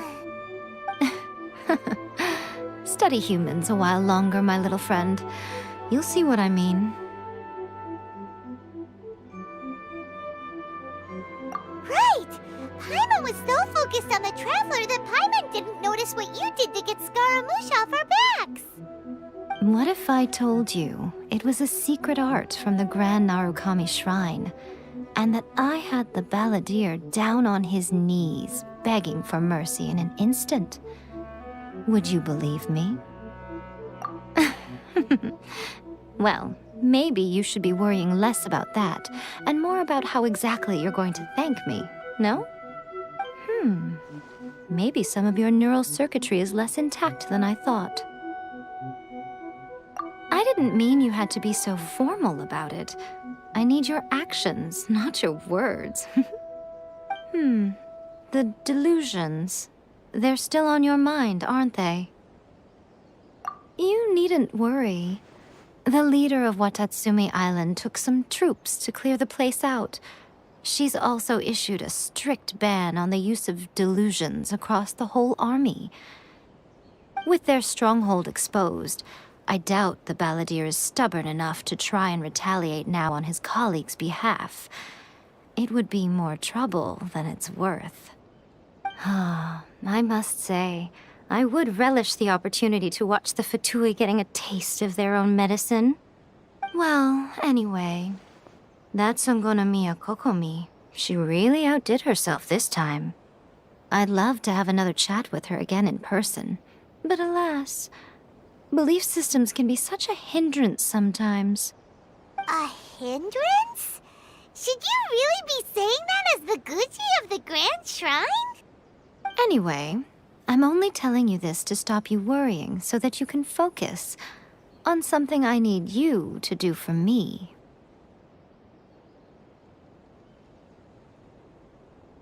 You've met her, right? I'm not talking about the puppet. I mean her. You've met her, yes? Yes. The true Raiden Shogun, who meditates endlessly in the plane of Euthymia to preserve her being. Her name is A. Are you saying that the one we met at the ceremony was just a puppet, and the real Raiden Shogun is the one that the Traveler met later?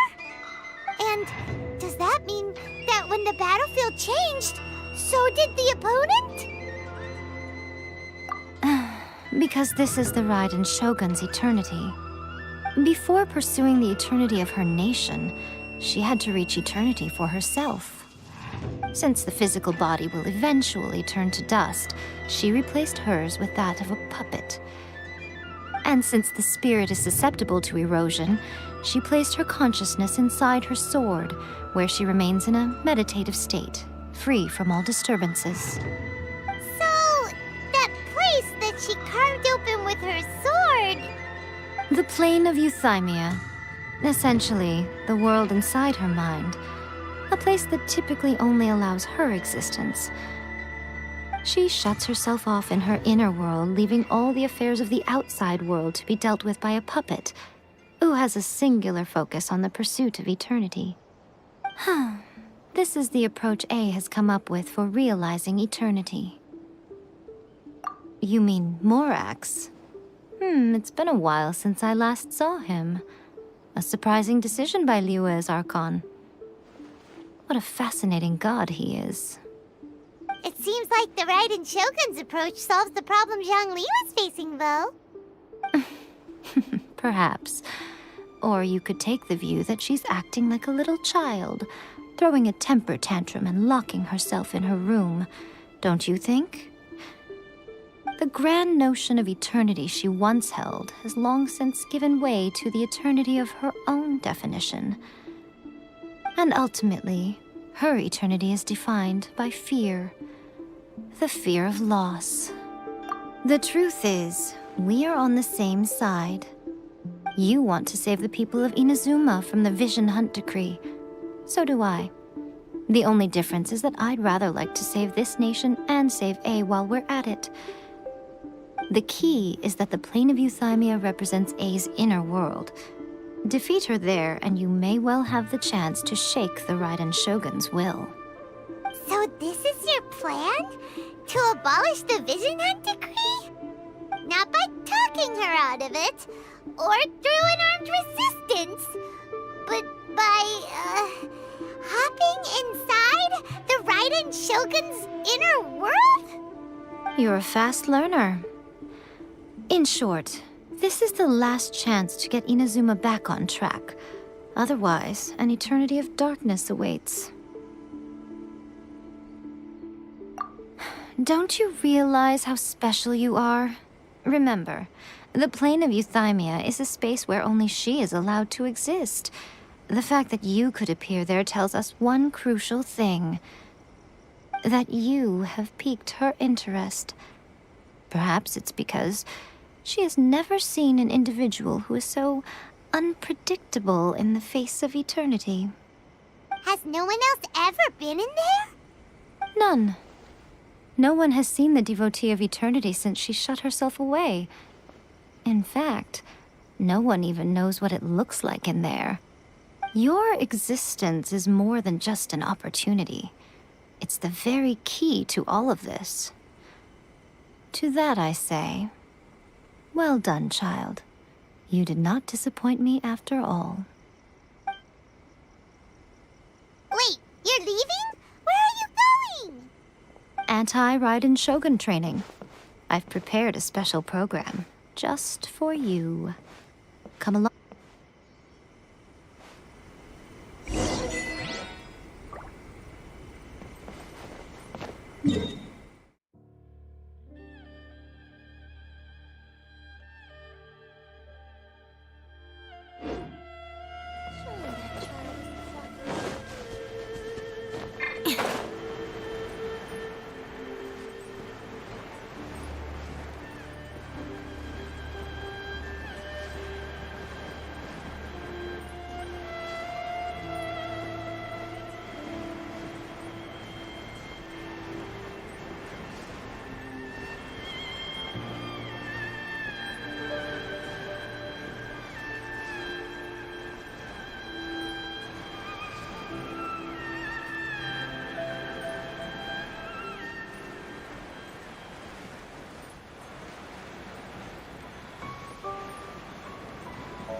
We're gonna do it here?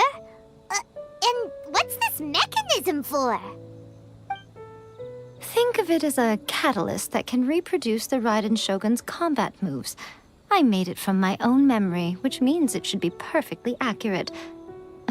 Unless, of course, her skills have declined. It'll give you a chance to figure out her moves in advance and come up with a counter strategy.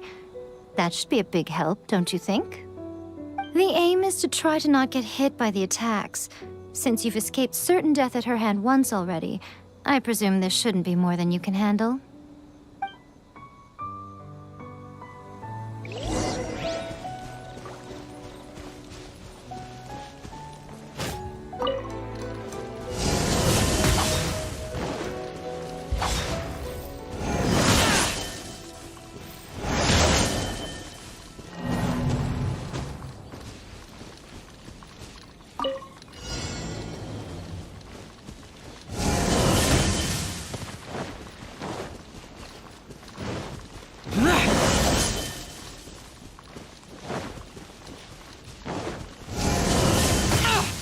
out of my way!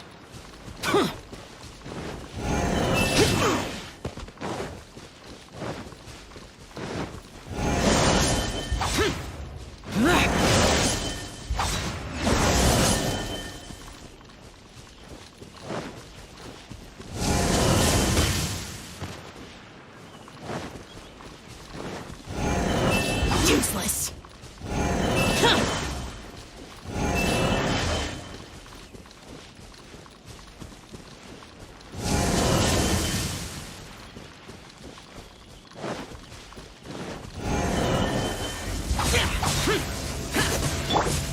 Coming to be!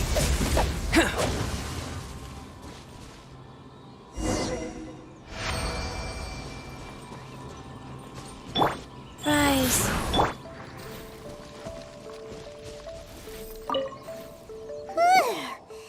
What a workout! So how come you know so much about the Raiden Shogun? You mean me? Perhaps it's because I'm the Electro Archon's servant. What? Like Dvalin is to Barbados? Huh. Never would have guessed by looking at you. It sounds like you'd be more persuaded if you saw me in my fox form. In your dreams. Huh. More curious than my appearance is the fact that she and I don't see each other anymore, wouldn't you say? A nation to last for all eternity is a dream that she and I both share. But I don't think that's the same thing as complete stasis. At some point, she started going down a path that became increasingly difficult for me to join her on. You know, A never said goodbye to me before she stepped into the plane of Euthymia. Perhaps it's just my wishful thinking, but I think she did this deliberately, as her way of keeping our friendship eternal. By neither saying goodbye nor seeing me again, our relationship will remain forever how it was. In her mind, at least. Since we've embarked on two very different paths to eternity, I can either continue to maintain the status quo or do whatever it takes to bring her back on track, regardless of the cost. I have chosen the latter because if stubbornly isolating herself in the plane of Euthymia is her idea of eternity, then my duty as her eternal servant is to drag her back out of her own head and into the real world. Aw, Miko, you sound like a really great friend. I'm only telling you this so you can properly understand my plan. Could you possibly spare the sentimentality for the time being? Anyway, that's enough chit-chat. Time for Anti-Raiden Shogun Training Phase 2. There's a part 2?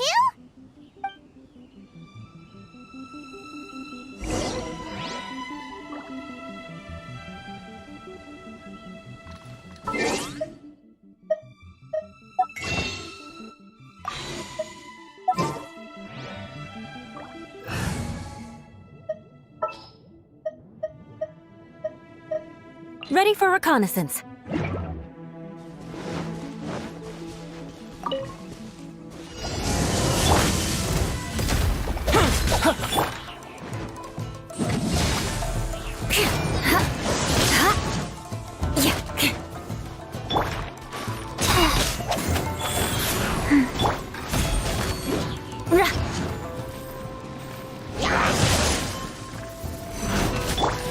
Burst forth! Witness my great undertaking! More speed.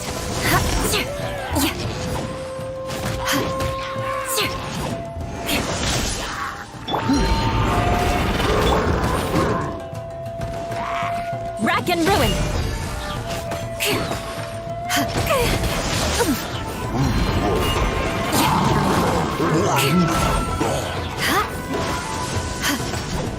I condemn you. Coming to be!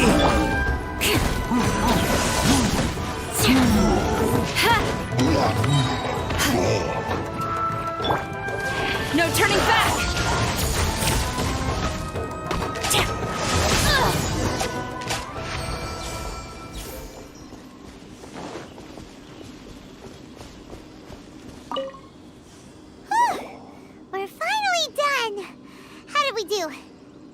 did quite admirably. I could see your determination and your hard work. So, do you think we're ready to beat the Raiden Shogun now? How do I put this? You're no match for her at all. Wait, what? So all of this was a complete waste of time? You are the most important part of the plan. I know what I'm doing. You don't think I'd leave you with no chance to win at all, do you? Speaking of, Traveler, what do you think of the Resistance Army's chances? You're absolutely right. Perhaps they occasionally best the Shogun's army in open battle, but when they face the Raiden Shogun herself, considering even their visions have been taken from them and embedded in the statue, they're ultimately quite helpless. You don't have to be so blunt. The Traveler's the captain of Swordfish too, you know.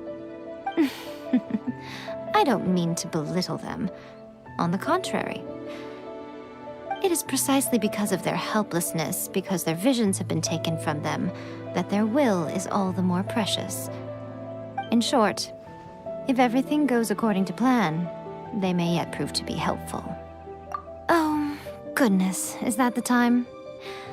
I have another guest to receive today. We can talk more back at the Grand Narukami Shrine. All of a sudden, you're entertaining guests? Paimon's really struggling to understand how you work.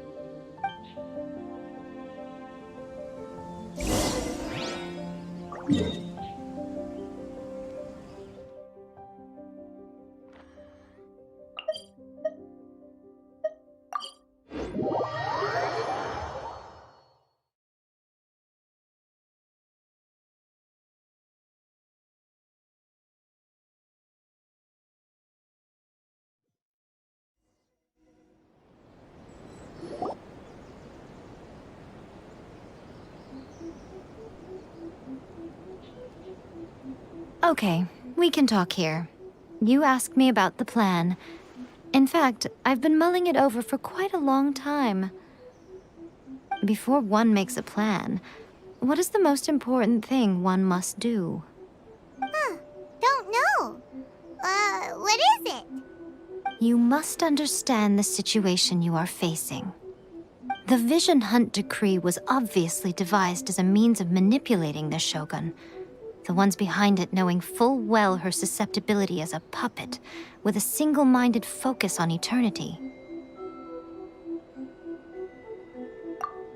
Yes, this is the strongest piece of evidence we have to go on.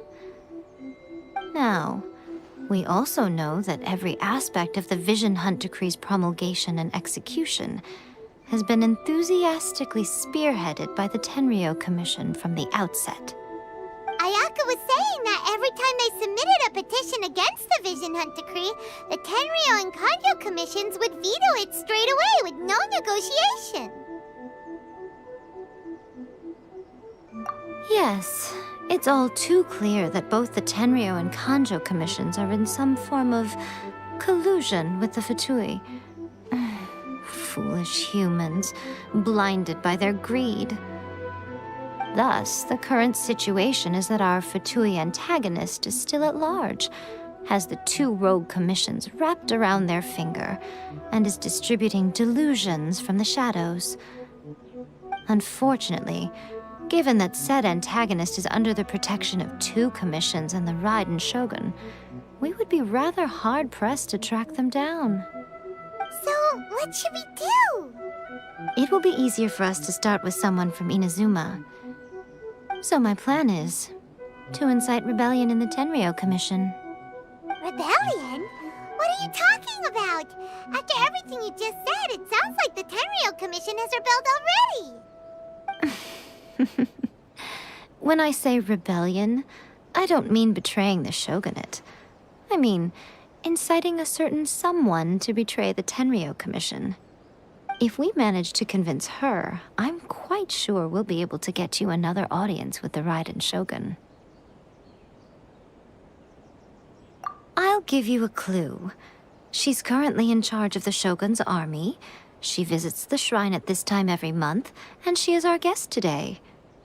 She also appears to be standing right behind you. Don't move a muscle. You've got some nerve showing up here in the shrine when there's an active warrant for your arrest. Don't even think about trying anything. Surrender now. You're coming with me to headquarters. Seize her! Affirmative. Kujusara! It seems that you're forgetting. This is the Grand Narukami Shrine. Use of force here is strictly forbidden. Before you proceed, which of you would like to face criminal charges for dishonoring the Shogun, Ugh! Gujiyai, please tell me you are not sheltering a wanted criminal here. We are just friends. I don't see what sheltering has to do with it. Tell your subordinates to leave. We have things to discuss. All of you outside! As you wish.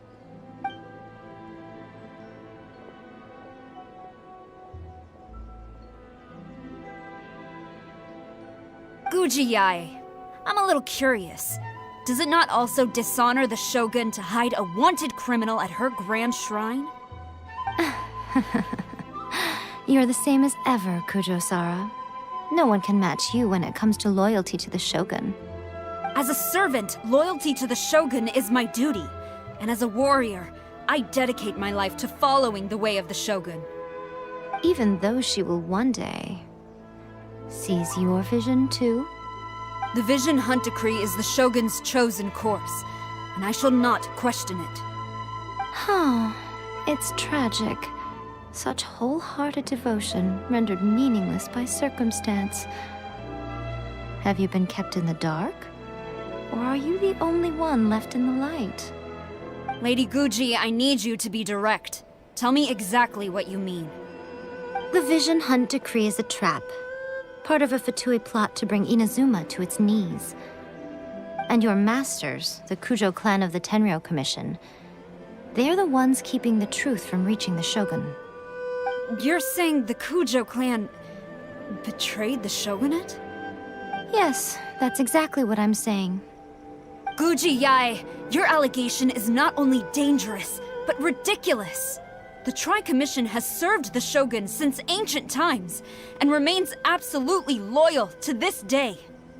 Ever since I was adopted by the Kujo clan, I have seen and heard nothing but pure devotion toward the Shogun. At every level of the Tenryou Commission, especially from the head of the clan, Kujo Takayuki. He reveres the Muso no Hitotachi more than anyone. My own respect for the Shogun pales in comparison to his. How could he ever even dream of acting against the Shogun? 3 days. Come back here in 3 days and I will show you the evidence. As a Guji, there's one thing I know very well. People believe whatever they want to believe. Some things you do not see, simply because you do not wish to look. And so, it falls to me to place the truth before your eyes, in all its ugliness. 3 days? I'll be here. But if I don't see any evidence, I will demand a formal apology for slandering the Kujo clan. Also, she will have to come with me. Wonderful. Then I'll see you in 3 days. I look forward to it very much.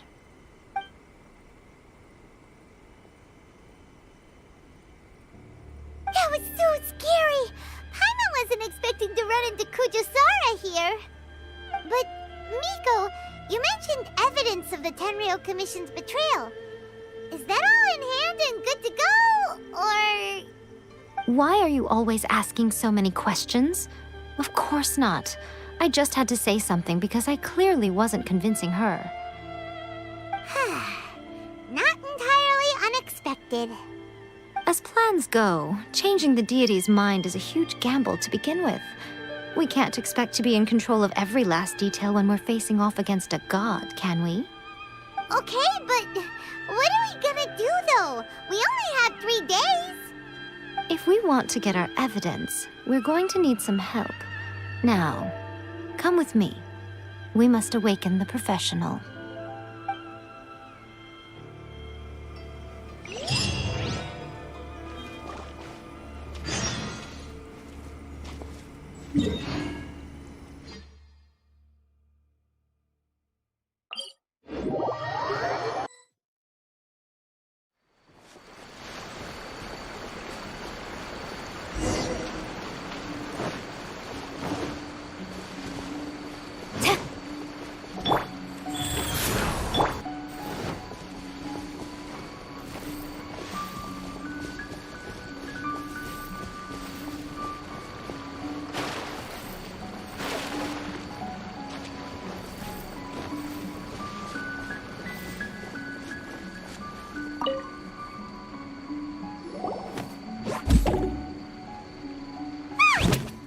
toy Tanuki just turned into a human!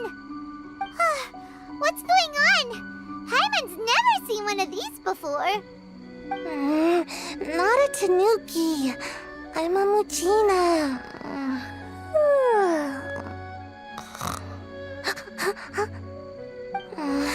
I'm so tired. If I don't get enough sleep, it'll stunt my growth. Is this the professional you were talking about? She doesn't look very professional at all. She is a member of the Shiumatsuban, a genuine, bona fide ninja. Wow, a ninja? So was that one of those legendary ninja transformation techniques? Anyway, what's the Shumatsuban? It belongs to the Yashiro Commission, a secret unit under Kamisato Ayato. Now, Kamisato Ayato and the Yashiro Commission are neutral parties, so I have no right to give orders to the Shiumatsuban. However, convincing their most chronically lazy member to help us is well within my abilities. Here's what I need you to do. Go into town and find evidence of the Tenryo Commission's betrayal. It would not be appropriate for me to be seen there myself. You make it sound so simple, but... Oh, I thought you would have figured it out by now. All right then. I'll indulge you with a little more information. For a complete outsider, probing the inner workings of the Tenryo Commission is nigh on impossible. But since the three commissions work together to serve the Shogun, they have a close relationship. Someone from one of the other commissions might have an easier job of figuring out what they're up to. Now you're following me. The Shogun's army haven't given up on their search for you yet, but with the help of this Shiumatsuban ninja, I'm sure you'll be able to rendezvous with your friends. Don't forget, we're on a tight schedule here. Be sure to bring back the evidence in good time.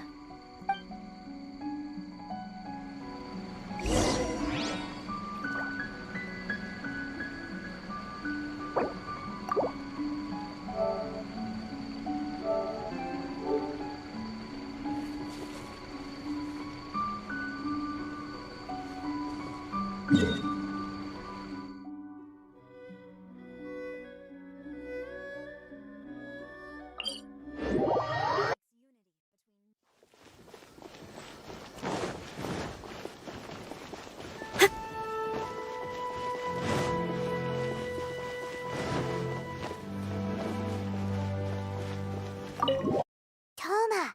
Toma! You there? It's us! We're back!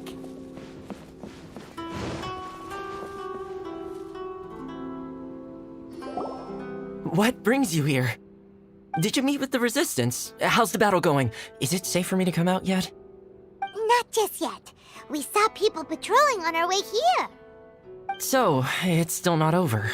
I guess you came here because you have something to discuss? I'll get someone to call for Miss Kamisato. Bear with me for 1 second.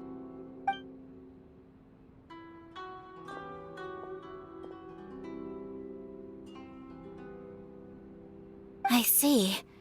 You have been through a lot since we last met. I understand. You need evidence of the Tenryo Commission's betrayal. Let me think. Now that you mention it, there is one thing that has always concerned me. The Shogun's army has been at war with the Resistance for a long time now, but not once has the Shogun ever inquired about it. I used to think that she simply didn't care, but looking at it now, perhaps the problem all along has been with the Tenryo Commission's reports to the Shogun. What do you mean? The Tenryo Commission presides over domestic military affairs. If they ever had any intention of concealing information in their reports, we would have no way of knowing. Meanwhile, the Shogun would incorrectly conclude that the Vision Hunt decree poses no threat and would stick to her decision. If we had access to their reports, it would confirm everything. But as I recall, the only person authorized to access that kind of official documentation is Kujo Takayuki. It's heavily guarded too. Even with Sayu's help, swiping a document from under their noses is no easy task. If only there was a way we could distract the guards just for long enough.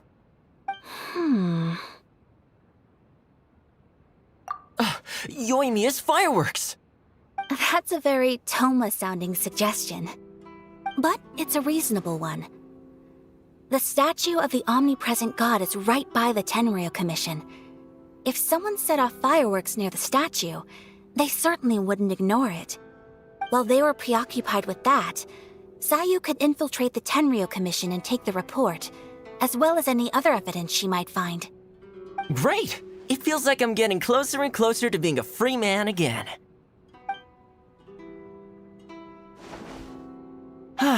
It feels like it's been an eternity since we last sat down and talked like this. Well, it certainly felt like it to me. I've been looking forward to seeing you again every day since I got here. This tea house used to be my favorite hiding place, but now I've honestly lost track of how long it's been since I last set foot outside of here. Oh man, I want to go to the hot springs so badly. Poor Toma. Let's focus on the issue at hand. The sooner the Vision Hunt Decree is abolished, the sooner Toma will be free. This was a reunion of sorts, but there's no time to catch up. We'll celebrate properly when it's all over. Ooh, let's play the hot pot game again. You're still thinking about that? The Tenryo Commission is heavily guarded. Be careful when you get near. Let's meet back here afterwards. Alright, first let's go to Hanamizaka to find Yoimiya.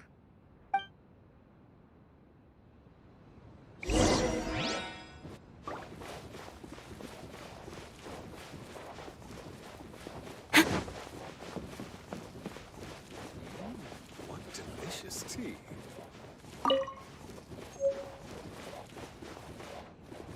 The books were more interesting in the past.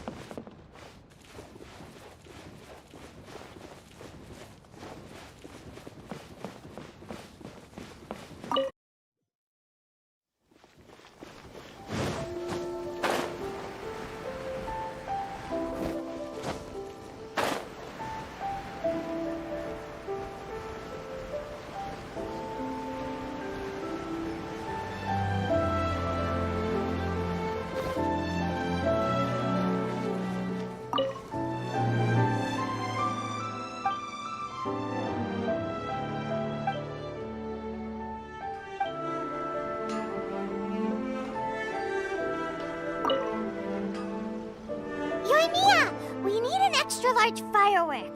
The super duper big kind. Extra large firework? You sure came to the right person. As it happens, I made this really souped up one just a couple days ago. But it's so powerful that I haven't found anywhere I can test it out yet. Huh, may as well give it to you. Let me know how it turns out. Don't forget, move well away from it after you light the fuse, and try to avoid burning your clothes. Also, it's best that you cover your ears. Why does Paimon feel so nervous all of a sudden? Don't worry, it's just a firework, come on.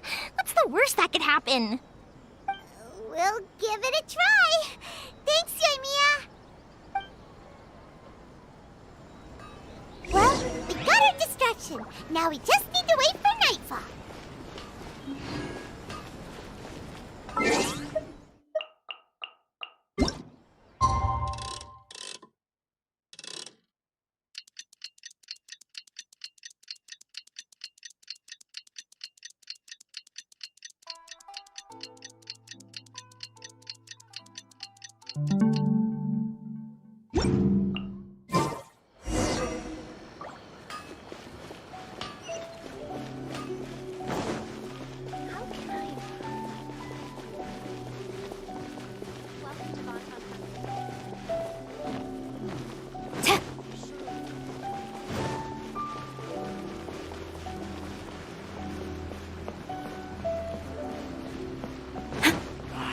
Should I report this to my superiors?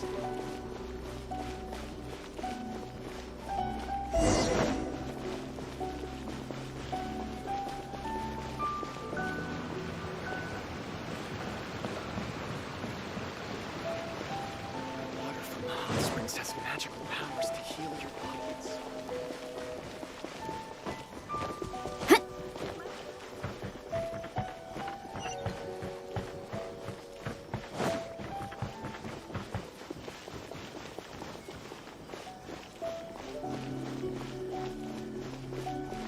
You!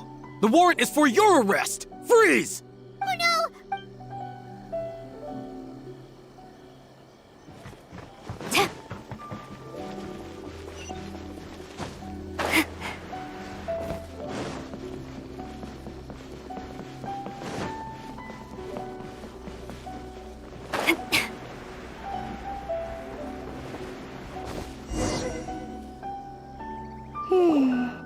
Pretty much how I thought.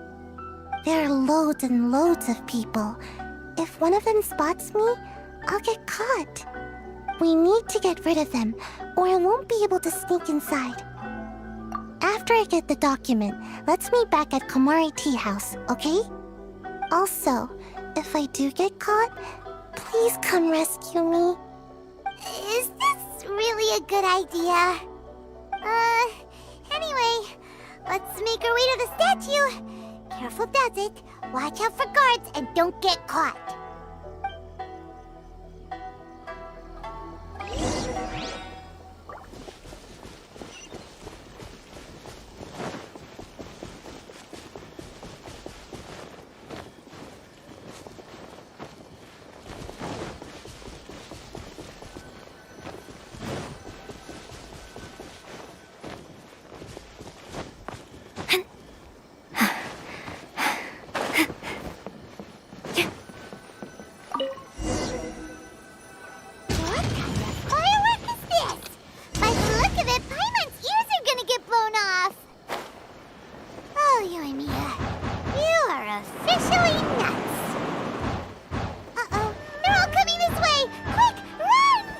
Stop! I have orders to search for a wanted... Yikes! Hide, quick!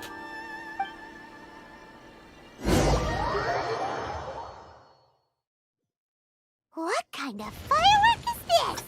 By the look of it, Paimon's ears are gonna get blown off! Oh, Yoimiya, you are officially nuts! Uh-oh, they're all coming this way! Quick, run! Let anything happen to the statue.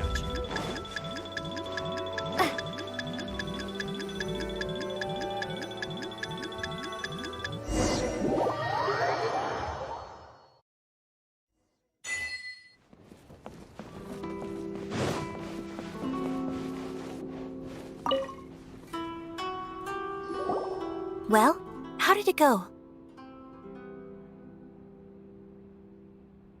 Well done. Let's wait for news from Sayu.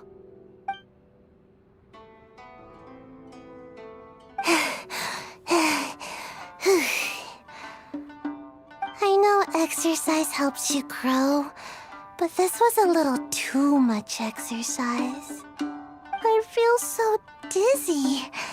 Everyone is spinning. No, I can't sleep yet. There was something important I was supposed to do first. Oh, right, yeah, I got it. I didn't know how to find a document you guys were talking about, so I just swiped a whole bunch of stuff that looks suspicious. Here you go. I'm going to sleep now.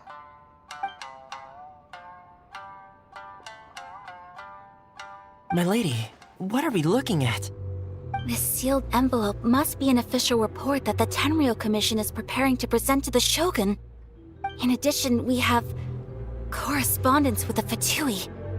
It seems that Gujiae was right. They have been fomenting unrest behind the scenes. This should be ample evidence. Please take them to Gujiae. I trust you will have a plan for the next step. I will also gather some people to try and root out the rest of the Fatui in Inazuma. Still, mind yourself when you face the Shogun. I still get goosebumps just thinking about her drawing that blade. Again, we'll just have to trust Gujiae. She is close to the Shogun, so maybe she will have a way.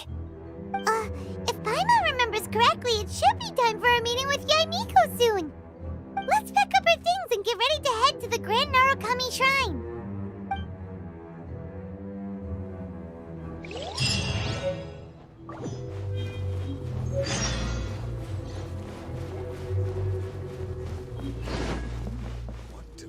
delicious tea.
Lady Guji, here I am, as promised. Rest assured I came here alone and told no one about this trip. I knew you would keep your promise after all. I'm sure you've barely been able to take your mind off it these past few days. Have you managed to get any sleep at all? You're quite mistaken. I would never doubt the leaders of my clan. So, where is your proof? Ah, how wonderful. Everyone's keeping their promises today. Oh, you wouldn't believe what we had to go through to get our hands on this stuff. Hand them to Sarah. She can examine them for herself. What is this? I see this document bears the official seal of the head of the Kujo clan, and it doesn't look like a forgery. I don't understand. Not a single word about the resistance, Sangonomiya, or the situation on the front line. What about the soldiers who gave their lives on the front line, or the hardship endured by the people? Do they deserve no mention? Utter disregard for human life. Why would they want to hide it? For the sake of the Vision Hunt decree, of course. Don't you think the Shogun might reconsider her policy if all of the things you just mentioned appeared in this report? So, the Tenryou Commission, they are deliberately deceiving the Shogun? Yes. Now, who else do you think might be benefiting from the Vision Hunt decree? This is a letter from the Tenryou Commission to the Fatui. The head of the Kujo clan kept this a secret from the Shogun, too. Well, the things you wanted to see but also wished not to see are here before you. Surely, you aren't planning to turn a blind eye to them? So everything I've ever held on to, it's all... How could they? Ugh! This betrayal is unforgivable! Takayuki, you've got some explaining to do! Kujo-Sara seems pretty angry, huh? Looks like our Tenryou rebellion is successfully underway. Yep.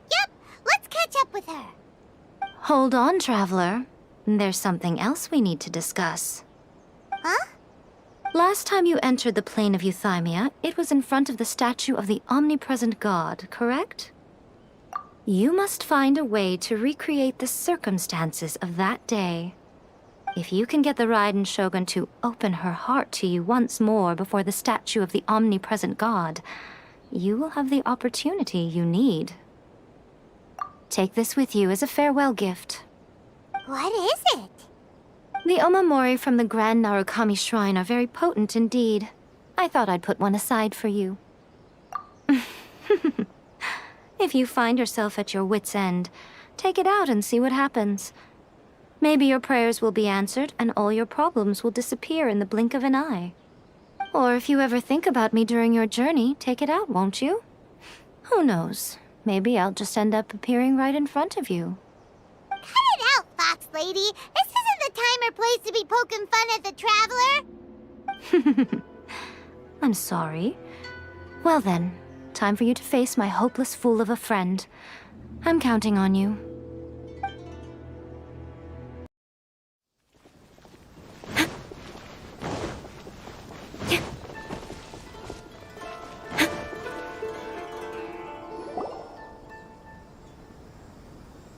You followed me here? You've got guts, I'll give you that.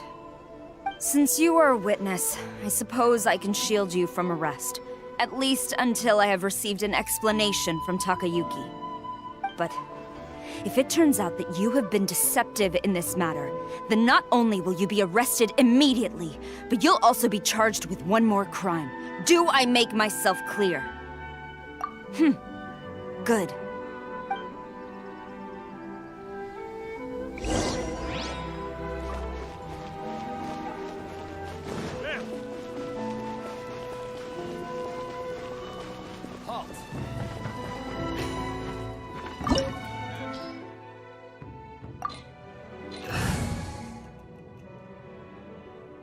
Apologies, ma'am. Orders from the top. No one is allowed to enter. Out of my way! I need to speak to him. I won't tell you twice.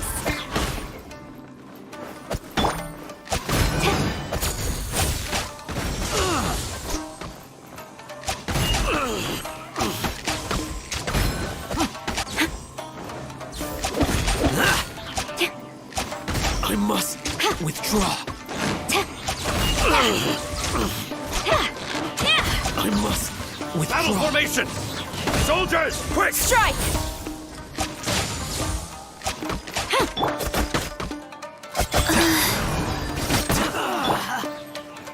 Vengeance will be mine! Come into being! Glory to the Shogun! I must Quiver!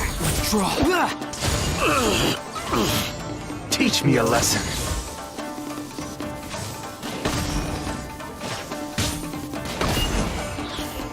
I dare you!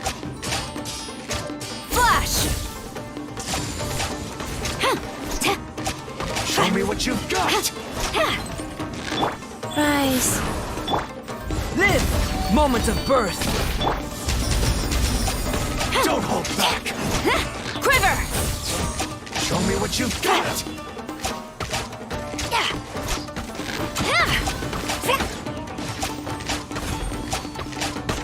Strike!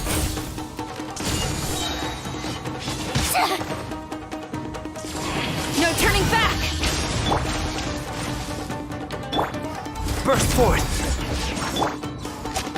Flash!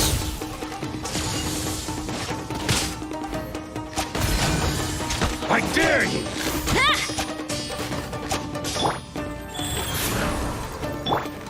Come into being!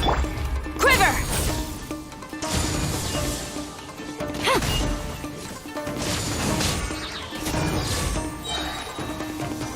Don't hold back.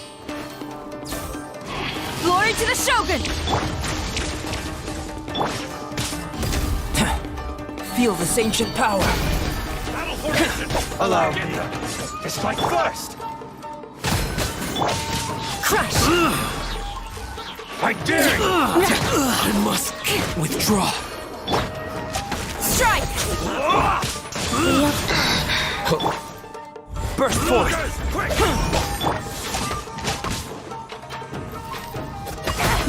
Gaining the upper hand! I must withdraw. Show me what you've got.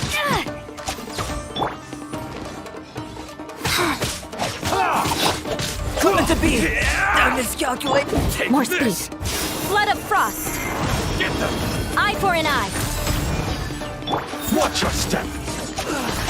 Soldiers! Quiver! Storm the front! I dare you! Impossible! You cannot match my bravery! Strike! I must Live! withdraw. Witness my great undertaking! Rise. Don't hold back. I've lost. Show me what you've got.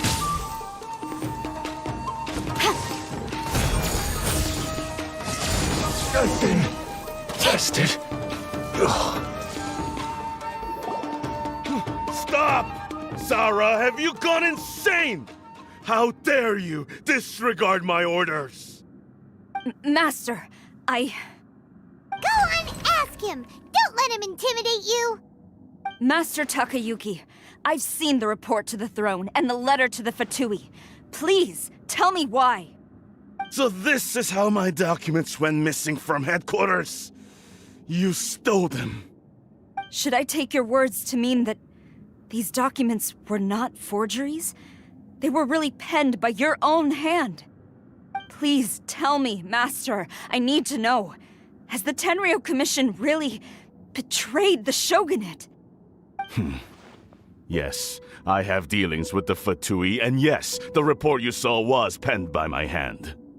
He just came right out and admitted it. The diplomats from Snezhnaya promised a very generous reward indeed, and all they requested of me in return was to see that the Vision Hunt decree is upheld. For too long, the Kujo clan's position has been coveted by so many. There is no shortage of clans who would tear us down at the first opportunity. So, when the chance arose to gain the backing of another powerful nation and crack down on our enemies at the same time, it appeared to me to be an excellent deal. I simply saw no need to inform you, Sarah. But you worship the Shogun. How can you betray her after all this time and act like it's nothing? Betrayal? How can you call this a betrayal? The Fatui may think they are using me, but the reverse is true. What could they possibly hope to achieve? When the lightning strikes in Inazuma, they shall fall to their knees and tremble, paralyzed by fear and trepidation. After all, none can contend with the supreme power of the almighty Raiden Shogun and the Muso no Hitotachi! Yeah, he doesn't worship the Raiden Shogun herself, but her power as a warrior, especially the Muso no Hitotachi. In fact, he seems to be way too into it. But Master, what about loyalty? Ever since I was adopted by the Kujo clan, you taught me the importance of loyalty from servants to their superiors. But it's clear to me now that you wanted my loyalties to stop with the Kujo clan. So you were scared that I would betray you one day? You hypocrite! Preaching about virtue just to mask your own wretched selfishness! Selfishness? I am but safeguarding the eternity of the Kujo clan. I'm quite sure the almighty Shogun would be sympathetic to that. As would the former head of our clan. Hate to say it, but his ego is getting in the way. If he thinks the Kujo clan is a match for the Fatui, Paimon thinks he's in for a nasty surprise. I've doubted the Vision Hunt decree in the past. I asked myself, is this truly the correct thing to do? Even though it goes against what I know in my heart to be right. But I chose to obey the Shogun. For as long as she leads the way, who among us is qualified to judge between right and wrong when we have not yet reached the end of the path? But now I realize that the path of eternity is one without end, while this path, it has long since been defiled by your selfish ways. So I'm going to tell the Shogun the truth about all this. If nothing else, my conscience will be clear. Stubborn and futile. Report to the Shogun if you so wish. The Kujo clan's position is now unshakable, and nothing you can do will change this. The Shogun is at Tenshukaku receiving a Snezhnayan diplomat. A harbinger by the name of Signora. Signora's the one behind all this? Not her again! Way back in Rito, Lady Hiragi said something about the Kanjo Commissioner meeting with an arrogant-sounding woman. We should have known. A diplomat from Snezhnaya? Well, if she thinks she's leaving Inazuma in one piece, she's got another thing coming. Sarah stormed off! Do you think she's gonna go barge into Tenshukaku right now? You can say that again! Alright then, let's do this!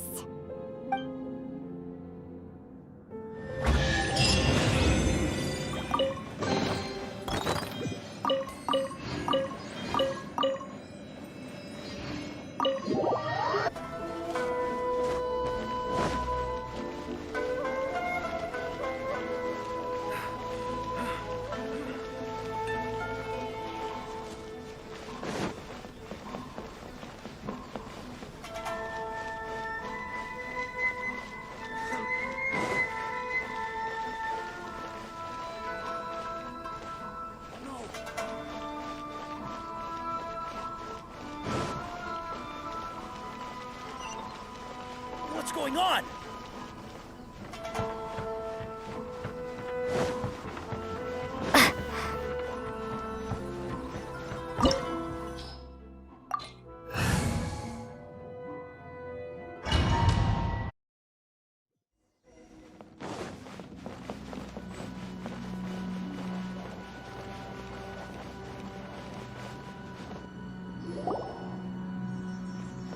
The way people charge in here as they please. So uncivilized. If I didn't know this was Tenshukaku, I might have mistaken it for some kind of street market. Have you learned your lesson now? Oh no! What has she done to Kujusara? The right to punish Inazumans for their crimes is mine alone. Not yours, Signora. Then I apologize, Almighty Shogun. I know, you can't get me out of your mind. But you really don't need to call my name all the time. Don't go thinking I'm surprised to see you here. I'm well aware that you hate me, with the way you follow me around like a dark shadow. Ah, so you came to expose my crimes in front of the Shogun? I'm just a Snezhnayan diplomat. I'm afraid I have no idea what you're talking about. She doesn't take us seriously at all! Stop talking about people and things that I care nothing about. They were nobodies to begin with, and their names will be forgotten. But now, at least, they get to be building blocks in the grand revolution to realize eternity. Is that not the greatest honor they could hope for in their tiny little lives? Almighty Shogun, do correct me if I'm wrong.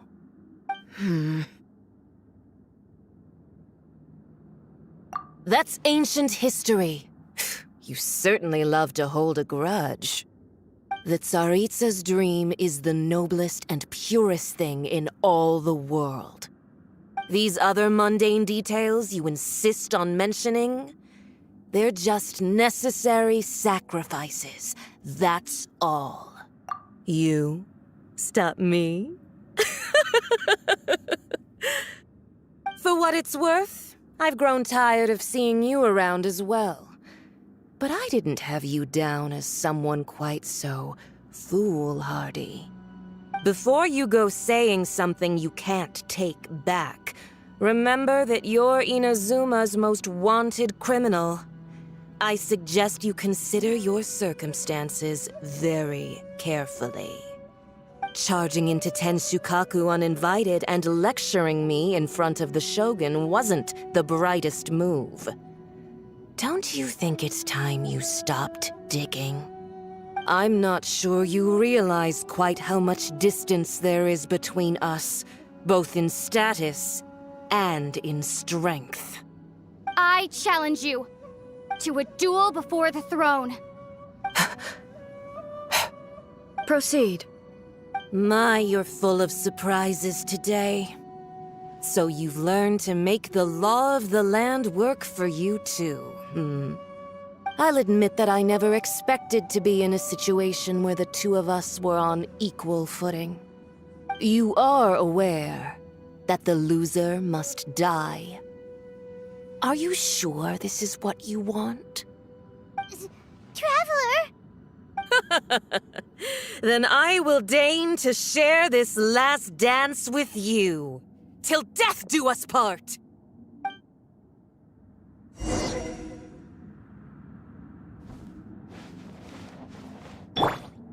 A lesson on Harbinger power and elegance? As you wish.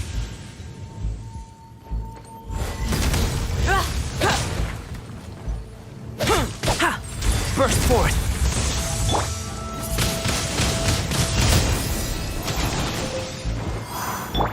Life goes on.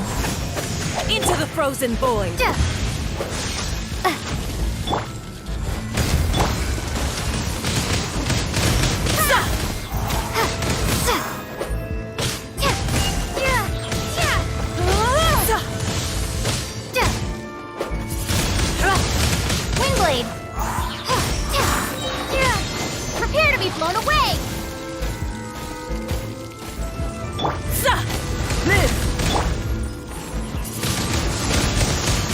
frozen void!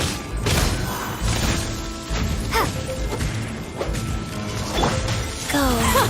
Detestable! Burst forth! Moment of birth! You've got some nerve laying your hands on me! Harbinger power has become burdensome. I will manifest my destiny anew. Await my emergence and tremble, traveler! You have reason to be afraid.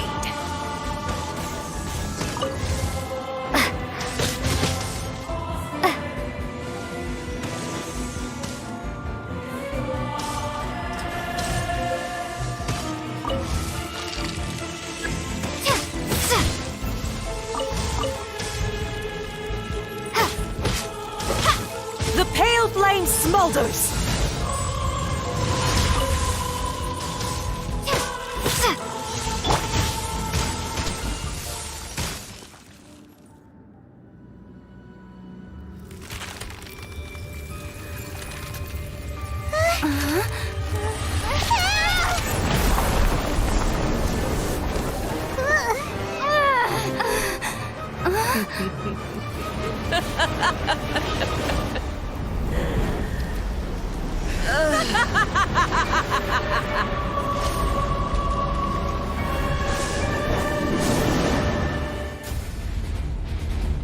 Life goes on. Pale flame, lay waste to frozen shell and witness my suffering! In fires of sin and retribution, your soul will be incinerated!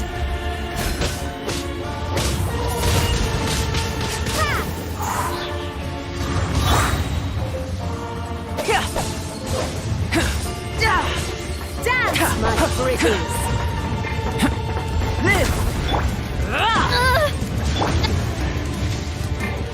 Not every wound will heal!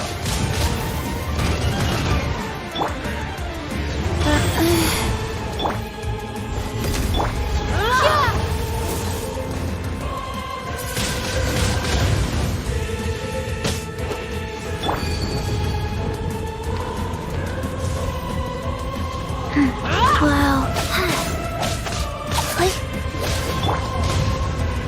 Come into be!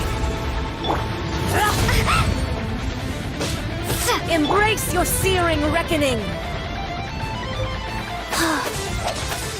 Who dares call me a witch? A miscalculation! Not even ashes will remain!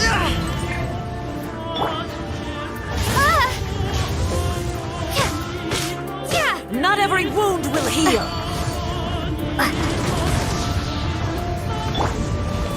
Go. All must burn!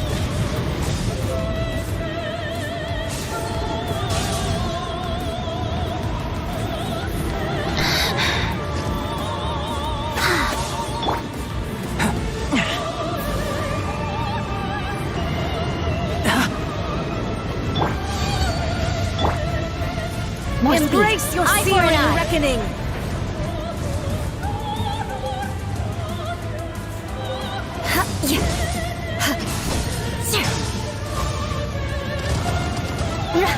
Vengeance will be mine. I condemn you. Immolation! A cherished agony. Do you feel it?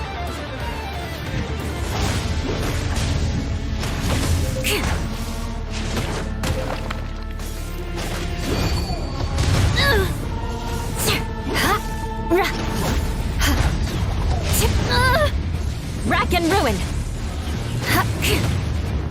Well met.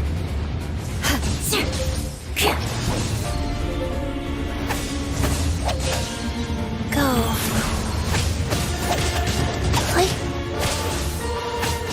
Beg for mercy. Windblade! Embrace your searing reckoning! Who dares call me a witch?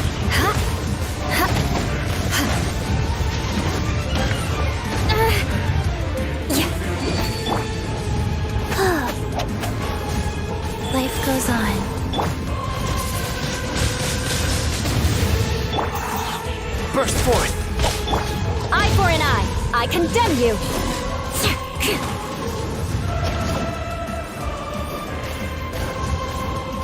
All must burn!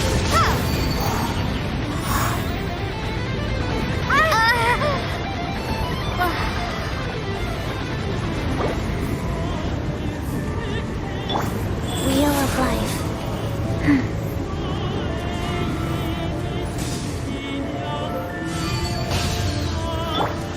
Embrace your searing reckoning! Windblade! Embrace your searing reckoning!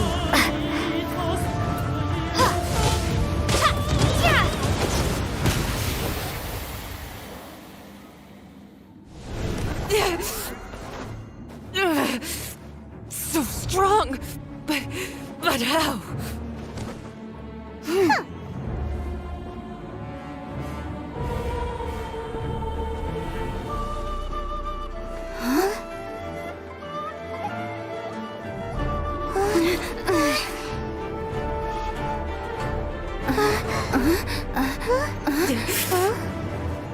I am a Snezhnayan diplomat. You know what happens if you lay a finger on me. I swear, if you strike me, I will make sure...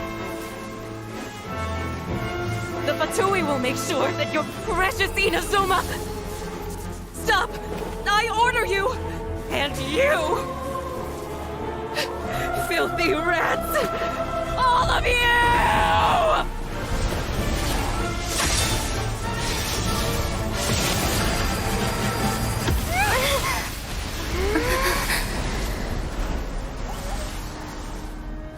You are the enemy of eternity. But as the victor, I acknowledge your honor. Therefore, I shall allow you to leave Tenshukaku alive.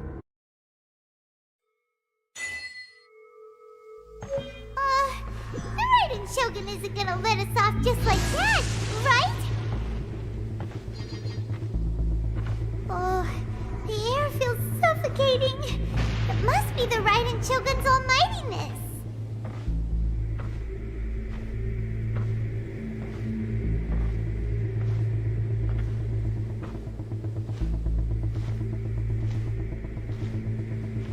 One strike from the Shogun and now Senora is gone! She got what she deserved, but Paimon still can't help but feel upset. Why are they doing it? Why are the Harbingers collecting all the no-seeds? Traveler, you got a headache? Chin up.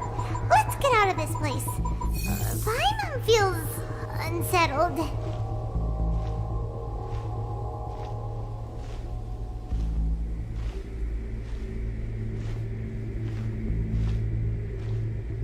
Also, when the Shogun executed Senora with the Muso no Hitotachi, it was unbelievably powerful. It seems impossible to defend against. And if so, we've got no hope whatsoever of defeating her in combat.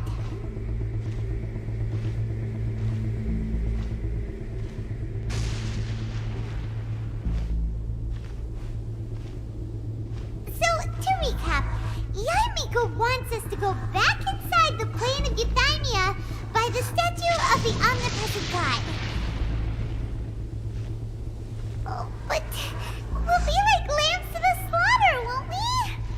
Oh, maybe we could put this plan on hold for a while? There's the sound of electro zapping in the air. Paimon can barely breathe. Traveler, are you okay? You're so silent.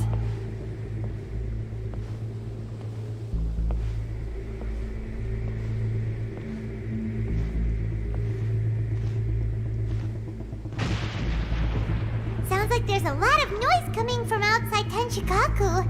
Has a fight broken out or something? Oh, the guards seem really nervous. Well, let's go see what the situation is, shall we?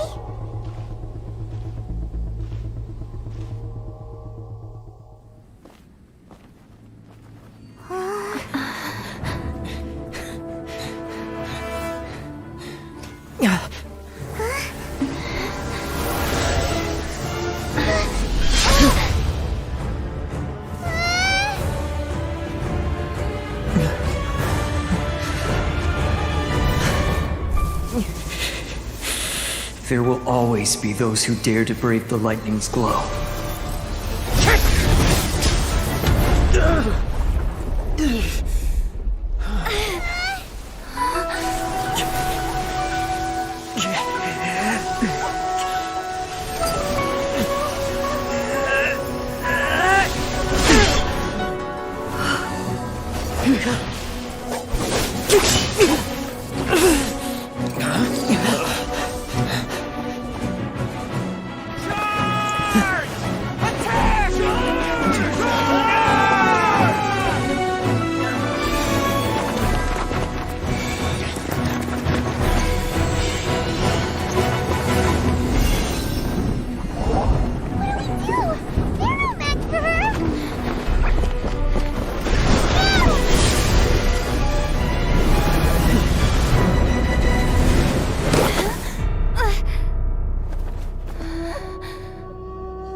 So we meet again. Indulge my curiosity. What is the reason that I find you standing here before me once again? Do you hope your foolhardiness will shelter those people? Or was it simply a means of seeking an audience with me? Oh? Surely you didn't rouse me from my state of eternal meditation only to tell me this. If so, then you underestimate me. I am quite well informed about the Vision Hunt decree. Not so. Only everything that pertains to eternity. The Vision Hunt decree has my tacit approval. The Fatui's actions thus far do not constitute a threat to eternity. Otherwise, they would have been purged long ago. Individual ambition is inherently incompatible with eternity. What you might not realize is that all too often, people have far more to lose by chasing their dreams.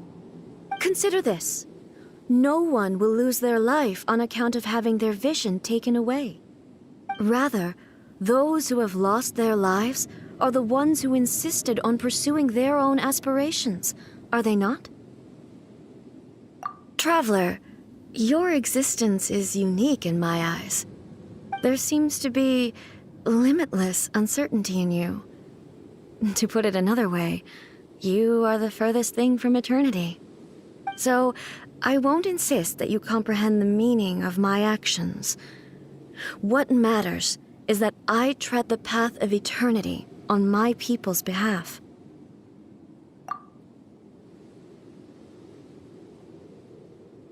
That's right. Huh. I'm surprised you understand it so well.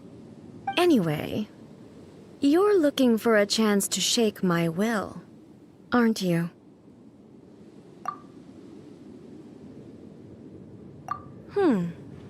So be it. Well then, you who would defy eternity, time for you to enlighten me.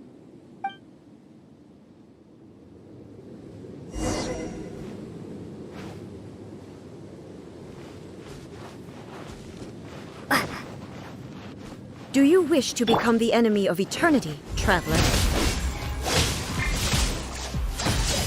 A miscalculation! Coming to be! Witness my great undertaking!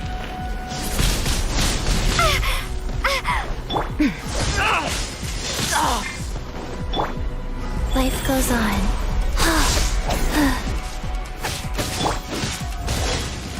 A miscalculation! Live! Coming to be! You are an enemy that requires special attention. Lightning falls on the land of eternity.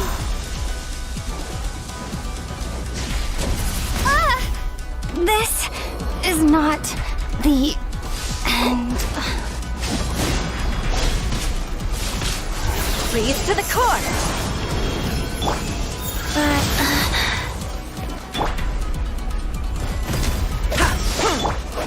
Eye for an eye. Strike dead.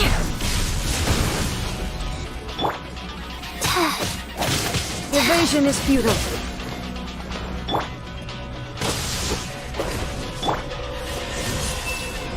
Orders given. Orders received. This ends now.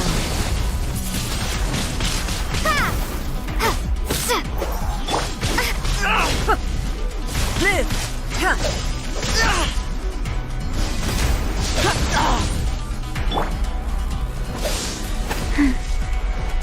Life goes on.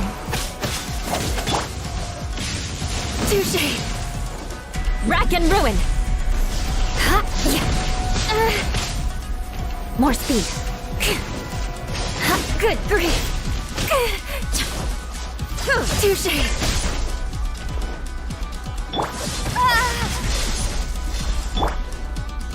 Coming to be! Windblade! Go. Shudder!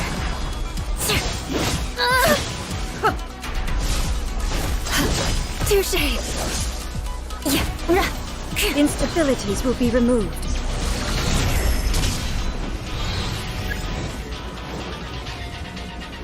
Infuriate. Strike dead!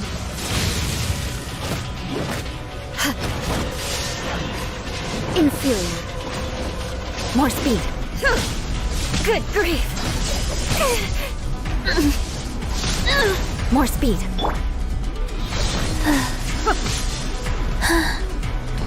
Inferior. Yeah.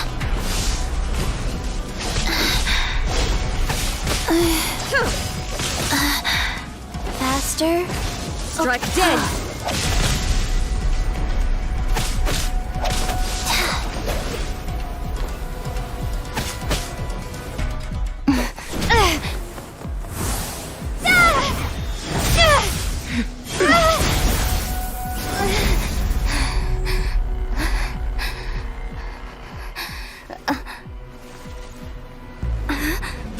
Dear me, aren't you cutting it rather close? Hmm? Miko, this was your doing? Now. Don't forget who taught you how to place your consciousness in objects. Surely you don't think your ambition alone is enough to shake A's will, do you? Though you alone are here, they too have ambitions, which they long since entrusted to you.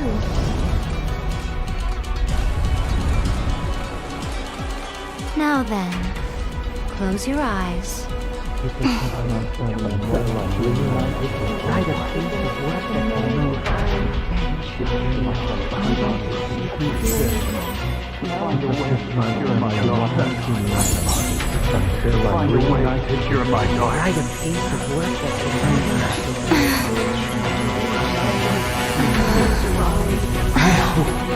We can abolish the Vision Hunt Decree.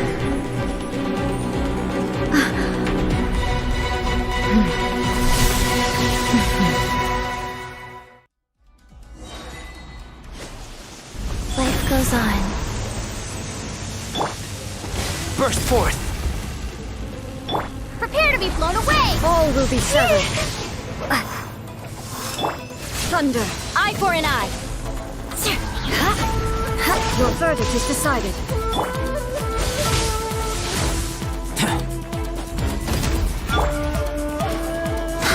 Your verdict is decided. Blood of frost. I condemn you.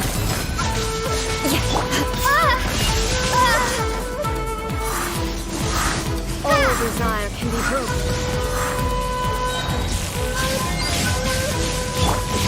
Live! Moment of birth!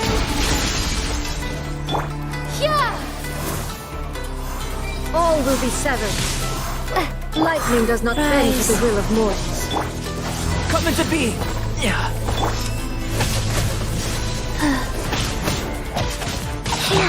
Crush! Good grief! This world, the fleeting shadow. Burst forth! Witness my great undertaking! Eye for an eye!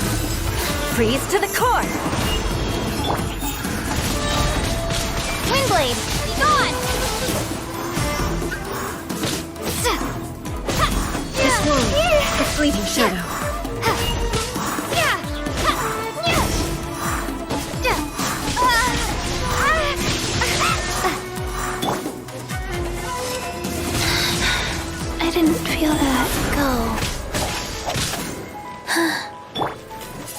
This world, a fleeting shadow. Feel this ancient power. Desire can be broken.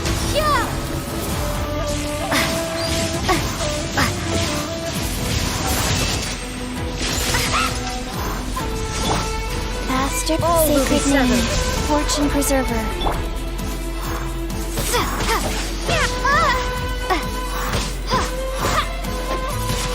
This world, a fleeting shadow. Live! Witness my great undertaking! Blood of Frost! Your verdict is decided. Rack and ruin!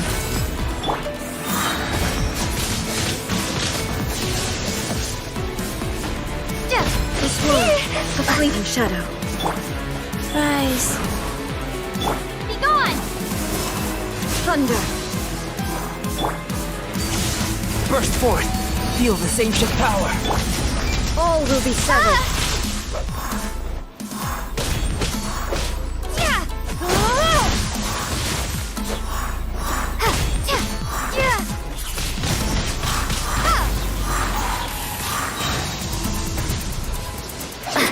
Prepare to be blown away!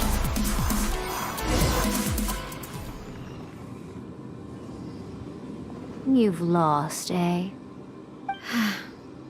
Yes, I have. Why can you not trust your people, and in the power of their ambitions? These ambitions have transcended space and time. They are something that no one can snuff out.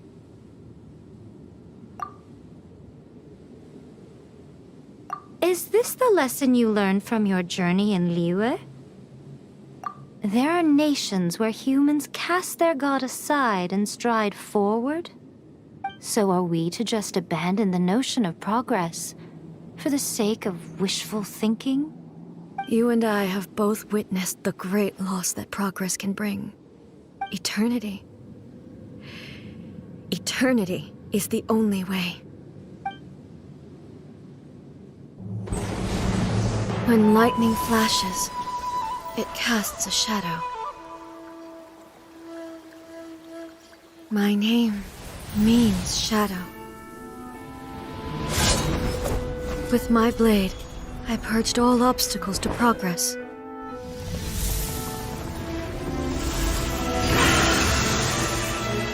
And yet, something was lost with each step forward.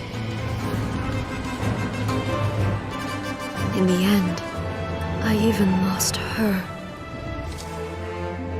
The tales are still retold in the shade of every thunder sakura.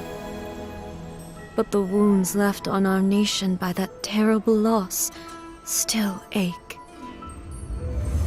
Never stop searching, even if only for a brief flash of light. If nothing else, we have the present moment. She said that once. But I've seen a nation stride forward and lose everything to the heavenly principles.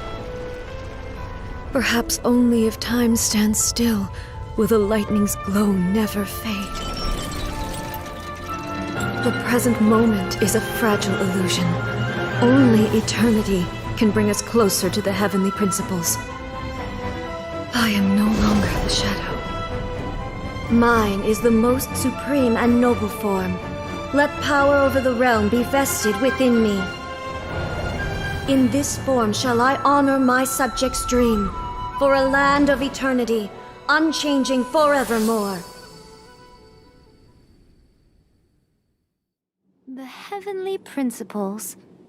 Irrelevant nonsense as far as I'm concerned. When all's said and done, all you really want is to protect your beloved Inazuma forever and ever. Isn't that right? That would be something of an oversimplification. But is this nation worth existing for eternity? Stripped of ambitions, stripped of the potential for change, it does nothing more than simply exist. It is a hollow shell of a nation. I wonder what loss would it really be to anyone if such a nation were destroyed? Miko, retract your words. Never changing eternity is the promise I made to my people. But what your people need from you is not your promises. They want your attention. Your divine gaze. You mean visions? Humans have a lifespan of barely 100 years. They cannot afford to bear any extra losses. But I have experienced it all.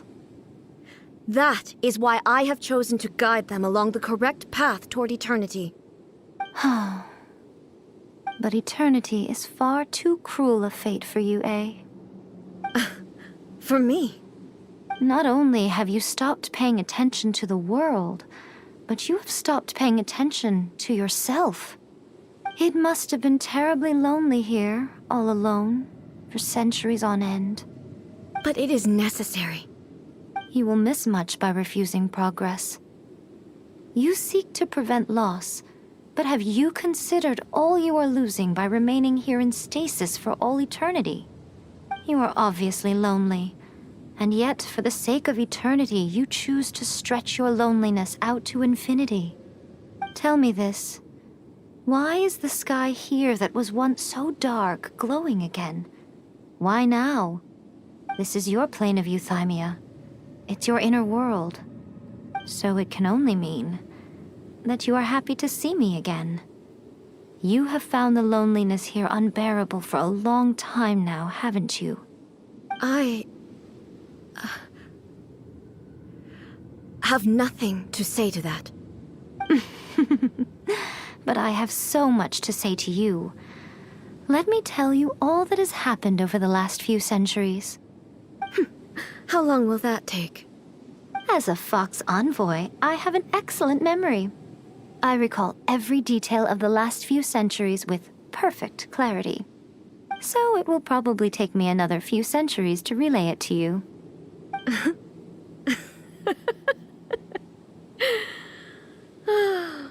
Miko, I never thought I would have the chance to meet with you like this again.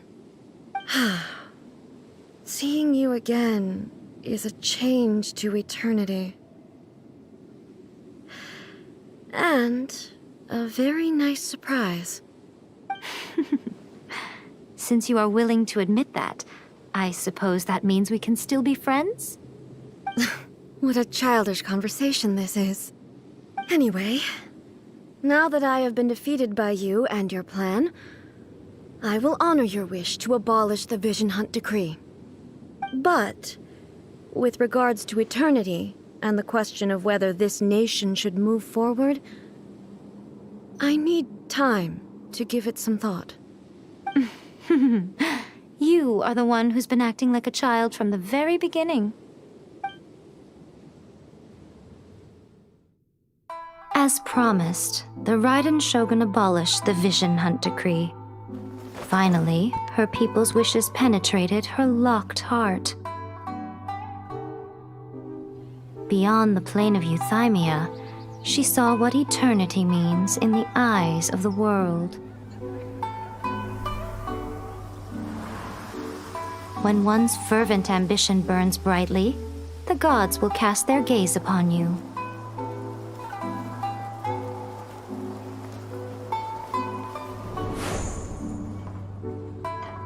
Some ambitions have the power to heal wounds, to bring victory, to inspire hope.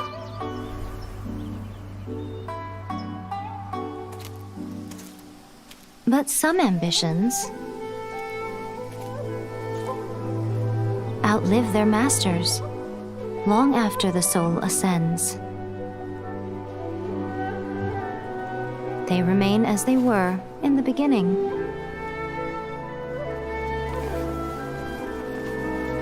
Burning bright and true for all eternity.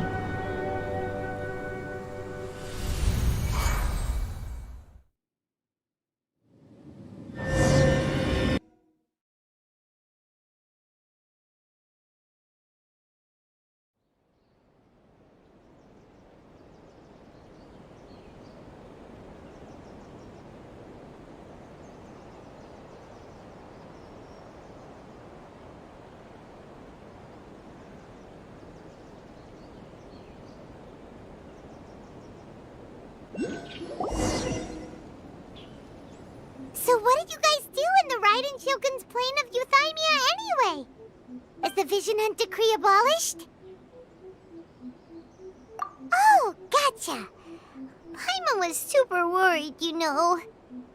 So, maybe the reason Yaimiko is looking for us now is because she wants to thank us. Let's go find her. To the Electro Archon. You are troubled. What? Another bad one? No, let me try again.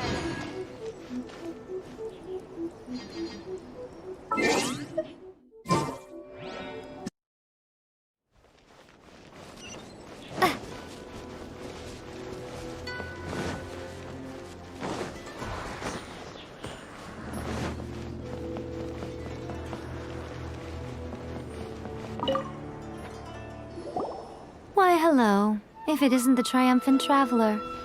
And why might you be visiting the shrine? A sign of piety, perhaps? You literally told us to come meet you here! I was just joking. I've been waiting for you. Seems like someone's in a pretty good mood. Mm-hmm. Catching up with an old friend I hadn't seen in years was truly delightful. By the way, I heard that you had a duel before the throne, with a Fatui Harbinger no less. Courageous and astute. I must say, I am most impressed. Defeating Signora head-on in a duel means that your strength exceeds my expectations. Still, you did end up victorious. I gather congratulations are in order. Sure feels good to finally thwart the Fatui plan for once. They caused plenty of trouble along the way, but at the very least, they didn't get their hands on another Gnosis. Wait a second. Did you say Gnosis? As in, the little thing that looks something like a chess piece? Yep, that's the one. You've seen one too? Gnosis belong to the Seven. They're what keep them connected to Celestia. Oh. What's wrong? I handed that over. You did what now? Well, how else was I supposed to save your skin from the Balladeer exactly? The Balladeer is number 6 of the Fatui Harbingers. In terms of strength, he is superior to Signora. I'm not the kind of person who risks life and limb for any old reason. For once, Paimon just does not know what to say. After A created her puppet vessel, she no longer had anywhere to put it. As her erstwhile closest friend, A handed it over to me, and I've kept it in the Grand Narukami Shrine ever since. She no longer needs the power of the Gnosis, and in any case, she tells me she has severed ties with Celestia. Thus the Gnosis became not only useless, but also a potential source of conflict. Is that not a good bargain, exchanging it for the one at the core of the plan? Judging by the results, at least, I dare say I struck a good deal. When you put it like that, Paimon has to agree. The Traveler is worth more than a Gnosis. Well, what's done is done. And I hardly think we'll be getting it back now. Let's leave the past in the past. So anyway, you still haven't told us why you called us here today. It's to thank you. Really? You intend to travel all over Teyvat, and the time has come for the Inazuma leg of your trip to come to an end, has it not? As a mark of my gratitude, I will answer any questions you may have about the road ahead or the events of the past. What would you like to know about?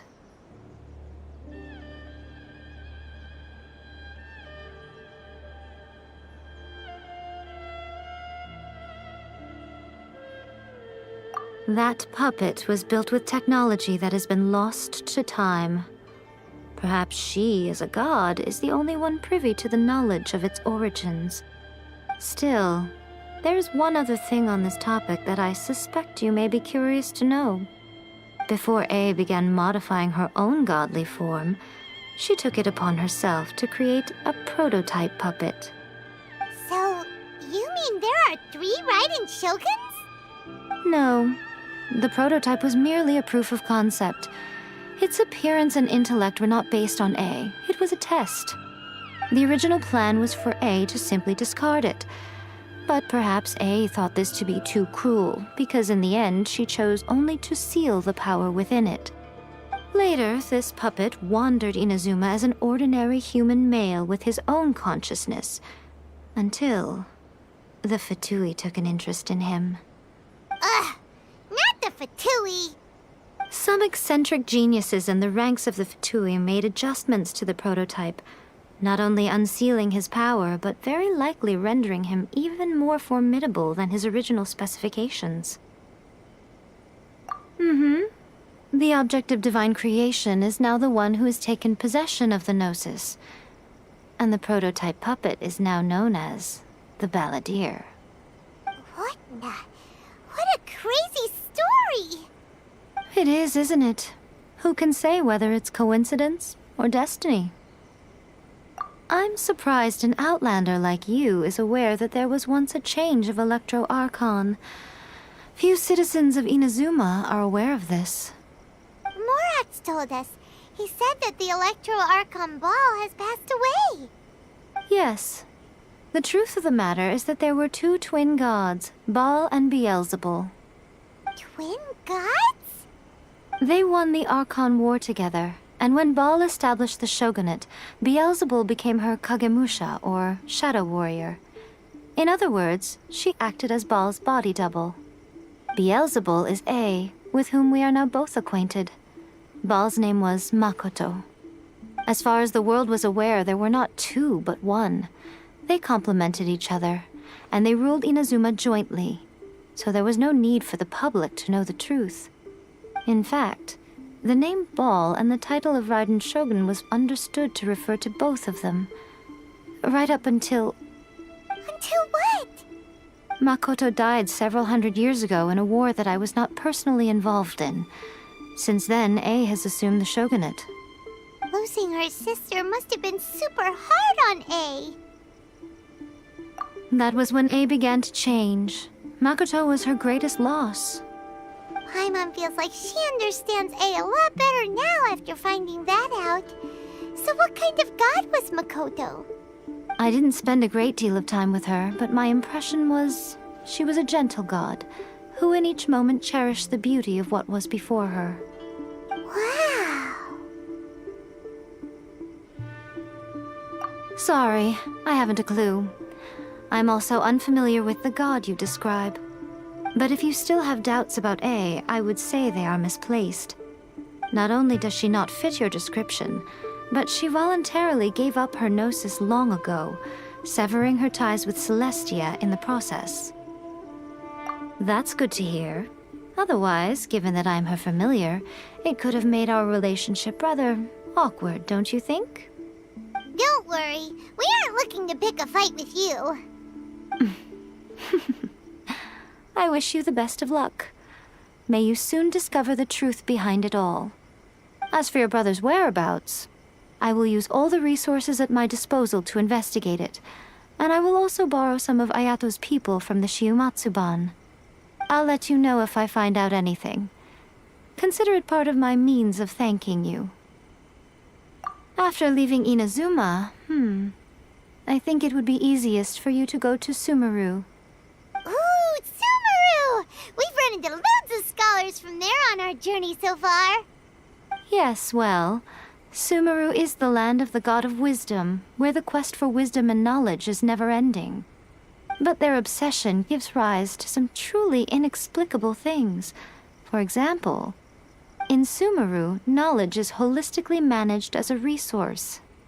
Knowledge is a resource? Yes. I don't know whether it was the sages or Lesser Lord Kusanali who came up with the idea. Lesser Lord Kusanali? That's a cute name. Oh, you haven't heard. Lesser Lord Kusanali is the deity in whom the people of Sumeru place their faith. It's their chosen term of endearment for her. I'm sure you must have some things to discuss with her too. I wish you all the best.